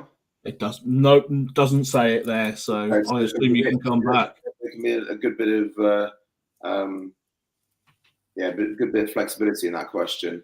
I would definitely go to Mars for a couple of reasons. Because first person to go to Mars would be nice, a nice tag to have. Secondly, it'd be amazing to see what space and that whole journey would be like, even though we're not a million miles away from it at the moment. And then thirdly, I hate Mars bars. They're full of sugar and crap, so it wouldn't be very good. No. So I would definitely go to Mars as well. I would just love to be. I've seen like some of the documentaries that like Elon Musk's guys and the Amazon guys have done, and you see kind of looking back on Earth, and I just think how awesome would that be to be that far up, just looking down at the planet turning, and it'd be amazing. But then also I'm quite a big fan of like Joe Rogan's podcasts, and he gets quite a few guests on, and realizing actually the scope of the universe and the chances of other life forms out there. And I never used to think about that now, but now it's like actually the chances are more likely that there's other life forms out there in other universes that we just don't know about. So to be a little bit closer to them would be quite interesting. Yeah, especially when you kind of think. I think when you're younger, you don't think of the universe as small, as big as what it is. You kind of think of it maybe not much bigger than a couple of solar systems. There's that lovely saying, isn't there? There's more stars in the night sky than there are grains of sand on the earth. Now that's a mind-blowing figure. Yeah, because you kind of multiply that again by an average of, let's say, 12 to 15, and then that gives you where you are kind of planets wise, and there would have to be another form there. Definitely. You think how much sand there must be on the planet? Yeah. How much sand there must be like on Exmouth Beach or wherever. And it's like there's more grains of sand in this whole planet. There's more stars in the night sky than there are grains of sand on the whole planet. It's crazy. Indeed. So you got your fitness with the with the children and the schools and the education coming up. Have you got anything else sort of planned? Anything else in the pipeline? To be honest, this is so I've developed this platform called Plus, and it is full. It is like taking every ounce of my being at the moment. So we've got support from the government funding to build it. So we've got a functioning platform now, and we're just looking at, as I said earlier, about working alongside the university to start validating this, to hopefully get some more funding and then start to roll it out. We're in 10 primary schools at the moment. I've just taken on a couple of members onto the team, which is exciting because it's been me for the last year or so. And now we're looking at how we can scale it and look to get to sort of 100 schools in the next 6 to 8 months. So it's all go. And is all the schools you're kind of looking at the moment, are they all kind of in the Devon locality? No, there's a few outside, and one of the guys I've just taken on is from Essex, and we're looking at running some trials over there. The whole point of the platform is it's aimed at primary schools, is to make it accessible for everyone, and there not to be any reasons why not everyone should be able to journal their physical and mental well-being, so we can then help them on that journey. So it's it's exciting, but I suppose we've also got an eye on how we can use it in other areas and other sectors, or make it available into secondary schools. But we're just trying to hone the product now at the moment. Yeah. And how do people access that with the children? Is it they get a link through their school or? No, yeah. So they it's a school system. So it's based at the whole well-being system area. Really, I find it quite frustrating because it's all quite fluffy and everything's tagged on at the end. It's all like, oh, we've got to do a bit of well-being, or it's well-being week, or it's well-being month. And actually, our take on it, or my take on it, is well-being happens every day, pretty much every minute of every day, and you've got a chance every day or every hour to impact your own well-being. Rather than and as that, we're looking at schools that are hugely under pressure. We're looking at working with schools that are willing to put this at the beginning of their day, so they put it at the heart of their school day, knowing that children's well-being is the most important thing, not their grades or their attainment, because that comes after. You don't want children being unhappy but having great grades. You need it the other way around, and actually the great grades follow it. A bit like the workplace well-being. If your work is a good place to go and work and you feel happy, you're going to produce better quality work. It's exactly the same for children and learning. If they feel happy and secure and safe, guess what? Their grades are going to go up. So it's working with those teachers with the holistic mindset, and ones that can implement the system. So kids typically come in during the settling in period and spend 2 minutes filling out their digital journal. And then we project that back to the teachers in a way that gives a child a chance to voice their concerns, or gives them a chance to say what's on their mind, and also lets teachers know who are hugely stressed and undervalued and overworked. It gives them really key information about which child needs their attention then and there, rather than wait till the end of the week or wait for these problems to manifest.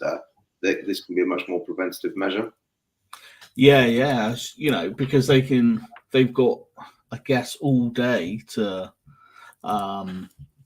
try to support the child in whichever way is the most appropriate, and potentially tailor the lessons. And the teachers, they're fantastic at what they do. And if they're given the information to know which child needs a little bit more help one day, or what, if a child's kicking off in a classroom, there's ways to deal with that child, and it's not always with the stick. If the teacher knows what's going on in that child's life, maybe at home or whatever, then there's going to have a massive impact on how that teacher deals with that child's situation, to make either matters worse or to help alleviate things. Yeah, and I speak to a lot of parents who've got autistic or other neurodiverse children. And they find that sometimes schools can be a real struggle, because if a pen is left at home, or they're not wearing their uniform properly, and it could be a label that's rubbing on them, which is kind of triggering kind of sensory things. And I guess some of these can be might not be kind of pointed at through the app, but the conversation can start around why. So we often forget about like the person in the middle, and it's very much about school is all about teacher and student relationships. We all probably remember the teacher that had the biggest impact on us, and that's probably because we trusted them and they listened to us, and we felt valued by them. If we can improve the communication between the teacher and the pupil, it's going to work. It's going to make teachers happier because they're going to be able to teach better. But it's also going to make pupils trust in the teachers and trust in the fact that they feel valued. So when the teacher goes, "No, come on, it's time to knuckle down," or "We've got to get on with some things," or "This is what we need to do," there's a buy-in because you trust that person rather than just being told for being told's sake. Mm. Yeah, definitely. I get that. I completely get that. And I think, actually, I know you said you need to kind of get the primary school kind of done first, but I can definitely see where that can be expanded to secondary school with, obviously, you would then get more interaction and input from the student, which would allow stronger and better conversations kind of moving forwards as well. I think also, like I was at a trade show yesterday and talking with Devon Young Carers. It's like people that are maybe a little bit isolated at home, be able to use a system like this to be able to let their support network know they're okay from a daily basis. And it's also what I love about it is two-pronged. It's not just letting people know, but it's also empowering people to take control of their own lives and their own well-being. And that's how we get through what we're going through at the moment, is through self-care. It's not good enough just to tell people what to do. They've got to want to do it themselves. Yeah, and I guess a lot of the children that are in your kind of target area of the primary school, they would have been children who suffered a lot with the lockdowns at the beginning of COVID, because my youngest, she's in year 2, so she'll be going into year 3, and she would have been kind of reception nursery age. That's a lot of learning that you miss at that particular age, especially when you're kind of starting to form like phonics and reading and speaking and things like that. So you've got that kind of age group really sort of tucked in there.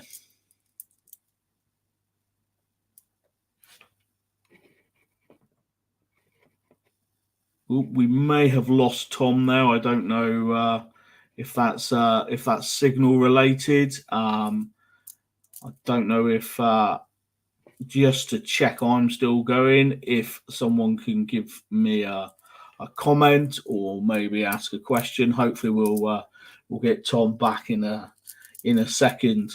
So oh no, he's gone. He might be back. We'll see. But yeah, Tom's definitely gone. So we've still got lots of people to go through this evening. So we've got thank you, Gavin. We've got to come Shirley Houston. We've got Gavin himself who is coming on. We've got Baba Ziga. We've got Alexa Brown, and then finally we've got Karen Korb. So we have a few people left to come. I hope hope everyone has been enjoying it so far. I don't know if anyone's got any questions for me to put in the comments, and I can do my best to answer anything that you throw at me. So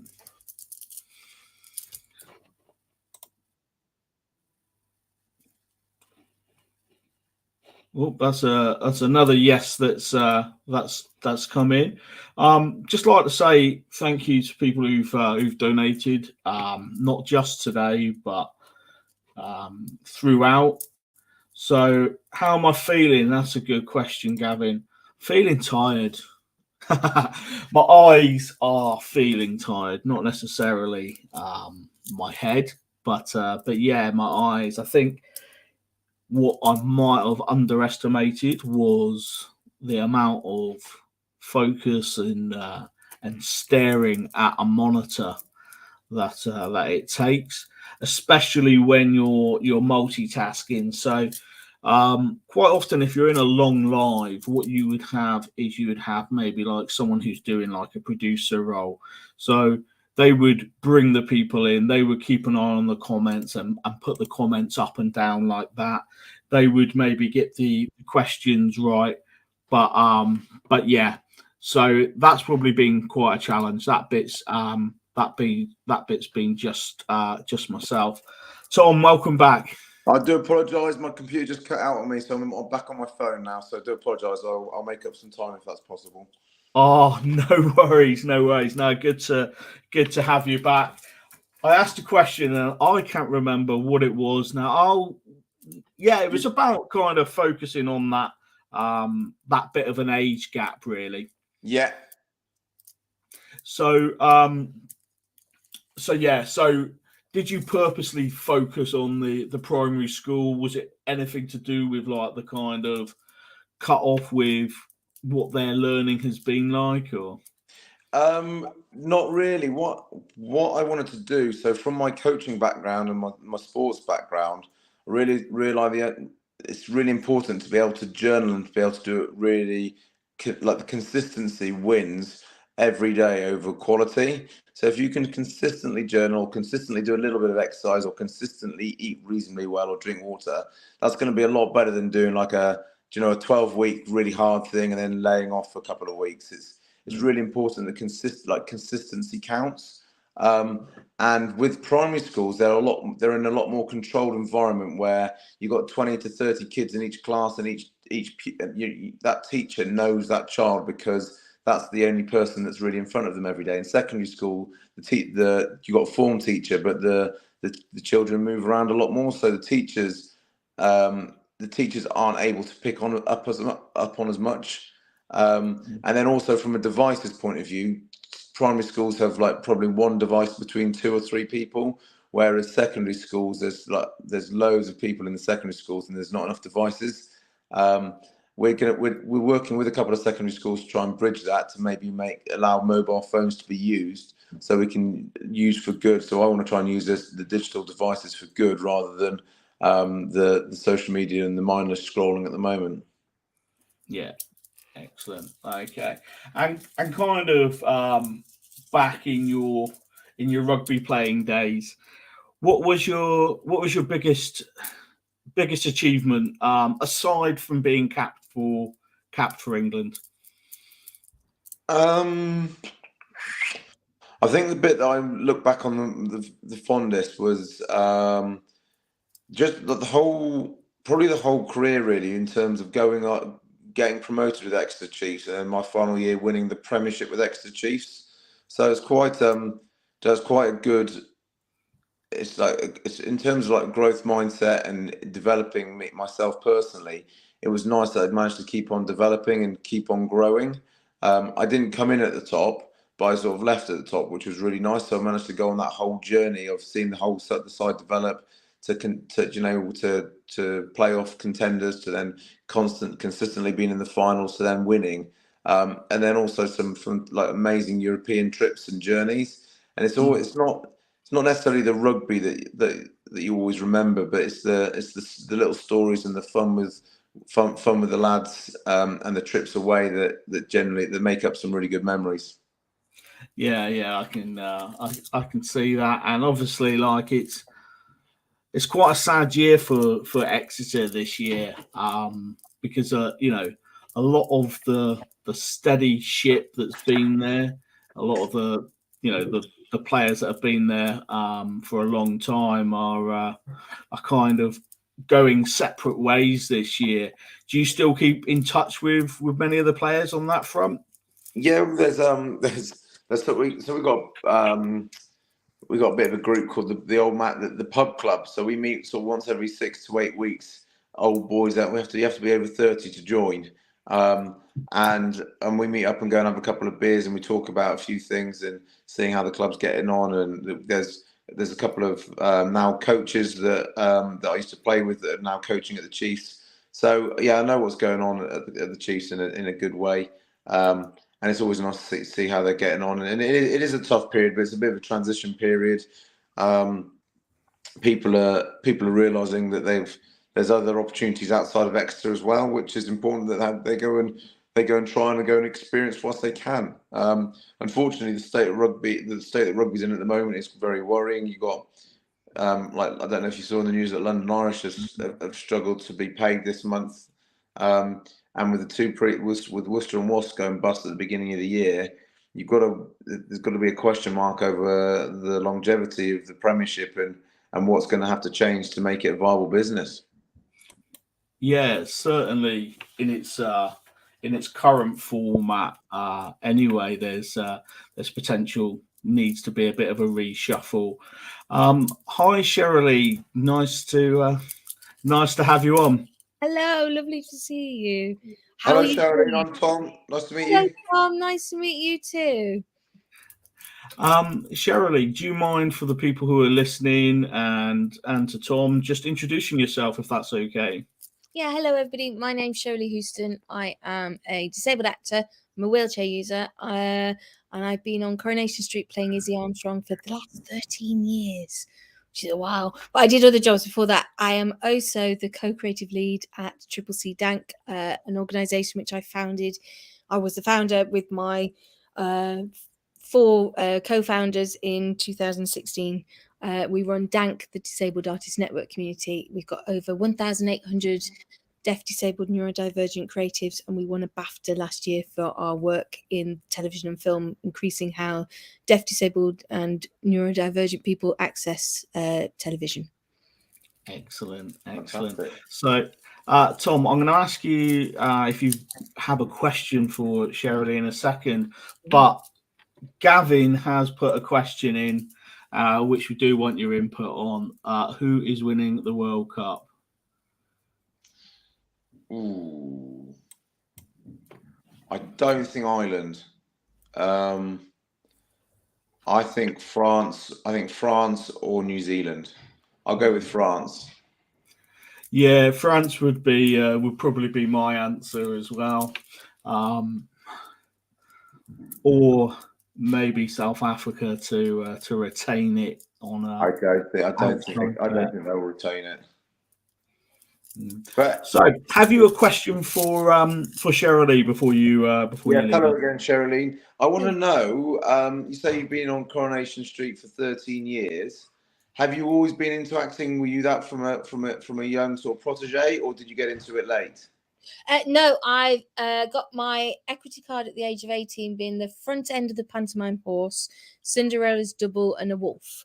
I actually didn't become a wheelchair user till I was 24, and then work dried up a little bit. I went to drama school, but then I became a wheelchair user and things sort of dried up a bit. And then, so all my life I've wanted to be an actor, Tom. Luckily, I suppose a bit like you with your career. Sometimes some of us are very fortunate to know what we want to do our whole lives. And then, and that's a really, really lucky thing to have. Yeah, definitely. I think I can relate to that because I never thought I'd end up playing rugby to the level I got to, but sort of just kept working away at it, and then it sort of the opportunity presents itself, and you go and grab it with 2 hands.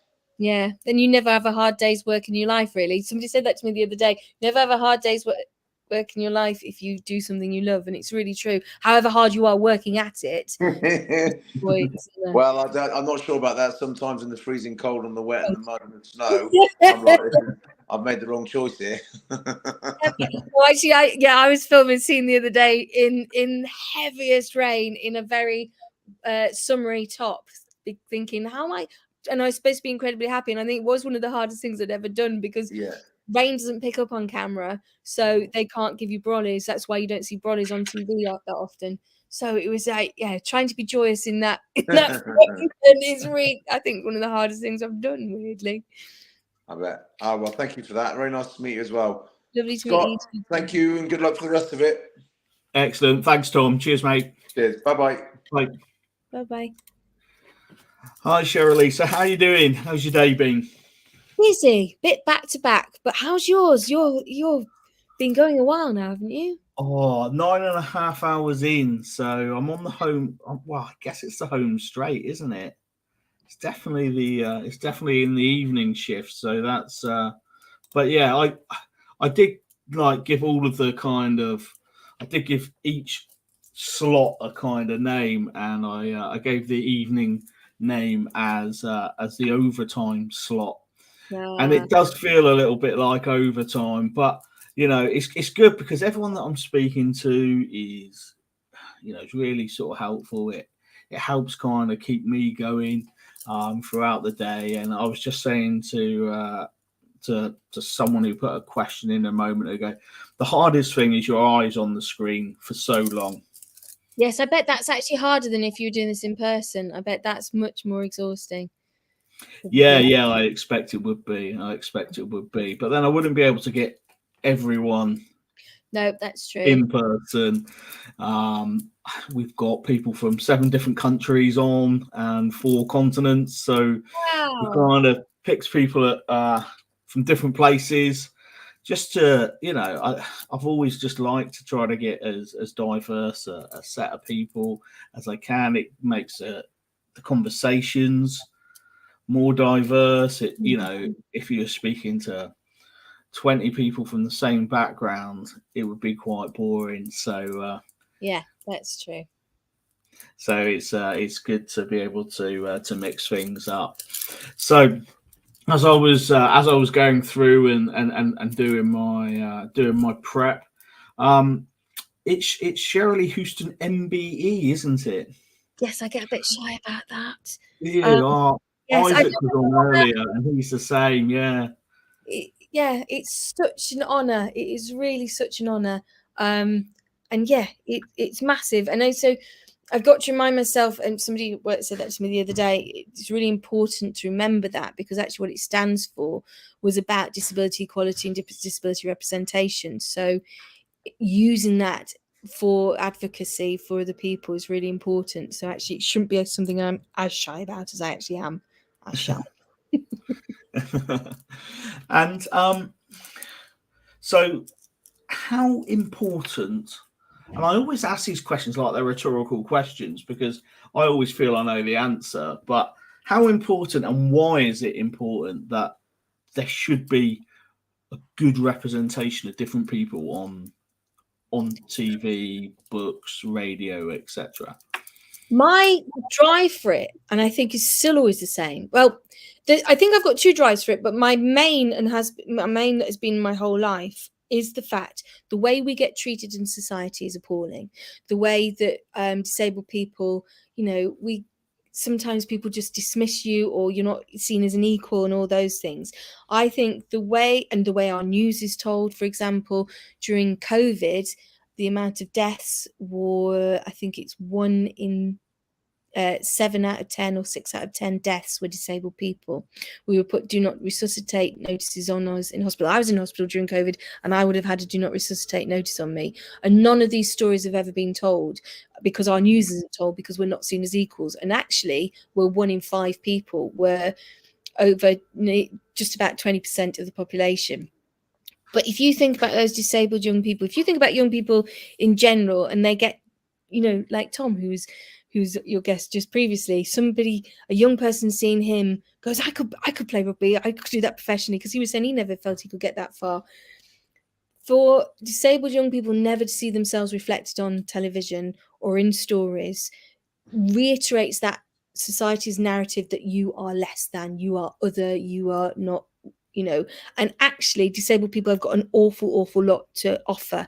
We are solution focused. The statistics are, you know, if you're a disabled person in work, you tend to have an awful lot less days off than your non-disabled counterparts, because we strove so hard to get here. And I think it's just really important, because if you look at a room, you know, if you say you're in a working situation and you take a fifth of those people out, you're taking a fifth of the minds out of the situation, which means you're not getting as a clearer picture as interesting. If you look, I think it's a bit like myself being on Coronation Street, Lisa Hammond being on EastEnders, Liz Carr on Silent Witness. Liz Carr's episode on Silent Witness was one of the most popular episodes when they followed her character. And that took a long time to happen. But people, we all know somebody disabled. Disability, I think disability were unfortunately stood on the shoulders of people who say disability is a bad thing. And actually, there's nothing wrong with being disabled. I'm quite happy being disabled. Don't take away my disability. I won't know who I was. Take away a bit of the pain, that would help. But do you know what I mean? I'm quite happy as a disabled person. It's taught me an awful lot of things. But I think society views us as other. And that's why it's really, really imperative that we are on television and our stories are told, because why are we excluding 1 in 5 people? Because we, you know, it goes back to, you know, centuries ago. Well, when we were animals, weren't we? It was, you know, but it needs to change, and it needs to. The thing is, there is a lot of good stories out there.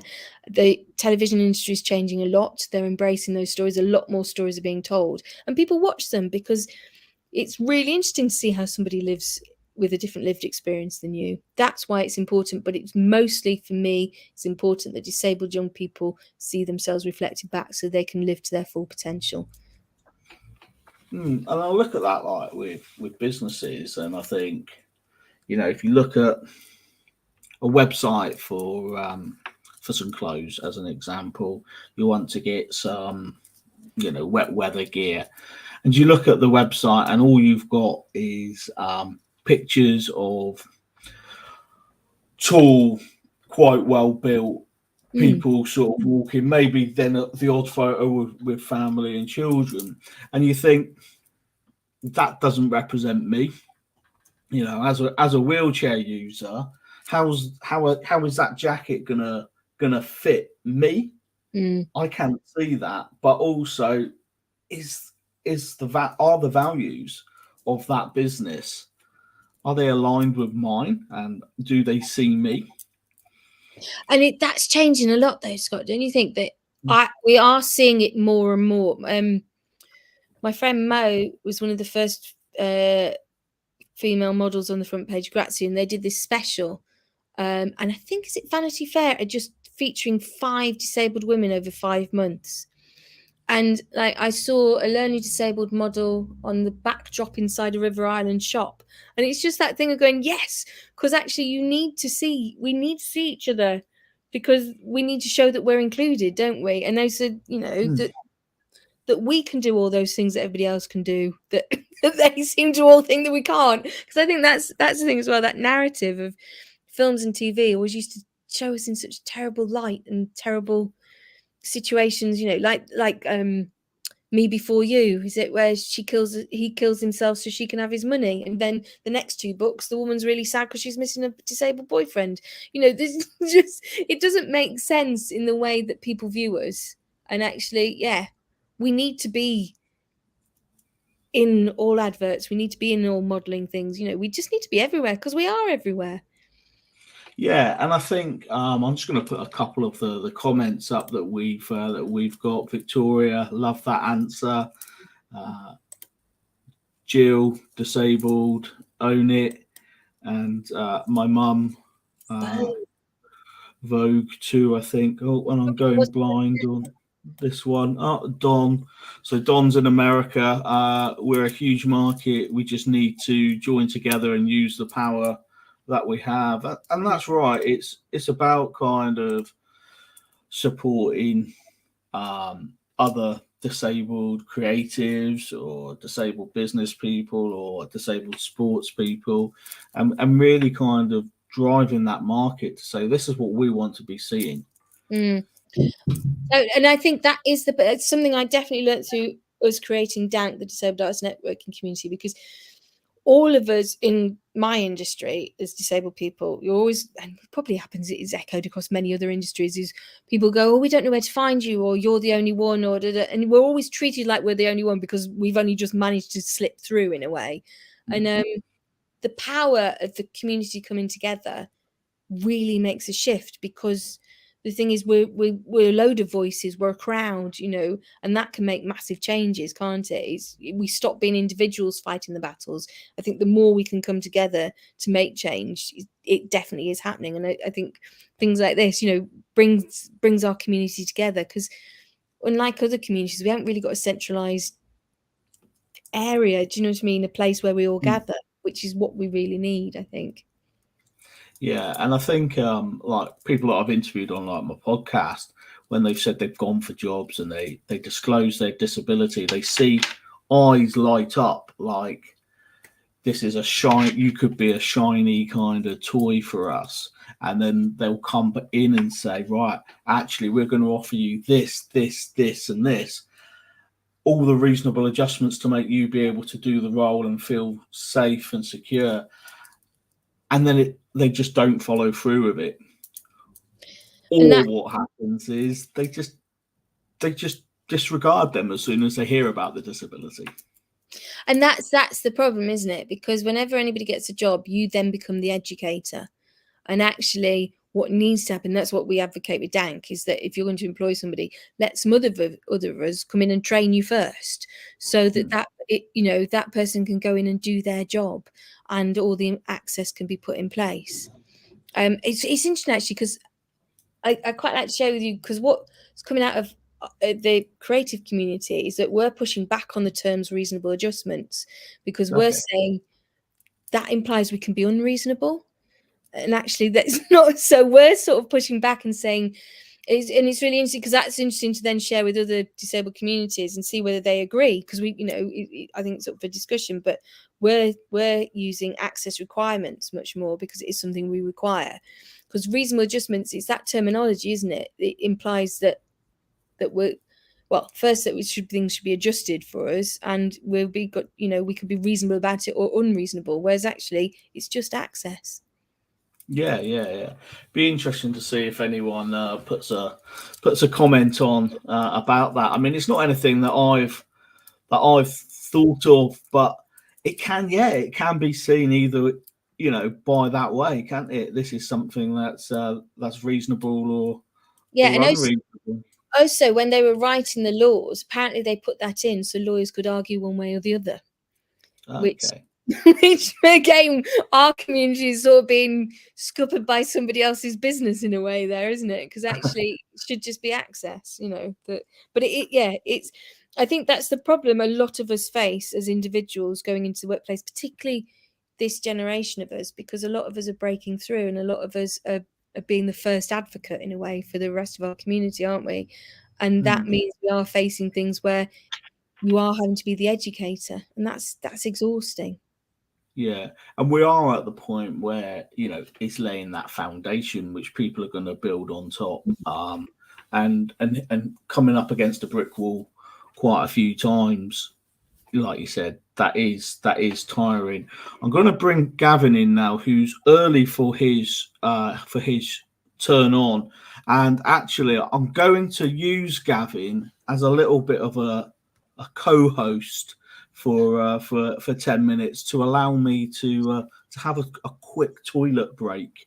So you're going to do it on mine, because I was really wondering when you're going to do it. So yes, I sort of, like, if I was taking the lottery, I struck on that one. Indeed. So Gavin, you've been listening, I think, to since Cheryl-Lee's been on, have you? I've been listening all day, but I was looking forward to Cheryl-Lee's, obviously. Media stuff's really interesting to me, especially the sort of area we're in now. But I didn't know what Cheryl-Lee had been doing outside of acting, so I'm really keen to find out more about the workshop. Well, I'm going to remove myself so I can go toilet. Cheryl-Lee's won the lottery on that, and yeah, I'll be back shortly. I was on the sweepstake, wasn't I, then? Well, I was just around. I've been following it all day, and I don't know how Scott's managed it. He is an absolute superstar, and I really hope this is the first of more. I'd love to see them a couple of times a year, because I think there's a really amazing opportunity to get so many different people together. And it's really a brilliant cool. way to... Yeah, go on. It's just a brilliant way for our community to connect as well, isn't it? I think that's really interesting. Yeah, well, actually, also outside of our community, there are so many people today that were not necessarily people I would have bumped into and they're just connected to Scott in some way. So it wasn't anybody. Not everybody was working in disability advocacy. Everybody might be touching on it within what they did in their career, but I don't think that everybody there was the people I would bump into all the time. I mean, obviously Isaac's always there, so I mean, I'm going to bump into Isaac Harvey no matter what happens. But no, I was really interested. I worked for Guide Dogs for the Blind for 18 years, training people how to use guide dogs, and I was approached one day by a TV company that said, we are, and this is really relevant to what you do, we're making a film. We're filming it in Edinburgh. It's called Night People. It's going to be filmed at night. One of our actors is playing a visually impaired gentleman, and it basically follows 7 different people throughout one night, and it's filmed over a week. But they were following all these people. But I guess I was quite impressed because at that time, and we're talking 2009, maybe 2008. You could gauge it by the fact they had a non-disabled actor playing a disabled actor. Very true. It still happens, obviously, but what I was impressed with at the time, bearing in mind it's of its time, was they said, but the actor really is interested in finding out more about visual impairment. So I actually spent 2 weeks working with him and a couple of my visually impaired friends, where he learned to become a guide dog owner. And the amount of work he put in to understand visual impairment, doing blindfold walks and all that, I was really impressed. And bearing in mind at the time, we've moved on a long way since then. And for that film, they could quite easily be thinking, well, yeah, why not have a guide dog owner? This is a low-budget movie. It's really, because actually Dank, I think, the Disabled Artists Network community have been quite key. Well, there's other places, there's DDP-TV, Deaf Disabled People in Television. There's lots of people been working for this advocacy, but we've been quite key in the fact that we've had events in places that have then challenged these things. So I know ITV said after we'd had an event there that they were no longer going to cast non-disabled people in disabled roles. And I think from the acting community, disabled acting community, our standpoint on it, well, it's twofold.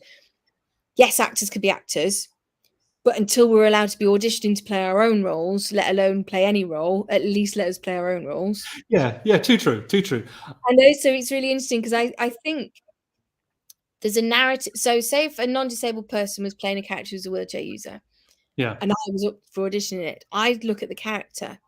The non-disabled actor would look at how you use a wheelchair.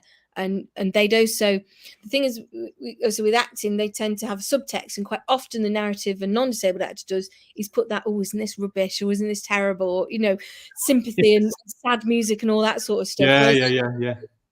A wheelchair using actor would just go to the gut of the character, and it probably be none of that would be in the character they're playing. So I think, and I know there's this lived experience argument that's flying about all over the place. My colleague Melissa Johns was on Breakfast News a few years ago having this discussion, and the woman opposite her said, well, what are you saying? Is Paddington should be played by a bear? And it's like there's these people throw arguments back at us when we're not allowed to own our own voices in a way, isn't it? And what's really interesting is the lived experience voices that are now coming through with disabled writers. That's starting to be exciting. There's stuff that's being commissioned at the moment by disabled writers, which when in a few years' time, when they're on our screens, will be very, very different to the stories that are currently being told. And that's what I'm excited about, is the fact that the more we get on telly, the difference that's going to make to us in society, but also we're all going to enjoy watching ourselves on telly much more. Do you know what I mean? Because we all leap on when one disabled person's seen, because we hardly ever see any of us. But the more we do see and the more nuances of it, I think is much, much more exciting. Definitely. I had what was that question? I had an unreasonable adjustment when I did work as a nurse, not eating in a 12-hour shift. I agreed to it purely financially. Crippled. Yeah. Yes. Totally agree. I mean, it's just mind-numbingly bad. But I was thinking about this. This advert popped into my head. I don't know what it is. It's like an advert or it's something. And it was basically a shot of a group of actors. Maybe you can imagine them sitting around a table having something to eat. And as it pans around the actors, you're looking at it and you're thinking, I don't see any diversity in here. I don't see any disabled people at all in this shot. And then as the camera sweeps, you realize it's not a camera looking at the actors, it's a camera looking at the room they're in.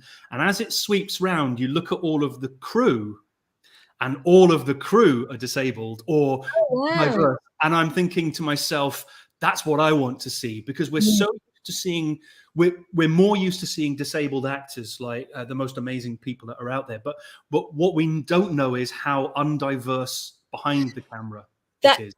There's DDPTV, which is Deaf Disabled People in Television. They have a Facebook group, but they're also now becoming an arts organisation. They're crew-based.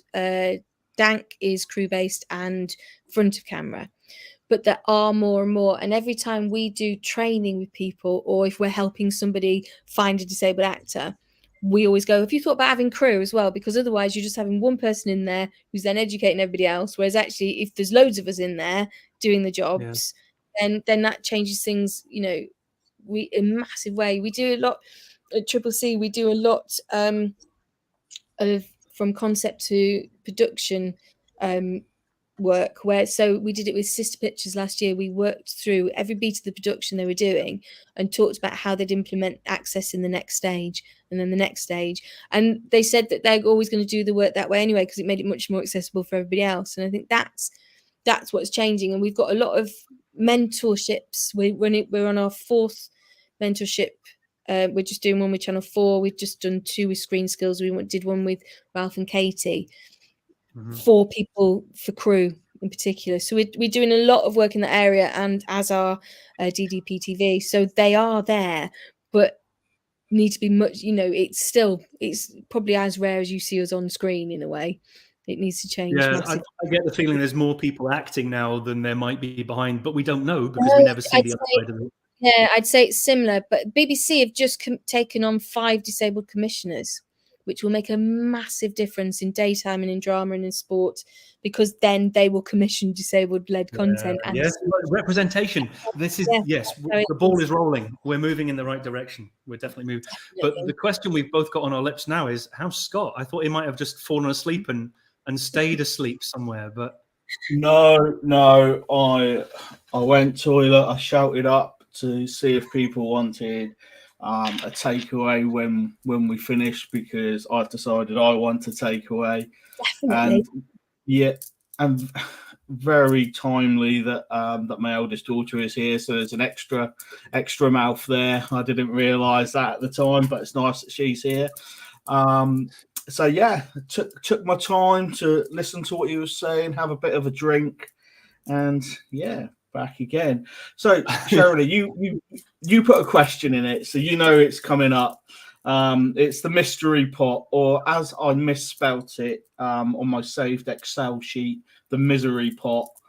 So we've got 7 questions left. So yeah, a number between 1 and 7. 6. Okay, so it says, what was the point in your life that things changed? Like a sliding door moment. I think, to be honest, it was getting Coronation Street, because I set up Triple C after Coronation Street. I'd set up as soon as I left drama school, I set up a theatre company to try and make changes, and I've done that all my life. In my mid-30s, I was going, I just kind of give up on this, because nobody's employing us. Nobody's, all my friends were getting mortgages and houses and all that sort of stuff, and settling down, and I was still living very hand to mouth. And then I got Coronation Street, and then I could start to have these advocacy conversations, and people started to listen because they'd seen me do work elsewhere, and they also knew I wasn't trying to get a job, I suppose. But yeah, I think Coronation Street was a massive game changer for me in my life, really. I think another sliding door one was at 24, when I became a wheelchair user, and I realised how difficult life was when people treated you so badly. Do you know what I mean? But also at the same time, it taught me, it was such a fast track to learn to know who's not very nice. Do you know what I mean? You wouldn't be let down by people because they let you down straight away. So yeah, two massive sliding points for me, but neither one would I change. 'Cause I love being disabled. I think it makes me meet some fantastic people. It's enabled me to have experiences and views of train stations nobody else ever gets. Do you know what I mean? There's lots of restaurants down around the backs of the bins, in through the kitchen. But yeah, no, I wouldn't change either point. Excellent, thank you. Gavin, have you done when you came on and when I was out, have you done an introduction of yourself? I don't know if No, we went straight into talking about actors, and I know it wasn't my time. Well, it's because this is the natural point for the introduction, where I'd normally say, Gavin, do you want to introduce yourself to Shirley and people listening? So do you want to do that quickly, Gavin? I will do. Yeah, I did mention Guide Dogs for the Blind. I used to be a mobility instructor, started in '96 and left Guide Dogs in 2015, having started to get really excited about technology in 2003 onwards, when more of my clients were turning up to train with their guide dogs, and they would take their mobile phone out and they would be using email and Facebook and messaging and just using games and things like that. And I was like, wow, this is kind of cool. So whenever it was raining and I was training in Scotland a lot, I was always looking for excuses. So I would do tech talks on my classes. And then eventually I just was saying, well, wonder if it could do this. I wonder if it could do that. So I started coming up with solutions that were addressing the issues that my clients all talked about. And yeah, that got me into technology. And the first one was I invented the world's first pedestrian crossing operated by smartphones. So we've now got 2 whole towns in Scotland where all of the crossings are operated just by standing next to them.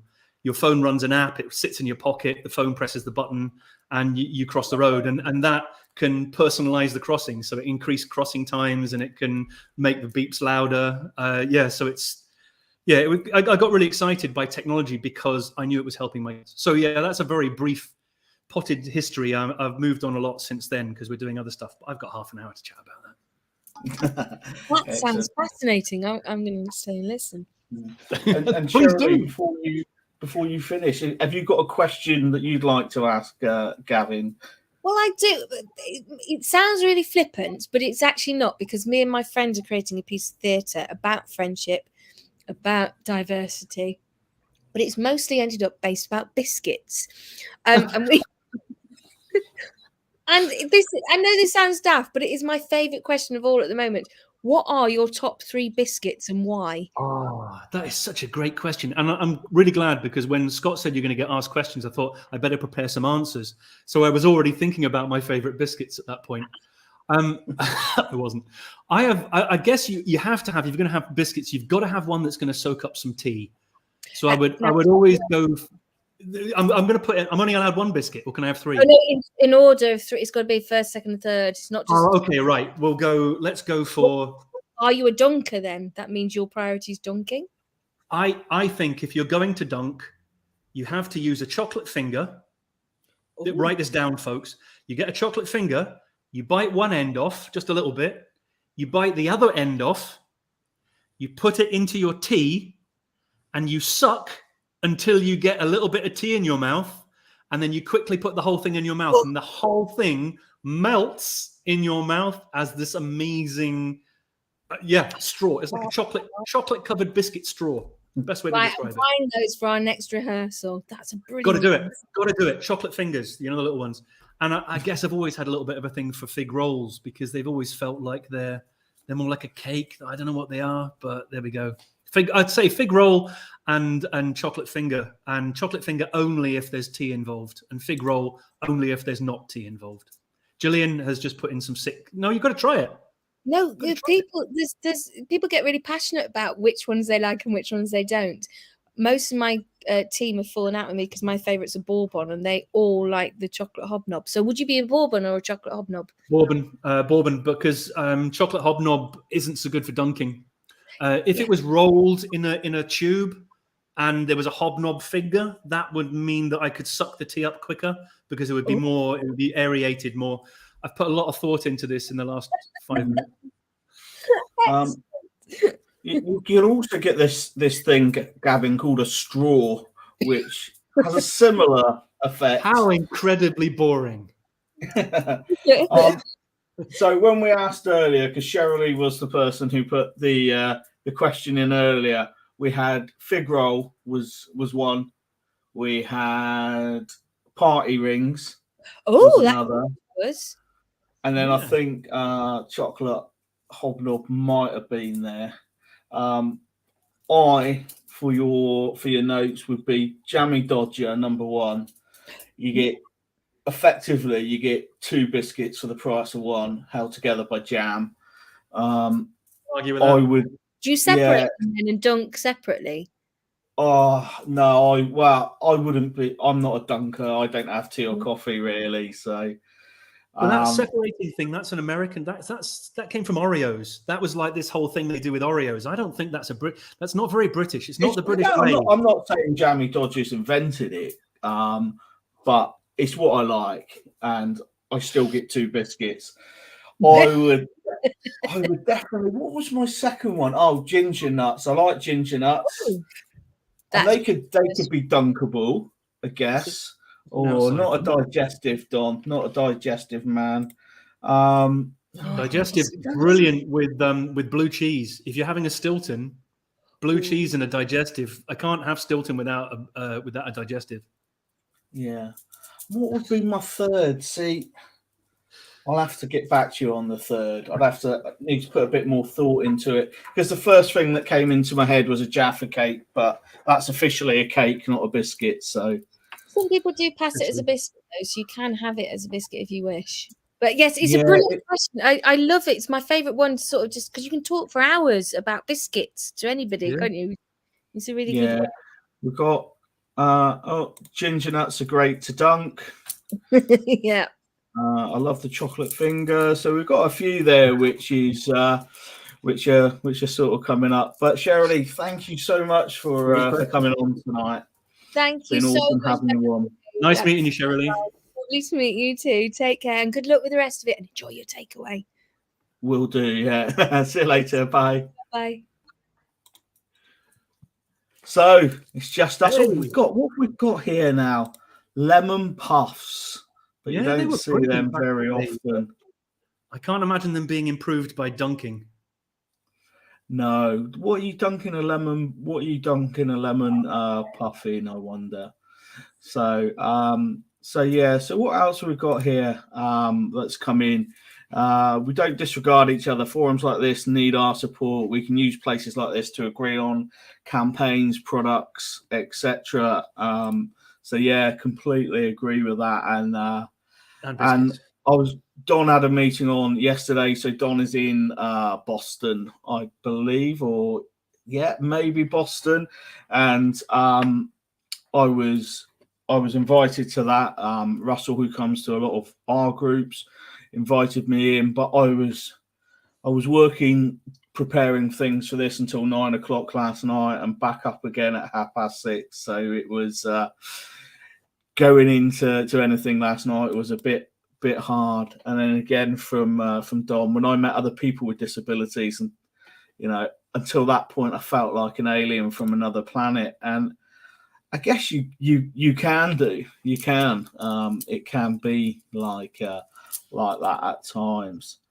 So I when I was working for Guide Dogs for the Blind, I was at an RNIB building, and it was where they had employment, and there was a blind chap that came in, and we were just chatting, and he took his mobile phone out. He took his iPhone out, and I said, "Oh, so do you use all the accessibility on iPhone?" And he went, "Sorry." And I went, "It's got voiceover and Zoom text and stuff like that on, or not Zoom text, but you can Zoom the text on your iPhone." And he went, "I've never heard of that." And it's because he didn't mix with other people who use technology.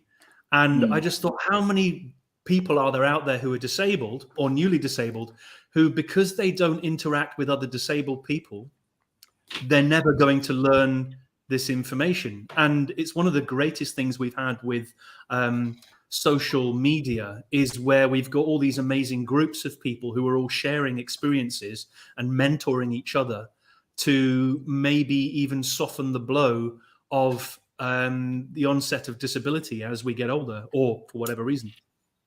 Yeah, definitely. Isaac Harvey, I'm back, and we are talking biscuits. So we've been talking biscuits since you left.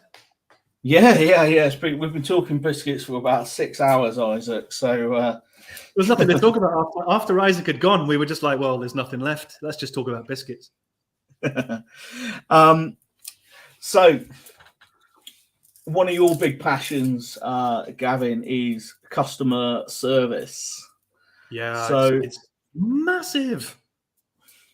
So how do you see customer service? Because I think kind of asking that in an open way will make it not leading into anything, and and B, you should always ask questions openly, because actually potentially are leading someone to the answer you want. Well, you also understand that when you're interviewing with me, Scott, you only need to ask one question and I'll go off like a runaway train and you won't have to talk again for another half hour. So if you are looking for a break, I'm very happy to help you out.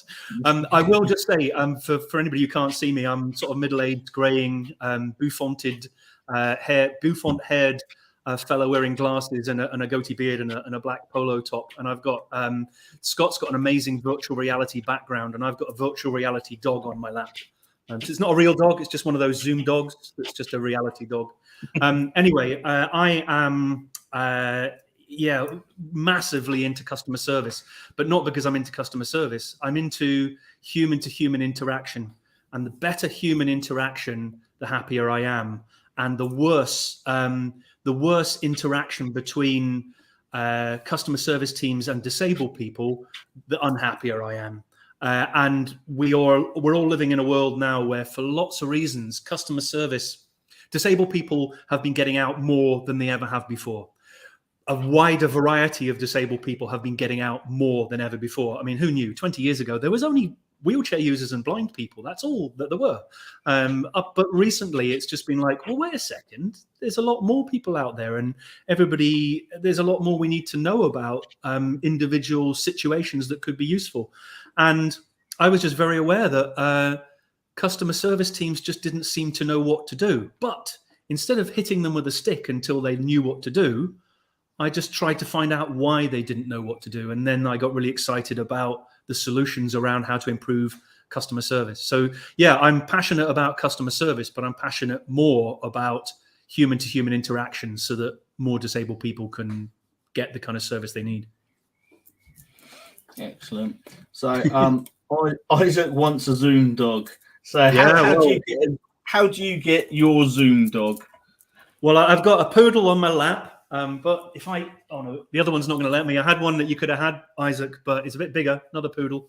But yeah, Zoom dog, or just go and house sit. You'll be fine. So that's what Gavin likes to do, is go around. And you always seem to house sit places with dogs. Dogs and cats. The cats are never around to be shown off. Oh, actually, no, wait a second. A cat, if you're looking at a computer screen, the cat will, anybody who's got cats knows that the cat will want to be between you and the computer screen. So the tail sort of sneaks up over around your nose. So yeah, but I house sit mainly cats and dogs, and people go away and leave me in charge of their animals. So I'm a very happy man. It's a cool thing to do. Yeah. So do you want to talk to people a little bit about welcome? Yeah, and I did think about this. Isn't it? Yeah, I thought about this earlier today, because welcome covers all customer service. It covers any interaction when a disabled person meets somebody who's either going to provide a service or sell them something or whatever. Then that's where our solution comes into being. But the one that is massive right now, and was massive yesterday, and is massive in my brain, is voting. And I've just been watching all day, as I've been watching and listening to you.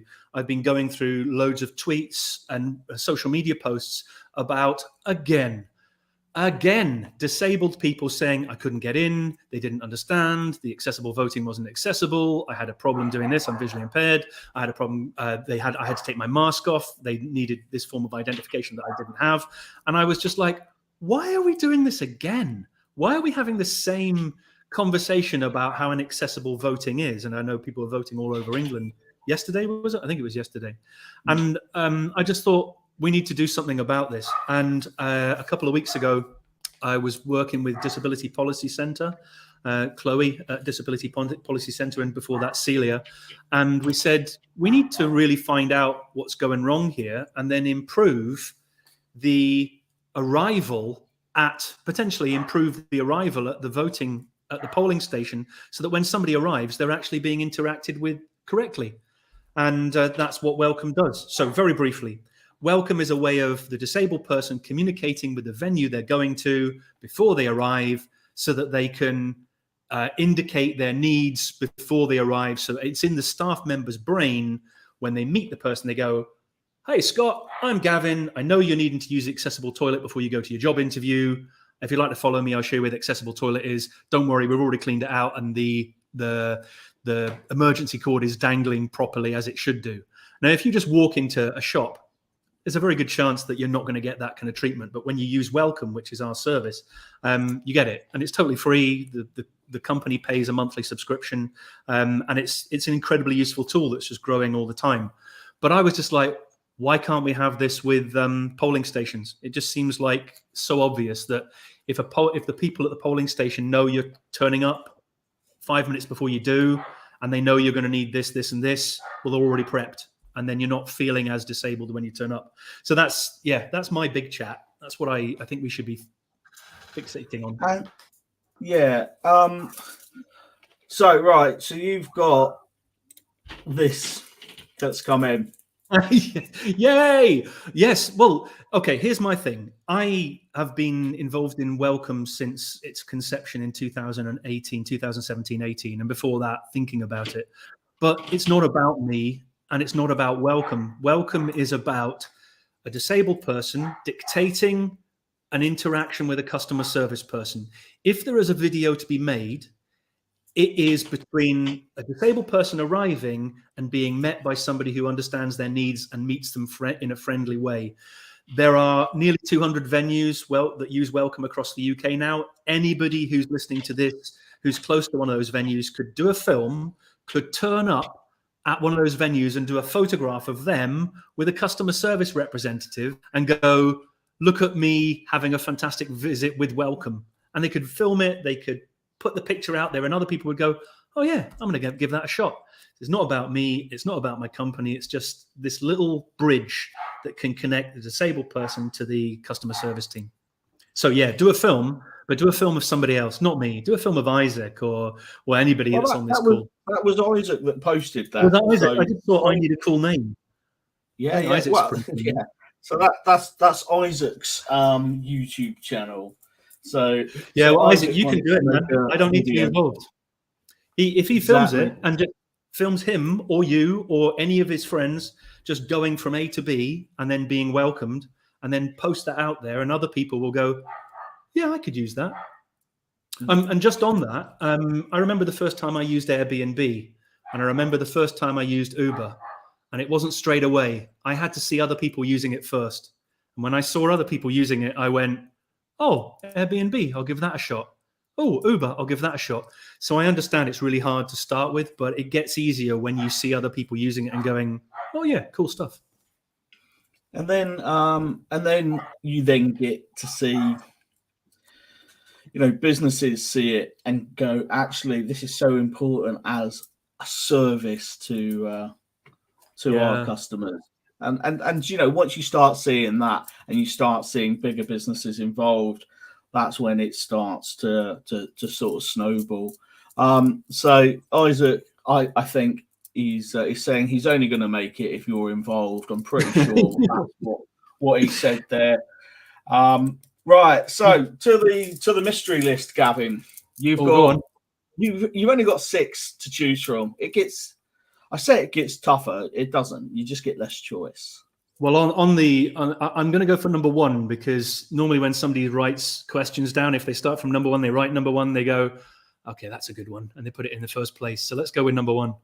Yeah, number 1's been chosen a few times, so this is actually about number 8 now. But because all right, okay, we'll take number 8. Let's go for it. Let's do it. Wait, you can't pick 8. You got 6. Oh. So we'll go with number 1. You've chose number 1. Go on, number 1. Let's do it. So, what is one myth you were told about the working world that you now know not to be true? Wow, that's a good question. One myth that I was told about the working world. Okay, I think from school, I was told you need to study hard to get anywhere in life. And that's a myth. Sorry, all those parents out there who are going, I keep telling my children to study. I think the way to get somewhere in life is to have a passion. If you're passionate about something, you don't need to study it, you'll know it. You're gonna study it just by default because you're totally passionate about it. And I think that there is a route for academia, and for sure, 100%, definitely go out there and get grades and study. But I believed in the time that I was at school, bearing in mind this is late 70s, early 80s, that the only way you could get anywhere is if you got your maths and English and all the rest of it. I didn't do very well in school at all, but I was very, very passionate about the things that I wanted to do. So I think it's a bit of a myth that's the only route. I think passion for life and passion for the things that you're doing, that's yeah, I'll promote that. If I saw a passionate child at school, if I was a teacher and I saw a child that was just truly passionate about something, I'd be like, that kid's going to go far, because other people are going to go, yeah, I love your passion. Yeah, definitely. Isaac, my meeting I just had was talking exactly about this, and I completely agree with you, Gavin. Yeah. And then my mum, that's why today is working. It's Scott's passion. Hell yeah. Yep. What I'd also like to say, Mum, is all of those things that times you try to make me revise, Gavin's just told me it was a myth, and I was right to go out. Well, look, so you wouldn't be, if you did this because you wanted everything to be perfect, you wouldn't have started it. And they say that perfection is the enemy of progress. And the thing I would say to people is that don't wait to be perfect before you start something.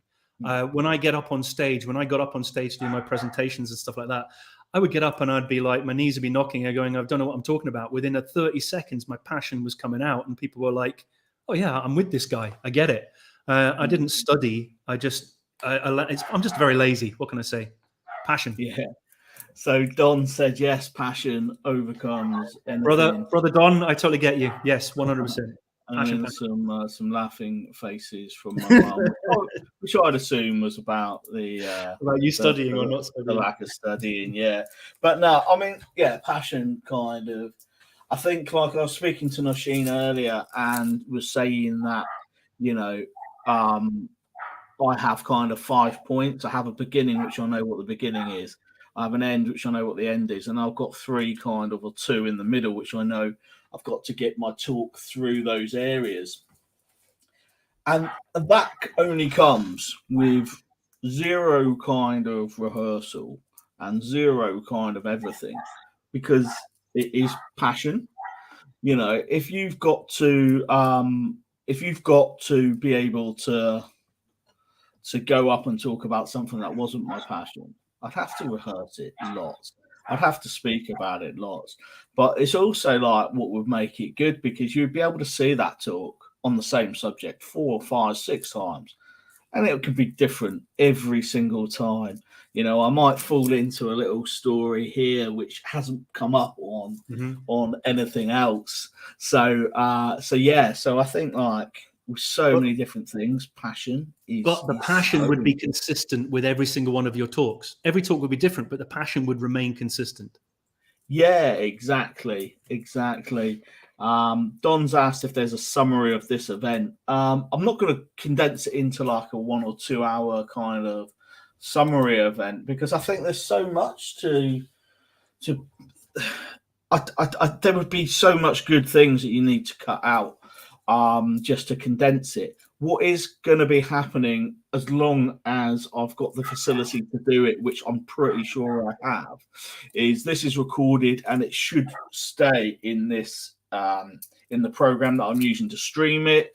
I'll hopefully be able to download it from there, which will be a massive file, swipe it across, and then once I've swiped it across, I'll be able to cut it into 24, 23 podcasts, which will go out sort of fortnightly. So probably aiming at June to be the the launch date, and that would then mean they would come out once a fortnight from there. So so you will be able to catch up, because I wouldn't expect anyone to, well, apart from my mum and Gavin, to watch 12 hours on the bounce. There might be a few others there who've watched it. Jill might have as well, but there'll be people that kind of come in and come out. So so you will be able to catch up, and it's not going to be real edited, the podcast, because it should just be like it is now, and then the videos will come out at the same time, so they'll come out as 24 separate videos. Isaac, basically having content for the rest of the year and the rest, it would be awesome sort of content there. And Jill says her eyes are square. I don't think I can see through my eyes. You know how hard this is, but I think it's an amazing format. And if you had with knowing what you need in the future now, I think it will be much easier to do it again at some point. I would recommend dark glasses. Just put the glasses on, close your eyes. It can be incredibly useful. You can go by ask a question. I mean, the thing is because I'm staring at the screen, because I'm interested in not just what people are saying, but how they're saying it and the expression, etc. So I'm intensely almost staring at the screen, which then hurts your eyes, doesn't it, for so long? It's a long stretch. But you've had some amazing guests, absolutely brilliant. I've loved it. I've actually written out to a few of the people on LinkedIn and go, I need to talk to these people. This is just stunning. It's be brilliant. Yeah. So Don's said I'll write out my thoughts. I've done the same idea myself. I know what 12 hours online is like. So it is tough. And I would just say, for anybody who's listening just now, I haven't done it myself, but I'm 100% going to. I'm just going to go to Just Giving and put in a small donation, because it takes a lot to put this kind of stuff on, and I think you really deserve the support. So I would hope that if just a pound here or a pound there is going to make a big difference. So I'm going to donate, definitely 100%. Yeah, nice one. Thank you, Gavin. So our next guest has come in. So we've got Baber here. So do you mind giving yourself a quick introduction to those listening, and to Gavin and the poodle? Yeah, of course. Hi, everyone. So my name is Baiba Jiga. The short version is that I'm a workplace coach strategist and a leadership coach, and I'm founder of and CEO of Lake House Consulting. So I'm very, very happy to be here. Thank you for inviting me. And kudos to you for doing this for 10.5 hours straight. I don't know if you can even think straight anymore. Yeah. Well, it's been well, I knew it was going to be tough. And I think like some people might, I don't know, maybe not put it alongside, like, I've done things like marathons and things like that, and actually it's just as tough going for that long. Gavin, before you finish and before you say goodbye, have you got a question for Biber? Oh, hell yeah, 100%. Okay, so I am a digital nomad, and you are a digital nomad. We can be friends. We can be friends. What a lifestyle. The world Right. changed. I house sit and I look after people's animals, and I go and live in houses. But you are all over the world, and you've got like 7 languages between you and your partner, and you're everywhere. But I would love to find out more about how you've managed the digital nomad lifestyle and maintained the work that you do and kept traveling. It's of massive interest to me. Thank you for that question. I appreciate it. And wow, you've done some like due diligence on me. I'm feeling humbled. How do I maintain it? I think, well, first and foremost, I think what people understand with digital nomad life or global nomad life is not necessarily what's on Instagram. It's on Instagram and on social media, we've made perfect look normal. Yeah. And then our normal becomes shitty now, right? But the thing is that for me, what I've learned over the years is that the most important thing is to really connect with your values and understanding what security and safety means to you. And why I say that is because when you're traveling with your suitcases, when your address is your suitcase, literally, you lose a lot of what we class safety and security. So that is like a property, a specific country, a specific address, a specific, foundation under our feet. And we have to reinvent what security, safety, comfort, control, certainty means to us, because there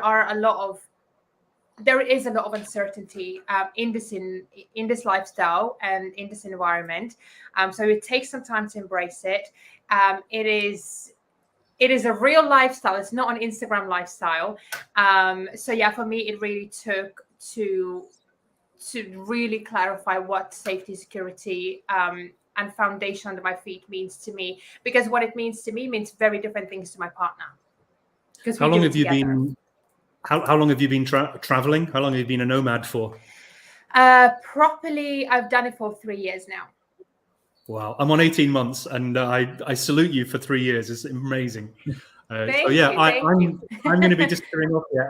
And yes, due diligence. I loved your website's cool. Well, your LinkedIn and your kit's really great and what you're doing. And I'm looking forward to listening to you. Thank you so much. Nice to meet you, Gavin. Thank you for the question. Real pleasure. I really But big up appreciate to Scott. Scott, you're an absolute superstar. Just love it. Well done, buddy. You're a gem. Catch you later, gang. Bye for now. Nice one. Cheers, Gavin. Thank you. So, how are you feeling? Listen, have you had food? Have you had drink? Have you taken a breather in between the sessions? Well, I had I planned 2 slots where there was 2 guests.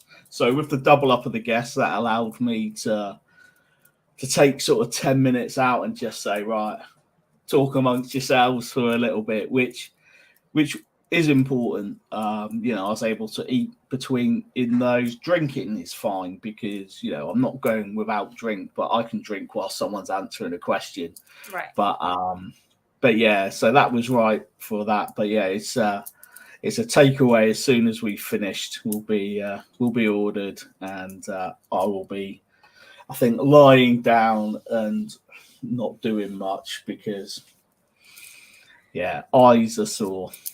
I can imagine. You'll probably be lying down for the whole long weekend after this marathon. Well, yeah, like the thing is as well, I've got quite a big day tomorrow as well because going out to the rugby tomorrow. So going to watch Sale play Newcastle, and I've got my friend coming up to come to that as well. So. But we're not going just us. We're taking children with us, so we need to make sure we're keeping an eye on them as we do it. So yeah, so it'll be quite a busy day tomorrow as well. But that doesn't happen until the afternoon, so I get a decent lie in before, hopefully, touch wood. And at least you'll get away from the screen, so hopefully you'll get to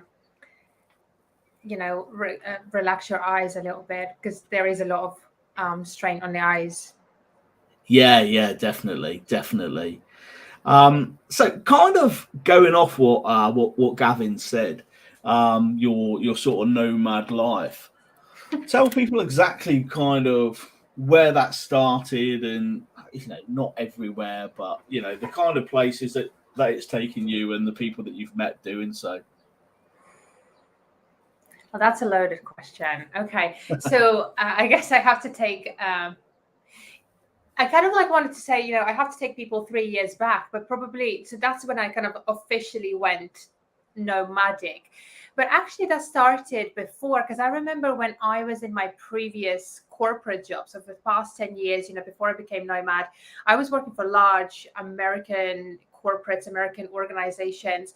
And, at that time, work was 100% in office every single day, 9 to 5, which never really is 9 to 5. It's kind of more like 8 to 7 or 8 to 8, right? Depending on kind of like the peak hours, peak times and stuff. But that was the time when I was already started to kind of like plot out in my mind what my career looked like. And I knew that I had lived in the UK for 10 years at that time. And I knew that in a way, the UK had served me for a decade. And I was looking for, I don't want to say a way out, but I was looking at how to phase out from being stationary in one place and being 100% dependent on the UK, when I felt that my values over those 10 years had evolved and not necessarily were as aligned with where the country was going, with you know, the nation as such, as it was when I first arrived in the country. And so I was kind of like starting to consciously starting to plot out what does that look like.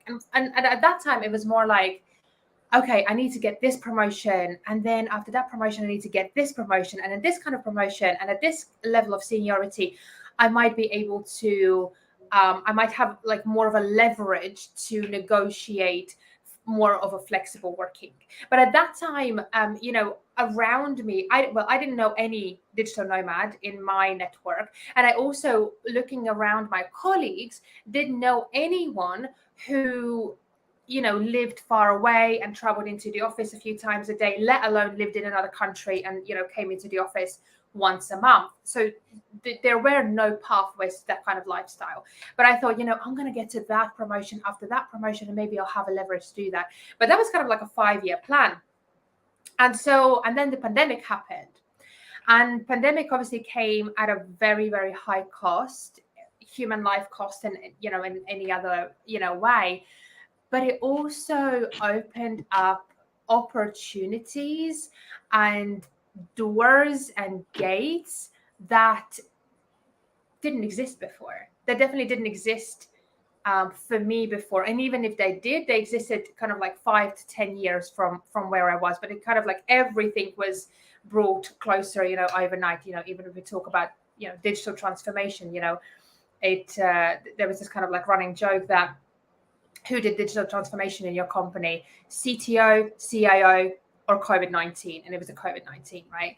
And it was that kind of thing. And so 3 years ago, we were still, you know, in the UK. And I think it was kind of like the summertime when the restrictions were lifted ever so slightly. And that gave us a bit of a pathway to get out of the country. And so we did that at that time. And kind of at that time, we didn't even think about, oh, now we're going to live nomadic lifestyle. It kind of happened because then we went to Finland. My partner is from Finland, and then we went to Latvia. That's where I'm from originally. Just kind of like see our parents and our friends and spend some time with them. But then the restrictions, you know, I'm talking 2020 right now, the restrictions kind of like 1 week, it was like full lockdown. The next week, everything was lifted. Then again, it was full lockdown. And then again, it was eat out to help out. Do you know what I mean? It was like an absolute mess. And from day to day, we didn't know what the government is going to mandate for us to do. And so what happened is that in 2020, we went to Finland and we ended up getting stuck there in over winter period because that was the, you know, craziest wave. All the, you know, airports, everything was shut. We had the curfews, you know, had to be home by 8 p.m. and so on. And we couldn't get out of the country at that time. And so we ended up staying there for 6 months. And after that, we were like, well, what's the point of us going back to the UK anymore? We can do everything that we want to do from anywhere ultimately. And that was also the time when I had, you know, just started my business and everything just like went 100% online. And so from there we went to kind of like, we played around Europe, but then in 2021 we went to Uruguay, to South America. So we lived there for a year, and then we had a bit of an opportunity to explore South America as a continent. We've lived in Spain. So yeah, so it's been I've done also a lot of traveling for work, and kind of I think the biggest thing for us is we're kind of like running away from the European winters. So every European winter, kind of like from November onwards, we are finding a place where we're settling down for like 6-7 months straight. So this winter it was Spain, previous winter it was Uruguay. But then the summer is quite a busy period of time with speaking, with workshops, with like a lot of kind of like activity happening. And that's when I end up traveling quite a bit. Last year was just a not okay year from traveling point of view. So kind of like between when I returned from Uruguay in May until November, so that's 6 months, when I was traveling at 2-week stints every 2 weeks. And so by the time I landed in Spain in November, I didn't know whether I was coming or going. I was completely wiped out, overwhelmed, burnt out, and it took me probably a couple of months to recover just my energy from all that crazy travel. It was like, oh, I'm in the UK, and then I'm in LA, and then I'm in Helsinki, and then I'm in New York, and then I'm in like Germany or something. So it wasn't even like little travels from like Dublin to London or something, but this is like transatlantic crazy travel every other week.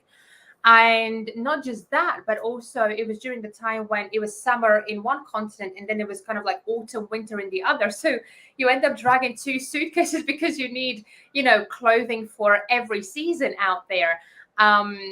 So yeah, that's kind of like how it started and how it's been developing. And I don't think we've ever kind of like figured out exactly what it looks like.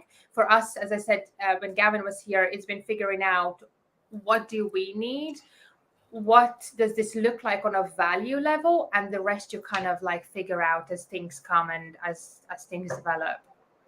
Yeah, and from what I've seen on your posts and things like that, values and cultures are massive to you. So what should businesses be kind of looking at when they're going, right, we want to do a culture shift, or we want to really embed the right sort of values in? How should they set out about doing that? That's a great question, and there's probably kind of two. I could answer that question twofold, and kind of like starting it from reverse of how you asked it about kind of like embedding values. I think first and foremost, what many organizations do, and they're very quick to do, is picking the buzziest, snaggiest words as their values, then plastering them all over their window dressing and their walls and saying, we are courageous and we are team players and we are whatever. And that's all great. However, what organizations fail to do is operationalizing those values. And what I mean by that is, now we have this value. What are the behaviors that unpin that value? And what skills do we need to teach, to develop, to evolve in our employees so that they can show those behaviors that then meet those values? And then you can get more strategic about what do the pathways for progression look like, what the talent pipeline looks like, what does the L&D strategy looks like, and all of those kinds of things. But right now, it's very, very reactive because, we are quick at picking up buzzwords, but we don't necessarily operationalize them. And I think that also is true and valid when it comes to the kind of like bigger term of culture. And in terms of, how I approach this work, and I'm sure, people who are in this, realm of work will agree with me, is that, you can't improve or optimize anything that you don't understand what you're walking into. So always, this work begins with assessing the as is environment and situation. So you do have to do some kind of due diligence. You have to do some kind of audit, some kind of talking to people, some kind of focus group, some kind of interviews, just to kind of like take the temperature check of the organization. Because again, what values are written all over the walls, or what culture is being told, this is our culture, this is how things get done around here, this is how we expect our people to show up, not necessarily is what it looks like on a day-to-day basis. And we also have to understand and remember that, we also have subcultures and subculture behaviors within our organizations. And the bigger the organization, the more of those we have. And so culture is a living, breathing thing that very quickly can grow its own arms and legs and 3 heads if we don't actively engage in it. So culture is not just picking values, creating slick D&I statements and, putting a number of kind of like floating diverse heads on your website. It's much more than that.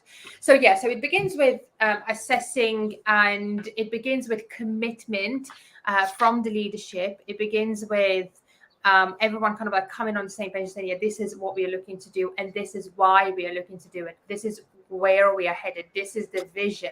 So I kind of like come in at the higher level piece where we look at the vision, where we look at where we're headed, why this and why now. What is the level of commitment? Then we do a level of temperature check, and then we start having conversations about what areas of our culture do we need to address. Is it collaboration? Is it communication? Is it inclusion? Is it vulnerability? Whatever it might be. Because again, there are many people, many consultants, and many, solutions out there that are kind of like out of the box, one size fits all, but one size never fits all. There is no such thing as the average industry culture. Every organization has their own unique culture and unique ways of how it shows up. And so in terms of, how I work with my clients, it's 100% personalized, customizable. The tools might be the same, but in the way of how I apply them and how I work with my clients is very, very different on case-by-case basis. What does that temperature check kind of look like, and how do people often react to that when it's not what they're expecting to hear? The thing is, again, when it comes to the temperature, so okay, I'll start with what does it look like. So I am part of a larger group of consultants and certified coaches, and we work together with this particular tool that we keep on collectively evolving and learning from each other.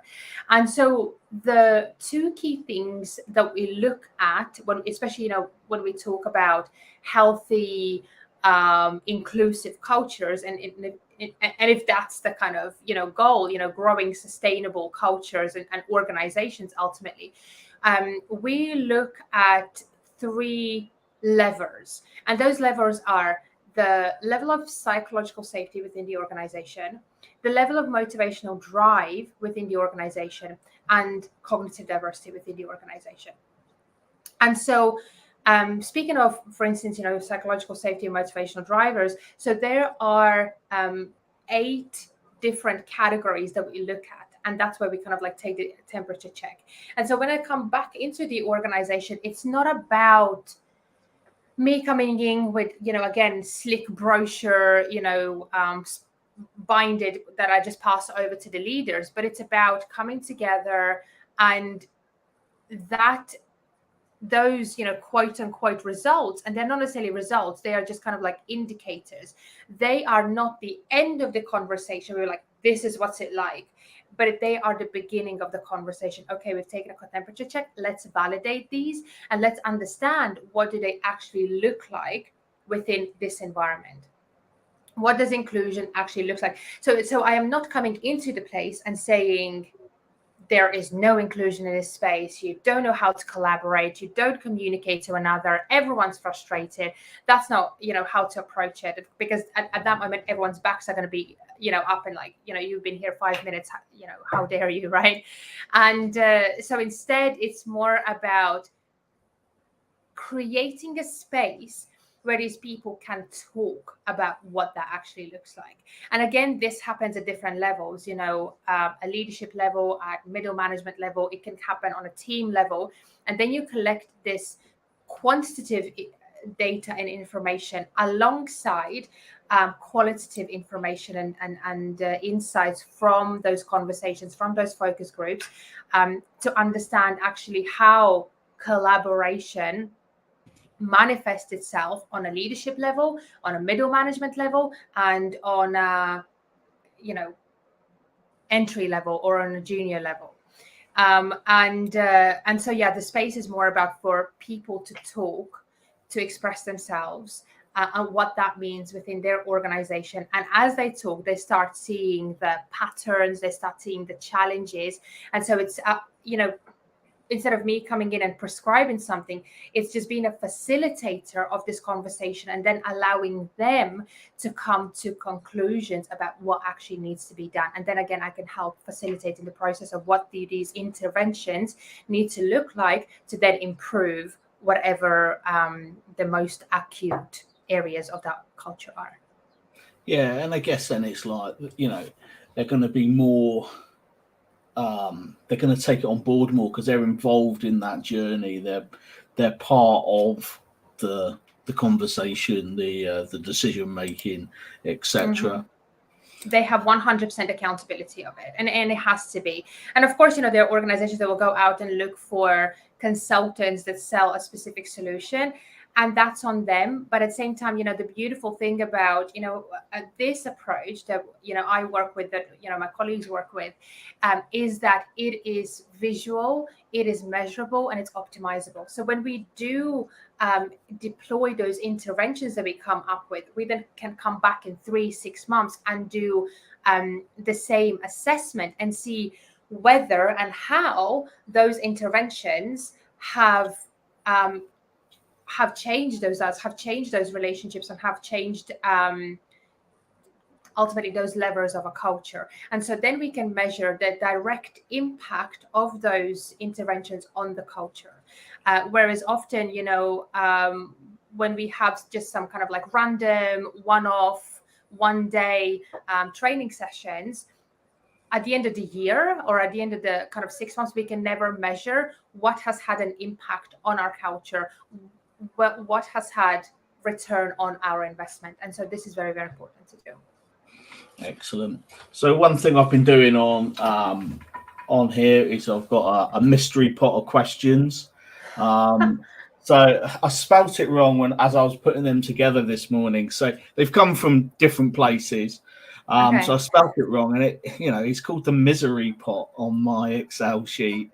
So, but yeah, they're not misery style questions. So we've got 5 questions. We've got 5 questions left. So if you can pick a number between 1 and 5, and Let's do number 2. 2. Okay. What is your secret ambition? If you could be anything you want, no barriers, what would you be? I would do something in the public sector. I would be doing something for, I don't know, the UN or some government, on a kind of like a very, you know, high level. Yeah, that if I could kind of like, wave a magic wand and do something like that, yeah, I would want to do something.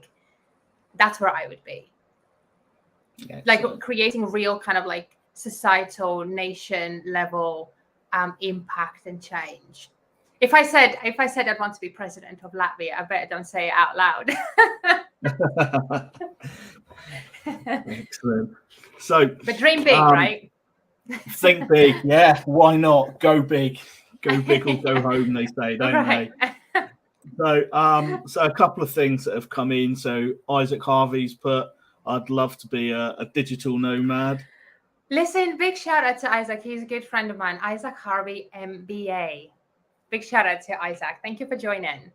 Yeah, he was on earlier. We was talking about the MBA, and we were talking about I can't think what it's called now, but the thing that allows him to take sheep across the London Bridge that he was telling me about. Oh my God. Yeah, I know exactly what you mean. He'll type it in. I'm sure he's still there. The freedom of the borough. That's it. The Freemasons, isn't it? That's it. Yeah. Right. Yeah. I always say to him, I said, I'm still waiting for him to take them sheep across the bridge. Yeah. He has promised to. He has promised to do it. He's going to get some sheep first, though, and then. Yeah. And then Don has put the digital nomad idea is important. We could never do this before, and there's a lot to it. And yeah, there is. You know, if you're working in a number of different environments, you can do it from anywhere. So that's good. So yeah, honorary Freeman. Here you go. Right. That's cool. So I'm just going to bring in Alexa now. So here she is. So Alexa, do you mind introducing yourself to Biber and then the people who are watching? Hi, I'm Alexa. I'm a police officer with 18 years service. And when I was just listening to your answer about the public sector, I think I completely understand that. However, when I was listening to her, I was thinking I would be a mermaid. So that goes to show the difference, the caliber of guests that Scott has got on today. Excellent. That's an amazing thing to do and be a mermaid. I didn't even think of that. I think I need to expand my imagination a little bit. Yeah, maybe tap into it a little bit. Possibilities are endless. So Isaac's listing more things that he's able to do with his honorary Freeman. He's able to get married in St Paul's Cathedral as well. Okay. And as he said earlier, he's that also extends to his family members. And there's a hello from Jill for you as well, Alex. Oh yeah, if Isaac needs sheep, then I am the person to ask in South Wales. We have lots. Do you so have there any? we go. There we No, go. they're everywhere. They're rambling all around the village as we speak. Yeah, they're everywhere. You'd probably get in trouble from Welsh government for stealing a couple.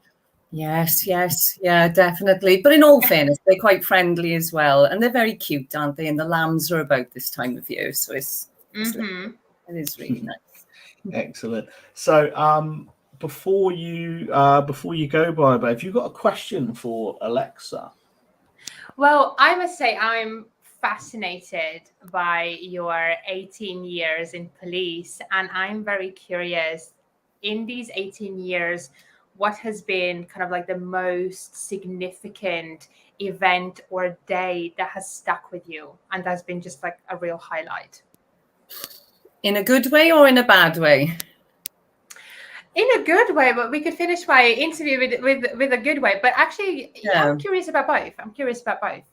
To be quite honest, obviously I've dealt with masses of quite horrific incidents. And I will say that when a job is well done and when you respond well and you help the people and the people are so vulnerable, you always go thinking, if that was me in that situation, I would have really valued, and appreciated the response that I got. And that is absolutely priceless, when you can see you have physically helped people. And that is something which I will always remember, that feeling. And that's very important to me. Very, very important to me. And I just, very proud. My sister's a police officer as well. My mother's very proud. So it's a nice feeling. Really nice feeling. That's beautiful. Thank you. It definitely sounds like you're leading with your values. Oh, thank you. I try. You've actually shown me a video of this, and I'm surprised it didn't make it. But the swan. Yeah, I actually rescued a swan on the major road of the Heads of the Valley. There was a swan which was causing absolute chaos on this huge dual carriageway. And we had masses of reports coming in because naturally people don't want to run over a swan. And as I turned up, a lovely HGV driver had gone across the road, closed it off, and I just had to sprint down this carriageway with my probationer at the time with me. But chasing a swan is really difficult, do you know what I mean? And they're massive, massive birds. But we managed to get a towel over the swan, but I was terrified he was going to peck my face. But the male officers present didn't do it. I did it. I'm the one who sorted the swan out. But yeah, it was brilliant. It was really good fun. And moments like that, you know, amongst other tragedies are just, they're really special. Love Yes. animals. Animals are so important. I was about to say that, you know, swans, they're quite wicked animals as well. You know, they're not like kind pets. So No, yeah, they're there's very nothing. wild, very wild. And I don't think Yes. people quite realize how large that wingspan is, or that eye, you know, when it turns and it's just looking at you and you think, oh no, you know, because they are enormous. But I think, I don't know who was more frightened, the swan or me. Do you know what I mean? But I had the towel, so I'm the one who came out winning in the end. I'd forgotten I'd shown you that, Scott. My highlight of my career. I love that. Excellent. So Biba, thank you so much for coming on. It's been awesome speaking to you, and yeah, we'll speak soon. Thank you so much. Thank It's you. nice Thank to you meet so much. you. Take care. Nice to meet you. Enjoy your talk. I will. See you later. Thank you. Bye. Bye-bye. Bye. So Isaac is on his way, I think, to get those sheep now, and he's also, I'm not sure if this is the right way to describe it, but he's also a little bit jealous of the swan story. So he's got a few stories himself as well. He's been on a few adventures. So okay, so we was going to talk a little bit about sort of mental well-being kind of in work and things like that, but we're kind of on a little bit of a journey when it comes to communication as well, and language. Definitely. So you're learning Welsh? Yes, I am. I am indeed. Do you speak well? I can't answer anything unless I've got Google beside me, which is there. As I know, as I've come to know, yeah. Yeah, and then also British Sign Language as well. Yes, which I actually find easier to learn. Okay. Yeah, definitely. I think I'm a visual learner, so I actually pick it up quite quickly, and I always speak like a conductor anyway. So it seems to be quite a natural thing to do. Yeah. So Isaac's saying, almost forgot to pop it on the screen. Isaac's mum is with her now, and she is Welsh. Oh, that is amazing. Isaac and I are going to get on really well. Yeah. Does your mum speak any Welsh, Isaac? If she does, Shmai. Is that right? Shmai. Shmai is a greeting. It's like hello. Yeah. Yeah. Shmai. So we shall see. Yeah. So our friend Spencer's helping with your sign language. And do you think is it something you think that you're actually picking up quicker than you thought you would? Oh, definitely. To me, it makes absolute sense as he's going through a lot of the words, the expressions. It just seems to fit so well, you know, the expression. But I find it quite hard at the moment to shut my voice off. So having to mouth the words and shut my voice off is what I struggle with, as opposed to the actual signs. Do you know what your name is yet in sign language? No. I haven't done much more apart from learn all for inclusion. Okay, right. So on that then, we'll say, my name is Alexa. Your name, what? Yeah, it's Scott, but my name, you like rugby, don't you? Yeah. So you'd say, my name, Scott, because your given name is your passion, your interests. So this is art, because I love it. So I mouth Alexa, but I do the symbol for art. So they go, oh, that's Alexa. She's artistic. You're Scott. You love rugby. So that's why I like sign language. I think it's more than just a word. There's more character in the expression then. Does that make sense? Yeah. Because you can also do it by you know, your finger signing to spell your name as well, Yeah, can't you? not as effective though as this. So that would be ALEXA. Whereas Yeah, is the symbol. takes a lot longer to do as well, doesn't it? So it does. It and does people don't indeed. really kind of learn anything about you. No, they don't. They don't. And I think when you're a good communicator or a strong communicator, it's not just your voice and it's not just your words, it's your expression, it's the, you know, the gestures. I think a lot of people can pick up so much from the way that you speak, the way that you express. And that's why I find sign language very warm. It's a very warm, very expressive, you know, it's like Italian, you know, it's got this real movement of the body, which I really, really like.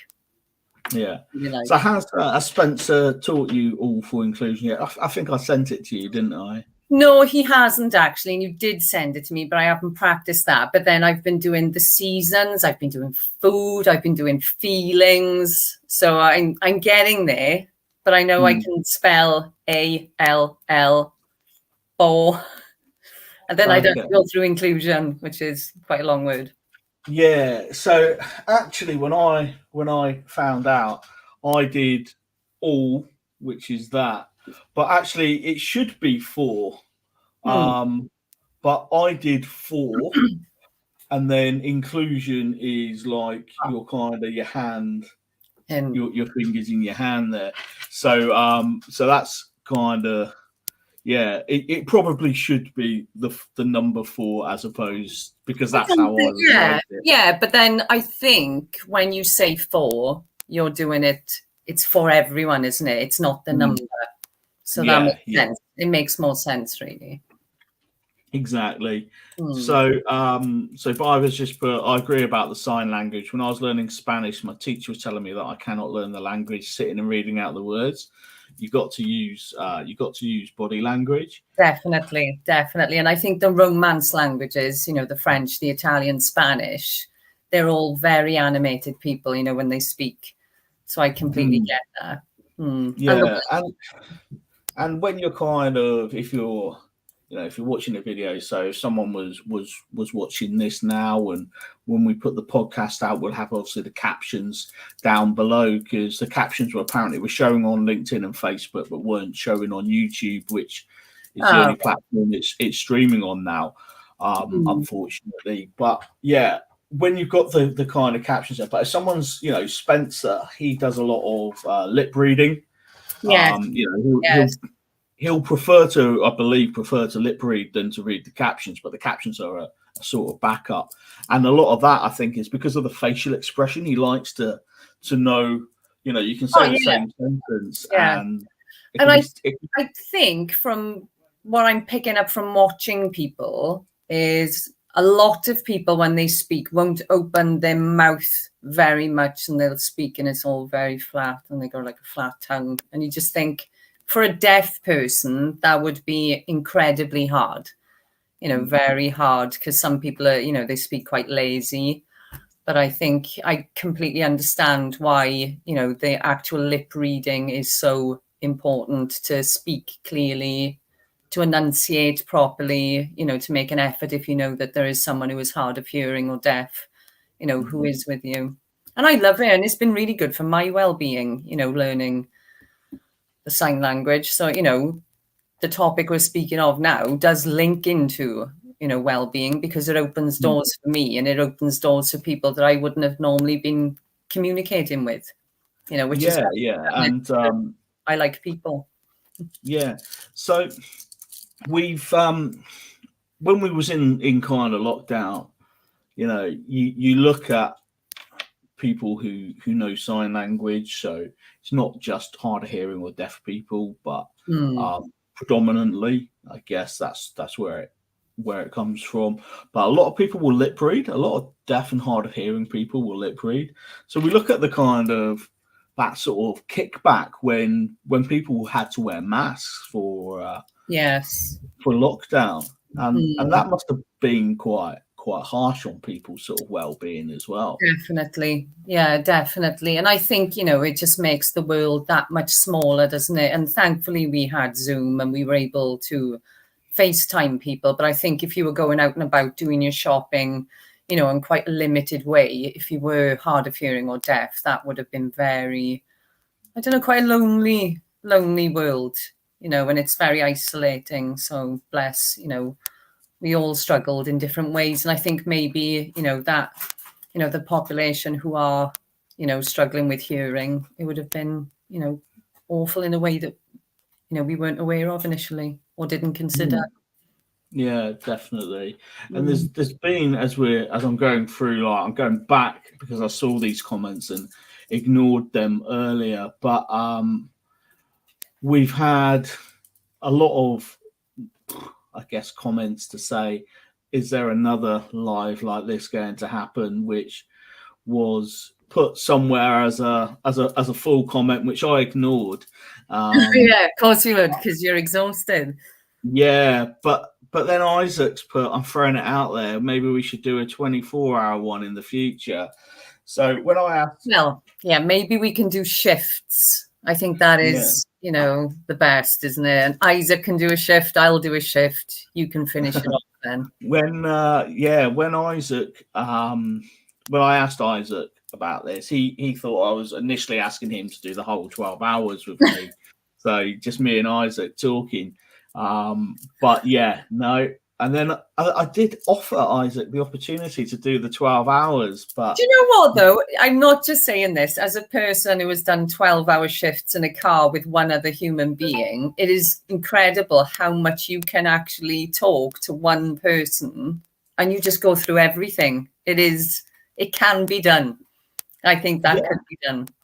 Yeah, it could. I mean, Isaac would have been in with everyone else because I think he only mentioned it yesterday or the day before. But yeah, I think Isaac would be. No, I put an email out when I put it out. I said, I wonder who the first person to swear will be. Which, was it Lewis? Was it Lewis? No. So it was Mel Rubin at 8:30. But oh really? I was pretty confident that. I didn't hear that. Yeah, I was pretty confident that Mel would swear, and then afterwards, after that, I thought there was one other morning shift person who I thought would swear, but they didn't. So I'm not gonna name them because I don't want them to think that I felt bad of them for maybe swearing. But yeah, Paul swore. Website Paul swore. Well, it's all communication, isn't it? It's all a form of communication, I think. Yeah, exactly. Swearing is sometimes so expressive. And I remember seeing Stephen Fry speaking about it. He was talking about how much he loves swearing. And I think to a degree, most of us understand why. Do you know what I mean? It says things that other things can't. Yeah, a bit like sign language with the expression, but it's in a word. Exactly. So if it was just me and Isaac for 24 hours, Isaac said that he definitely won't be the person that swears. And I know he won't, because Isaac is very well spoken, he's very calm, and he articulates what he wants to say and thinks about what he says before he says it. But I think if me and Isaac did 12 hours or 24 hours, by the time I've rambled on rubbish, I would probably have Isaac swearing. So yeah, I think maybe that's something to aim for, to put it. Oh, there he is. Well, this is a previous one. What, swearing or taking part? No. This was quite a while ago. So he would do the 24 hours for charity. So let's have a look, because we're quite a bit down. So we've had a few there. So Isaac again. He's saying he'll do 24 hours. Oh well, you're going to have to hold him to it, aren't you? That's what I think. Isaac and you would be good. My mum said Isaac and me would be good. I think you would. I don't know if it's 24 hours, I need a proper pasty. I think that's 24 hours is a long time, and you'd get a lot of fatigue, wouldn't you? You'd have to have people like your mum or me or someone else or Jill on standby with wet sponges, I don't know, scones, tea, cake. Yeah. Bibers put, I'm so down for the shifts. Reminds me of early days on Clubhouse when you just pass the baton and keep going. I've got no idea what I know what Clubhouse is ish, but I've never used it. Never used it. It was kind of like a Zoomy style app, I think. If I'm completely wrong, people tell me. And I think you're all taking turns in kind of speaking, and kind of the room would stay open, but the host would change. I think I'm right. Don, 3-hour shifts, California, New York, UK, East Africa, and Australia. Yeah, I actually built some, like I said to someone earlier, I think it was either Bible or Cheryl.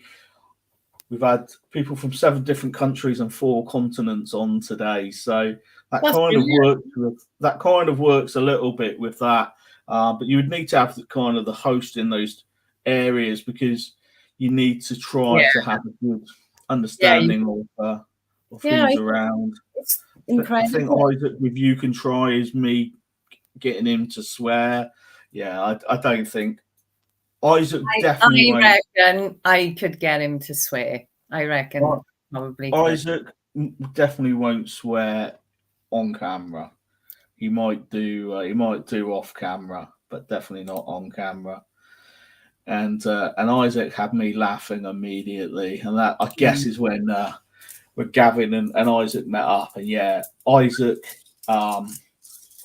laugh is infectious as well. I said it about someone else's speech and kind of how they are with people earlier, that it was infectious. And Isaac's got an infectious laugh. So if you hear Isaac laugh, you laugh as well. It's just a really kind of... I like people like cool that. laugh. They're lovely. They're lovely. They're the best kind of people. But I wonder what you're going to do now when this finishes, how you're going to respond and how your body's going to respond. Your eyes. Oh, I will be getting a takeaway. That's the first thing I'll do. Yeah, so Survivor's there. Isaac's laugh melts hearts. So that was really cute. Yeah, I think a lot of people on the same kind of trail there as well. I'm sure that's not the only reason Isaac can't swear, because his mum would be watching right now. What's Isaac's mother's name, and where is she from in Wales? That's what I want to know. We'll find out. Isaac will put it in the chat, I'm sure. So we've got 4 questions left in the misery pot. Obviously numbers 1 to 4. So what number are you going to choose? 2. Oh, okay. All right, now listen. I have heard these questions today. And am I allowed to pass if I haven't got a Scooby-Doo what you're talking about? You'll be fine. Right, okay. If you were a wrestler... Yeah? If you were a wrestler, what would be your entrance theme song?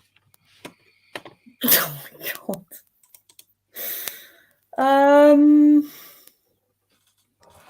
Oh, this is a really good question. Oh. I've been waiting for someone to pick this all day, actually. Probably something like Run to the Hills. Okay. Something like that, really fast pace, because my adrenaline would be absolutely pumping through me. It'd have to be something like that, something big and impactful. Yeah. Or high road. And by the way, just so my mum's aware, that was actually Lee's question. So that was my brother's question. So all of these really kind of cultural or good questions, that's what Lee came up with. Isaac's mum, Nanny Harvey from Cardiff. Cardiff, the land of Shirley Bassey. Love Cardiff. Brilliant. Lovely place. Brilliant city. And I've lived there in my time. So, but when I saw this, I felt that Lee left a little bit of something missing. So we've got your music, but what would your wrestler name be? I knew you were going to ask that. Oh, I don't know. That is immediately I start thinking of some type of like El Diablo or something, but that's a bit aggressive, isn't it? The Welsh, it'd have to be the Welsh something, wouldn't it? Or Dragon Slayer, because Welsh dragon. That's cool. Survivor, but yeah, you was done after. If you were a wrestler, you knew something was coming. It's a ridiculous question.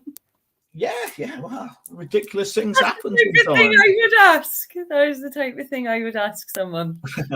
So okay, so actually, it kind of fits in quite well with something quite topical at the minute. So Gladiators is being remade. Brilliant. The show. Yeah. So they've only named 2 gladiators so far. Gavin, help me out because you might know the answer to. I thought you were going to say then one of them's called Gavin. I was going to say it's not really a wrestler's name. No. But Gavin did. Sorry, I Gavin. saw Sorry. this, and then Gavin did a post about it.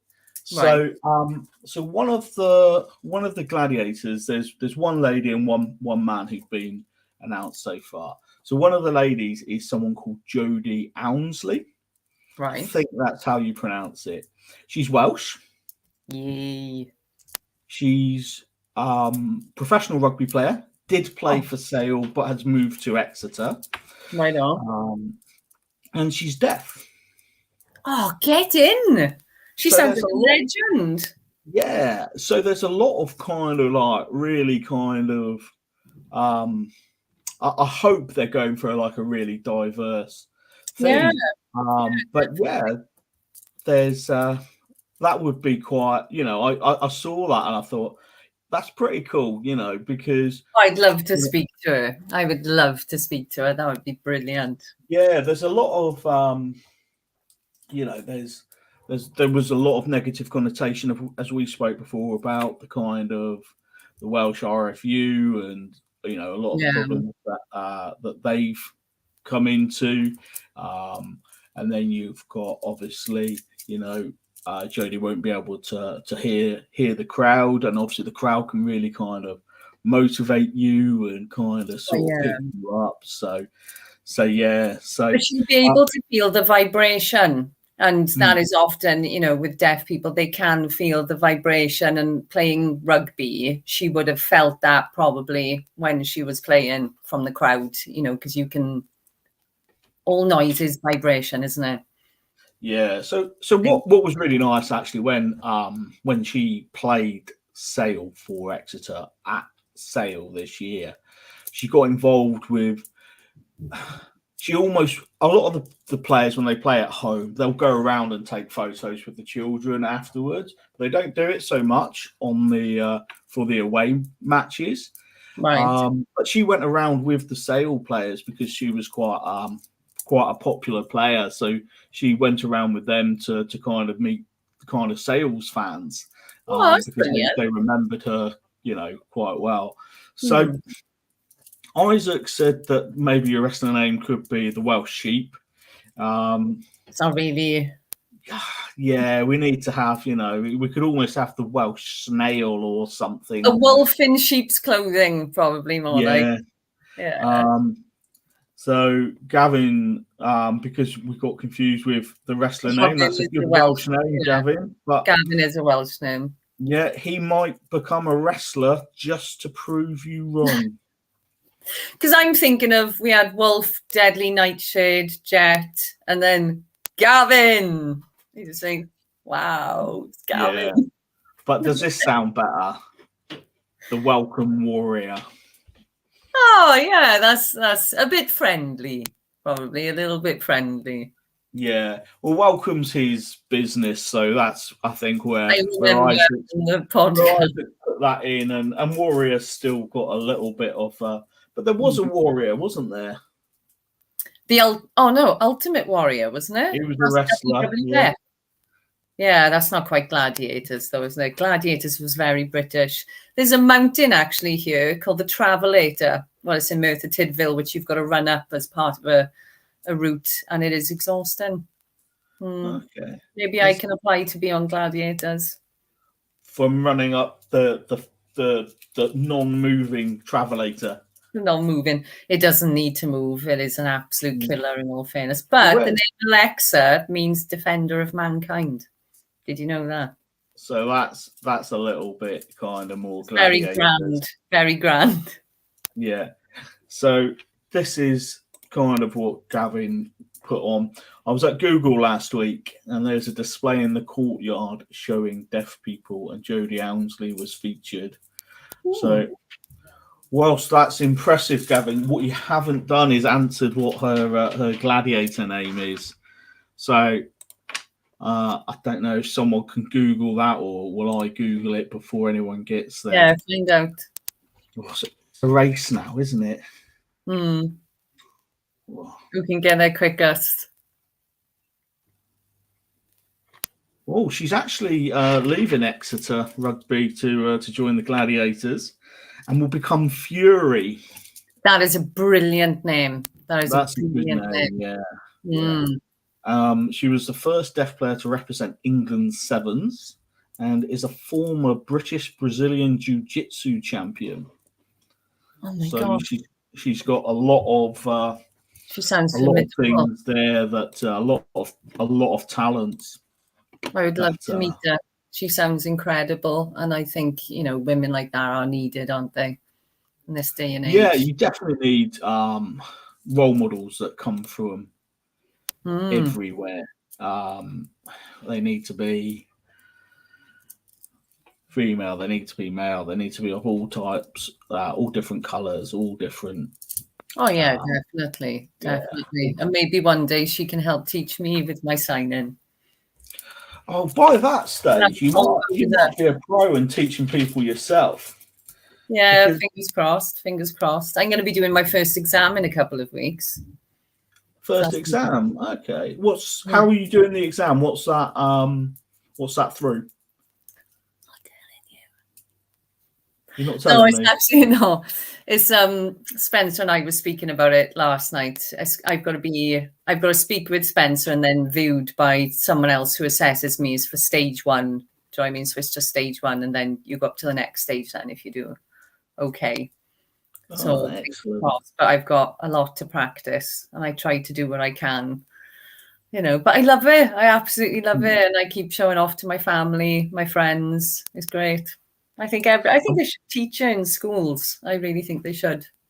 Yeah. What I kind of find, what I find really amazing is when people kind of look at when they're doing interpreting, how quick people need to go.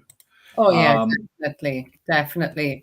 And you think how fast people speak, and to be able to coordinate yourself with the speed of normal speaking, it is quite something. But I find I learn a lot when Spencer is speaking to me. He will keep signing no matter what we're talking about.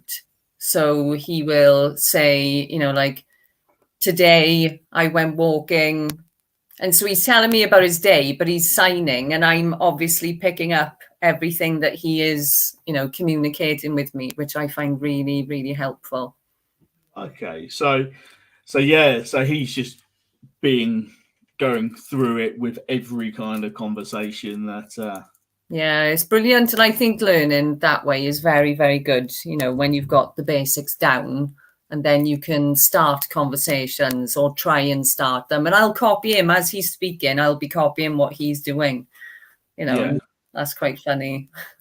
Yeah. I love it. Oh, excellent. Yeah, no, he's Spencer's a really nice person, and it's. He is. He's really positive, really upbeat, really positive, and so encouraging. He really makes me smile. Yeah. So. Waiting on Karen to come in, who's the last guest, and I made this really kind of bad error when I started sending invites out. I sent them all through Outlook, but I didn't realise there was a button that said arrange Teams meeting. So I've then followed it up with the link to join here, but there's been 3 people who've come in via Teams initially. So perfect. She's here. She is. Just making sure that people can get here. Right, Karen, how you doing? What's happening, everybody? Hello. Hey. How are you? How's it going? Good. Thanks. Right at the end of the long shift. So quite tired, but it's been good. It's been good. Karen, would you mind introducing yourself to Alexa and everyone else who's watching? Hey, okay. I'm Karen Korb. I am a Caucasian woman with longish, multicolored blonde hair. I've got a background with a bunch of pictures and an altar and a couple of my healing bowls, and I am dialing in live from Fort Lauderdale, Florida today. I'm really happy to be here. Hey, lovely. Lovely. I love your mane. You've got like a lovely. Oh, my mane? Yeah, definitely. Thank you. That's kind. I appreciate that. You're welcome. Excellent. And would you mind, just sharing a few of your, I guess your sporting achievements from, from pre tennis to tennis and way beyond. back when. From way back when. Yeah. Well, today I managed to cardio for half an hour, so that's a highlight. No, I'm kidding. So for some of your audience members, I'm a paraplegic. I broke my back in a gymnastics vaulting accident many years ago when I was almost 17. So I just had an anniversary. So it's 40 years. So 40-year anniversary. So y'all can do the math on my age. It's cool. Yeah, and after I broke my back, I was, it's interesting because my friend Mike Watson, who's no longer with us, also paraplegic, I met him, about 10 years after I broke my back. And I did not participate in anything sports, related that revolved around disabled people because I felt like I was not like them. I'm not like those disabled people over there. What? And disability pride was not a thing back in the day. So we're talking about like 1984, 1985, pre, the signing of the Americans with Disabilities Act. None of those benefits, that was not happening in this world over here. At any rate, when I met Mike at a wheelchair tennis camp, and I'll talk about that because it really was the absolute change in my entire life. So I'm a big fan of camps and clinics, kids, adults, military veterans, whoever, for learning. And I told him this. I was like, you know what? I didn't want to be at this camp with you people. It was such a life-changing event. And he's like, yeah, he goes, I get it. I totally get it because we call it the tenure. I was like, what? Tenure as in TENURE, but really 10-year. He said, sometimes it takes people about 10 years to get their act together and figure out that you belong to a massive group of amazing people. And that's literally what happened to me. So it took me a little minute. So whoever's in your audience who may be struggling with some internalized ableism or trying to be more non-disabled in this world that we live in right now, stop. Just stop doing that. Really that's really inspiring. That's really inspiring. Oh, that was brilliant. That was brilliant. Yeah, just, we spend so much time trying to fit in, when you're a different person. That's not everybody, but a lot of people, especially when you acquire a disability, all of a sudden you're different and you're not navigating your world and your space the way you used to.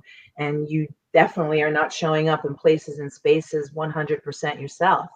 And so there's a little bit of a learning curve. And I really believe, sport was the catalyst for change in my life. And I trust that people will be getting involved. It's not even about adapted sport or Paralympic sport. It's about just getting active. Our data, at least here in the United States, is, we're 3 times more likely to have obesity, heart disease, risk for stroke, and smoking and all the things. Like 3 times. I'm sure that number is a lot higher. And then, you know, social determinants of health. I mean, I could go on and on about public health, but yeah, it's been an interesting ride for me, especially as it relates to sport.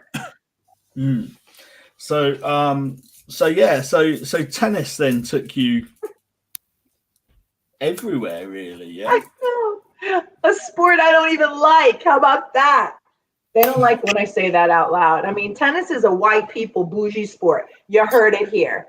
You know, there's no lies told here. And so that keeps a lot of people out of tennis. And we're trying to grow tennis to be an intersectional and diverse environment. However, it's still predominantly white, you know, and we're trying to change that. Well, then again, we're in the United States, so we're in a hot mess anyway right now. But yeah, tennis, it's an interesting story. Every time I tell it, it's a little mind-blowing for myself. You know, I had moved down to Florida. I was living up in the Northeast, and I was just not, after I broke my back, I was like, no, we're just not going to do this snow anymore. And I came down here to Florida, and I was very interested in the law. Like, sometimes you break your back and you're like, wow, this is a horrific world and I'm going to change it. So I was planning on going to law school, and I decided to work in a law office as a paralegal. A lot of people don't know that, but my background is law, which is just, you know, when I say it out loud, it's just very strange. Anyway, so I worked in criminal defense for quite some time. I know. But anyway, I wanted to, I was just such a workaholic, you know, and I really wanted to experience everything. And I wanted to understand why people worked at night, you know, that night shift that you guys are probably on right now. I would go to the gym at like 5 o'clock in the morning, right before work. And all these people, I went to a 24-hour gym here in Coral Springs. And I could not understand for the life of me why there were people in the gym already. Like, what? Does anybody sleep around here? So I asked, you know, there are firefighters and police officers and doctors and nurses, like people who work in the nighttime. And that, I don't have a concept of that because I'm a morning person. Like, I'm this 5 a.m. obnoxious person, right? And so I decided to get this job. Oh my God, because I really wanted to see what it felt like to work at night. So I got this job. It's a funny story. At the most alternative nightclub in all of Fort Lauderdale at the time, called The Edge. Y'all, you don't even know. Anyway, so I met a bunch of really cool people, and the person who pivotally changed my life, his name is Bill Howard. So Bill, if you're watching this, what's happening? We're very good friends still. He lives here in Fort Lauderdale. And he came to me one day with a magazine, and Sports and Spokes, if you're familiar. And for your audience members who don't know, Sports and Spokes is a trade magazine very specific to adapted sport. He hands it to me and he shows me this like advertisement, and he's like, there's this wheelchair tennis camp, you know, that it's, you know, you should go. I'm like, I'll never forget it. I'm like, with wheelchair people? He's like, what's your problem? He is not disabled, right? And yeah, so he was like, you know, he goes, you should go. It's at the Vic Braden Tennis College in Costa de Casa, California. And it's, you know, by the VA, and you should really go. And I'm like, I'm not going there with all these disabled people. There's just not happening.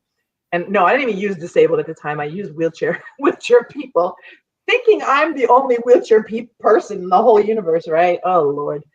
Anyway, so he goes, the last sentence, I believe, he was just like, you should go because it's free. And then I was like, I'm in. So I go to this camp, and it absolutely changed everything in my life. The entire trajectory of my life changed when I went to this camp specific to tennis. And yeah, I met Mike Box, who owns Box Designs. If you're familiar with Aaron Fotheringham and wheelchair skating, he designs the wheelchairs for wheelchair skating or it's just a giant sport. Not my kind of sport, that's for sure. I like to stay on the ground. Anyway, and Mike Watson and Sharon Clark, and there was all these amazing people with disabilities who participated in sport. And I stayed in California. I played in my first tournament. They begged me to stay. I'm like, I don't even know how to keep score, right? And I'm not kidding. And there was no women's division at the time. And I was like, what is this all about? As the feminist that I am, I'm like, we're going to have to change that. Right. And so all of these things, everything that I'm involved in, really, that was it. That was the moment. 3 weeks after that, I went and taught at a sports camp, and I had never seen so many disabled children in one place. I just couldn't even believe it. It really profoundly changed everything about, not just the outside of my world, but the inside of my world. And it's been moving forward ever since. I mean, it's just been a really privileged ride, That's really inspiring. Really inspiring. And all friends, and you keep saying I don't like tennis. That is I know. I really, I just was an all-around athlete. I participated in a lot of different sports in grammar school and high school, track, hurdles, all the things, and volleyball, basketball as a non-disabled person. Yeah. And I just loved sport. I just loved participating in sport and being active, and that definitely has not changed. But I think that it really was the sport that was presented to me. I'm sure I would have been really good in wheelchair basketball or in archery or different sports, but it was just tennis is the sport that embraced me. And what I love about tennis, similarly to cycling, because I really love hand cycling as well, but it was an alone sport. And for me, it was never about like winning the match. And I know people like my father used to rag me about it. You got to get tougher, but it's just not my disposition, right? I just loved the process of playing because it was so introspective, and you can literally, create a million metaphors, right? And analogies around the sport and what happens on the court, and as it emulates what happens off the court. Right. No. So that's the kind of player, that I am. It wasn't really about tennis. It was really about this internal process of becoming a better human being. I'm the Rumney Valley's under-13s tennis champion. I've got a trophy, but I gave it up. Cheers, girl. Come on. Get in there. I don't know. It'd be like, I would never play you. I just put that out there. But you would. And we'd have a really good time because we'd have snacks and lip gloss. So it's cool. Oh, see, that sounds amazing. That sounds amazing. So, tennis then, it took you to 2 Paralympics? Yeah, that was a real strange. I didn't even know what the Paralympics was, right? I'm talking really, I'm sure there's many people who disassociate and just, sport just ain't their thing. It just happened to be my thing, right? And yeah, like a couple years later, I qualified for the Paralympic Games. It was so surreal to me. But the first thing was World Team Cup, where they take the top 2 tennis players in your country, and then it's like a Fed Cup and Davis Cup, where you compete against the number 1 and number 2 player. Actually, World Team Cup is happening right now in Portugal. Go Team USA. Anyway, they're out there playing their little hearts out. And that was the first experience, like being invited to play wheelchair tennis internationally was just like a whole next level thing for me, because I could not believe, still, I think about the past, and, I remember speaking to my teammate, Hope Llewellyn, who was my doubles partner for a really long time. I'm like, we would wind up in places like, Cesenatico, Italy, and be, looking at the mountains and the sea, and we would look at each other and be like, do you realize we play wheelchair tennis? Like, what is happening? Right? And, you go to different countries and you're treated literally like royalty. The people who organize tournaments, the volunteers, the ITF, which is the International Tennis Federation, and my national governing body, which is the United States Tennis Association. Wow. The effort that these people are just so heart-centered to create these massive opportunities for us to be participatory in an accessible way, in an inclusive way. It's just, to this day, it's just amazing to me how many people rise to the occasion and are so deeply supportive of, adapted sports movement. And I'm not just tennis. But tennis wheelchair tennis specifically brought me to the Paralympics twice, which was amazing. And, you get to meet so many incredible people, and I like that's off the field of play. You know, they play, they're athletes. However, I'm so interested in people, like what they do outside of the field of play. Their parents, their partners, they have different intersections, they identify differently. And I'm just naturally curious about, like, you know, what's your jam? Like, what do you do? Like, You know what? You speak with such passion, and you know the vitality. It is just, it's like tangible, and I think that is really inspiring.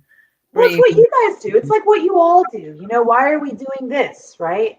Like, we want to be supportive of an entity that really facilitates change. You know, it really takes all of us to do it, whether it's teaching people how to create alt text on their pictures or captioning, whether it's a sign language interpreter or understanding the communication of someone whose first language or primary language isn't the language that you speak. Like mine is English. You know, how do we honor people with different languages? And, you know, there's just so many things to creating a better world. You know, that's why we're here, right? It's why you do what you do. It's why we have these conversations, why we break it down. You know, it's all about love. And, you know, I could just feel people's eyes are rolling. I mean, it's the Wesak today. It's a massive full moon. I mean, it's just celebration of Buddha's incarnation and birth and all the things. You know, it's a really powerful, energetic time. Yeah. No, So when you mention the wheelchair skating with Aaron, Isaac's put here that he does wheelchair skating in London. It's the skating that Isaac does and Aaron is fairly different. With Aaron doing all sorts of somersaults and going off ramps, and it's out there. I isn't mean, it? what did he do the other day? Like a double, you know, with a twist involved. I'm like, oh, hell no. That is, I'm so fat. I mean, really. Oh, you know what's really cool in the United States, though? I mean, what he has done, Troy McGurk, like all that entire posse of people that really out in California and Vegas, I mean, they were the preeminent people that drove this whole sport. And it really is just amazing. But what's fascinating to me is how many kids, how much of our youth have gravitated towards this sport, and just to be participatory and have a sense of belonging in a skate park, which is really cool. And, you know, and we call them Groms, right? So the thing is, we don't necessarily always think about different types of sport as a sport, right? And I don't care what it is. If you're getting out of the house or you have the capacity to push or be active or be in a vibe of people that are active, I'm like, just go there, because it'll change you. It'll change you tremendously. And in our country, the other narrative that has really changed, specifically around WCMX, and I encourage all of your listeners and your followers out there to look it up. Take a look at what Aaron is doing, Fotheringham. Aaron Fotheringham is his name. WCMX is the sport. It's changed the accessibility of skate parks. It drives the narrative of access, because in the past, we didn't think about, like, you know, how are disabled people going to be at a skate park? They don't skate. They don't, you know, do any of this and XYZ and what LMLP, whatever. And then all of a sudden, people start showing up at the skate park.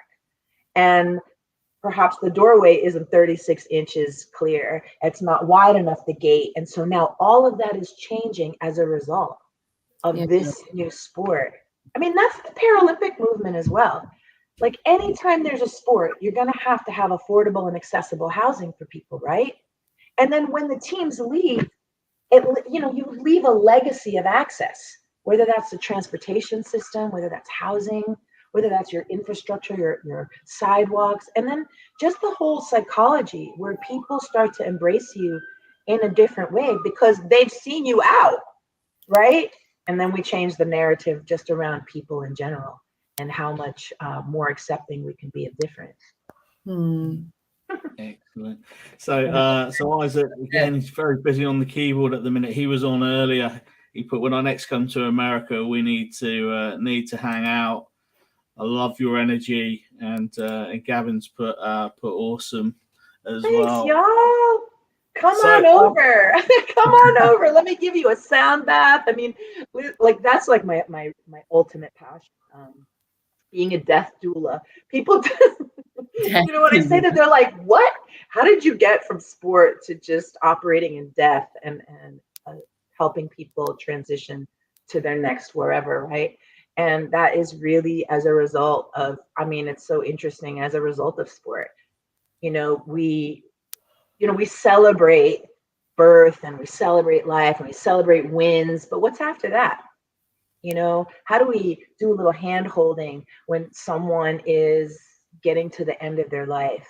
And, you know, everything, I mean, I believe everything is frequency, and we're getting to a place, you know, with AI about all of that. But, you know, how do we shift energy for people that they can be their best selves, whether they are in a living process or they're in a dying process? I'm super passionate about hospice care, end of life care, and literally helping someone get to their next place. With sound. Like I have a little bowl right here. It's a Tibetan singing bowl, right? And some of the bowls in the back, like the one right there that I'm pointing to, is for your third eye, your Ajna chakra, which opens it. And the one that's right there is for your sacral chakra, which is a little bit lower than your belly button.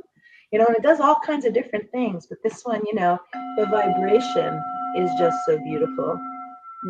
Anyway, so that's a whole nother segment of the universe of Karen Cord. Woo! I would love to speak to you about that because I have got some thoughts on that. So I'm definitely going to try and get in contact with you. Yeah, please. Open book. Anybody in your audience, you know, just feel free to reach out. I'm really an open book. I'm just so grateful for the invitation and the opportunity to do this with you all. I really believe in everything that you're doing, and I trust that, you know, people that are out there in internet land or the void, you know, tap into their Venmo or Cash App or checkbooks, or does anybody use checkbooks anymore? I don't know. But anyway, and donate to this because it's really, you know, really quite lovely. Awesome, thank you. And then, like, obviously, you do so much work with like inclusion as well, don't you now? So, what does that look like? Yeah, meeting people. You know, Judy Heumann said this, and I will quote her, that I do not own this. But one of the things about inclusion, just in all the spaces and places that I operate in, and the list is long, is, you know, the big frustration for so many of us is like, you know, these people aren't getting it. You know, do they not understand, you know, whether you're born with a disability, you age into it, or, you know, or you acquire it, it's going to happen. It's not a bad thing. Why are we not preparing for that now? Why are we not building our infrastructure in a universally designed way that everyone, the max amount of people, can be participatory, right? And so inclusion, you know, part of that for me is just meeting people where they're at and really believing in their competence. You know, and really checking my own bias and what lens am I wearing to interpret something that I may or may not understand. And Judy, you know, and I'm having this discussion with Judy, and Judy's like, she's very matter of fact if you've ever met her or had a conversation with her. So she's like, you can lead a horse to water, Karen, but you can't make him drink. And I'm like, yeah, I know that expression. And then she's like, but you can make them take a few sips. And I think inclusion is about that.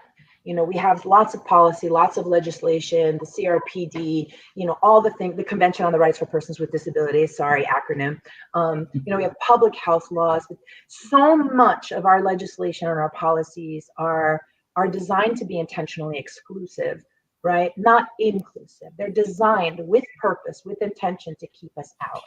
So which begs the question is, how do we create or change those policies to be intentionally inclusive, right? And, you know, I believe that leadership of disabled people intersectionally, specifically of Black people, Black disabled people, should be leading our movement, period. Had a great director once. She would say, I would be like, oh, you're so awesome. And, you know, what is your leadership style? And she said, you know, Karen, I don't lead from the front. I lead right next to. And that's another thing that I incorporate. I don't want to be out in the front. Like, you know, that's so egocentric for me. I don't want that. Like, you know, my whole goal in life is to get rid of that. I just want to lead next to you, you know, or behind you. I'm cool with all of that. you know, and it's going to take all of us to do this work. Non-disabled people, disabled people. You know, I always think about how we got Title IX passed here in this country. You know, so we had equity for women and women and girls in sport. You know, we didn't do that using women and girl in sport. I mean, they were a specific segment. We did that using fathers, men who had a vested interest in the well-being of their daughters. And that's how we drove that narrative forward. So we really were looking for the allyship, and more so, I believe inclusion will happen when we all take a look in the mirror, right? Or we do an internal assessment and kind of check ourselves, because, you know, we are each other. So if I'm pointing something out to you, might want to take a look in the mirror, Karen Korb, and be like, ooh, where is that showing up in my life, and how do I need to dismantle that first, right? Because it's always this it's a process for me. It's always this introspection, and how can I be a better person, and how can I be of service to all, literally. And so inclusion specific to disability has lots of different tenets, but I really, really believe, and I'm hyper focused on creating relationships. Because who's going to follow you anywhere if they don't trust you, or they don't think you're a kind person, or they think you're performative in the work that you do? I wouldn't. So having conversations